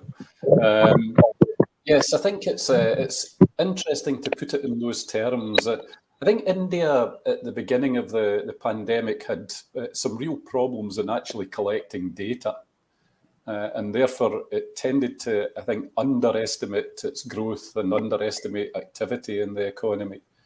Now, actually, I believe that it was being quite honest and quite accurate, whereas an awful lot of other people were, if anything, not quite falsifying their data, but were being a bit optimistic with some of the numbers. So, yes, India has been all over the place in the last 2 years, from being very low GDP in 2020 to significantly higher in 2021. But going forward, and just in terms of what's been said about the budget, I'm actually quite encouraged by the fact that the government seems relatively conservative in its forecast for GDP growth, and is taking a pretty cautious approach, not because I think it wants eventually to be able to write back in a very good performance during the course of 2022, but actually because there's some real concerns about the global economy. Specifically, I think there's far too much anticipation of still good times in America. It's quite interesting that, as you well know, there's the expectations are for 4 or 5 rate rises this year. In our view, we'll probably get 1, and that will be reversed by the end of the year. And that's exactly what the bond market in America is telling us. The yield curve is very flat and has been flattening. Interest rates at the 10-year level are the same as they were a year ago, even though inflation a year ago was 1.5%, and today it's 7% in the United States. So there are real concerns in there, and there should be, in our view. And at the same time, I think equally concerns about the Chinese economy. The kind of estimates that are working through just now, I think we'll be lucky to see between 4 and 5% growth in China this year. So the external environment, I think, is much worse than the IMF is trying to portray, and therefore it's a very sensible approach by the Indian government to expect that growth might not be as strong as we would have hoped for, given the external environment. But does that mean that India looks bad? In no way. I think a lot of things are going in India's favour just now. The fiscal sector cleanup, financial sector cleanup, consolidation of the public sector banks, moving forward, there's a lot to like about India. So I like that conservatism, and I like the prospects for growth going forward. Sure. Bharat, does the budget embolden you about the growth paths? And at this point in time, what are you betting on? Yeah, I mean, if I have to borrow from Buffett, I feel like a kid in a candy shop. That is the kind of opportunities and that is the kind of belief I see ahead. And I think we as a country, we as an economy, and I mean two things separately, because country means even society and people, and we as an economy both are at a takeoff stage. And what we are headed towards is a structural positive change, not a tactical hit and run kind of changes that has been typical feature of our economy for decades.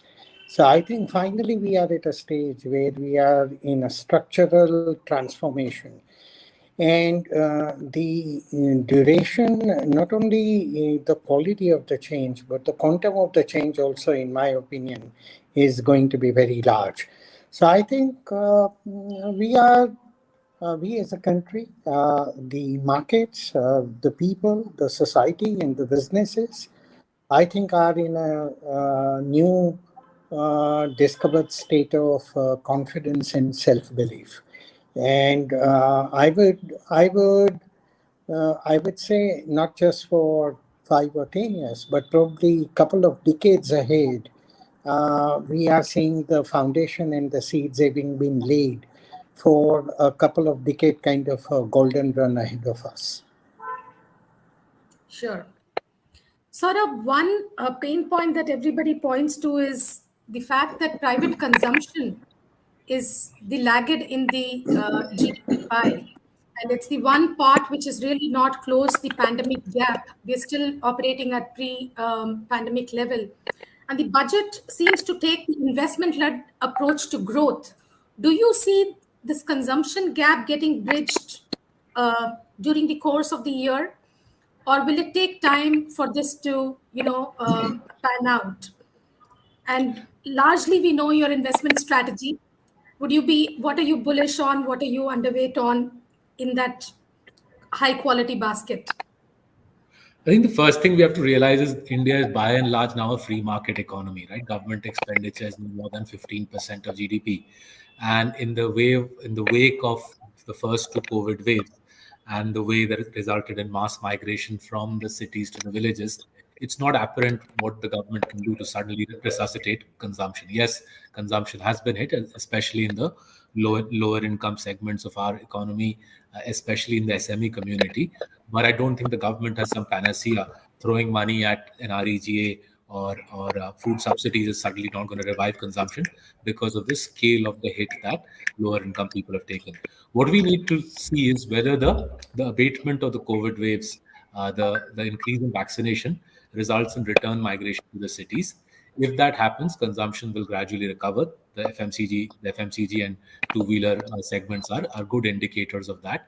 I don't think the government can be expected to suddenly go and resuscitate low-income consumption. There simply isn't that sort of, the Indian state doesn't have that sort of last-mile delivery, and neither is there a reason to do that. In fact, if the government did that, that would stoke up further inflation, and then there'll be a different story altogether.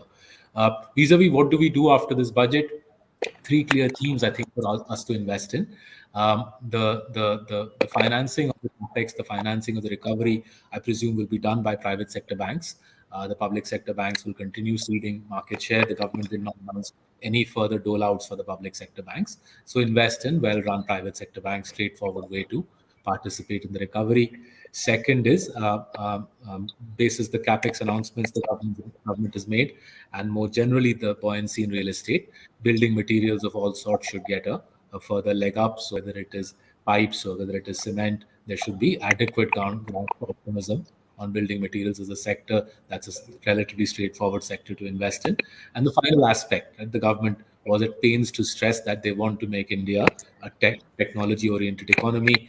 So whether you look at it from an IT services perspective or a tech startup system perspective, it does look like we're nicely positioned to be a major tech hub. IT services, I think, is 10% of GDP, large investable companies, and a whole bunch of new tech, fintech companies and consumer tech companies that are coming through investment.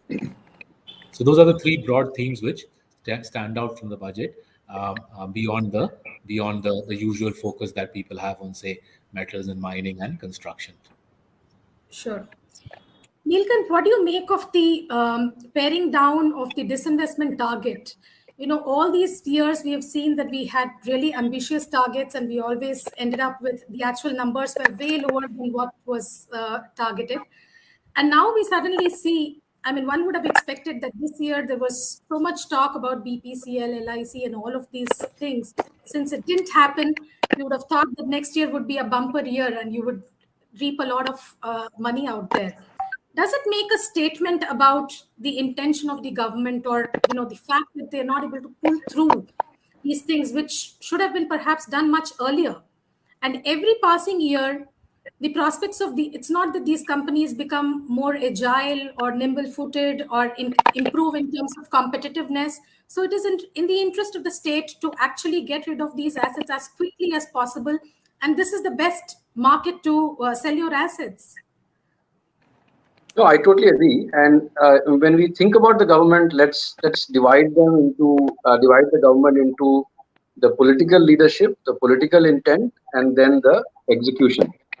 And so, like BPCL, I think the political clearance came back in 2016, right? And so it's now 6 years, closing on 6 years, and we still haven't seen BPCL getting privatized. So I think the political intent is there. The fact that we saw Air India, that we saw Nilachal Ispat happen, the fact that now there seems to be quite a bit of news flow around the LIC IPO as well, means that the political intent is there. But I think the government machinery is not set up for very rapid disinvestment and or privatization. So what we have seen, for example, even in Air India, is that there was a lot of very asset-specific intervention that was needed, and so it is not as simple as you identify an asset and then you have an auction. There are many vested interests. Every state where we have an operation has some vested interest, and these are very complex transactions. So I think it is reasonable to assume that the government's intent is there. There were very strong statements made in last year's budget. The first time privatization was used, there was no hiding behind things like disinvestment, etc. I mean, this was pure privatization. So I think the intent is there, and what the reduced numbers show, while they do appear disappointing, is that I think the government is calibrating the pace at which it can achieve those numbers. Instead of going with a very high number and then missing them every year, might as well target. Now, as an advisor, we should advise the government that you should give a 3 to 5 year roadmap and identify assets and say that these are the assets that we are going to sell in the next 3 to 5 years, and this is the step and the process. And you see that incrementally, things are moving in that direction. But I think the machinery is taking a lot longer than it should. Sure. Tarun, how do you interpret this, and what does this mean for the PSU pack in the stock market? Because in the last 1.5 years, you've seen all these stocks have had a great run. They were all undervalued at some point in time because of the ETF route sell-off. The sentiment was really bad, but that has somewhat got corrected in the last 1 year or so. Would you still feel bullish because these assets are still looking cheap at some point in time? They will get the right price. Do you feel confident about that, or it's something that has to be parked aside for quite some time? They remain undervalued, and part of the undervaluation has got corrected in the last 12 to 18 months. Our view is that they continue to be very undervalued, and there is a lot of scope for the undervaluation to get off. Actually, in the last, there was a great growth and quality uh, stock interest till I would say some point of time. And today, across the world, you're seeing value interest. And with the value interest coming back, I would say many of the PSU stocks have got re-rated over a period of time. And there is a lot of revaluation which is yet to happen. And I believe that revaluation is going to happen as global yields go up across the world.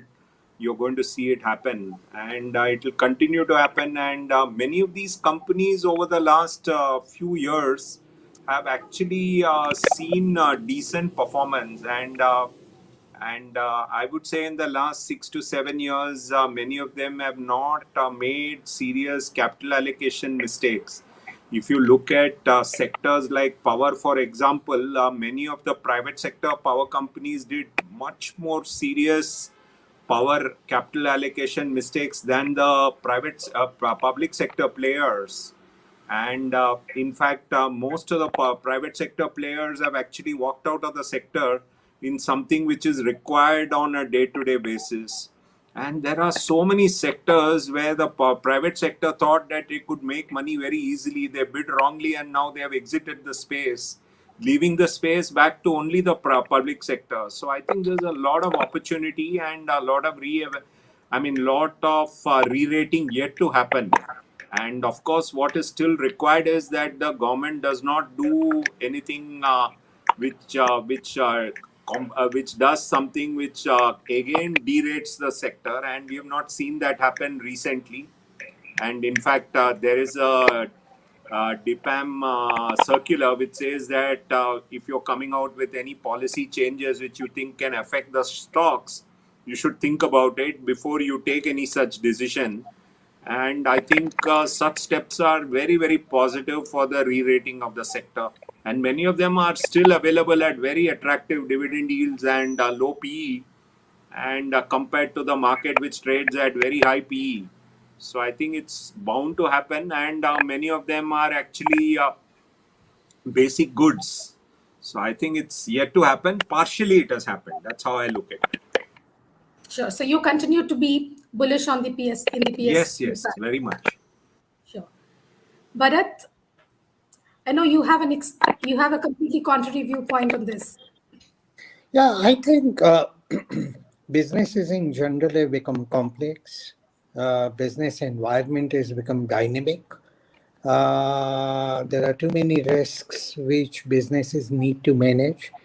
That requires both the intellectual bandwidth as well as the risk management capability.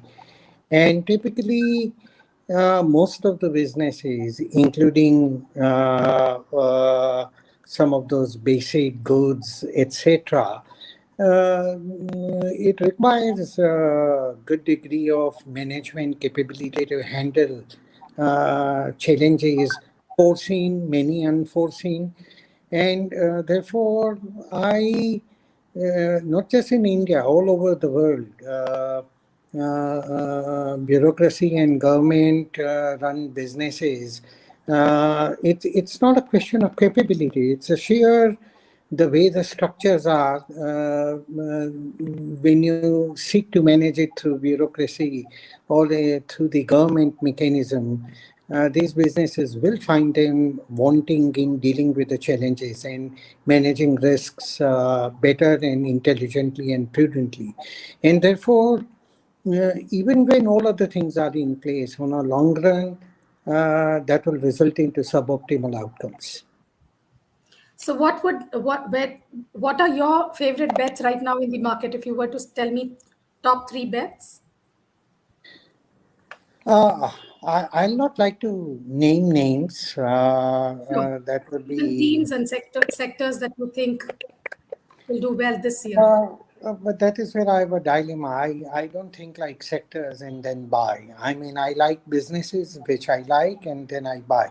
If I think that there are businesses which are run by people of integrity and capability, those businesses fundamentally have what it takes to create value, and that they are back with enough size of opportunity so that they have meaningful enduring growth, and more importantly, superior quality of growth, then these businesses would create value. And therefore, my job is to identify them and try to buy them at sensible price. That's how I think of So let me investing. ask you So something more pointed. Would you bet on the real estate space, because that seems to be a happening area? Construction seems to be leading the way in terms of growth. Would you bet on the real estate sector? well, I do believe that real estate is finally set for transformation. And RERA has done a wonderful job in cleaning up the innards, the dirty innards of the sector. It's still work in progress, but I reckon in probably 5 to 10 years' time, real estate would be a materially cleaned up kind of sector. And therefore, one of the important conditions which was absent, at least is now brewing into the nature. Even the cleanup of the balance sheets and generally the strengthening of the firmament of that area, all that has happened. But at the end of the day, real estate is still buying into assets, and I prefer to buy into income streams. Of course, the developers who can keep creating more and more real estate output and create income stream out of that would have a value. But at the end of the day, these are still modest return on capital employed kind of businesses and largely asset-driven businesses. If the return on capital employed and the character of the business is not superior enough, you may have a transaction, but you can't have compounding investment. And I'm not in favor of transactions. Also, I'm not fond of mathematical cheapness in terms of low PE, etc., because many of those really kind of mislead. Not that valuation doesn't matter. Valuation, of course, is very, very important. But I think the way it is defined and the way it is computed is important. And to that extent, aren't mathematical cheapness badly falls in measuring the real value of the businesses. So I mean, if I have to say, there are so many areas. Just to once again to quote Buffett, I mean, I do feel like it in a candy shop kind of opportunity. There is going to be significant, finally, a capex cycle which is kicking in. The incipient signs have been visible for a while, and I think at some stage it will reach a full-blooded stage. Consumption, despite all the discussion that preceded, I think consumption of all kind, discretionary, luxury, even staples, and all of that, I think there is still a long, long runway for growth. Lenders, finally, their balance sheets are healed and the conditions are right for lending volumes to rise. Cost of capital is in the sensible territory, which is a good condition for lenders to be doing the business in. And with the repaid and held balance sheets, and all the three areas, consumption led need for money into corporates and businesses, and even industry and infrastructure. All of these at some stage would show far greater outcomes in terms of the lending. Specialty chemical, pharmaceuticals, great areas of opportunity, and India has wonderful strength there. So cement again, I mean, if infrastructure is to fly and it has to be there, and we need to do a lot, it cannot happen without basic segments like cement. And cement I particularly like compared to other commodities because it's a domestic commodity and it is not influenced by the global factors which I can't predict. And therefore, in these commodities, basic material, I think cement makes a lot of sense. So plenty of opportunities. It's a big harem around and we just have to pick and choose. Sure. So talking of global commodities, Jim, I want to pose you one question on crude oil. Where do you see crude oil averaging this year? Because it has been a huge blessing for India in the last 5-6 years. The fact that crude has averaged around $60 has been a huge help, both on the external account and in managing the fisc. Where do you see this? Right now, it's still at elevated levels. The economic Yeah, survey yesterday said that they are assuming about $70 to $75. Do you I see wish I it? knew. I wish I knew. I doubt whether even God knows it, and therefore I will not have any Jim pretension might throw in some trying to. light. Sorry. I'm saying Jim might throw some light. Oh, okay. So I have no view on that. Let that be an input in the environment, whatever way it plays. Our job is to still find businesses which will deal with those challenges over time and will do meaningfully well. And that I don't have any doubts about. Sure. Jim, your Yeah. take on crude? Well, I used to be an oil analyst when I worked for the Royal Bank of Scotland back in the 1980s. And every year we had to make oil price forecasts, and I don't think I got the direction right once, let alone get the forecast right once. And I think that's the big problem with oil in particular, that I'm afraid people look at trends in the short term and then they make their forecasts on the basis of the recent trend, and it's nearly always wrong. So I know we're at almost $90 a barrel just now. If I was putting a bet on it, I think we'd be at half that by the end of the year. Wow. Okay. That should be music to the finance minister's ears and all of us out here. They should offer sweets to Jim Walker.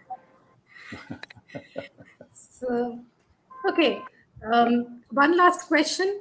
What do you, how, again to Jim, the market is really worried about this Fed tightening. It's just that we are not able to make up our mind in terms of how bad is the end going to be.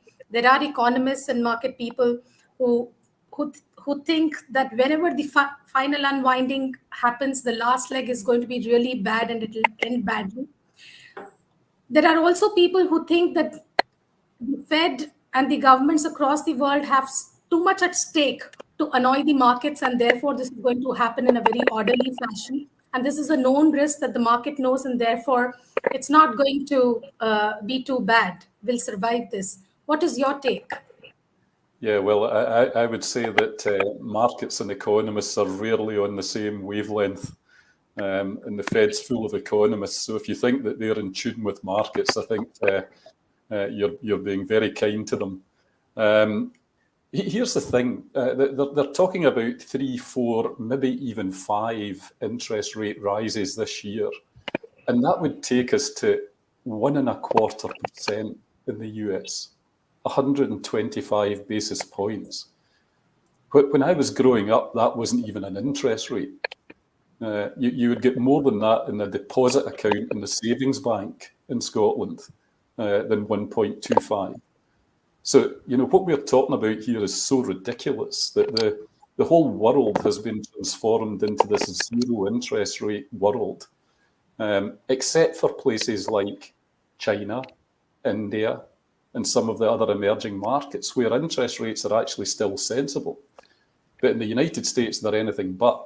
And markets get absolutely excited by the prospect of us going to 1% on the interest rate. It shows you how out of balance the global economy is and how out of balance markets are. But that's where we are. And if they're worried about 1%, then anything could happen in the next 12 months. Fair enough. Naren, looking at the rest of the year, how would you describe your sentiment? Would you say I'm confident of good returns over the next 1 year? The easiest thing to say is cautiously optimistic. But what do you say? So in our outlook for the year, we said that you need to do asset allocation, you need to do active management. And if you don't do active management and if you don't do asset allocation, it's very difficult to make money in this year. That was a call we gave at the start of the year in December.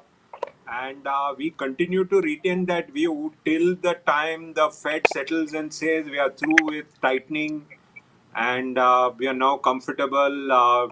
And till that point of time, we are a big believer in both asset allocation and active management. And I think a fair amount of effective trading will be needed to actually make returns for the investor. There's nothing wrong with the business cycle in India. There's nothing wrong specifically with the Indian economy per se. But despite that, because we are today having a globalized market, I think the need for active management due to the global asset allocation, which is there in India, is required. And we're going to have a very tough year if you're going to say we are like March 2020 to November 2021. I called it the global central bank bull market, and the global central bank bull market is over in November 2021. And now that bull market is over, and once that bull market is over, we have to do trading, you have to do asset allocation, and it's going to be a much tougher period if you don't do asset allocation and if you don't practice active management and trading. And that's where we are at this point of time. Saurabh, how do you approach this year? With a sense of optimism and confidence, or with healthy skepticism? No, I think, look, I think we've said for several years now that the various changes that have taken place in India over the last 10 years are resulting in rapid consolidation of corporate profits. No more than 20 companies today account for 80% of corporate profits. That process of the networking of the country, both through physical infrastructure and financial infrastructure, the attack on black money, the use of technology, that continues, and that should put us as a country on a good wicket. If you typically formalization of a country means networking and the turning of informal companies into formal companies, and then consolidation of industries. That makes it much easier for investors like us to participate in the growth of the country. And India's shape over the last decade or so suggests that the next 10 years will be a remarkable time for investors who are focusing on investing in market-leading franchises. These franchises will then go on to compound at significantly faster rates than GDP growth. Sure. Neelkant, your final thoughts on how to approach this year? So I tend to agree with a lot of what has been said. I also think that the economy will continue surprising on the upside. I think growth numbers will keep getting upgraded, but I'm quite a bit less sure about the stock markets. I think the basic assumption in the stock market, where over the last decade markets have been used to the Fed or the government coming in with a stimulus every time there was any signal of growth weakness. I think that assumption is getting challenged now. And that's why the Fed saying that we are aware that things could be weakening, but we are looking through that and we are going to raise rates in March, is something that jolted the market. Now, several other assumptions. I think I think no one even talked about default rates, high leverage, and some of those. If you see the BB yields, for example, in the US, they have started to spike, and the risk of default. So there are lots of things that the markets had forgotten, and I think they now need to remember again, which means quite a bit of global volatility, and I don't think we'll be immune to that. In terms of preference, I would remain in overweight on domestic cyclicals versus global cyclicals, because the possibility of upgrades to earnings on companies that are anchored to India's GDP growth. And I think that as the economy now opens up, so now schools are restarting.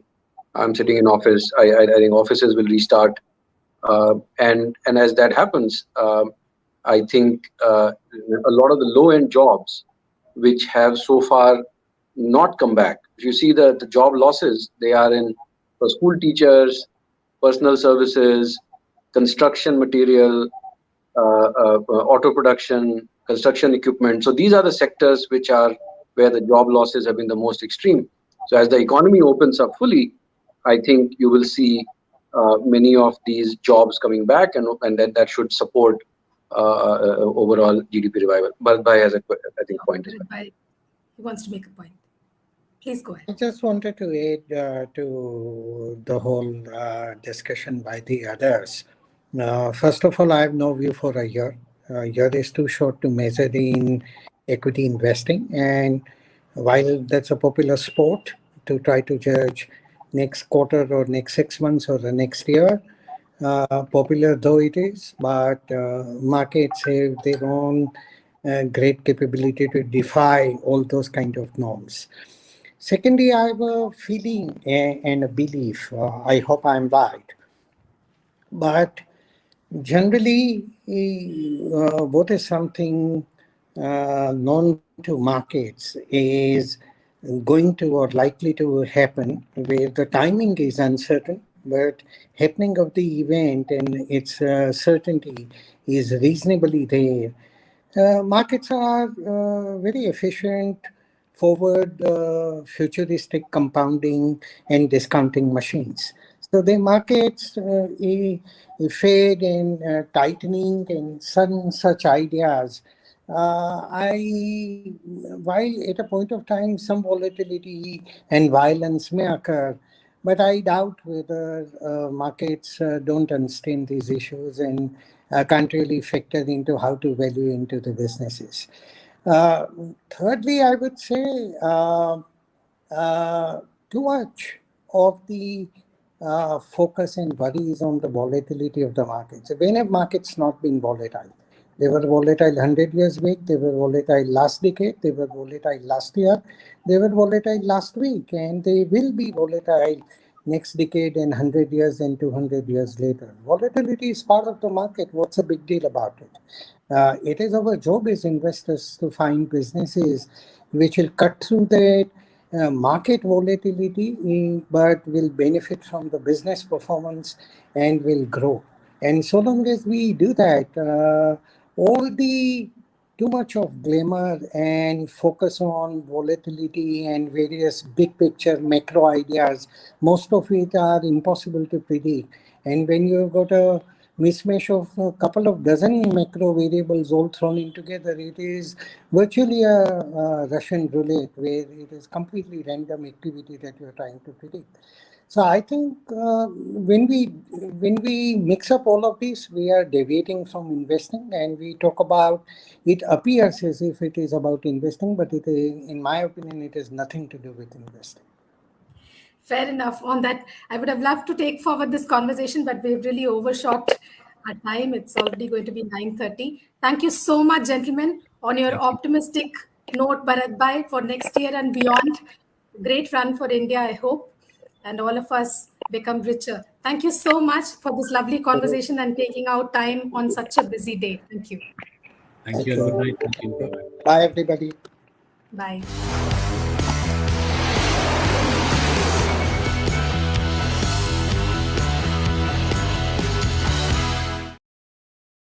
Hello and welcome to this special coverage of the budget from our Moneycontrol headquarters. I am Sumaira Abdi and joining me is my colleague Kaizad Adjania. And together we're going to take you through all the announcements that have come on the personal finance front. Well, actually there isn't a lot in terms of the income tax slab changes or anything that we were expecting, but there are still a lot of details that you'll do well to understand. Hi Kaizad. How is the budget speech and, what's standing out? Hi, Sumaira. How are you doing? And the budget speech was quite short for a change. It was a pleasant surprise that it got over within an hour or hour and a half or so. Yes, the big news over here from the personal finance point of view is that, the income tax slabs, both the new income tax slabs as well as the existing income tax slabs, the old income tax slabs, both have remained the same. There hasn't been any change to that. There were some demands from many sections of investors. Perhaps we'd see some concessions over there. But, I think we should remember over here is that the government had come up with the new income tax slabs a few years ago. So, there is a push I think we should see this as a push by the government to encourage the new tax slabs and to give it a little bit more try and to refine that over a period of time. So, expecting tax rates to go down in the old income tax regime was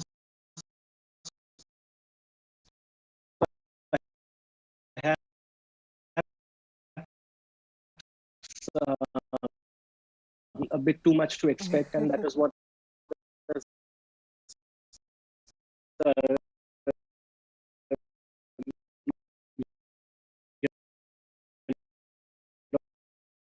really happened. Yeah. But of course, there have been the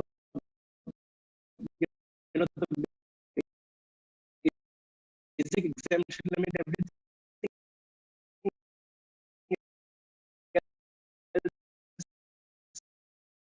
has remained the same as far as the tax rates.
Sumaira.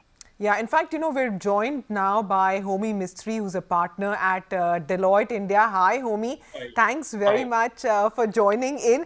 Well, I guess, we were preparing for a very intense chat. But are you disappointed that not much was announced on direct taxation? I mean, except, of course, that digital assets will be now come into the tax net? Yeah, I think there were expectations that, that we get some kind of concessions, maybe like the popular section, like section 80C, maybe should increase the exemption, the deduction limit, maybe from 1.5 lakhs to maybe a higher amount like 2 lakhs or 2.5 lakhs, or even give some concessions on interest on deduction for these housing loans. But like last year also and this year also, there have been no changes in the tax slabs or in the tax rates. I would only say there's been some marginal concession given in the case of for example, on long-term capital gains on sale of all types of long-term capital assets. So if you were in a high tax bracket, so now your surcharge, the maximum surcharge would be 15%. So there'll be a marginal drop in your tax if you have sold assets, like for example, if you sold property, etc., and you have to pay tax to that extent only. Other than that, there's really no change in the tax rates. All right, we have Swaroop Mohanty, CEO of Mirai Asset Investment Managers, also joining in. Swaroop, I understand the mutual fund industry had sent 25 proposals. Are you disappointed that nothing much has come? And for your investors and unit holders, what would you say stands out? I think I am of the camp that if there is no news, is always good news. Things could have gone either way. I mean, just to take on from Kaizad's point of view, I was actually looking for a thrust to the new regime of taxation. That has also not come. So it is status quo, and status quo is always good in an investment journey. The way I look at this budget, it's been a little futuristic, and one cannot take away the fact that, there is an environment under which this budget is being prepared. You cannot discount the COVID factor out of it. So there is that much that this budget could have got, and within that limitation, I thought it was a good budget. A lot of digital imprints across the budget shows that we are very futuristic in our outlook. And from a mutual fund perspective, what I look at is the introduction of the environment side through the green bonds or the battery swapping. These, for people who think ESG is still a fad, the country is preparing for the environment. So that's something which I'd like to leave behind amongst a lot of investors. But nothing happening. The market will move on. I think the market has already moved on. Some amount of tremors on the debt side, which obviously the central bank will come in and address, is my personal opinion. So all good so far, and the investment journey continues. I had a question for you. The cryptocurrency taxation has finally, come in one way or in some form or another. The finance minister has said in a budget speech that cryptocurrency now will be taxed at 30%. Now I know from you don't. I don't know whether you invest in cryptocurrencies or not yourself, but as a mutual fund industry, has been very upset with the fact that cryptocurrencies have got away by advertising cryptocurrencies and the fact that it is such a low risk etc instrument. Mutual funds were obviously complaining that there is a lot of compliance that has to happen in the mutual funds as far as the advertisements and everything is concerned. So as a mutual fund CEO, what is your comment on this particular move, which many of us were not expecting to come in this budget because the cryptocurrency bill has not yet been tabled. But now that the tax is here, what do you have to say about that? Yes, Kaizad, to answer your question first, no, I don't understand crypto, so I don't invest in crypto. I'm not talented or equipped to understand that whole way of working, is the way I'd put it. But, whether it's crypto or anything, and keeping all jokes aside, wherever there is money or there is money flow, there should be a regulation and there should be some amount of guidelines, is my personal opinion. Otherwise, money has its own way of functioning, and most of the times the way money functions is not exactly right. So this, I think, along with the introduction of the digital money or the currency from the RBI, is a way of addressing digital assets into the mainframe. Maybe a little too early for me to say that. They've started through the taxation route. 30% could be a little harsh to begin with, but that just shows the intent of the government to not only recognize it, but to arrest a non-regulated part of money flow, which is a welcome move always. I mean, from a fund house perspective, it doesn't make any difference. I mean, you should move ahead based on the merit of your products and should never look at where money is going somewhere else. Maybe the merit of that product is better than yours if it goes that way. That's the way I look at it. And I don't think I have ever commented on crypto or I have ever been bothered about money going the crypto way.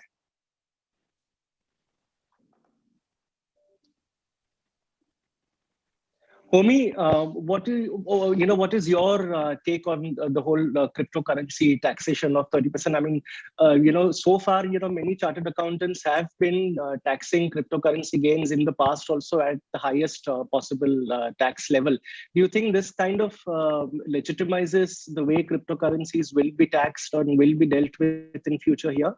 Now that the tax rate has been, and there's a 1% TDS also imposed on this.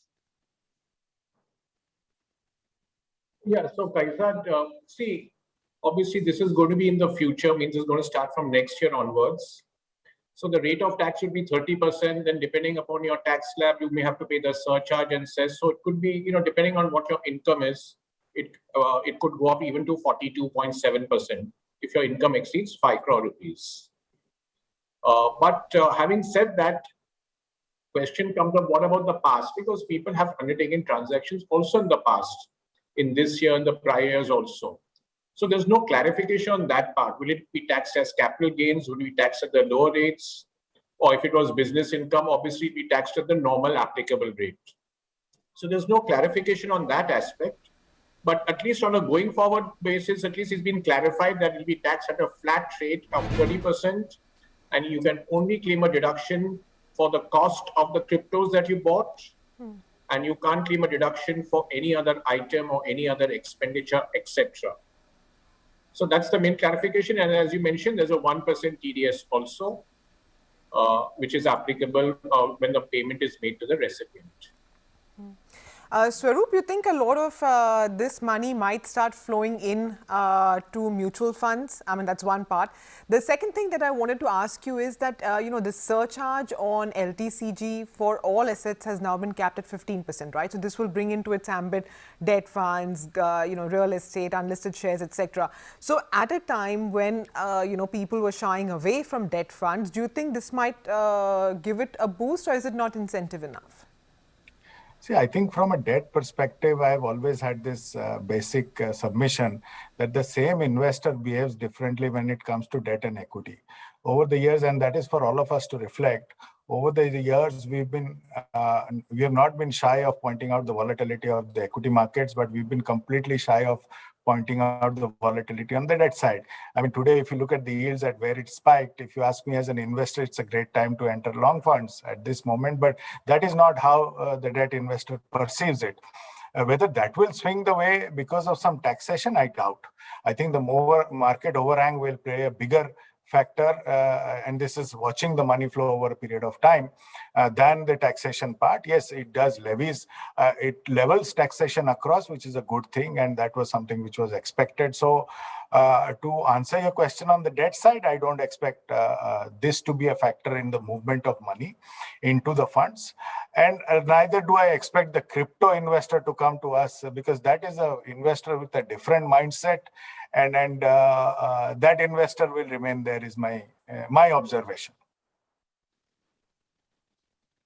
Homi, there is one clarification that we've been asking around the taxation on cryptocurrencies. Is it going to be effective from 1st April 2021 or 1st April 2022? Because I think the finance bill says one date and the memorandum says these legislations are, these guidelines are proposed to be implemented from 2022.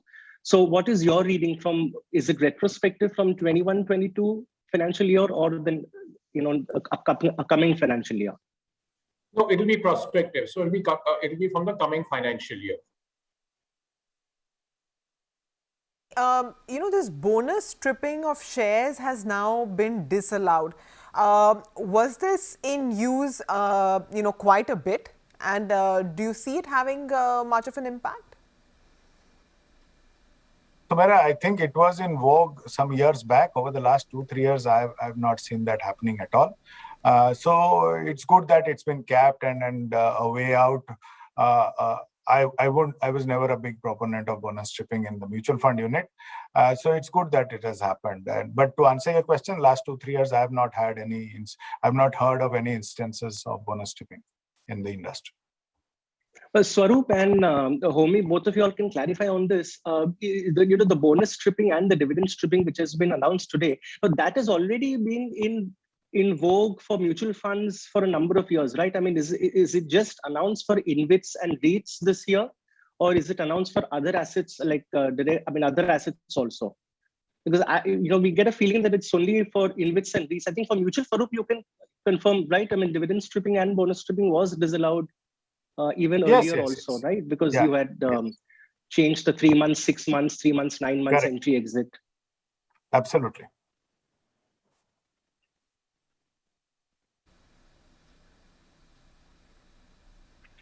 Homi, can you hear me? Yeah, now I can hear you. This bonus stripping being disallowed is only now for shares, right?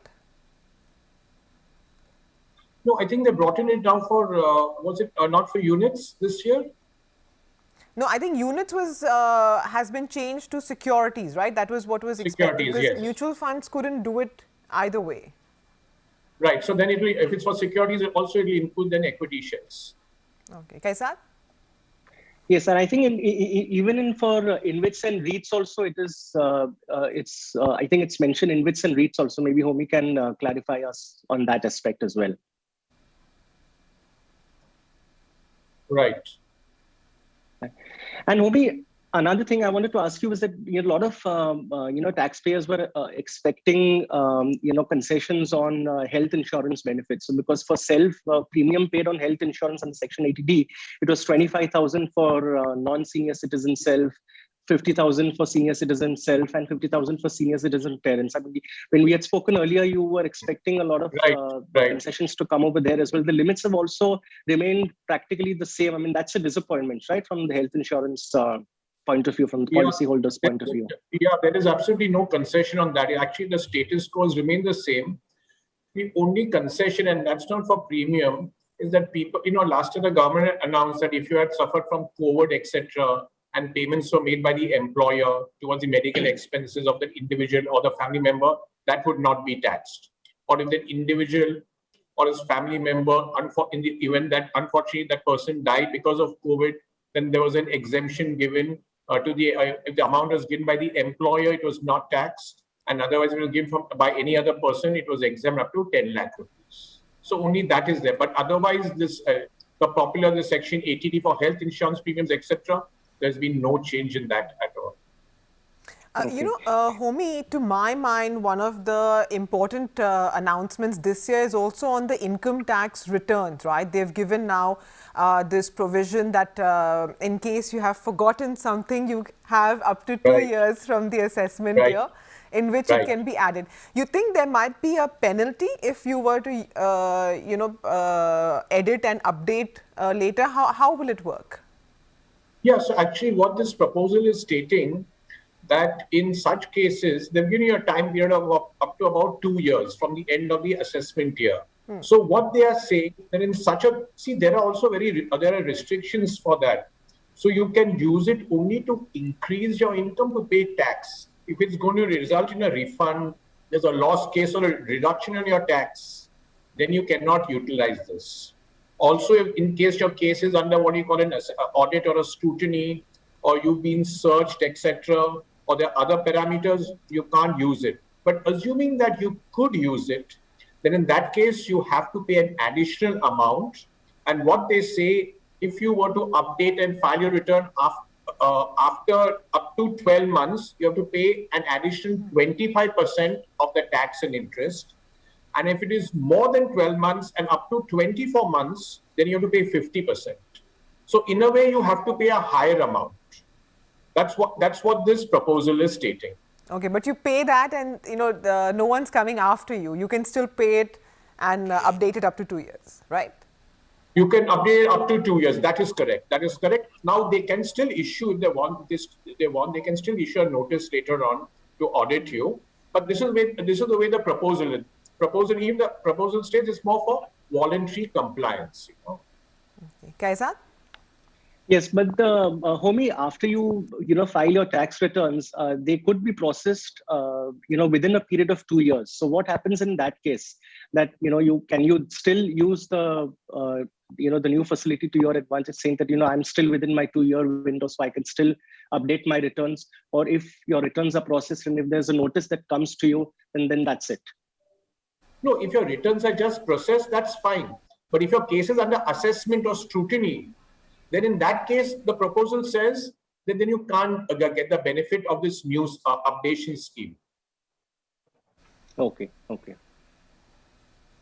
And homie, one of your other proposals that you had put forth before the budget has also come true. It's a very small thing, but still, for NPS subscribers, for state government NPS subscribers, the tax deduction on the government's contribution has gone up from 10%. I remember you had written about that in Moneycontrol as one of their budget expectations that has now come.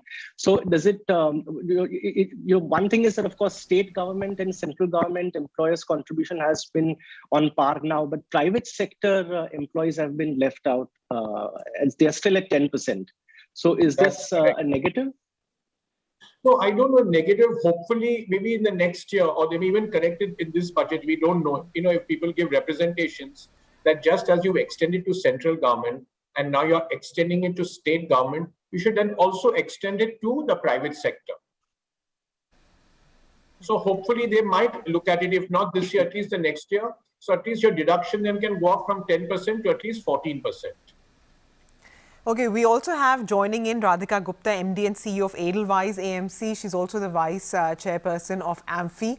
And we have joining in Manoj Nagpal, the founder at Outlook Asia Capital, MD and CEO as well. So thank you very much for joining in to our broadcast. Radhika, I wanted to ask you first that, there was expectation that this limit on overseas investing by mutual funds, the limit could be enhanced and the announcement could come in the budget. That doesn't seem to have come through. So what happens now? How long do you think the Reserve Bank might take to increase this limit? And, what happens in the interim? So I'll cover what happens in the interim first. I think in the interim, we've issued a guideline that, for investments in offshore securities, excluding ETFs, since we are close to the limit, funds will be capping flows effective tomorrow. And that's been an industry-wide guidance. And you would have seen many mutual fund houses, including ours, put out notifications to that effect. So from tomorrow, it's likely across fund houses, what it should be is you won't see incremental flows or incremental SIPs and STPs. We are, of course, very optimistic that, all regulators, SEBI, RBI, and the government will look at this favorably and at some point open the limits and relax them, because the last time RBI had revisited the limits was actually quite some time ago. So we are optimistic that it will happen. The budget was one forum to do it, but it's not the only forum to make that announcement. So we're still hoping that that will happen and happen reasonably soon. Radhika, Amphi had given a lot of proposals for the budget. One of the proposals I remember you all had spoken about was the introduction of a debt-linked equity scheme, in addition to an equity-linked savings scheme. I know that's very dear to you because, you all manage Bharat Bond, and, debt passive is a big segment and for Edelweiss Mutual Fund. But otherwise, from an investment point of view, from, of course, so the DLSS, as you all coined it, is still a pipe dream. And even the ELSS also has not yet been enhanced. So practically, do you ever see now Section 80C benefit the basket increasing from 1.5 lakh to 2 lakh in this scenario where the new income tax regime is also now in place? How practical would that have been?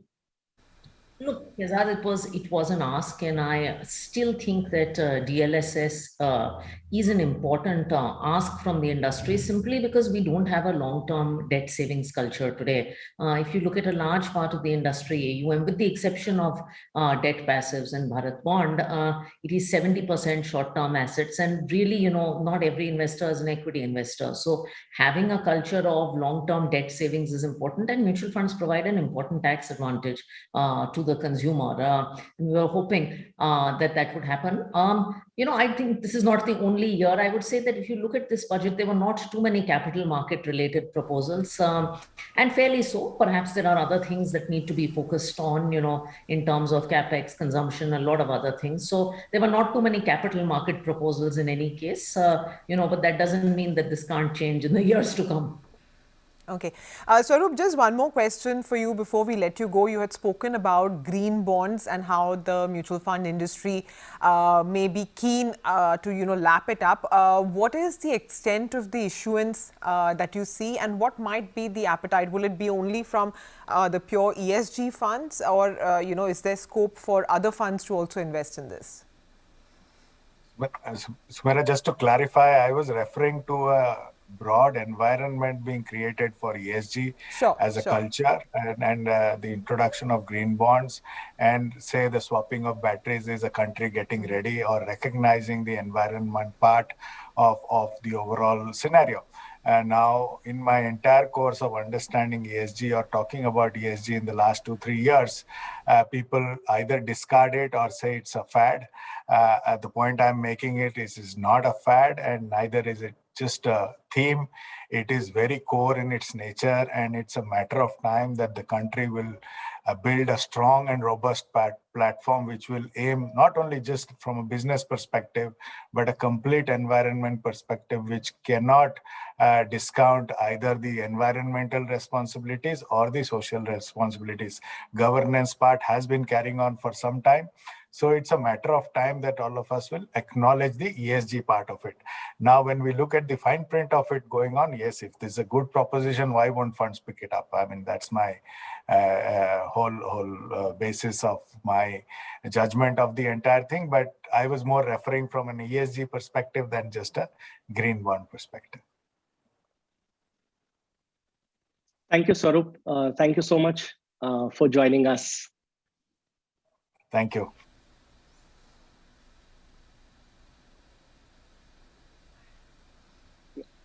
Manoj, I want to bring you in now. What is your recommendation, to, the individual investor? What are the key takeaways that you have for the investor from this budget? Yeah, thanks, Kazal. So, this is a classical barbell budget. If you have seen the history, this is a clear deviation from what has been done in the past. When I say a barbell budget, what it means is that typically focus on the big picture of one side completely, and secondly, just kind of rationalize the other stuff, which is there in the provisions, just to bring it at par with the, what was missing. So that is the strategy that has been, used in this budget, which means is that the middle part of making any changes, to provisions or giving more incentives to investors to invest is usually not taken care in that budget. So that has been the premise of this budget, and clearly the budget has delivered on that, number one.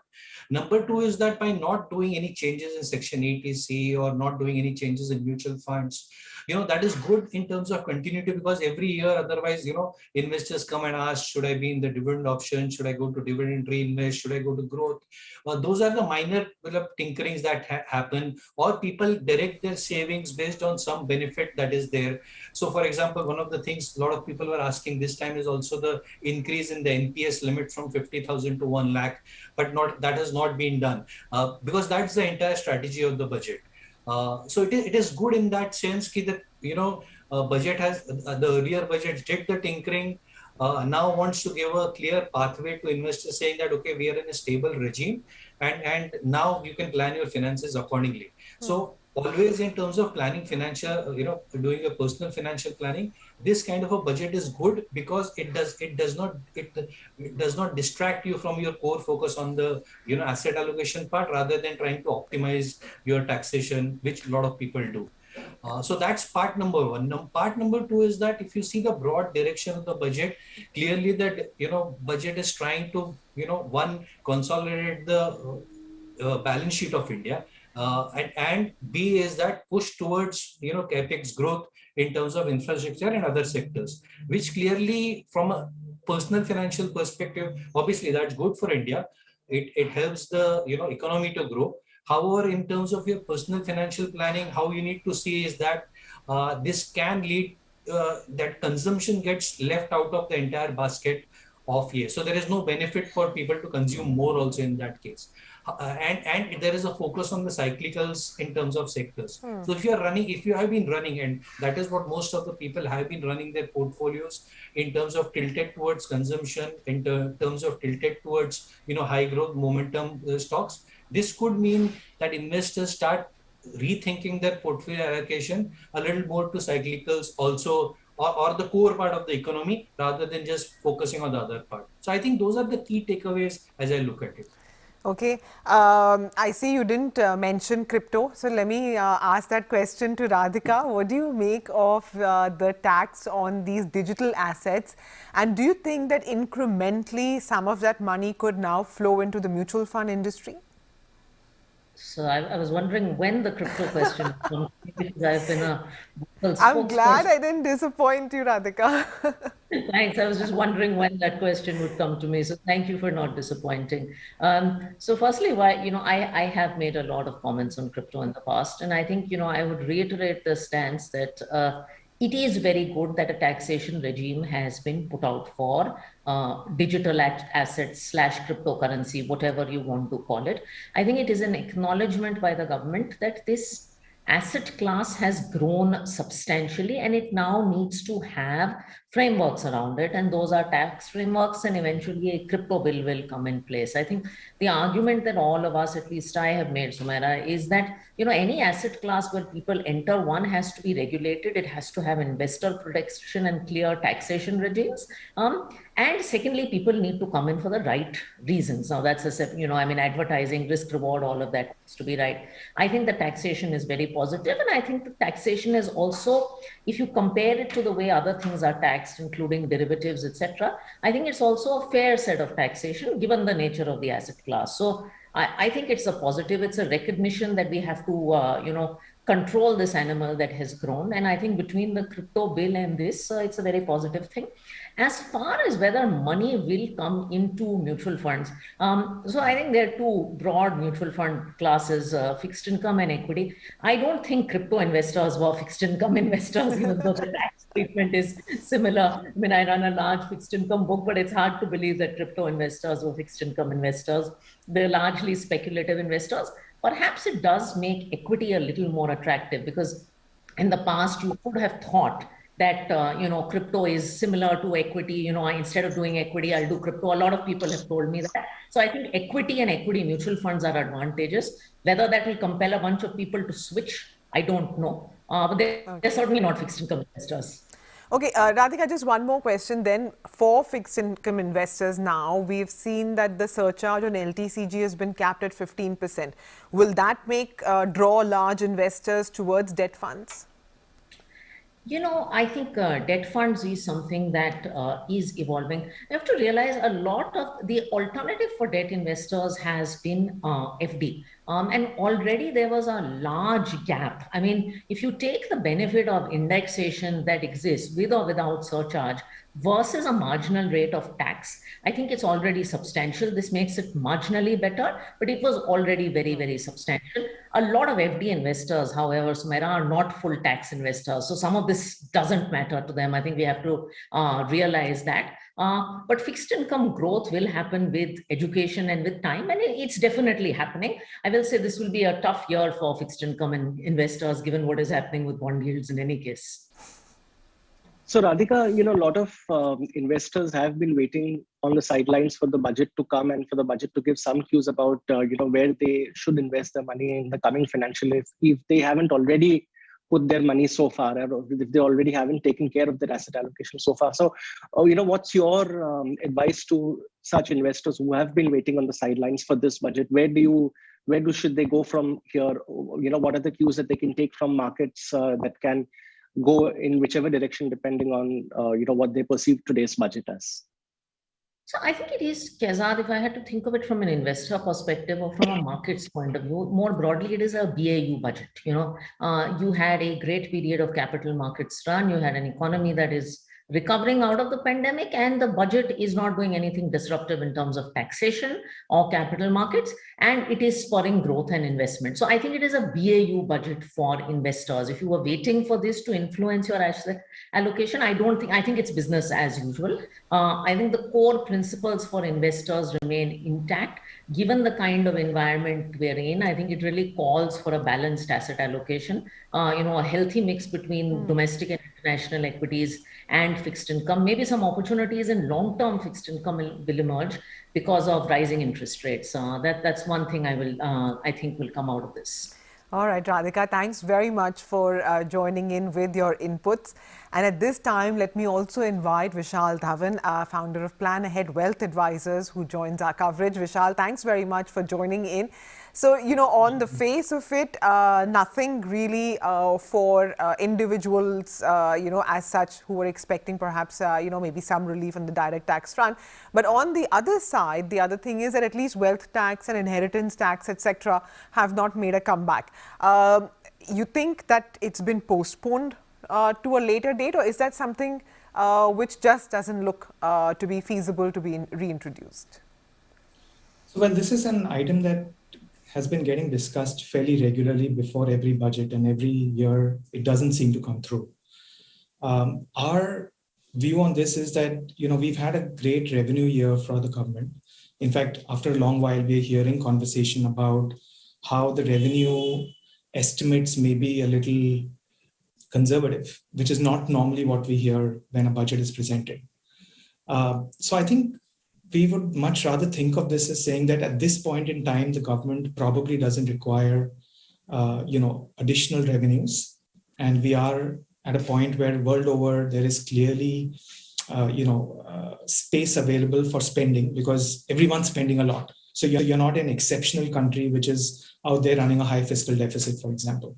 So we think this is probably going to stay quiet, hopefully for a few years. And then it'll re-emerge depending on what the income needs really for the government will be. Can we plan for it? I don't think so, because one of the things that we see is a lot of people trying to plan for this wealth tax or inheritance tax coming in. And our view has always been that, depending on how those taxes actually get created, what is kept into it, what is kept outside, etc., you'll only be able to know that after it has come through. So I don't think you can do a lot of planning around it per se in advance. Vishal, we started the show by acknowledging the fact that the tax rates have remained the same, both in the new tax regime as well as in the old tax regime. Now, you are a financial planner, you cater to a number of clients. When we speak to so many chartered accountants and financial planners, there is a unanimous consensus saying that most of the people still have stuck with the old tax regime and not yet shifted to the new tax regime, because they find the new tax regime to be not very encouraging or not very nudging. So in your opinion, of course, this year there have been no changes, and we know that the government wants to give this a push, and this is supposed to be the way forward for the governments ahead. What do you think can be done to popularize the new tax regime? Something which may not have been done in this budget, but which could be picked up in future as well, to popularize it more. Yeah, so I think two things probably are important. One is that I don't think there's enough of an understanding that this is a two-way process where you can keep moving every financial year from the old tax regime to the new tax regime and vice versa if you're an individual taxpayer. And therefore, a lot of people look at this as saying that once I've made a decision one way, I cannot go back. And I think that needs to get communicated far more strongly, saying that you need to do this decision on a year-on-year basis. There could be years where you have benefits of being in one tax regime over another. So I think that's an education item. I suspect that as education increases on that item, you will find a lot more people getting open to using the new tax regime as well. The second is that, a lot of the way that investments have traditionally got approached in our country have happened from the tax angle. And I think there is a possible challenge which comes in there as well, that, by the time people realize that, I don't need these benefits at all, they've already committed to tax commitments that are going to flow to them year on year. Let's take insurance, for example. A lot of people have traditionally bought life insurance for tax saving. And once you've committed to that premium, it's very likely that you'll continue to pay that premium year on year. And therefore, you're already getting those benefits and you don't have to do additional stuff. Similarly, with your employee provident fund, it's happening by default and it's giving you a tax benefit. If you look at the school fee payment that you're doing for your children, you're getting it by default. So I think what is happening in there is a lot of people also get these benefits anyway, and they may not be necessarily saving for this reason only. And therefore, they tend to sort of not look at the new tax regime so closely. Okay. Manoj, I had one question about these foreign funds, because we expected, at least part of the industry expected that the budget itself would announce that the limit for investing overseas, which is currently at $7 billion and which has been already breached by the industry, would be increased substantially from here. So that has not come in the budget. Maybe it will come a few days or weeks later as it does. What should investors in these funds do? Because, lump sum, most of them have already stopped. SIPs are continuing, but these funds can no longer invest overseas, right? From today onwards. I mean, today was the last day. So should people who have SIPs due over the next few days, should they stop them? Should they keep it going? I know you have your ear to the ground. So what have you heard, and therefore what is the advice? Yes, so global asset allocation, has just been catching up in India. It's only in the last 2 years that we have, seen investors realizing why, one needs to allocate part of their money to global assets and how it diversifies their portfolio. Otherwise, India have had a very huge domestic bias in terms of creating portfolios. And that's true in most of the other countries. However, in most of the other countries, an allocation of around 10%, 15% is fairly normal to overseas assets. In India, we are still, if you look at the overall portfolios of investors, on an average, we see it's only very few investors who are diversifying across 10% to 15%. On an average, it is still at around 2 to 5%. So coming from that perspective, we see that, as the years go by, this category will grow. Investors will also take it very seriously because, there are a lot of times when global markets and Indian markets are, coupled very strongly, as it is happening now. But there are times, when there is a significant under correlation or the correlation is very low. So we strongly feel that, investors should continue doing their SIPs if they are doing that. Secondly is that this is a very, very short term, and a miss on the fact of AMFI, I would say, that they have not approached RBI and SEBI earlier to, they should have seen this coming very clearly that we are going to breach the limits. And they should have started these discussions maybe 3-4 months back. Now, suddenly we are at a level where the limits are close to being breached. And now the process has started. So I think it's a gap that will be there of another 30-45 days, within which it will be, clarified, and the limits will be significantly opened up. So I don't foresee that should be an issue. So Manoj, you were saying that the approval shouldn't take more than 30-40 days to come to enhance these limits. And hopefully the limits would be enhanced, keeping in view the inflows and so much of interest that's happening on the investors end, so that, for the next 5-10 years also, industry doesn't have to go back to the regulators to further open up the window.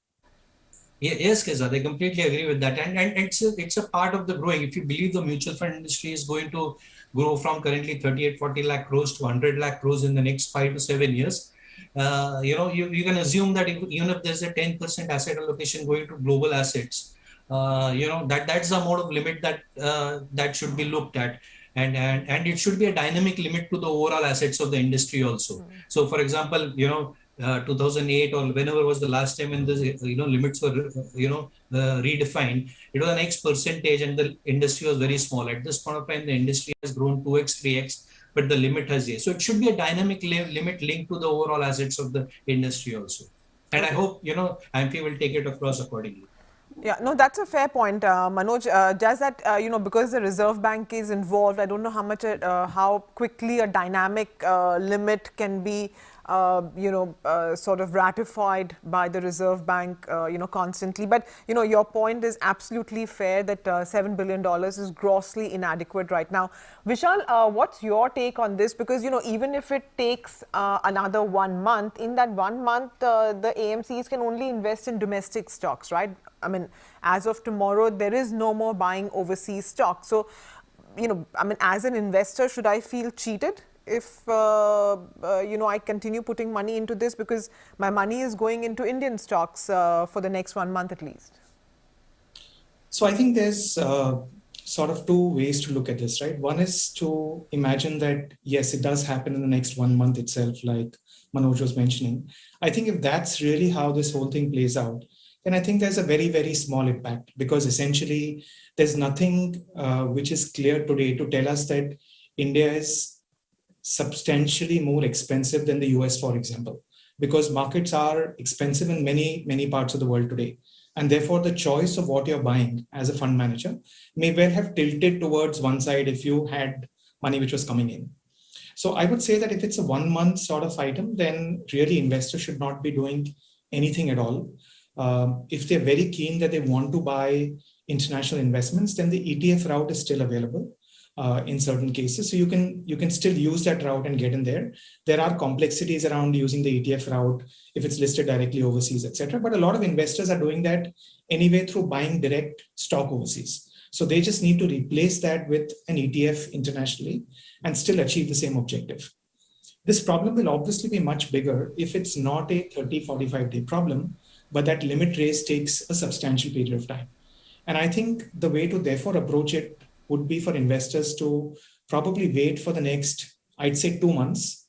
If there is no limit enhancement that takes place within the next 2 months, then they might have to review how they want to invest overseas. So you still have to invest overseas. It's just the mechanism and the vehicle that you will use, which will probably have to change to still ensure that you have an internationally diversified portfolio. And Vishal, this is your existing, just to clarify to our viewers and listeners, the existing SIPs and STPs will continue in international funds even beyond today. So the SIPs and STPs, right? Only the new registrations of SIPs and STPs and new lump sums would be stopped. Am I correct in that? That's correct. So as of now, there have been sort of different approaches taken by different funds. Actually, if you look at what has actually been put out so far, some of the funds have actually come out and said that they will also impact existing SIPs and STPs. Some of them have come out and said the existing ones will continue. So this is something that it's a little non-standardized across the industry as of now in terms of how it's being approached. Okay. Okay. Thank you so much, Vishal. Thank you so much, Manoj, for joining us on a busy day, but helping us decode the budget. Sumera. All right, gentlemen, thank you very, very much for joining in. So, these have been some of the big changes that matter for people like you and me who are watching. Although, some of the ask in terms of our income tax has not been met, but there was still a lot of fine print to go through. So, thanks very much to all our guests for helping us decode all of that. We hope, that this information has been beneficial for all of you who are watching. Thank you. Take care. Stay safe.